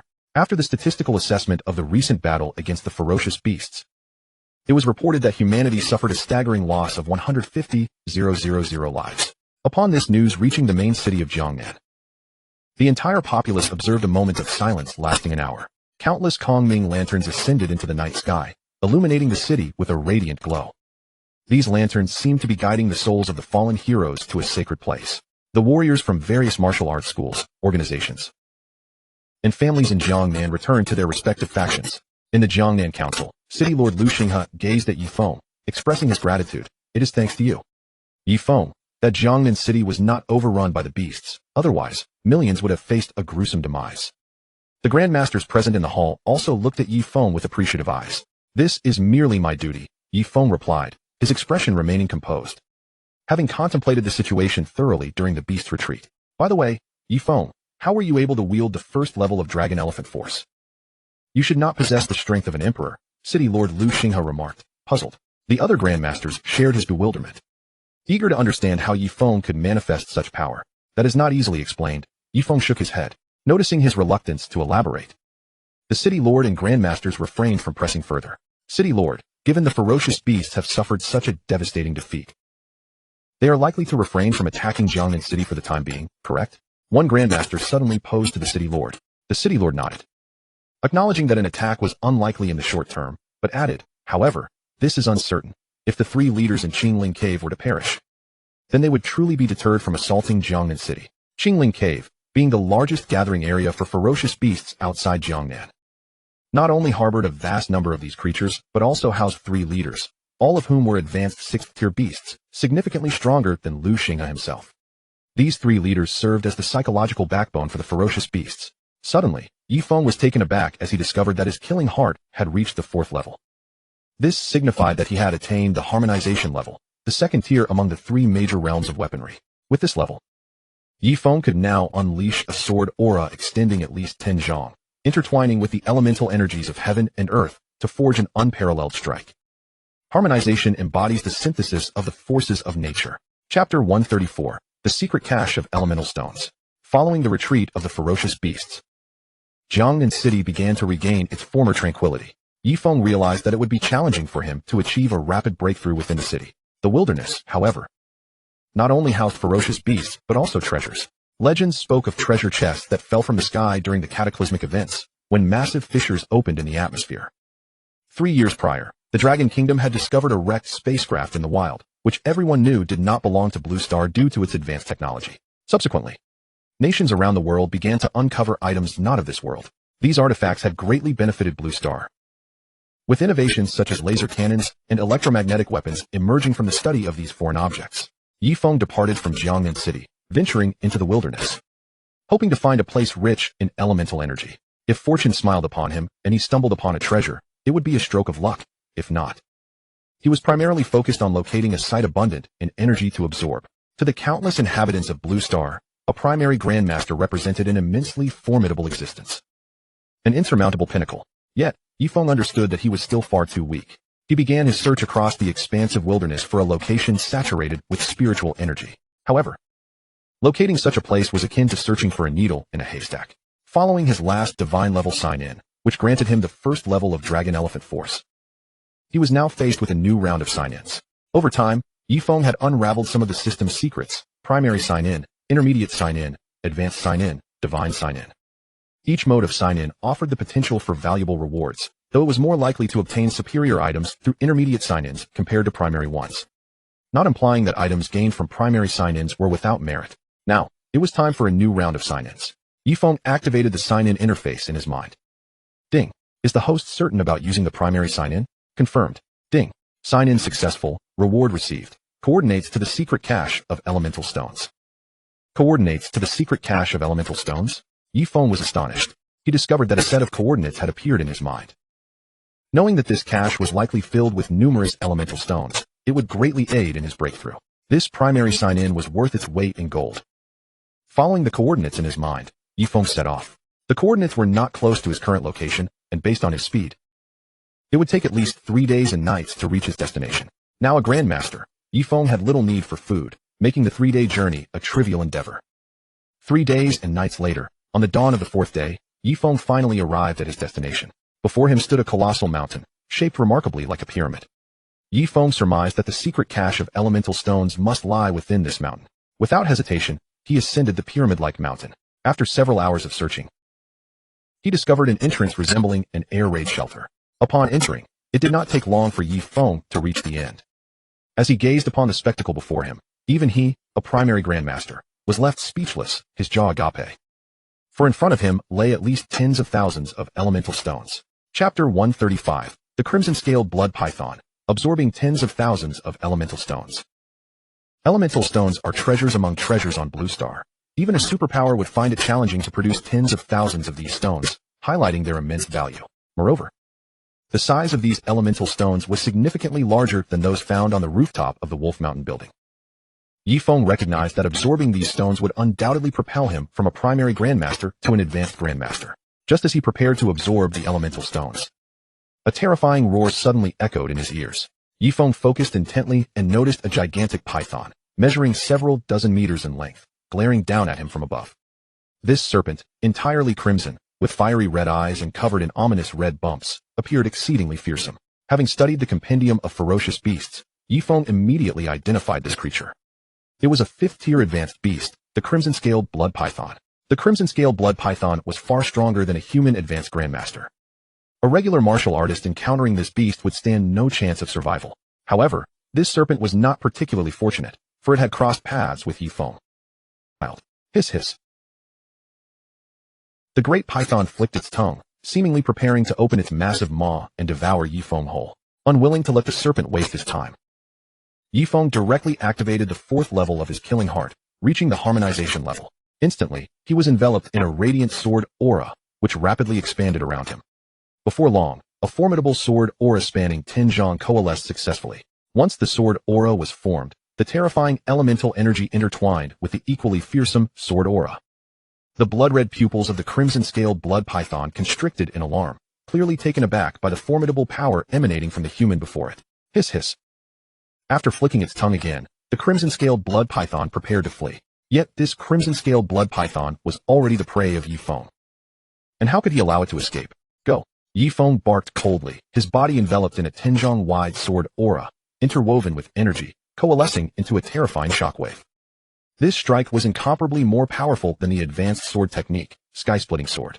upon witnessing such a dreadfully formidable assault approaching. The crimson-scaled blood python's countenance turned to one of profound despair. Boom!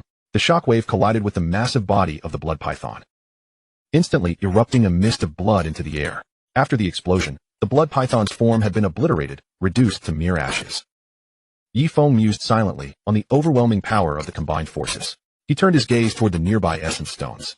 Without hesitation, he began to absorb the essence stones. 1, 2, 3. As days turned into weeks, the quantity of essence stones dwindled rapidly. Over a month later, Ye Feng finally consumed every last one. During this time, he had engaged in intermediate, advanced, divine, and beginner sign-ins, yet none yielded satisfactory rewards. Ye Feng departed the mountain, eagerly anticipating the assessment of his combat prowess, for he felt that his strength had reached a truly terrifying level. Several hours later, Ye Feng stumbled upon numerous structures, their peripheries fortified by alloy walls, albeit only a few meters in height. Could it be? Ye Feng pondered momentarily. Were there humans residing in the wilderness? Chapter 136, the Tianhu Organization. Ye Feng surveyed the buildings before him, speculating that they housed human inhabitants, particularly with such robust alloy walls. Is anyone there? Suddenly, he sensed the presence of humans. As a master-level martial artist, his spiritual perception was acute enough to detect presences from dozens of meters away. When Yang Qingtian had slain his father, it was due to a potion his father had given him to conceal his aura. Otherwise, he would have already been a cold corpse. He turned his gaze to a nearby location and noticed a middle-aged man and a boy approaching. The man appeared to be in his 40s, with a somewhat robust physique, while the boy looked to be around 16 or 17. To Ye Feng's surprise, the middle-aged man was a high-level martial artist, while the boy was merely an ordinary human.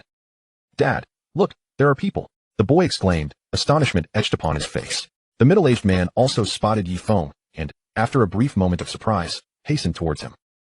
"Young man, are you here for wilderness training?" "Sort of," Ye Feng replied with a nod.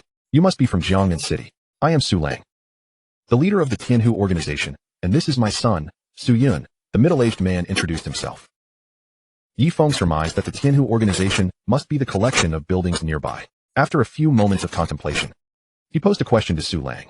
"May I ask why you reside in the wilderness?" "Well, we have lived here for generations, and even after the Great Cataclysm, we have continued to dwell here, as we have grown accustomed to it." Su Lang smiled at Ye Feng. "But are you not afraid of ferocious beasts?" Ye Feng inquired. "After the Great Cataclysm, we have hardly faced any disturbances from ferocious beasts, so it has not been an issue," Su Lang explained. Ye Feng understood and chose not to delve further into the matter. After all, their choice of residence was their own. "By the way, does your Tianhu organization possess a combat power detection device?" Ye Feng was eager to assess his own strength, as the journey back to Jiangnan City would take several days, and immediate answers were preferable. "Indeed, please follow me." Su Lang gestured for Ye Feng to accompany him. Ye Feng considered Su Lang a decent individual. As the leader of an organization, he was humble and approachable, despite being a high-level martial artist. Su Lang and Su Yun led Ye Feng towards the Tianhu Organization. "By the way, are you embarking on any particular mission for the Tianhu Organization?" Ye Feng asked Su Lang as they neared their destination. "My son recently turned 16, so I brought him to Jiangnan City to test his cultivation aptitude. He has shown promise, achieving a high-level cultivation talent," Su Lang replied with a smile. "A high-level cultivation talent is indeed a formidable asset anywhere on Blue Star. If your son possesses such talent, why not allow him to remain in Jiangnan City?" Ye Feng inquired. "Actually, I share that sentiment. Jiangnan City is certainly more suitable for him, but he insists on returning." Su Lang shook his head. Su Yun, overhearing the discussion about himself, wore an expression of displeasure. "Staying in the Tianhu Organization without venturing out to become a powerful martial artist is pointless. Why should I remain in Jiangnan City? Mind your manners." Su Lang shot a stern glance at Su Yun. He understood that those who dared to venture into the wilderness for training were either recklessly ignorant or exceptionally talented. Given Ye Feng's demeanor and attitude, he was inclined to believe the latter. More importantly, the prodigies from Jiangnan City often had formidable backing. Chapter 137, a terrifying combat power of 600,000. Hearing Su Lang's words, Su Yun fell silent. Ye Feng, however, chuckled softly. Though only a few years older than Su Yun, he was already a master, akin to an elder addressing a junior. Su Yun's reluctance to become a powerful martial artist seemed rather absurd. The absence of ferocious beast disturbances in the past did not guarantee the same in the future. Yet, it was their choice, and Ye Feng chose not to press further. The Tianhu organization was a modest establishment, home to several hundred residents, all of the same lineage. Upon arriving, Su Lang brought Ye Feng to a combat power detection device. "Ye Feng, I have some matters to attend to," You may test your power here, Su Lang said. All right, you may go about your business, Ye Feng replied. Once Su Lang and Su Yun departed, Ye Feng focused intently on the combat power detection device and unleashed a flurry of punches. Bang, bang, bang. 606-154, 606-241, 606-255, 606-380. As he observed the figures displayed on the device, Ye Feng could not suppress a sharp intake of breath. 600-000 combat power. It must be noted that the foundational combat power of a high-level master is merely 500-000, yet he now possessed 600-000. The treasures of the Essence Stone Vault were indeed terrifying. Ye Feng had now ascended to the status of a high-level master. He had come to the Tianhu organization solely to assess his power, and with that done, he felt no need to linger. Just as he prepared to leave, Su Yun appeared before him. My dad would like to see you. After a moment's thought, Ye Feng followed Su Yun into a grand hall. Upon seeing Ye Feng, Su Lang quickly rose to greet him. Ye Feng, you've arrived. Leader Su, is there something you need to discuss? Ye Feng inquired, puzzled. Su Lang hesitated, as if grappling with something difficult to articulate. But do not hold back, Ye Feng encouraged him. Su Lang nodded. I would like to ask if you could take Xiao Yun to Jiangnan City. I do not wish for him to squander his life here. Ye Feng was taken aback, not expecting Su Lang to make such a request. But did you not just say that he himself did not want to stay in Jiangnan City? Ye Feng thought to himself. Given Su Yun's high-level cultivation talent, entering Jiangnan City as Annan Academy or other factions should be relatively easy. He remains unaware of the terrifying power of formidable warriors. Observing your solitary venture into the wilderness for training, it is evident that you must be a remarkably gifted martial artist. If you were to reveal your terrifying prowess, it is only natural that Xiao Yun would be drawn to powerful warriors. As Ye Feng listened to Su Lang's words, he felt an urge to smile, to presume that he was superior to him. Dad, what are you talking about? I have no desire to become a powerful warrior, interjected Su Yun, stamping her foot in evident displeasure. Ye Feng remained silent. Whether Su Yun wished to become a powerful warrior was of no consequence to him. Chief, this is bad. Suddenly, a burly man rushed into the hall, his face etched with sheer terror. At least 1,000 ferocious beasts are merely a few hundred meters away from our Tianhu organization. What? Su Lang leapt up from his seat with alarm. Are you certain? Absolutely, Chief, came the reply. Su Lang felt as though he had been struck by lightning. Staggering back 3 steps, the majority of the Tianhu organization comprised ordinary individuals. While they possessed some alloy weapons, how could they possibly withstand 1,000 ferocious beasts? Chapter 138. A terrifying scene. Su Yun's complexion turned pale. She had once believed that their location would be free from disturbances by ferocious beasts. Yet now, they were indeed approaching in droves. Su Lang hurriedly exited the hall, followed closely by the middle-aged man. Ye Feng found the situation intriguing. He had not anticipated encountering so many beasts during a mere strength assessment. It seemed a perfect opportunity to unleash a wave of slaughter. The alloy walls enveloping the Tianhu organization were a mere 10 meters high, utterly inadequate to fend off ferocious beasts. At that moment, all members of the organization, numbering over 500, had assembled at the entrance, armed with weapons, some wielding alloy arms. Ye Feng shook his head. Such a force stood no chance against 1,000 ferocious beasts. At this point, we can only fight the beasts, declared Su Lang to all present. Though fear gripped the hearts of the over 500 individuals, they nodded resolutely. Ye Feng was perplexed. Why did they choose to confront the beasts rather than retreat? The odds were overwhelmingly against them. Chief Su, why not withdraw? Ye Feng inquired, voicing his concerns. Su Lang offered a bitter smile. I can only say, this is our home. Ye Feng understood. The resolve to protect one's homeland was commendable. However, the Tianhu organization was not a populous-based city. Merely a few hundred people could easily retreat. It appeared they did not grasp the wisdom that as long as the Green Mountains remained, there would be no fear of running out of firewood. The ferocious beasts are coming. A loud shout echoed in everyone's ears. All members of the Tianhu organization turned their gazes toward a single point. They beheld a multitude of over 1,000 ferocious beasts swiftly approaching them. The sight of such a terrifying number left them aghast.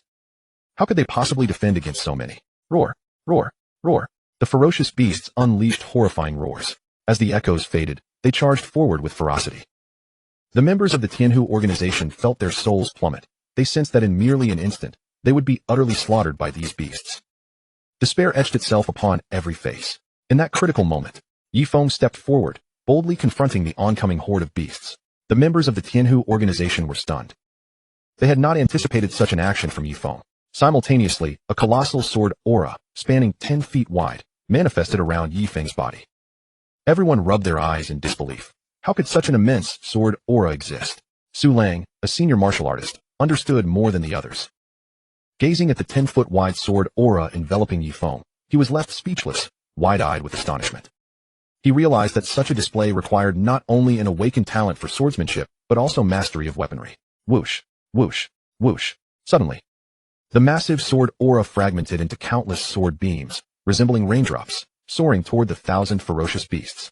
Upon impact, the beast bodies split in two, and in an instant, the once mighty horde fell into a pool of blood, their deaths gruesome and horrific. Silence reigned. One could hear a pin drop. All members of the Tianhu organization stood frozen, mouths agape, unable to process what they had just witnessed. Chapter 139. Intermediate Sign-In. Scholar's Talent. Is this the power of a formidable warrior? Su Yan finally regained her senses, gazing at Ye Feng with utmost astonishment. The sheer terror of Ye Feng's display left her utterly shaken. She felt, in that moment, that Ye Feng transcended humanity, embodying a divine being. Suddenly, Su Lang, the chief of the Tianhu organization, knelt before Ye Feng. Thank you, sir, for saving us. Observing Su Lang's act of kneeling, the others quickly followed suit, expressing their heartfelt gratitude. They understood that had it not been for Ye Feng, the Tianhu organization would have been drenched in blood. Rise. I prefer not to have others kneeling before me, Ye Feng replied calmly. He had indirectly saved these individuals, and he felt no surprise at their actions. Should the ferocious beasts return to your Tianhu organization, remember this: as long as the Green Mountains stand, there is no fear of running out of firewood. With that, Ye Feng prepared to depart. Seeing Ye Feng take a step forward, Su Yun hurriedly followed. In the face of the beast's charge, and witnessing Ye Feng's terrifying prowess, she grasped many truths. To protect her family and homeland, one must become strong. Senior, may I accompany you to Jiangnan City? Su Yun pleaded pitifully as she reached Ye Feng's side. Suit yourself, Ye Feng replied slowly. Su Yun possessed advanced cultivation talent and was destined to become a powerful warrior. As the head of the Jianghe Martial Arts School, she was indeed a promising recruit for the institution. Upon seeing Ye Feng's agreement, Su Lang's face lit up with joy. Dad, I will become a powerful warrior and return to protect you. With that declaration, Su Yun followed Ye Feng. After returning to Jiangnan City, Ye Feng brought Su Yun to the Jianghe Martial Arts School, where she became a student, now a senior master. She felt that it would not be long before she would leave Jiangnan City. To make a mark in the Blue Star, one could not remain confined to Jiangnan City.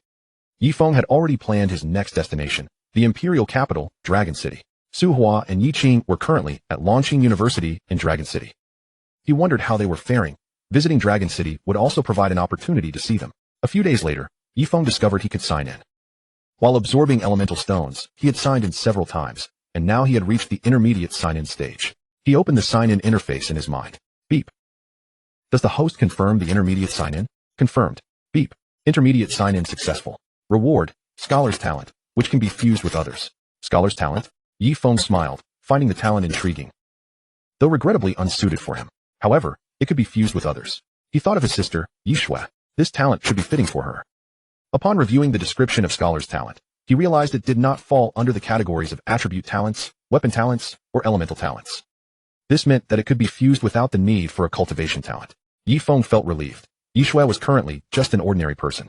However, Ye Shui should be around 16 years old now, right? I wonder if she has tested her cultivation talent yet. Ye Feng arrived at the luxurious 9th villa in the Zijing community. His adoptive father, Ye Yonghe, and adoptive mother, Wang Lan, were not at home. While Ye Shui sat on the sofa watching television. Brother, you're back, she exclaimed, her adorable face lighting up with a joyful smile upon seeing Ye Feng. Where are Mom and Dad? They went out shopping, Ye Feng replied with a nod. Have you tested your cultivation talent yet? Chapter 140. Journey to the Imperial Capital. Dragon City, Thunder God Mercenary Corps. Hearing Ye Feng's words, a hint of despondency crossed Ye Shui's face. I don't have any cultivation talent. She shook her head. Ye Feng walked over to her and gently patted her head. Ding. Would you like to merge the scholar talent? Merge. Ding. Merge successful. Ye Feng infused the scholar talent into Ye Shui's mind. Huh. Ye Shui suddenly froze. I. Why do I feel like my thoughts are so clear? It's as if how should I put it? She quickly grabbed a book and flipped through its pages rapidly, and after finishing, she was stunned. I can completely remember the content of the book. Ye Shui looked at Ye Feng in astonishment. Brother, what just happened? Ye Feng smiled. Although you lack cultivation talent, you have awakened the scholar talent. Scholar talent? A look of bewilderment appeared on Ye Shui's cute little face. After chatting with Ye Shui for a while longer, Ye Feng left the Zijing community and headed towards the Jiangnan Council to inquire about the latest news regarding the Qingling Cave. Upon arriving at the Jiangnan Council Hall, Ye Feng discovered that the city lord and other members were present, all wearing expressions of immense joy. As they noticed Ye Feng's arrival, they greeted him warmly. "Why are you all so happy?" Ye Feng asked, puzzled by their exuberance. "Of course we're happy," City Lord Lu Xing had chuckled. Nanshan City has achieved a significant victory against the ferocious beasts, slaying hundreds of thousands of them. The three lord beasts from Qingling Cave led their forces to assist, but suffered countless casualties. Most importantly, all three lord beasts from Qingling Cave have perished, with none surviving. Ye Feng was taken aback by the city lord's words. Such news was indeed exhilarating. Nanshan City is one of the 8 major base cities of the Dragon Kingdom, and it greatly surpasses Jiangnan City in strength. Now that the three lord beasts of Qingling Cave are dead, it implies that they are unlikely to launch any attacks on Jiangnan City. City Lord, everyone. I should depart Jiangnan City soon, Ye Feng suddenly announced to those in the hall. The city lord and the grandmasters were momentarily taken aback. However, they quickly understood. With Ye Feng's extraordinary talent, it was natural for him not to remain in Jiangnan City. His journey should lead him to the stars and the sea. Very well. You need not worry about your family. We will take good care of them. Go forth and carve out a path for yourself in Blue Star. City Lord Lu Xinghe said with a smile. Ye Feng returned to the Zijing community and informed his family of his impending departure. Yi Yonghe, Wang Lan, and Yi Xuan naturally supported his decision. After sharing a meal with his family, he returned to his room and fell asleep. 3 days later, Ye Feng embarked on his journey to the Dragon Kingdom's imperial capital, Dragon City. The routes connecting each of the 8 base cities of the Dragon Kingdom had now become wilderness. To travel from Jiangnan City to Dragon City, one must traverse through the wild. After leaving Jiangnan City, despite the considerable distance to Dragon City, Ye Feng had memorized the route in his mind. He walked through the wilderness and encountered some low-level ferocious beasts along the way. Just as he was about to leave the wilderness surrounding Jiangnan City, a group of formidable warriors came into view. Chapter 141, Three-Headed Silver Demon Tiger. Ye Feng had seen the Thunder God Mercenary Corps on the Martial Artist Forum.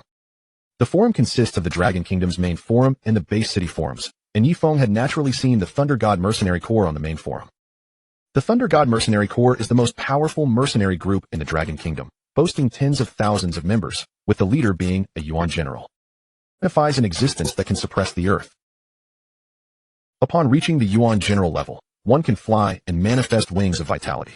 If placed on earth, a Yuan general would no longer fit within the realm of humanity and could be considered a deity. Ye Feng had read a report about the leader of the Thunder God Mercenary Corps, who had once entered a gathering place of ferocious beasts and slaughtered 100,000 of them, leaving a mountain of corpses and rivers of blood. Before Ye Feng stood a dozen warriors, clearly members of the Thunder God Mercenary Corps, each with a commendable level of skill. The lowest among them was a junior grandmaster, while the highest was a junior master. Ye Feng knew he could perceive others' levels due to the system's influence, as ordinarily, one could not discern such levels. The members of the Thunder God Mercenary Corps quickly noticed Ye Feng and approached him. "Excuse me, young brother. Have you seen a low-level silver demon tiger of the 5th order?" A junior master inquired. No, Ye Feng shook his head. He indeed had not seen the silver demon tiger, but he was somewhat curious about their purpose. "Are you from the imperial capital looking for a silver demon tiger?" "We are on a mission, having pursued the silver demon tiger here," the junior master replied. This junior master, named Li He, was the team leader. Ye Feng realized they were on a mission and thought there was nothing strange about it. "By the way, young brother, are you training in the wilderness?" "No. I'm heading to the imperial capital." Ye Feng felt there was no need to hide this. He actually wanted to join the Thunder God Mercenary Corps for a time, as he was unsure where to go first in the imperial capital. Li He and the others were taken aback. They certainly hadn't expected Ye Feng to be heading to the imperial capital. "Young brother, the journey to the imperial capital is fraught with danger. Why not join us?" Li He suggested. Ye Feng was secretly astonished. This was his first encounter with Li He, and he hadn't expected the leader to invite him to join. "Captain, we haven't even found the silver demon tiger yet. Adding another burden isn't ideal." "Yes, Captain, perhaps we should let him travel to the Dragon Kingdom's imperial capital alone." "Indeed. I believe that as well." The group expressed their discontent. "What do you know? The current situation in the Dragon Kingdom is ever-changing. We must unite to withstand the ferocious beasts," Li He admonished. Ye Feng thought that there were still many good people, and he noticed that these individuals had a strong sense of patriotism, whether for Jiangnan City or the Tianhu organization. Protecting one's homeland is a cause worth fighting for with one's life. Suddenly, a roar that shook the mountains and forests echoed in everyone's ears. Li He and the others quickly turned to look in the direction of the sound. Before them appeared 3 imposing silver demon tigers, their massive bodies shimmering in silver, with fangs exceeding 30 centimeters in length, looking exceedingly fearsome. 3 silver demon tigers? Li He and the others were utterly astonished. They had been chasing after a single silver demon tiger, but now there were three? Chapter 142, The Unadorned Fist. Junior Master Li He and his companions all bore expressions of shock. The silver demon tiger is a low-level beast of the fifth order, significantly stronger than a junior master. And they had only one junior master among them, while the adversaries had 3 silver demon tigers. They realized that, given their strength, they would never be able to contend with these 3 silver demon tigers. Captain, what should we do now? The group looked at Li He in terror. Speaking, the 3-headed silver demon tiger lunged ferociously towards them. A 5th-tier low-level ferocious beast, its attack, speed, and defense were all exceedingly fearsome. Run! Li He shouted. A dozen individuals began to retreat hastily. Little brother, what are you dawdling for? Hurry and flee. Li He noticed that Ye Feng remained rooted to the spot, utterly unmoving, showing no intention of escape. Yet, Ye Feng merely turned his head slightly, offering Li He a reassuring smile. Having retreated several dozen meters, Li He and the others cast their gazes back at Ye Feng, fully aware that he was as good as dead, with no chance of survival against the onslaught of the 3-headed silver demon tiger. The monstrous beasts were now mere moments away from Ye Feng, their gaping maws poised to devour him whole. Suddenly, at first glance, the punch appeared unremarkable, devoid of any mystical energy. Yet a second glance revealed its astonishing speed. Ye Feng's fist collided with the beast's body, and the immense force penetrated straight through it. Simultaneously, Ye Feng, seemingly ensuring his demise. How could the silver demon tigers fathom the terrifying speed of a high-level master? In a mere flash, Ye Feng evaded their gaping jaws and delivered a punch to each of the 2 beasts, piercing through their bodies as well, without any flamboyant techniques or energy augmentation. This simple yet powerful punch obliterated all 3 silver demon tigers in an instant. The members of the Thunder God Mercenary Corps stood frozen in disbelief, their faces a tableau of incredulity. The silver demon tiger was a fearsome creature, far stronger than a novice master. Yet this young man had dispatched 3 of them in the blink of an eye. They hadn't even had the time to comprehend what had transpired. All eyes turned to Ye Feng, who bore no trace of elation for having slain the beasts. Such an aura! What a formidable warrior he must be, at the very least. A high-level master, Li He exclaimed in utter astonishment. The expressions of the other dozen individuals mirrored his shock. They could hardly fathom that someone who appeared at most in his 20s could be a master-level warrior. They had previously deemed Ye Feng a burden. But now they understood the truth. A true master does not reveal his prowess easily. Now you see what it means to not judge a person by appearances. Li He addressed his companions. They all felt a profound sense of shame, wishing they could find a hole to hide in. They had just mocked a master, indeed. A high-level master. Chapter 143, Sword Elemental Shield, High-Level Elemental General. The members of the Thunder God Mercenary Corps were naturally skeptical about Ye Feng being a grandmaster. If he were truly a grandmaster, they would be mere clowns in his presence. Captain Li He quickly approached Ye Feng. Ye Feng, are you a high-level master? Who knows? Ye Feng replied nonchalantly. Hearing this, Li He felt he had acted rashly, akin to inquiring about a woman's age. Captain, now that the silver demon tigers are dead, shall we return to the imperial capital? One of the junior grand martial artists asked Li He. Li He nodded. And they began their journey towards Dragon City, the capital of the Dragon Kingdom. Among the 8 major base cities, Dragon City was the most formidable, housing the most powerful warriors of the realm. However, the number of ferocious beasts outside its walls was also daunting. The largest gathering of beasts lay outside the capital, in a place called the Prison Mountain. 10 years ago, a horde of millions of beasts surged toward the defenses of Dragon City, resulting in a catastrophic battle that claimed countless lives, turning the ground into a sea of blood. Masters, grandmasters, and elemental generals suffered innumerable casualties. As Ye Feng approached Dragon City, he could already sense the high-level spiritual energy. He stood atop a mountain where the energy was quite abundant. Spiritual energy, 8,500, 8523, 8535. The figures appeared before his eyes. The Thunder God Mercenary Corps continued towards Dragon City without him. Ye Feng opened the sign-in interface in his mind. Ding. Is the host sure about high-level sign-in? Confirm. Ding. Sign-in successful. Reward. High-level sword elemental defense technique. Sword elemental shield. Ye Feng examined the reward and noted the description of the sword elemental shield. Sword chi forms a shield, enhancing defense by 10-fold upon reaching mastery. He deemed it quite satisfactory. With his talent in swordsmanship and the 4th level of the killing intent, he believed he could comprehend this high-level defense technique in no time. After some contemplation, Ye Feng decided to grasp the sword elemental shield on this mountain before heading to Dragon City. He began his training. As anticipated, after several days, he successfully mastered the sword elemental shield. Activating it, a barrier of sword energy enveloped him, promising a 10-fold increase in defense. A terrifying figure indeed. Suddenly, A fearsome roar echoed in Ye Feng's ears. It was unmistakably the roar of a high-tier beast. A thrill coursed through him. It was the perfect opportunity to test the power of the sword elemental shield. He quickly made his way toward the source of the roar. Before long, he encountered a terrifying creature, a 5th-tier high-level beast, the sky-slaying giant wolf. The wolf measured several dozen meters in length, its hairless body reminiscent of a coiled dragon. And its eerie green gaze instilled a sense of imminent doom. Ah, the sky-slaying giant wolf. Just what I was looking for, Ye Feng smirked. A calm smile gracing his face. Young man, why do you not flee upon seeing this sky-slaying giant wolf, but instead, you smile? A sudden, aged voice reached Ye Feng's ears. He was taken aback. He expected to find another person here, especially since his spiritual perception could extend several meters away. He quickly turned to look. There stood an elderly man, around 60, observing him with keen interest. Ye Feng's pupils contracted. The elder was, astonishingly, a high-level elemental general. Chapter 144, The Astonishing High-Level Elemental General. Ye Feng was astounded to encounter an elemental general here, especially one of such high caliber. Roar. Just as he was about to speak to the elder, the sky-slaying giant wolf charged at him with ferocious speed, reaching Ye Feng in an instant. The elder's gaze remained fixed on Ye Feng, and to his surprise, even as the giant wolf approached, Ye Feng's face betrayed not a flicker of fear. The calmness that radiated from Ye Feng was something the elder had never witnessed in a young person before. Curiosity piqued, he refrained from intervening, eager to see how Ye Feng would maintain his composure in such a dire situation.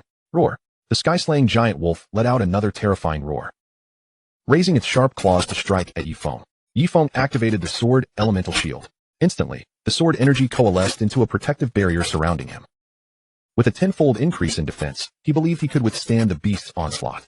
The advanced swordsmanship defensive technique, the sword elemental shield.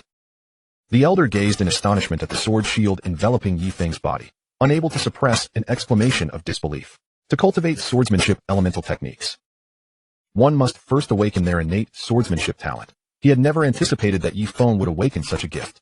Nevertheless, the elder believed that even if Ye Feng had indeed awakened his swordsmanship talent and grasped the sword elemental shield, it would not suffice to withstand the ferocious strike of the celestial wolf. The celestial wolf was a 5th-tier advanced beast, akin to an elite human master, and indeed far stronger than even the highest of masters. Suddenly, the celestial wolf's sharp claws struck heavily against the sword elemental shield. Yet the shield showed no signs of cracking, completely absorbing the force of the attack. Hiss! At this sight, the elder gasped, his eyes wide with disbelief. He understood that to wield the sword elemental shield so effectively, the user's strength must be on par with, or even surpass that of the opponent. This meant that Ye Feng was at least an elite master, but how could that be possible? The elder was left speechless, although reluctant to accept this reality. He knew it to be true. An elite master, such a prodigy existed in the Dragon Kingdom, as the esteemed leader of the Thunder God Mercenary Corps. A renowned earth-shattering elemental general, he had never expected to be so profoundly astonished by a young man. Ye Feng assessed that the sword elemental shield was indeed commendable. After increasing his defense tenfold, the celestial wolf's ordinary attacks were rendered ineffective against him. He had merely wished to test the shield's capabilities. And now that he had done so, it was time to vanquish the celestial wolf. He then raised his hand into a fist, simultaneously channeling sword radiance and elemental energy into it. The sword radiance and elemental energy intertwined, and he struck with a powerful punch aimed at the celestial wolf before him. The celestial wolf's pupils constricted in terror. It could not have anticipated that the human before it would possess such formidable strength, and it was too late to evade. The celestial wolf could only watch helplessly as Ye Feng's fist pierced through its body. Once Ye Feng withdrew his hand from the celestial wolf's corpse, it collapsed to the ground, lifeless. Young man, what is your name? The elder inquired, gazing at Ye Feng, now filled with insatiable curiosity. Ye Feng, he replied, imparting his name. As an elite elemental general, he recognized that, with his current strength, he had no hope of defeating Ye Feng. As the saying goes, one must bow their head beneath the eaves. He could not afford to offend this elite general at this moment. Moreover, he harbored no deep-seated enmity towards Ye Feng. Perhaps they could foster a deeper acquaintance. Chapter 145, Headquarters of the Thunder God Mercenary Corps. Ye Feng, the elder pondered, realizing he had never heard of such a name. Are you from the imperial capital? From the elder's perspective, if Ye Feng hailed from the dragon city of the imperial capital, such a terrifying talent should have already garnered widespread acclaim. No, I come from Jiangnan City. Ye Feng sensed no malice from the elder and was willing to engage in further dialogue. The elder nodded. I am Feng Song. What faction do you intend to join in the imperial capital? I do not have a definitive target as of yet.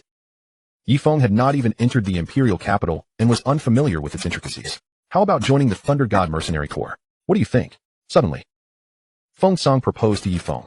Ye Feng was momentarily taken aback. The Thunder God Mercenary Corps, an elite elemental general. He had learned from the martial artists forum that the leader of the Thunder God Mercenary Corps was indeed an elemental general. It was evident that the elder before him was the leader of the Thunder God Mercenary Corps. Is there a place rich in elemental energy within the Thunder God Mercenary Corps? Of course, we have the Thunder Pool where high-tier warriors cultivate, Feng Song replied. Ye Feng contemplated that, since such a place existed, joining the Thunder God Mercenary Corps might not be a bad decision after all. Very well. I shall join the Thunder God Mercenary Corps, Ye Feng affirmed. Upon hearing Ye Feng's agreement, Feng Song displayed a smile. He understood that a prodigy like Ye Feng would be fiercely sought after by all factions in the imperial capital. He had thus taken the initiative. By the way, Ye Feng, how old are you now? Not yet 20, came Ye Feng's reply. Feng Song chuckled wryly. An elite master under 20 was something he had never encountered. Were it not for witnessing it firsthand, he would never have believed such a terrifying talent existed in the Blue Star. Let us proceed to the imperial capital. With that, Feng Song led Ye Feng towards the imperial capital. As the foremost of the 8 major base cities in the Dragon Kingdom, the imperial capital was undeniably bustling with activity. Upon their arrival, Feng Song guided Ye Feng to the headquarters of the Thunder God Mercenary Corps. The headquarters stood tall with 100 floors. The name Thunder God Mercenary Corps emblazoned upon it, exuding an awe-inspiring presence. What do you think? Our Thunder God Mercenary Corps is quite impressive, isn't it? Indeed it is. Ye Feng concurred as he followed Feng Song into the mercenary corps. As soon as they entered the lobby, countless gazes fell upon them, filled with shock, astonishment, and disbelief. Who is this person that can walk alongside the leader? I have no idea. Could he be a relative of the leader? I believe he is a super prodigy, otherwise. Why would the leader allow him to walk beside him? The members of the Thunder God Mercenary Corps were utterly astounded. Ye Feng paid little heed to their murmurs. Continuing to follow Feng Song forward, they arrived at another hall. Ye Feng, this is the registration area for high-tier warriors. You simply need to register here, and you will become a member of the Thunder God Mercenary Corps, Feng Song explained. Upon noticing the leader's arrival, the staff at the Thunder God Mercenary Corps quickly approached to greet him. Take Ye Feng to register. Yes, leader. Although the staff member was puzzled as to why the leader would bring a young man to the high-tier warrior registration area, he could only comply with the leader's orders. Chapter 146, Platinum Level Member. Hello, may I ask what level of membership you wish to register for? The inquiry left Ye Feng perplexed. He had no knowledge of the Thunder God Mercenary Corps. The warrior level is represented by a black iron badge, the martial artist level by a bronze badge, the master level by a silver badge, and the grandmaster level by. Alright, give Ye Feng a 3-star platinum badge. Before the staff member could finish, Feng Song interrupted him. A 3-star platinum badge? The staff member was taken aback. The 3-star platinum badge was only attainable by elite masters. Could this young man before him truly possess the strength of an elite master? The leader's word was law. While the staff member could hardly believe Ye Feng was an elite master, he had no choice but to register him for the 3-star platinum badge. A few minutes later, Ye Feng, according to regulations, you must wear your badge within the Thunder God Mercenary Corps so that other members can recognize your level, Feng Song instructed. Ye Feng complied, affixing the 3-star platinum badge to his chest. I have other matters to attend to. Familiarize yourself with the Thunder God Mercenary Corps. If you need anything, just seek me out. Understood, leader. After Feng Song departed the registration area, Ye Feng prepared to leave as well. Just as he took a step forward, a voice filled with surprise reached his ears. Ye Feng, is that really you? Ye Feng turned to see Li He, who was wearing a 1-star platinum badge. I never expected you to come to the Thunder God Mercenary Corps. Li He's face was alight with joy. Ye Feng's terrifying prowess during the battle against the 3 silver demon tigers had left him utterly astounded. The 3-star platinum badge adorning Ye Feng's chest did not overly astonish Li He, for he had already surmised that Ye Feng's prowess must surely be at least that of a senior master. The staff member, witnessing this remarkable scene, was somewhat taken aback. Li He bore a 1-star platinum insignia, signifying his status as a junior master. The team leader and this junior master were engaged in jovial banter with the young man. Could it be that he truly was a senior master? At this thought, the staff member felt a tremor run through his body. What an astounding possibility. Ye Feng, please wait a moment, Li He said, exchanging a few words with the staff member before returning to Ye Feng's side. Since you are new to the Thunder God Mercenary Corps and unfamiliar with its workings, allow me to guide you through. Alright, Ye Feng replied, not declining the offer. He held a favorable impression of Li He, who had invited him to join him in traveling to the imperial capital, Long City, just as he was about to leave the outskirts of Jiangnan City. Li He led Ye Feng out of the registration hall and began to introduce him to the Thunder God Mercenary Corps, Ye Feng. The Thunder God Mercenary Corps is the most formidable mercenary group in the Dragon Kingdom, boasting tens of thousands of members. The leader is a senior ground-level general, and both vice leaders are junior generals. Within our ranks, there are countless teams, categorized by levels such as Black Iron, Bronze, and once one reaches the Platinum level, mandatory missions are no longer required.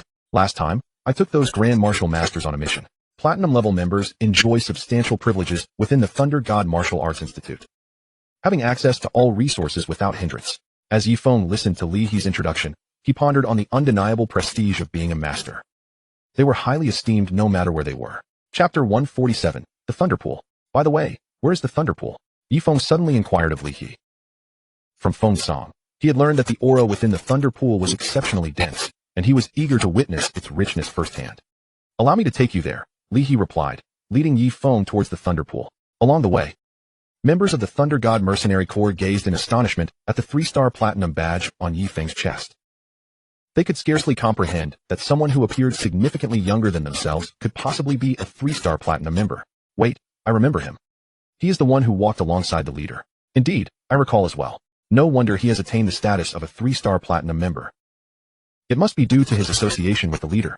As Feng Song and Ye Feng walked side by side towards the high-level registration hall, this scene left many members utterly astounded, their minds fixated on Ye Feng's visage. On the path to the Thunder Pool, Ye Feng could feel the astonished, incredulous, and envious gazes directed at him. Moments later, Li He brought Ye Feng to the entrance of the Thunder Pool. Ye Feng had anticipated a picturesque location, but to his surprise, it appeared to be an ordinary pond devoid of water. Even from outside, he could already sense the overwhelming aura approaching him. Aura 41200. Aura 41300. Aura 42,000. Ye Feng mused, if the aura outside the Thunder Pool was this potent, how formidable must it be within? He had already ascended to the 3rd level of the Dragon Origin technique and wondered when he might reach the 4th. Ye Feng, this is the Thunder Pool, Li He announced. Upon entering the Thunder Pool, Ye Feng observed numerous Platinum level members absorbing the aura within, members of the Platinum and Diamond levels. Upon joining the Thunder God Mercenary Corps, enjoyed a status akin to that of honored guests, free from obligations and indulging in all resources. They only took action when danger arose or upon the leader's command. The Platinum level members within the Thunder Pool turned their attention to Ye Feng and Li He.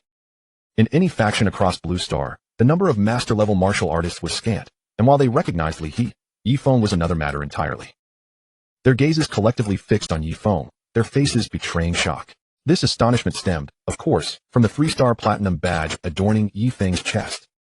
The masters within the Thunder Pool struggled to regain their composure, their ages far surpassing Ye Feng's. Yet, the 3-star platinum badge unequivocally indicated that Ye Feng was not merely a master-level martial artist, but a senior master. Who could possibly come to terms with that? Ye Feng paid no heed to the astonishment of these masters, instead fervently absorbing the aura within the Thunder Pool. Aura 94100. Aura 94200.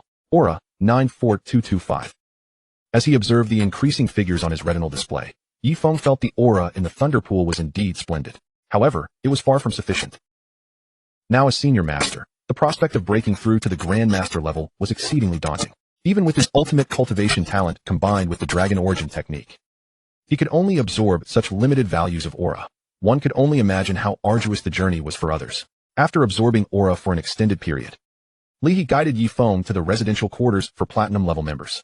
Each member had their own private room, equipped with all necessary amenities. After casually selecting a room, Ye Feng stepped inside and approached a combat power testing device. Bang, bang, bang.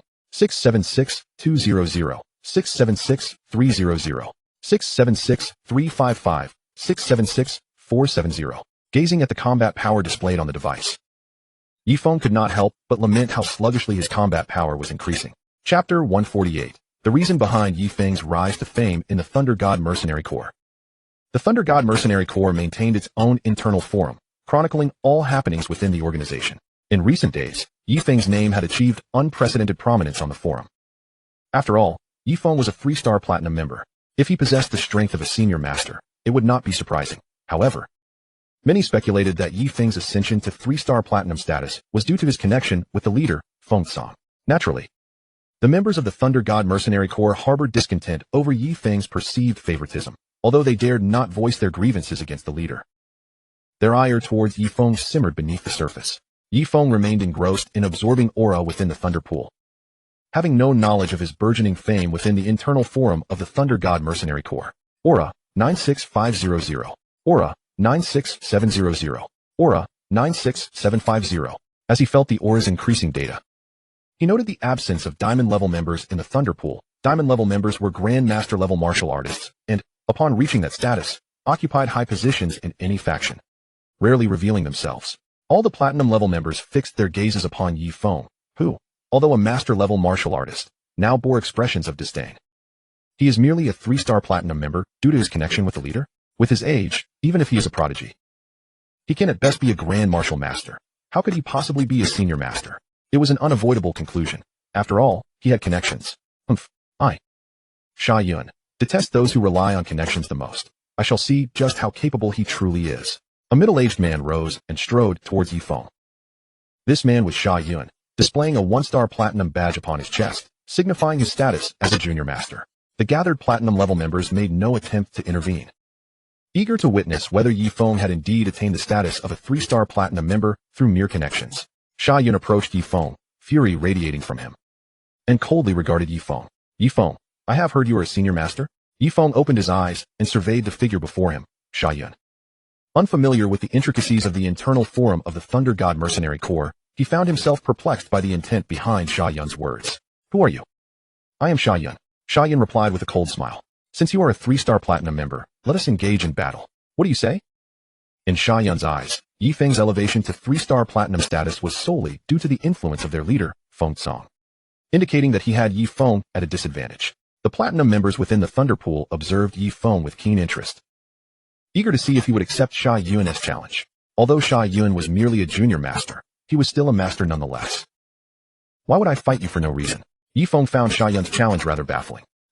For no reason? Aren't you aware of how you became a 3-star platinum member? Sha Yun retorted, his tone dripping with derision. Ye Feng paused, momentarily taken aback. Did he truly believe that his rank was not a result of his own prowess, but rather a favor granted by Feng Song? At that moment, Ye Feng understood. It was no wonder that the glances directed at him by these individuals over the past few days were tinged with mockery. Chapter 149. The shock of the platinum members. Ye Feng's gaze locked onto Sha Yun, fully aware that the latter was seeking confrontation. However, a junior master standing before him was hardly a concern. Defeating Sha Yun would be a simple task. Seeing Ye Feng's silence, Sha Yun assumed that fear had gripped him, a hint of arrogance flickering across his face. Are you afraid, Ye Feng? The other platinum members in the Thunder Pool shared this belief, questioning how someone of such youth could possibly be a senior master. I am not afraid. I merely believe that you alone are insufficient. With that abrupt declaration, Ye Feng shook his head at Sha Yun. The surrounding platinum members gasped, utterly astonished that Ye Feng not only showed no fear of engaging Sha Yun, but also dared to utter such audacious words. Sha Yun erupted into laughter, as if he had heard the most amusing joke in history. I, a junior master, am being told by someone who achieved 3-star platinum status through connections that I am not enough? Why are you so unwilling to believe? Ye Feng shook his head slightly. As his words fell, a glimmer of brilliance surged in Ye Feng's eyes, and a wave of aura erupted from his being like a sharpened blade. Sha Yun sensed the imminent danger, his pupils constricting in realization as he attempted to evade the oncoming force, only to find it impossible due to its staggering speed. The torrent of energy struck Sha Yun with ferocity. Sha Yun screamed as he was sent flying, crashing heavily onto the ground of the Thunder Pool. The surrounding platinum members could scarcely believe their eyes, gasping in shock as if struck by lightning. How could a junior master be so effortlessly sent flying by Ye Feng? They looked from the fallen Sha Yun to Ye Feng, the scene leaving them utterly astounded. Many platinum members rubbed their eyes, convinced they must be mistaken. Yet, the reality was undeniable. Sha Yun had indeed been knocked back. In an instant, silence fell over the Thunder Pool as the platinum members contemplated a terrifying possibility. Ye Feng was truly a formidable senior master.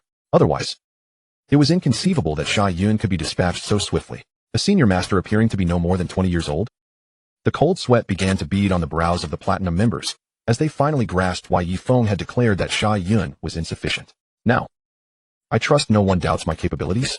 Ye Feng surveyed the platinum members within the Thunder Pool. They were rendered speechless, their previous assumptions about Ye Feng's status, attributed to the leader's influence, now shattered. Having absorbed the aura, Ye Feng departed from the Thunder Pool. The platinum members exchanged glances, vowing silently never to judge others by their appearance again. Not long after Ye Feng exited the Thunder Pool, Li He appeared before him. Ye Feng. Li He hastened to meet him, then proceeded to inform Ye Feng about the happenings within the internal forum of the Thunder God Mercenary Corps. Ye Feng smiled, a sense of familiarity washing over him. This was reminiscent of his experiences at the Annan Academy and the Jianghe Martial Arts School. However, he felt no fear. As Ye Feng and Li He walked, they arrived at the training ground of the Thunder God Mercenary Corps. Most of the members present were of black iron and brass ranks, all casting their eyes upon him. Chapter 150, one word, leave. The members in the training ground whispered amongst themselves, gazing at Ye Feng. Is that Ye Feng? Yes, keep your voices down. He is a 3-star platinum member. Not someone we can afford to provoke. Indeed, while he may have gained his position through connections, he is still not to be trifled with.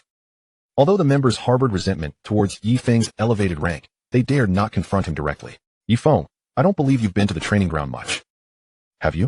This is my first visit, Ye Feng replied with a composed smile, his keen senses picking up on the murmured conversations of the black iron and brass members. However, he chose not to stoop to their level. Such behavior would only diminish his own stature. Yet, the winds of fate are unrelenting. Just as Li He and Ye Feng prepared to leave the training ground, a young golden member approached them. This golden member appeared to be in his early 20s, yet was already a 2-star golden member and a mid-level grand martial artist. The other members in the training ground instinctively considered the implications of this interaction. What is Zheng Feng planning? I can't shake the feeling he is looking to cause trouble for Ye Feng. The murmurs hinted at the potential for an entertaining spectacle. For Zheng Feng's father was a diamond-level member of the Thunder God Mercenary Corps, a grandmaster warrior. The expressions of the members in the training ground reflected their intrigue. Zheng Feng stepped before Ye Feng, sizing him up with an air of disdain. Ye Feng, I don't believe you are a senior master. Zheng Feng sneered at Ye Feng. Li He, noticing the tension, leaned closer to Ye Feng and whispered. This is Zheng Feng, a prodigy of the Thunder God Mercenary Corps, son of a grandmaster. Ye Feng felt no interest in Zheng Feng. A mid-level grand martial artist was inconsequential in his eyes. I said I don't believe you are a senior master. Did you not hear me? Zheng Feng pressed on when Ye Feng remained silent. Leave. Ye Feng's voice cut through the air like a blade. As those words left his lips, Zheng Feng felt as though he had been struck by a mountain of energy, his internal organs shifting painfully. He cried out in agony, hurtling backwards from Ye Feng, crashing to the ground of the training ground. This is impossible. The black iron and brass members stood in shock, their expressions frozen in disbelief as they witnessed Zheng Feng's unexpected flight. They had not even seen how Ye Feng had delivered the blow, yet Zheng Feng was sent reeling. It was important to note that Zheng Feng was a mid-level grand martial artist. Ye Feng's intent was straightforward, to issue a warning to the members of the Thunder God Mercenary Corps that it was best not to provoke him without cause. Several members close to Zheng Feng rushed to assist him. Zheng Feng was taken aback, staring blankly at Ye Feng. How could this be possible? Ye Feng chose to disregard Zheng Feng entirely. They were simply not on the same level, and further conversation was unnecessary. Upon witnessing Ye Feng's departure, Li He hastily followed suit. Before long, news of the incident spread through the internal forum of the Thunder God Mercenary Corps. Discussions regarding the 3-star platinum member Ye Feng reached a new peak. Chapter 151, Junior Grandmaster Nanshan. Within this round of the internal forum of the Thunder God Mercenary Corps, every post echoed a singular sentiment. Ye Feng did not ascend to the ranks of 3-star platinum member through connections. Rather, he was indeed a formidable high-level master. The reason being, Ye Feng had effortlessly sent the intermediate grandmaster Zheng Feng flying within the martial arts arena. Aside from acknowledging Ye Feng as a high-tier martial artist, they could conceive of no better explanation. Ye Feng was thus deemed the most terrifying member of the Thunder God Mercenary Corps, given Ye Feng's youth. Everyone understood that should he continue to grow, he would become a force to be reckoned with. Perhaps humanity would gain yet another titan in the future. Consequently, Ye Feng garnered a multitude of admirers, with many members of the Thunder God Mercenary Corps idolizing him. However, discussions regarding Zheng Feng also surfaced on the internal forum. Zheng Feng's father, Zheng Shan, was a junior grandmaster. Zheng Shan was also a member of the Thunder God Mercenary Corps, holding a 1-star diamond membership and was known for his protective nature. Many speculated that Zheng Shan might seek retribution against Ye Feng for his son's humiliation. As expected, the following day, Grandmaster Zheng Shan appeared before the members of the Thunder God Mercenary Corps. Everyone was aware that Zheng Shan sought vengeance against Ye Feng. At that moment, Ye Feng was in the thunder pool, absorbing spiritual energy, feeling that he was on the verge of reaching the 4th layer of the Dragon Yuan technique. Energy, 206,000. Energy, 207,000. Energy, 207,500. Suddenly, the energy value displayed in Ye Feng's retina changed. A flicker of excitement crossed his face. He understood that he had indeed reached the fourth layer of the Dragon Yuan technique. With this advancement, he would be able to expedite his breakthrough in cultivation. "You are Ye Feng?" A deep voice resonated in Ye Feng's ears. Following the sound, Ye Feng beheld a towering figure before him, adorned with a one-star diamond badge. "Junior Grandmaster, what brings you here?" Ye Feng inquired, puzzled, for he did not recognize the man. "Heh, are you truly unaware, or merely pretending? You laid hands on my son within the Thunder God Mercenary Corps, showing utter disrespect." The man, naturally Zhongshan, glared coldly at Ye Feng. Upon hearing Zhongshan's words, Ye Feng quickly deduced that Zhongshan was indeed Zhongfeng's father. The Platinum members in the Thunder Pool had witnessed the internal forum and were aware of the unfolding events. Ye Feng, a 3-star Platinum member, stood before Zhongshan, a 1-star Diamond member. They were perplexed as to why Ye Feng remained so composed. One would expect at least a hint of trepidation on his face. "What is your purpose in seeking me?" "To avenge my son and restore my honor," Zhongshan replied icily. Ye Feng nodded. "Then make your move. Defeating you here would be rather mundane. I have heard that you are quite renowned within the Thunder God Mercenary Corps. Let us battle in the martial arts arena, so all may witness your disgrace. This shall be a fitting retribution," Zhongshan sneered, envisioning the satisfaction of besting Ye Feng in front of an audience. "Very well." After a moment's contemplation, Ye Feng nodded in agreement. "I shall await you in the martial arts arena." With that, Zhongshan turned and strode towards the arena. Chapter 152. The high-ranking members of the Thunder God Mercenary Corps arrive. Upon Zhongshan's return, the members within the martial arts arena exchanged knowing glances. Recognizing that his presence was not without reason. Could it be? A wave of surprise swept through them. Did Zhongshan intend to confront Ye Feng in the arena? As this thought crossed their minds, anticipation surged among the members present. Thunderpool. The Platinum members within the Thunderpool fixated their gaze on Ye Feng, eager to see if he would head to the martial arts arena. If Ye Feng chose to go, they would undoubtedly follow. They were keen to witness such a confrontation. Yet, as a high-level master, Ye Feng faced little chance against a junior grandmaster like Zhongshan. Ye Feng sighed internally. All he desired was to absorb energy peacefully within the Thunder God Mercenary Corps for a few days, yet this opportunity was being snatched away from him. He had intimidated the lower-ranking members, and now another challenger had emerged. It seemed he would need to demonstrate a modicum of strength to dissuade further disturbances from these individuals. Rising from the Thunder Pool, he made his way towards the martial arts arena. Upon seeing Ye Feng exit the Thunder Pool, the Platinum members hastily followed. All members within the martial arts arena awaited Ye Feng's arrival, their hearts racing with curiosity about Zhongshan's intentions. "Ye Feng, the master has arrived." Suddenly, a voice rang out, capturing the attention of everyone in the arena. As the members beheld Ye Feng's actual arrival, they collectively exhaled in relief. Their earlier speculations had been confirmed. A high-level master against a junior grandmaster. Many believed this battle held no suspense. Unless Ye Feng awakened some terrifying innate ability or received other enhancements. Otherwise, it would be implausible for him to rival a junior grandmaster. The martial arts arena of the Thunder God Mercenary Corps began to teem with spectators, including high-ranking martial artists from the Corps. The impending clash between Ye Feng and Zhongshan had become a focal point of attention for the entire Thunder God Mercenary Corps. My heavens! The captain, vice-captains, and the squad leaders have also arrived. A chorus of astonished exclamations erupted in the arena. All eyes turned towards the same direction, where they beheld Captain Feng Song, accompanied by the 2 vice-captains and squad leaders, striding forth with an imposing presence. Each step they took resonated with a powerful aura, as if their very presence exerted immense pressure upon the space around them. The captain of the Thunder God Mercenary Corps was a high-level Yuan general, while the 2 vice-captains were junior Yuan generals, accompanied by 12 high-level grandmasters. These grandmasters served as leaders of various squads within the Thunder God Mercenary Corps. Unlike Ye Feng, who was considered a guest member, not affiliated with any squad, guest members were not uncommon within the Corps. The students in the martial arts arena stood in stunned silence, utterly unprepared for the appearance of the high-ranking members amidst the confrontation between Ye Feng and Zhongshan. Feng Song observed Ye Feng and Zhongshan, letting out a sigh as if relieved. I'm glad I made it in time. He had been preoccupied for the past few days, and upon concluding his affairs, he was eager to inform the high-ranking members of the Thunder God Mercenary Corps about the arrival of a true prodigy. Just then, news of the impending battle between Ye Feng and Zhongshan reached his ears. Chapter 153. I never engage in battles without assurance.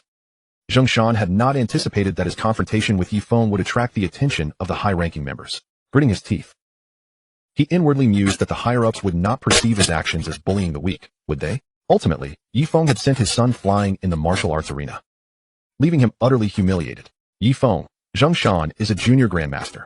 Are you truly prepared? Feng Song regarded Ye Feng fully aware that while Ye Feng had awakened his swordsmanship talent, it still depended on his application of that talent and the sword techniques he had mastered. He understood that if Ye Feng relied solely on the sword element shield, he would stand no chance against Nanshan. Rest assured, Captain. I never engage in battles I cannot win, Ye Feng replied with a smile, though he had recently joined the Thunder God Mercenary Corps. His bold display of strength was bolstered by Feng Tsang's presence. The onlookers in the martial arts arena were stunned by Ye Feng's declaration. Did this imply he believed he could defeat Nanshan? Yet, Nanshan was a junior grandmaster. Despite not having awakened any remarkable extraordinary abilities, his realm was undeniably genuine. The higher-ups of the Thunder God Mercenary Corps scrutinized Ye Feng with keen interest, having learned from the captain that he was the most formidable genius in the Dragon Kingdom. Without exception, in the captain's eyes, should Ye Feng continue to grow, he would become one of the most terrifying warriors on Blue Star. A figure akin to a human race titan, safeguarding all of humanity. They could hardly believe such a genius could exist in the Dragon Kingdom, let alone that he would join the Thunder God Mercenary Corps. However, upon seeing Ye Feng, they were disappointed, for he appeared rather unremarkable. What do you mean by that? Ye Feng, Nanshan demanded. Is it not clear? I can defeat you, Ye Feng replied, his tone indifferent, as if discussing a trivial matter. Nanshan's fury ignited. He believed Ye Feng failed to comprehend the insurmountable chasm between a senior grandmaster and a junior grandmaster. Ye Feng, since you are so confident, I shall show you how ludicrous a senior grandmaster appears before a junior grandmaster, Nanshan bellowed. With that, a surge of energy erupted from his body. An overwhelming sense of pressure manifesting as a layer of Tao-Tai power enveloped him. Once a martial artist reached the grandmaster level, their internal energy would evolve into Tao-Tai power, which boasted a combat strength of up to 1,000,000. Moreover, this power could materialize into physical attacks, a feat beyond the capabilities of martial artists below the grandmaster rank. This explained why higher-tier warriors seldom practiced ordinary techniques. The Tao-Tai and Xiongqi powers they generated far exceeded standard techniques in potency. Among advanced warriors, the effects of attribute talents were minimal. The significant factors were weapon talents and elemental talents. Upon awakening a weapon talent, one could train in related techniques, which wield immense power, though they could not compare to elemental talents unless one reached the weapon realm. For instance, the leader of the Martial Artist Alliance in the City of the World, the human race titan Lei Xingtian, had awakened a lightning talent. This talent bestowed him with the power of thunder.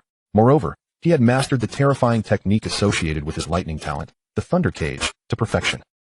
There was an instance when Lei Xingtian entered the battlefield, unleashing the Thunder Cage, trapping hundreds of thousands of ferocious beasts within, instantly vaporizing them.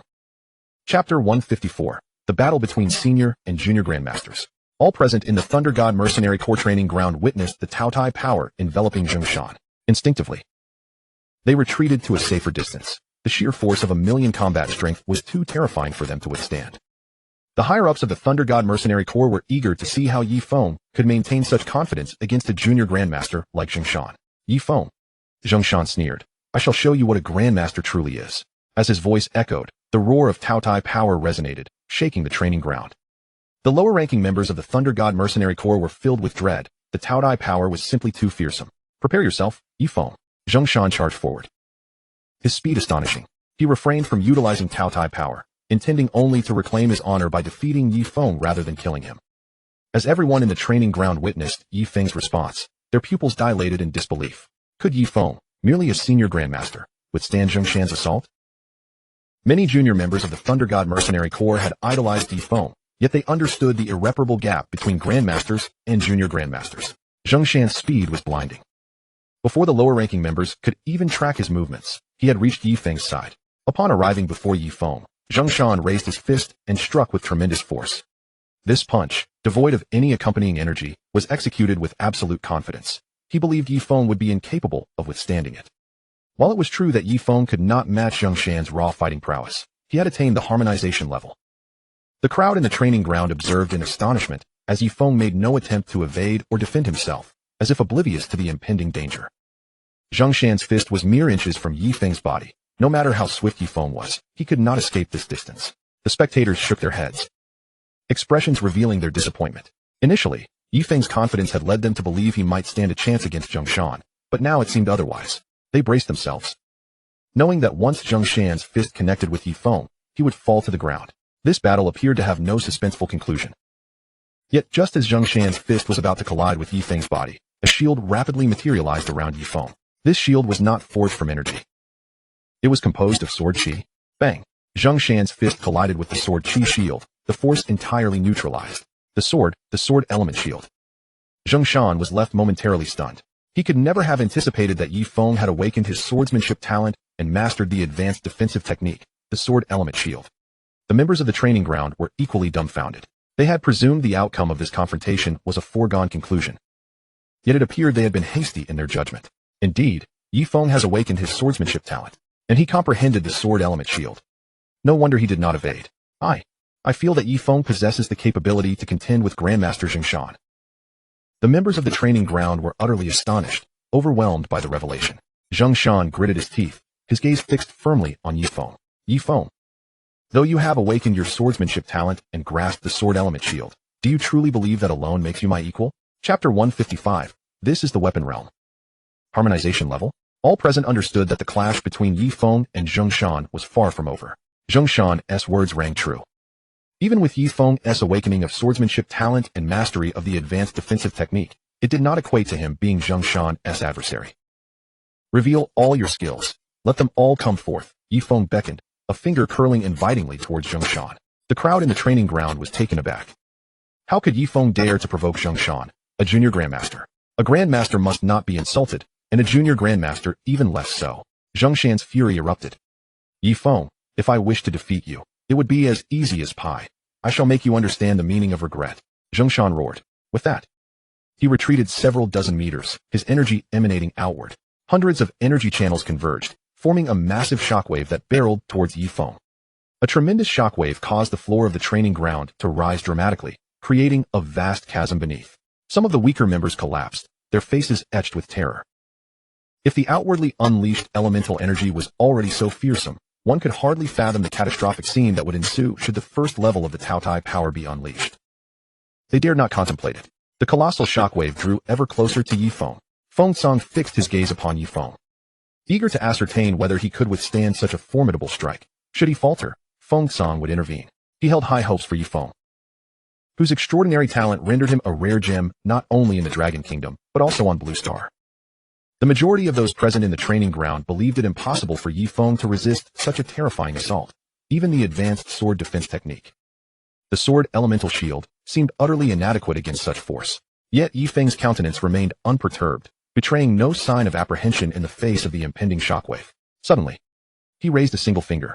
Upon it, sword light coalesced into a resplendent golden sword, radiating a blinding brilliance, reminiscent of a divine weapon. Swish! As the immense shockwave surged forth, Ye Feng struck it with his sword. The clash between the golden sword and the shockwave reverberated through space, causing the training ground to tremble. In an instant, the shockwave vanished without a trace, while the golden sword lingered upon Ye Feng's fingertip. Weapon realm. Feng Song articulated each word with astonishment. Those in the training ground were well aware that reaching the weapon realm was a prerequisite for such a feat. Ye Feng had attained the first level of harmony, the union of man and weapon. At that moment, all present felt as though struck by lightning, rendered speechless. They beheld a spectacle they thought they would never witness. Why you?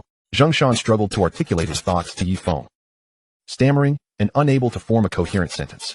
The first level of harmony. This was indeed the first level of harmony. While many martial artists on Blue Star awakened their weapon talents, few ever reached the weapon realm. How could Ye Feng have achieved the initial stage of harmony? Zheng Shan was not alone in his disbelief. The majority in the training ground felt dwarfed in comparison to Ye Feng, recognizing the insurmountable gap between them. The higher-ups of the Thunder God Mercenary Corps were equally astonished, beginning to comprehend why their leader had declared Ye Feng an ultimate genius. Ye Feng, I never anticipated you would be a warrior of the first level of harmony. Zheng Shan's expression hardened as he fixed a cold stare upon Ye Feng. All in the training ground understood that Zheng Shan had yet to unleash the first level of Taotai power. If he did, the outcome remained uncertain. Chapter 156. So it turns out he is at the harmony level. Zheng Shan surrendered. Ye Feng, I shall now activate the Taotai power. Even if you fall at my hands, you have earned your pride. Zheng Shan declared coldly, his gaze fixed on Ye Feng. Everyone in the training ground understood that Zheng Shan was about to unleash the first level of Taotai power. Come on. Ye Feng beckoned Zheng Shan with a casual flick of his finger. The crowd gasped in disbelief, astonished that Ye Feng dared to provoke Zheng Shan in such a manner. Did he not comprehend the terror of Taotai power? Ye Feng, you shall pay for this. Zheng Shan roared, his fury palpable. Suddenly, the first level of Taotai power erupted from Zheng Shan's body. surging towards Ye Feng. Wherever the Taotai power swept through, the space fractured violently, causing the entire training ground to tremble as if an earthquake had struck. How could Ye Feng withstand the might of Taodai? Everyone believed he would be utterly incapable of resisting such an onslaught. The Taodai power was simply too formidable. As the first level of Taotai power surged forth, Zheng Shan wore a cruel smirk, convinced that Ye Feng could never withstand its wrath. Yet, at that critical moment, a somewhat slender figure in the training ground enveloped himself in a sword light that spanned 10 zhang.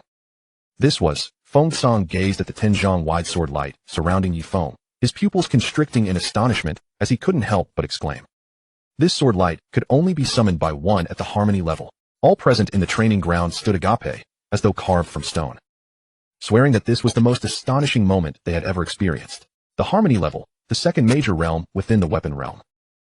Ye Feng had conjured a sword light of such magnitude, indicating that he was not merely at the first level of harmony, but at the harmony level itself. Was there truly such a genius on Blue Star? Many blinked rapidly, wishing to believe that this was all a fabrication, as it seemed too fantastical to be true. Ye Feng, having attained the status of an advanced master at such a young age, awakening his swordsmanship talent and comprehending advanced sword techniques, such feats would have sufficed at the first level of harmony. Yet now, they learned that Ye Feng was not merely at the first level, but at the harmony level. They could not accept this. As the first level of Taotai power drew ever closer, the 10 zhang wide sword light surrounding Ye Feng coalesced into a colossal sword. Ye Feng wielded this terrifying giant sword, striking down upon the approaching Taotai power. As he swung the sword, the elemental energies of heaven and earth converged, continuously adhering to the massive sword formed from the sword light.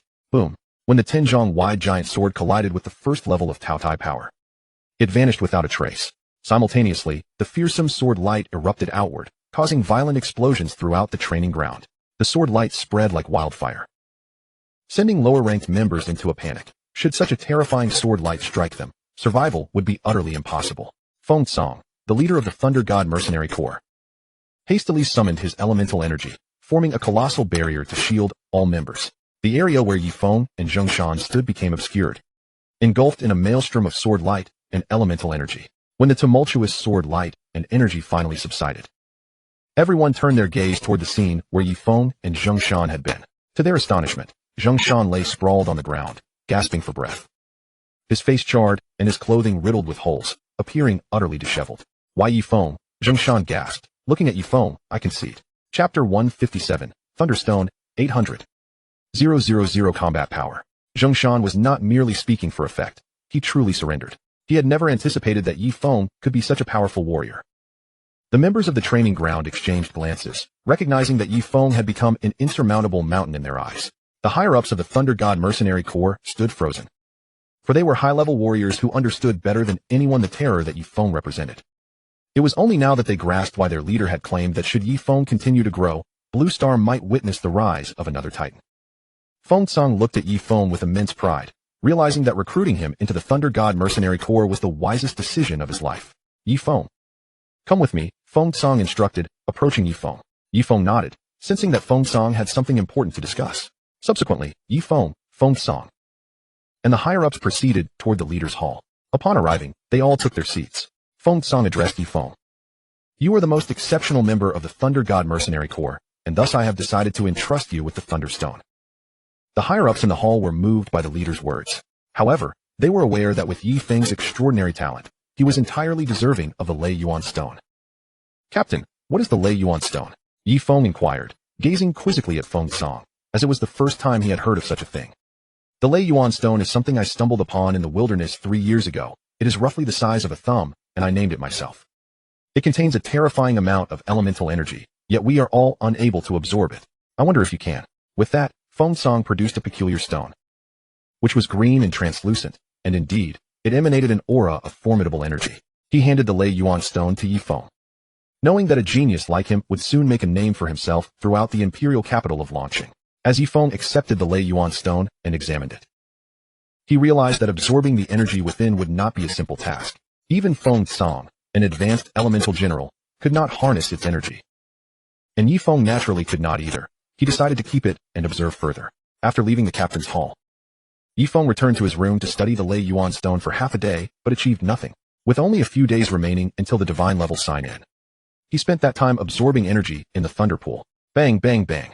70010, 700-150, 700-220, 700-230. Ye Feng's combat power had already reached 700,000. The following day, he would be able to proceed with the divine level sign-in. On the next morning, Ye Feng opened the sign-in sheet in his mind. Ding. Is the host certain about the divine level sign-in? Confirmed. Ding. Sign-in successful. Reward. Opportunity to absorb immense elemental energy X1. Absorb immense elemental energy. Ye Feng was momentarily taken aback. Was this not referring to the Lei Yuan stone? The Lei Yuan stone contained powerful elemental energy. He took out the Lei Yuan stone and utilized the opportunity to absorb immense elemental energy. Instantly, the energy from the Lei Yuan stone began to flow continuously into Ye Feng's body, and the data displaying the elemental energy on his retina reached a staggering level. Elemental energy, 999999. Elemental energy, 999999. Elemental energy, 999999. The increase was at an astonishing rate of 990,000 energy per second. To Ye Feng's disappointment, however, it did not take long before the energy within the Lei Yuan stone was completely absorbed. Is this what the captain and the higher-ups regarded as a treasure? Ye Feng shook his head and approached the combat power testing device. Bang bang bang. 812000, 812500, 813400, 814000. Observing the combat power displayed on the testing device, Ye Feng felt a sense of satisfaction. With 800,000 combat power, he was only 200,000 away from the foundational combat power of a primary grandmaster. Chapter 158. The land of sick trees holds a river of elemental energy. Ye Feng, may I come in? Suddenly, the voice of Captain Feng Song echoed from outside the door. Ye Feng opened the door to find Feng Song standing there. Captain, is there something you need? As Feng Song entered the room, he was momentarily taken aback by the data displayed on the combat power testing device. He stepped closer, scrutinizing the numbers, and was rendered speechless. Ye Feng, your combat power has reached 800,000? Yes, Ye Feng nodded in response. Feng Song shook his head in disbelief. He could not fathom how a genius like Ye Feng existed in this world, and a hint of jealousy crept into his thoughts. Subsequently, his gaze fell upon the Lei Yuan stone, which had now lost its luster. Ye Feng, did you absorb the Lei Yuan stone? Yes, I just finished absorbing it. After a moment of silence, Feng Song concluded that the Lei Yuan stone was not a true treasure. Ye Feng had drained it of its energy without advancing to grandmaster level. However, Feng Song was puzzled as to why Ye Feng could absorb the energy that he, a high-level elemental general, could not. The more he thought about it, the more he felt that he had no advantage over Ye Feng. Despite being a formidable force capable of suppressing the land and slaying countless ferocious beasts. Ye Feng, I came to ask you if you would like to go to the land of sick trees. The land of sick trees? Ye Feng questioned. The land of sick trees is a gathering place for ferocious beasts. While the beasts there are generally not too formidable, it is said that there exists a river of elemental energy within, Feng Song explained. A river of elemental energy? Ye Feng was astonished. He had indeed heard of such rivers. They were exceedingly rare on Blue Star, and when warriors immersed themselves in them, the elemental energy would gradually deplete and cause the river to dry up. However, the most crucial aspect was that the energy within these rivers was incredibly dense. Captain, if the land of sick trees truly has a river of elemental energy, shouldn't it have been drained by now? That is a valid point. But it is said that the location of the river is extremely concealed. I cannot confirm its existence. I have personally visited the land of sick trees, but did not find the river. Listening to Feng Song's explanation, Ye Feng began to comprehend. This time, I primarily wish for you to take a few talented members of the Thunder God Mercenary Corps to the land of sick trees for training. If you're fortunate, you might discover the river of elemental energy. After saying this, Feng Song recalled something else. You must remember, only warriors at the grandmaster level or above can absorb the energy from the river. Otherwise, they risk exploding. Feng Song's intentions were clear. If the river of elemental energy was discovered, the talented members of the Thunder God Mercenary Corps must not immerse themselves in it. Understood. Ye Feng agreed. Very well, I have already drafted the list of members. You will set off tomorrow. I heard that Longqing University will also be going to the land of sick trees for training. With that, Feng Song handed Ye Feng a list. Upon hearing the name Longqing University, Ye Feng thought of Su Hua and Yi Qing and wondered how they were doing. Resolving to visit them at Longqing University when he had the chance.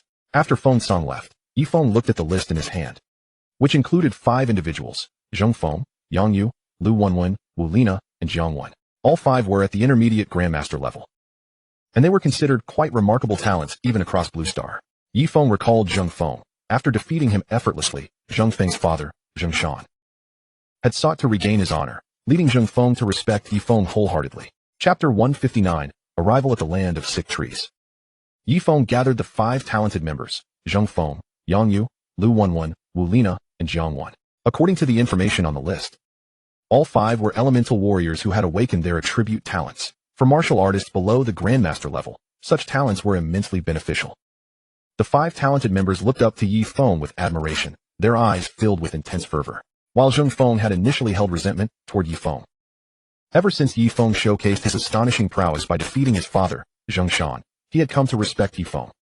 All 5 were regarded as exceptional members of the Thunder God Mercenary Corps, admired even by many black iron, bronze, and silver-level members. Yet, they were acutely aware that in Ye Feng's presence, they were insignificant and understood that he was an insurmountable mountain. Grandmaster Yi, do you need us for something? Ye Feng asked curiously, his surprise evident. Yang Yu, Lu Wenwen, Wu Lina, and Jiang Wan also appeared puzzled. They had not expected Grandmaster Yi to seek them out for any reason. Ye Feng paused for a moment, initially thinking they were already aware of the situation. The captain has decided that I will lead you to the land of sick trees for training tomorrow, he informed the 5. They were taken aback, unable to believe that Grandmaster Yi would say such a thing. Grandmaster Yi, are you serious? What do you think? Ye Feng quickly realized he had misspoken and promptly closed his mouth, knowing that a grandmaster-level warrior would never joke with someone of his standing as an intermediate grandmaster. Prepare yourselves, for we depart tomorrow. Indeed, Master Ye Feng. The 5 individuals bowed to Ye Feng and then took their leave. The following day, Ye Feng, Yang Yu, Lu Wenwen, Wu Lina, and Jiang Wan once again stood before Ye Feng. Let us set forth, Ye Feng stated slowly. His primary objective for this journey, aside from safeguarding these prodigious talents, was to seek out the river of vitality. The group commenced their journey towards the land of withered trees. I have heard that Longqing University will be conducting training in the land of withered trees. The team leader and the president of Longqing University have been at odds. I wonder if anything will transpire, Ye Feng suddenly remarked. Indeed, I have also heard that the team leader and the university president were once brothers in arms. But their relationship soured over a woman. Really? Is that so? What became of the woman? I heard she has passed away, and since then, the team leader and the university president have remained estranged.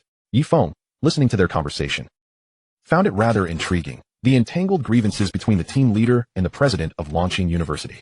The vehicle sped towards the land of withered trees, halting several hours later. The surrounding landscape had transformed into desolation, yet they still had a day's journey ahead to reach their destination. The group advanced towards the land of withered trees, encountering no fierce beasts along the way. Upon reaching the outskirts, they spotted numerous students from Longqing University, all accompanied by their instructors. As the nation's premier martial arts academy, the caliber of students from Longqing University was indisputable. Those present were all prodigies.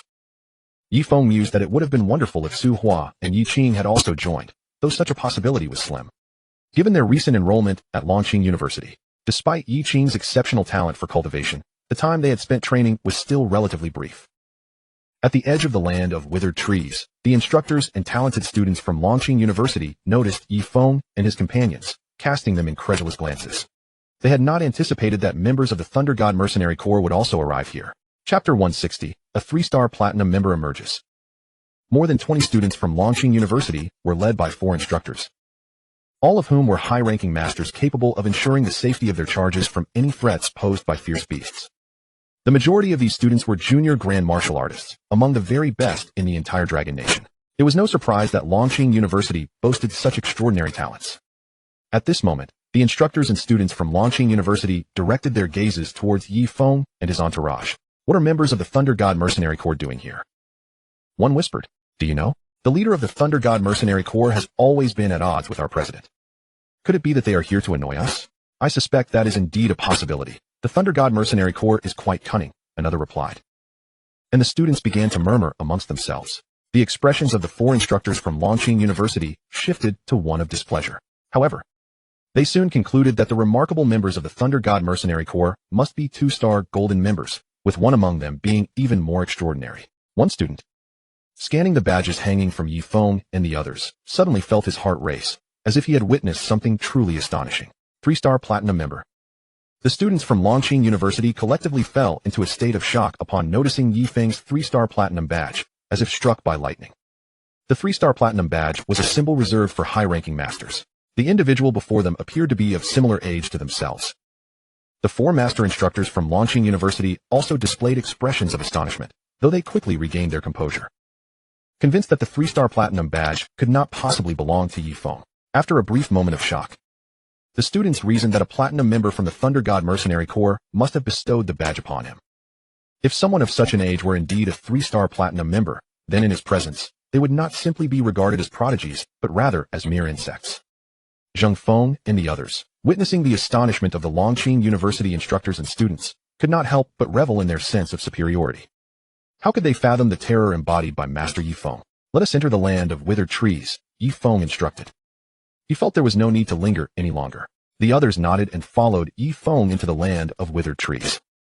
The instructors and students from Longqing University watched their retreating figures, harboring a sense of discontent. What a damper on our spirits. The Thunder God Mercenary Corps has come to train here as well, a female instructor lamented. Let us not dwell on that. We should also enter the land of withered trees. After all, it is vast, and the chances of encountering them are not guaranteed, she added, and with that, the group from Longqing University ventured into the land of withered trees. The land of withered trees served as a medium gathering ground for fierce beasts. Its name stemmed from the fact that it was a forest filled with gnarled trees, shrouded in darkness, creating an eerie and unsettling atmosphere. Once inside, Ye Feng and his companions began to search for signs of fierce beasts. Within the land of withered trees resided countless categories of fierce beasts, with the blood-crazed demon ape, colorful spider, and golden-tailed steel snake being the most prevalent. In Blue Star, the more common fierce beasts were often classified into higher and lower tiers. Yet many were specific to certain ranks. The group had not ventured far when dozens of blood-crazed demon apes came into view. Chapter 161, Blood-Crazed Demon Apes. Before long, dozens of blood-crazed demon apes appeared before them. These creatures were all second-tier low-level fierce beasts, significantly stronger than junior martial artists but not exceeding the capabilities of intermediate martial artists. Possessing immense strength and formidable defenses, the blood-crazed demon apes, with their muscular forms and crimson eyes, presented a terrifying sight. However, for Zheng Feng and his companions, all of whom were intermediate grand martial artists, these creatures posed little threat. The blood-crazed demon apes glared menacingly at Ye Feng's group, as if assessing their potential for conflict. Roar, roar, roar.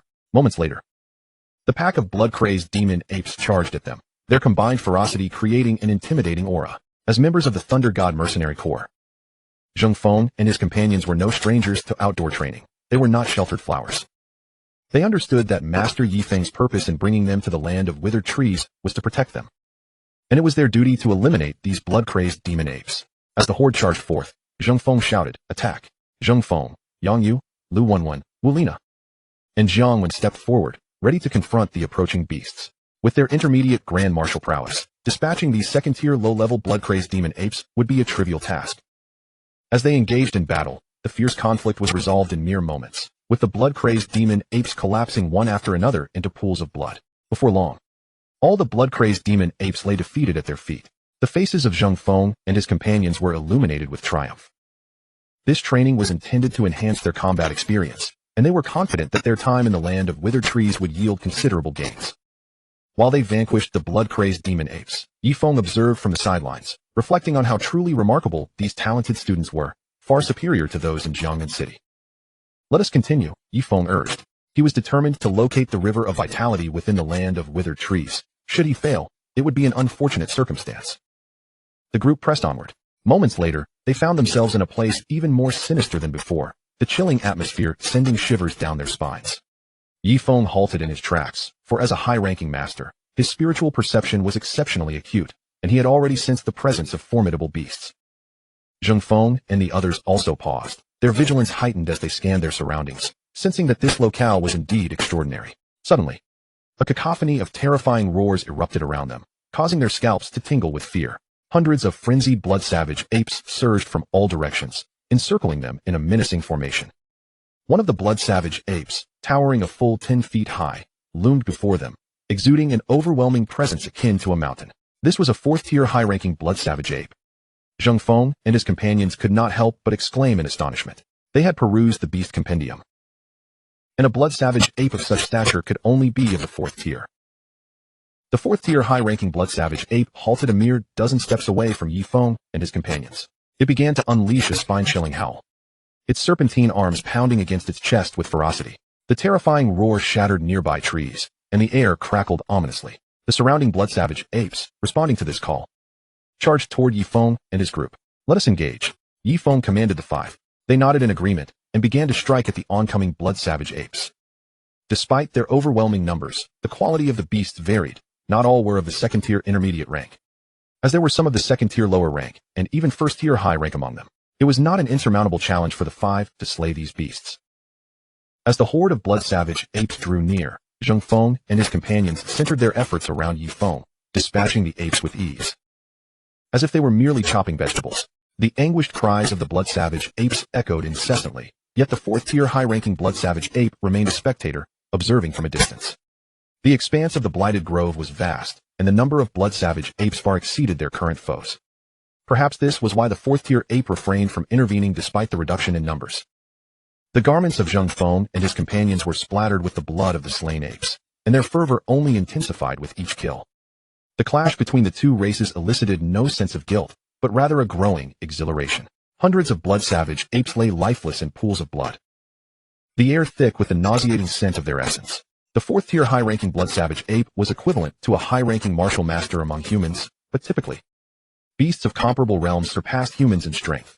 It was inconceivable for Ye Feng and his companions to vanquish this creature. Their gazes turned towards Ye Feng. At this moment, Ye Feng scrutinized the fourth-tier high-ranking blood-savage ape, his expression remaining placid, for he knew he could dispatch it in an instant. With a sudden, thunderous roar, the fourth-tier high-ranking blood-savage ape lunged toward Ye Feng and his companions, its massive form causing the ground to tremble. A look of dread washed over Ye Feng and the others, although they understood that the ape could not possibly contend with Ye Feng. The oppressive aura of its realm was undeniably terrifying. As the fourth-tier high-ranking blood-savage ape charged, Ye Feng raised his index finger, a blade of light coalescing at its tip, exuding an aura of dread. Just as the ape approached, the sword-like energy erupted from Ye Feng's finger. The fourth-tier high-ranking blood-savage ape, witnessing such a formidable attack, felt its crimson eyes contract in fear, aware that it could not withstand such a strike. It attempted to evade, but its speed was utterly insufficient. With a piercing shriek, the sword-like energy pierced through the fourth-tier high-ranking blood-savage ape's body, creating a massive gaping wound from which blood gushed forth. The beast collapsed to the ground, its immense weight creating a deep crater in the earth. Ye Feng and his companions stood in stunned silence, their expressions a mix of shock, complexity, and disbelief. After attaining the mastery of weaponry, it truly felt as though they could wield boundless power. Perhaps this was the allure of Master Ye Feng. They noted that his face remained as tranquil as still water, as though effortlessly dispatching the fourth-tier high-ranking blood-savage ape was but a trivial task. Such serenity left Ye Feng and his companions swallowing hard. They realized this was the path they ought to pursue. The following chapter unfolded as Ye Feng and Ye Feng's group continued their journey through the blighted grove, encountering numerous formidable beasts, all of which fell to their hands.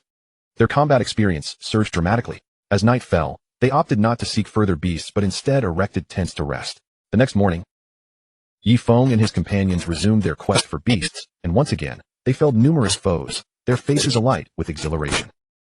The wealth of combat experience they amassed proved invaluable for their growth, for it was often the depth of experience that dictated the outcome of battles among equals.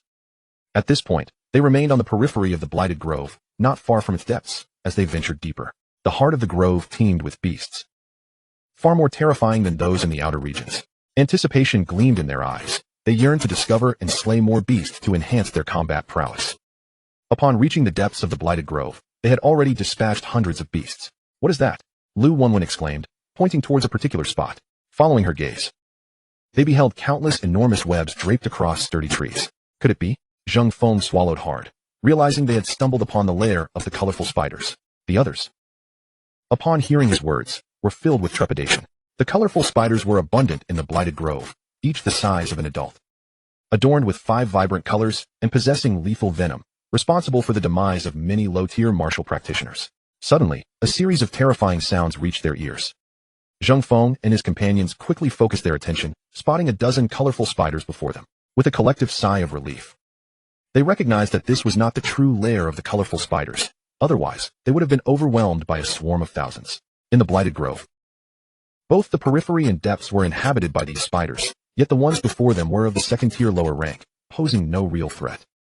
Their current prowess afforded them immunity to the venom of such creatures. The dozen colorful spiders, undeterred by the presence of Ye Feng and his group, charged directly at them.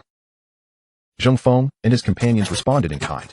In the face of second-tier lower beasts, they stood no chance against intermediate martial masters. In mere moments, the dozen colorful spiders were dispatched. Ye Feng sighed inwardly, reflecting that while his companions relished the slaughter, his primary goal in the Blighted Grove was to seek the river of spiritual energy, and it seemed that endeavor was slipping away. As Ye Feng and his party pressed further in search of beasts, they ventured ever deeper. Minutes later, they encountered another group of colorful spiders, this time numbering in the dozens. As they prepared to slay the vibrant, multicolored spiders, the mentors and students from Longqing University unexpectedly made their appearance. One of the mentors stepped forward, casting a disdainful glance at Ye Feng and his companions. These vibrant spiders were discovered by us first. You should leave, he asserted. The members of Longqing University had not dispersed for training, but remained gathered together, with 4 master-level mentors and more than 20 students standing before Ye Feng and his group. Chapter 164. Ye Feng's dominance. Upon hearing the mentor's words, Zheng Feng and his companions were filled with indignation.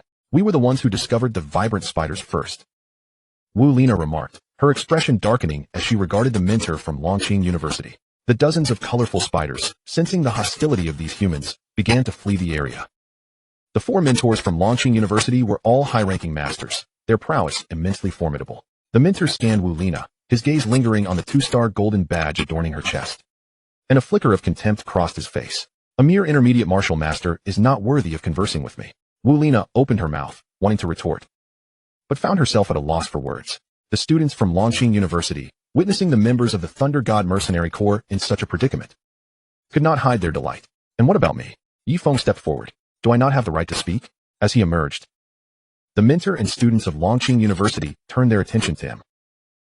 Their impression of Ye Feng having already been deeply etched in their minds since their encounter outside the Diseasewood region.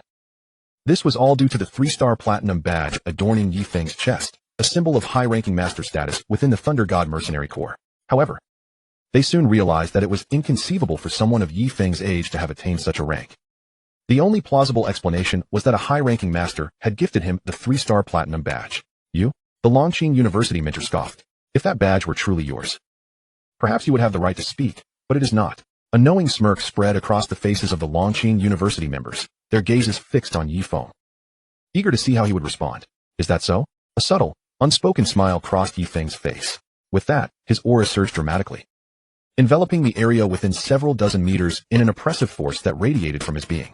Instantly, the students from Longqing University felt as though a mountain had descended upon them, their expressions transforming into one of sheer terror. What is this overwhelming pressure? It's terrifying.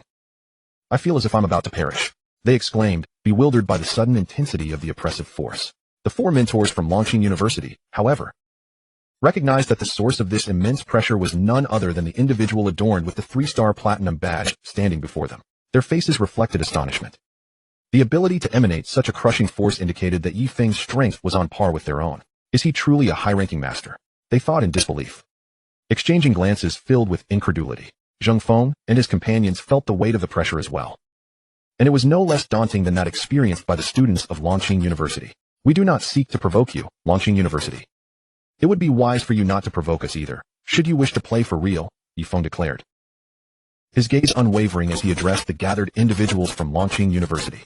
Waves of energy, sharp as blades, surged forth from his body, striking the very fabric of space and causing visible fissures to appear in the air around them. How could we, the Thunder God Mercenary Corps, fear you, Longqing University? The students from Longqing University were gripped by terror, finally realizing that the oppressive force they had felt was emanating from Ye Feng. They understood that a martial master of intermediate rank could never unleash such a terrifying presence. The only explanation was that Ye Feng was indeed a high-ranking master, a member bearing the 3-star platinum badge. After making his statement, Ye Feng ceased to exert his pressure. Zheng Feng and his companions felt a wave of relief wash over them as they gazed at Ye Feng in astonishment. Chapter 165. The vanishing steel-tailed serpents. The students from Longqing University could hardly fathom that Ye Feng was genuinely a high-ranking master, but at such a young age. Is this a dream? Some students rubbed their eyes, only to find that it was not a dream. The 4 mentors from Longqing University regarded Ye Feng with cold, piercing gazes. You may be formidable, Thunder God Mercenary Corps, but do you think we, Longqing University, are pushovers? I've spoken my piece. Do as you wish.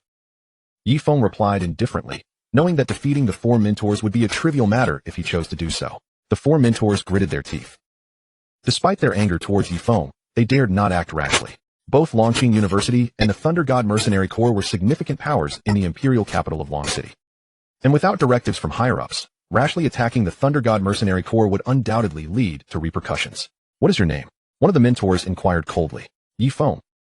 He replied honestly, feeling no need to conceal his identity. "Humph," the Longqing University mentor sneered. "Ye Feng, I shall remember you." With that, the group from Longqing University departed the scene. As Ye Feng watched their retreating figures, he felt a sense of bewilderment.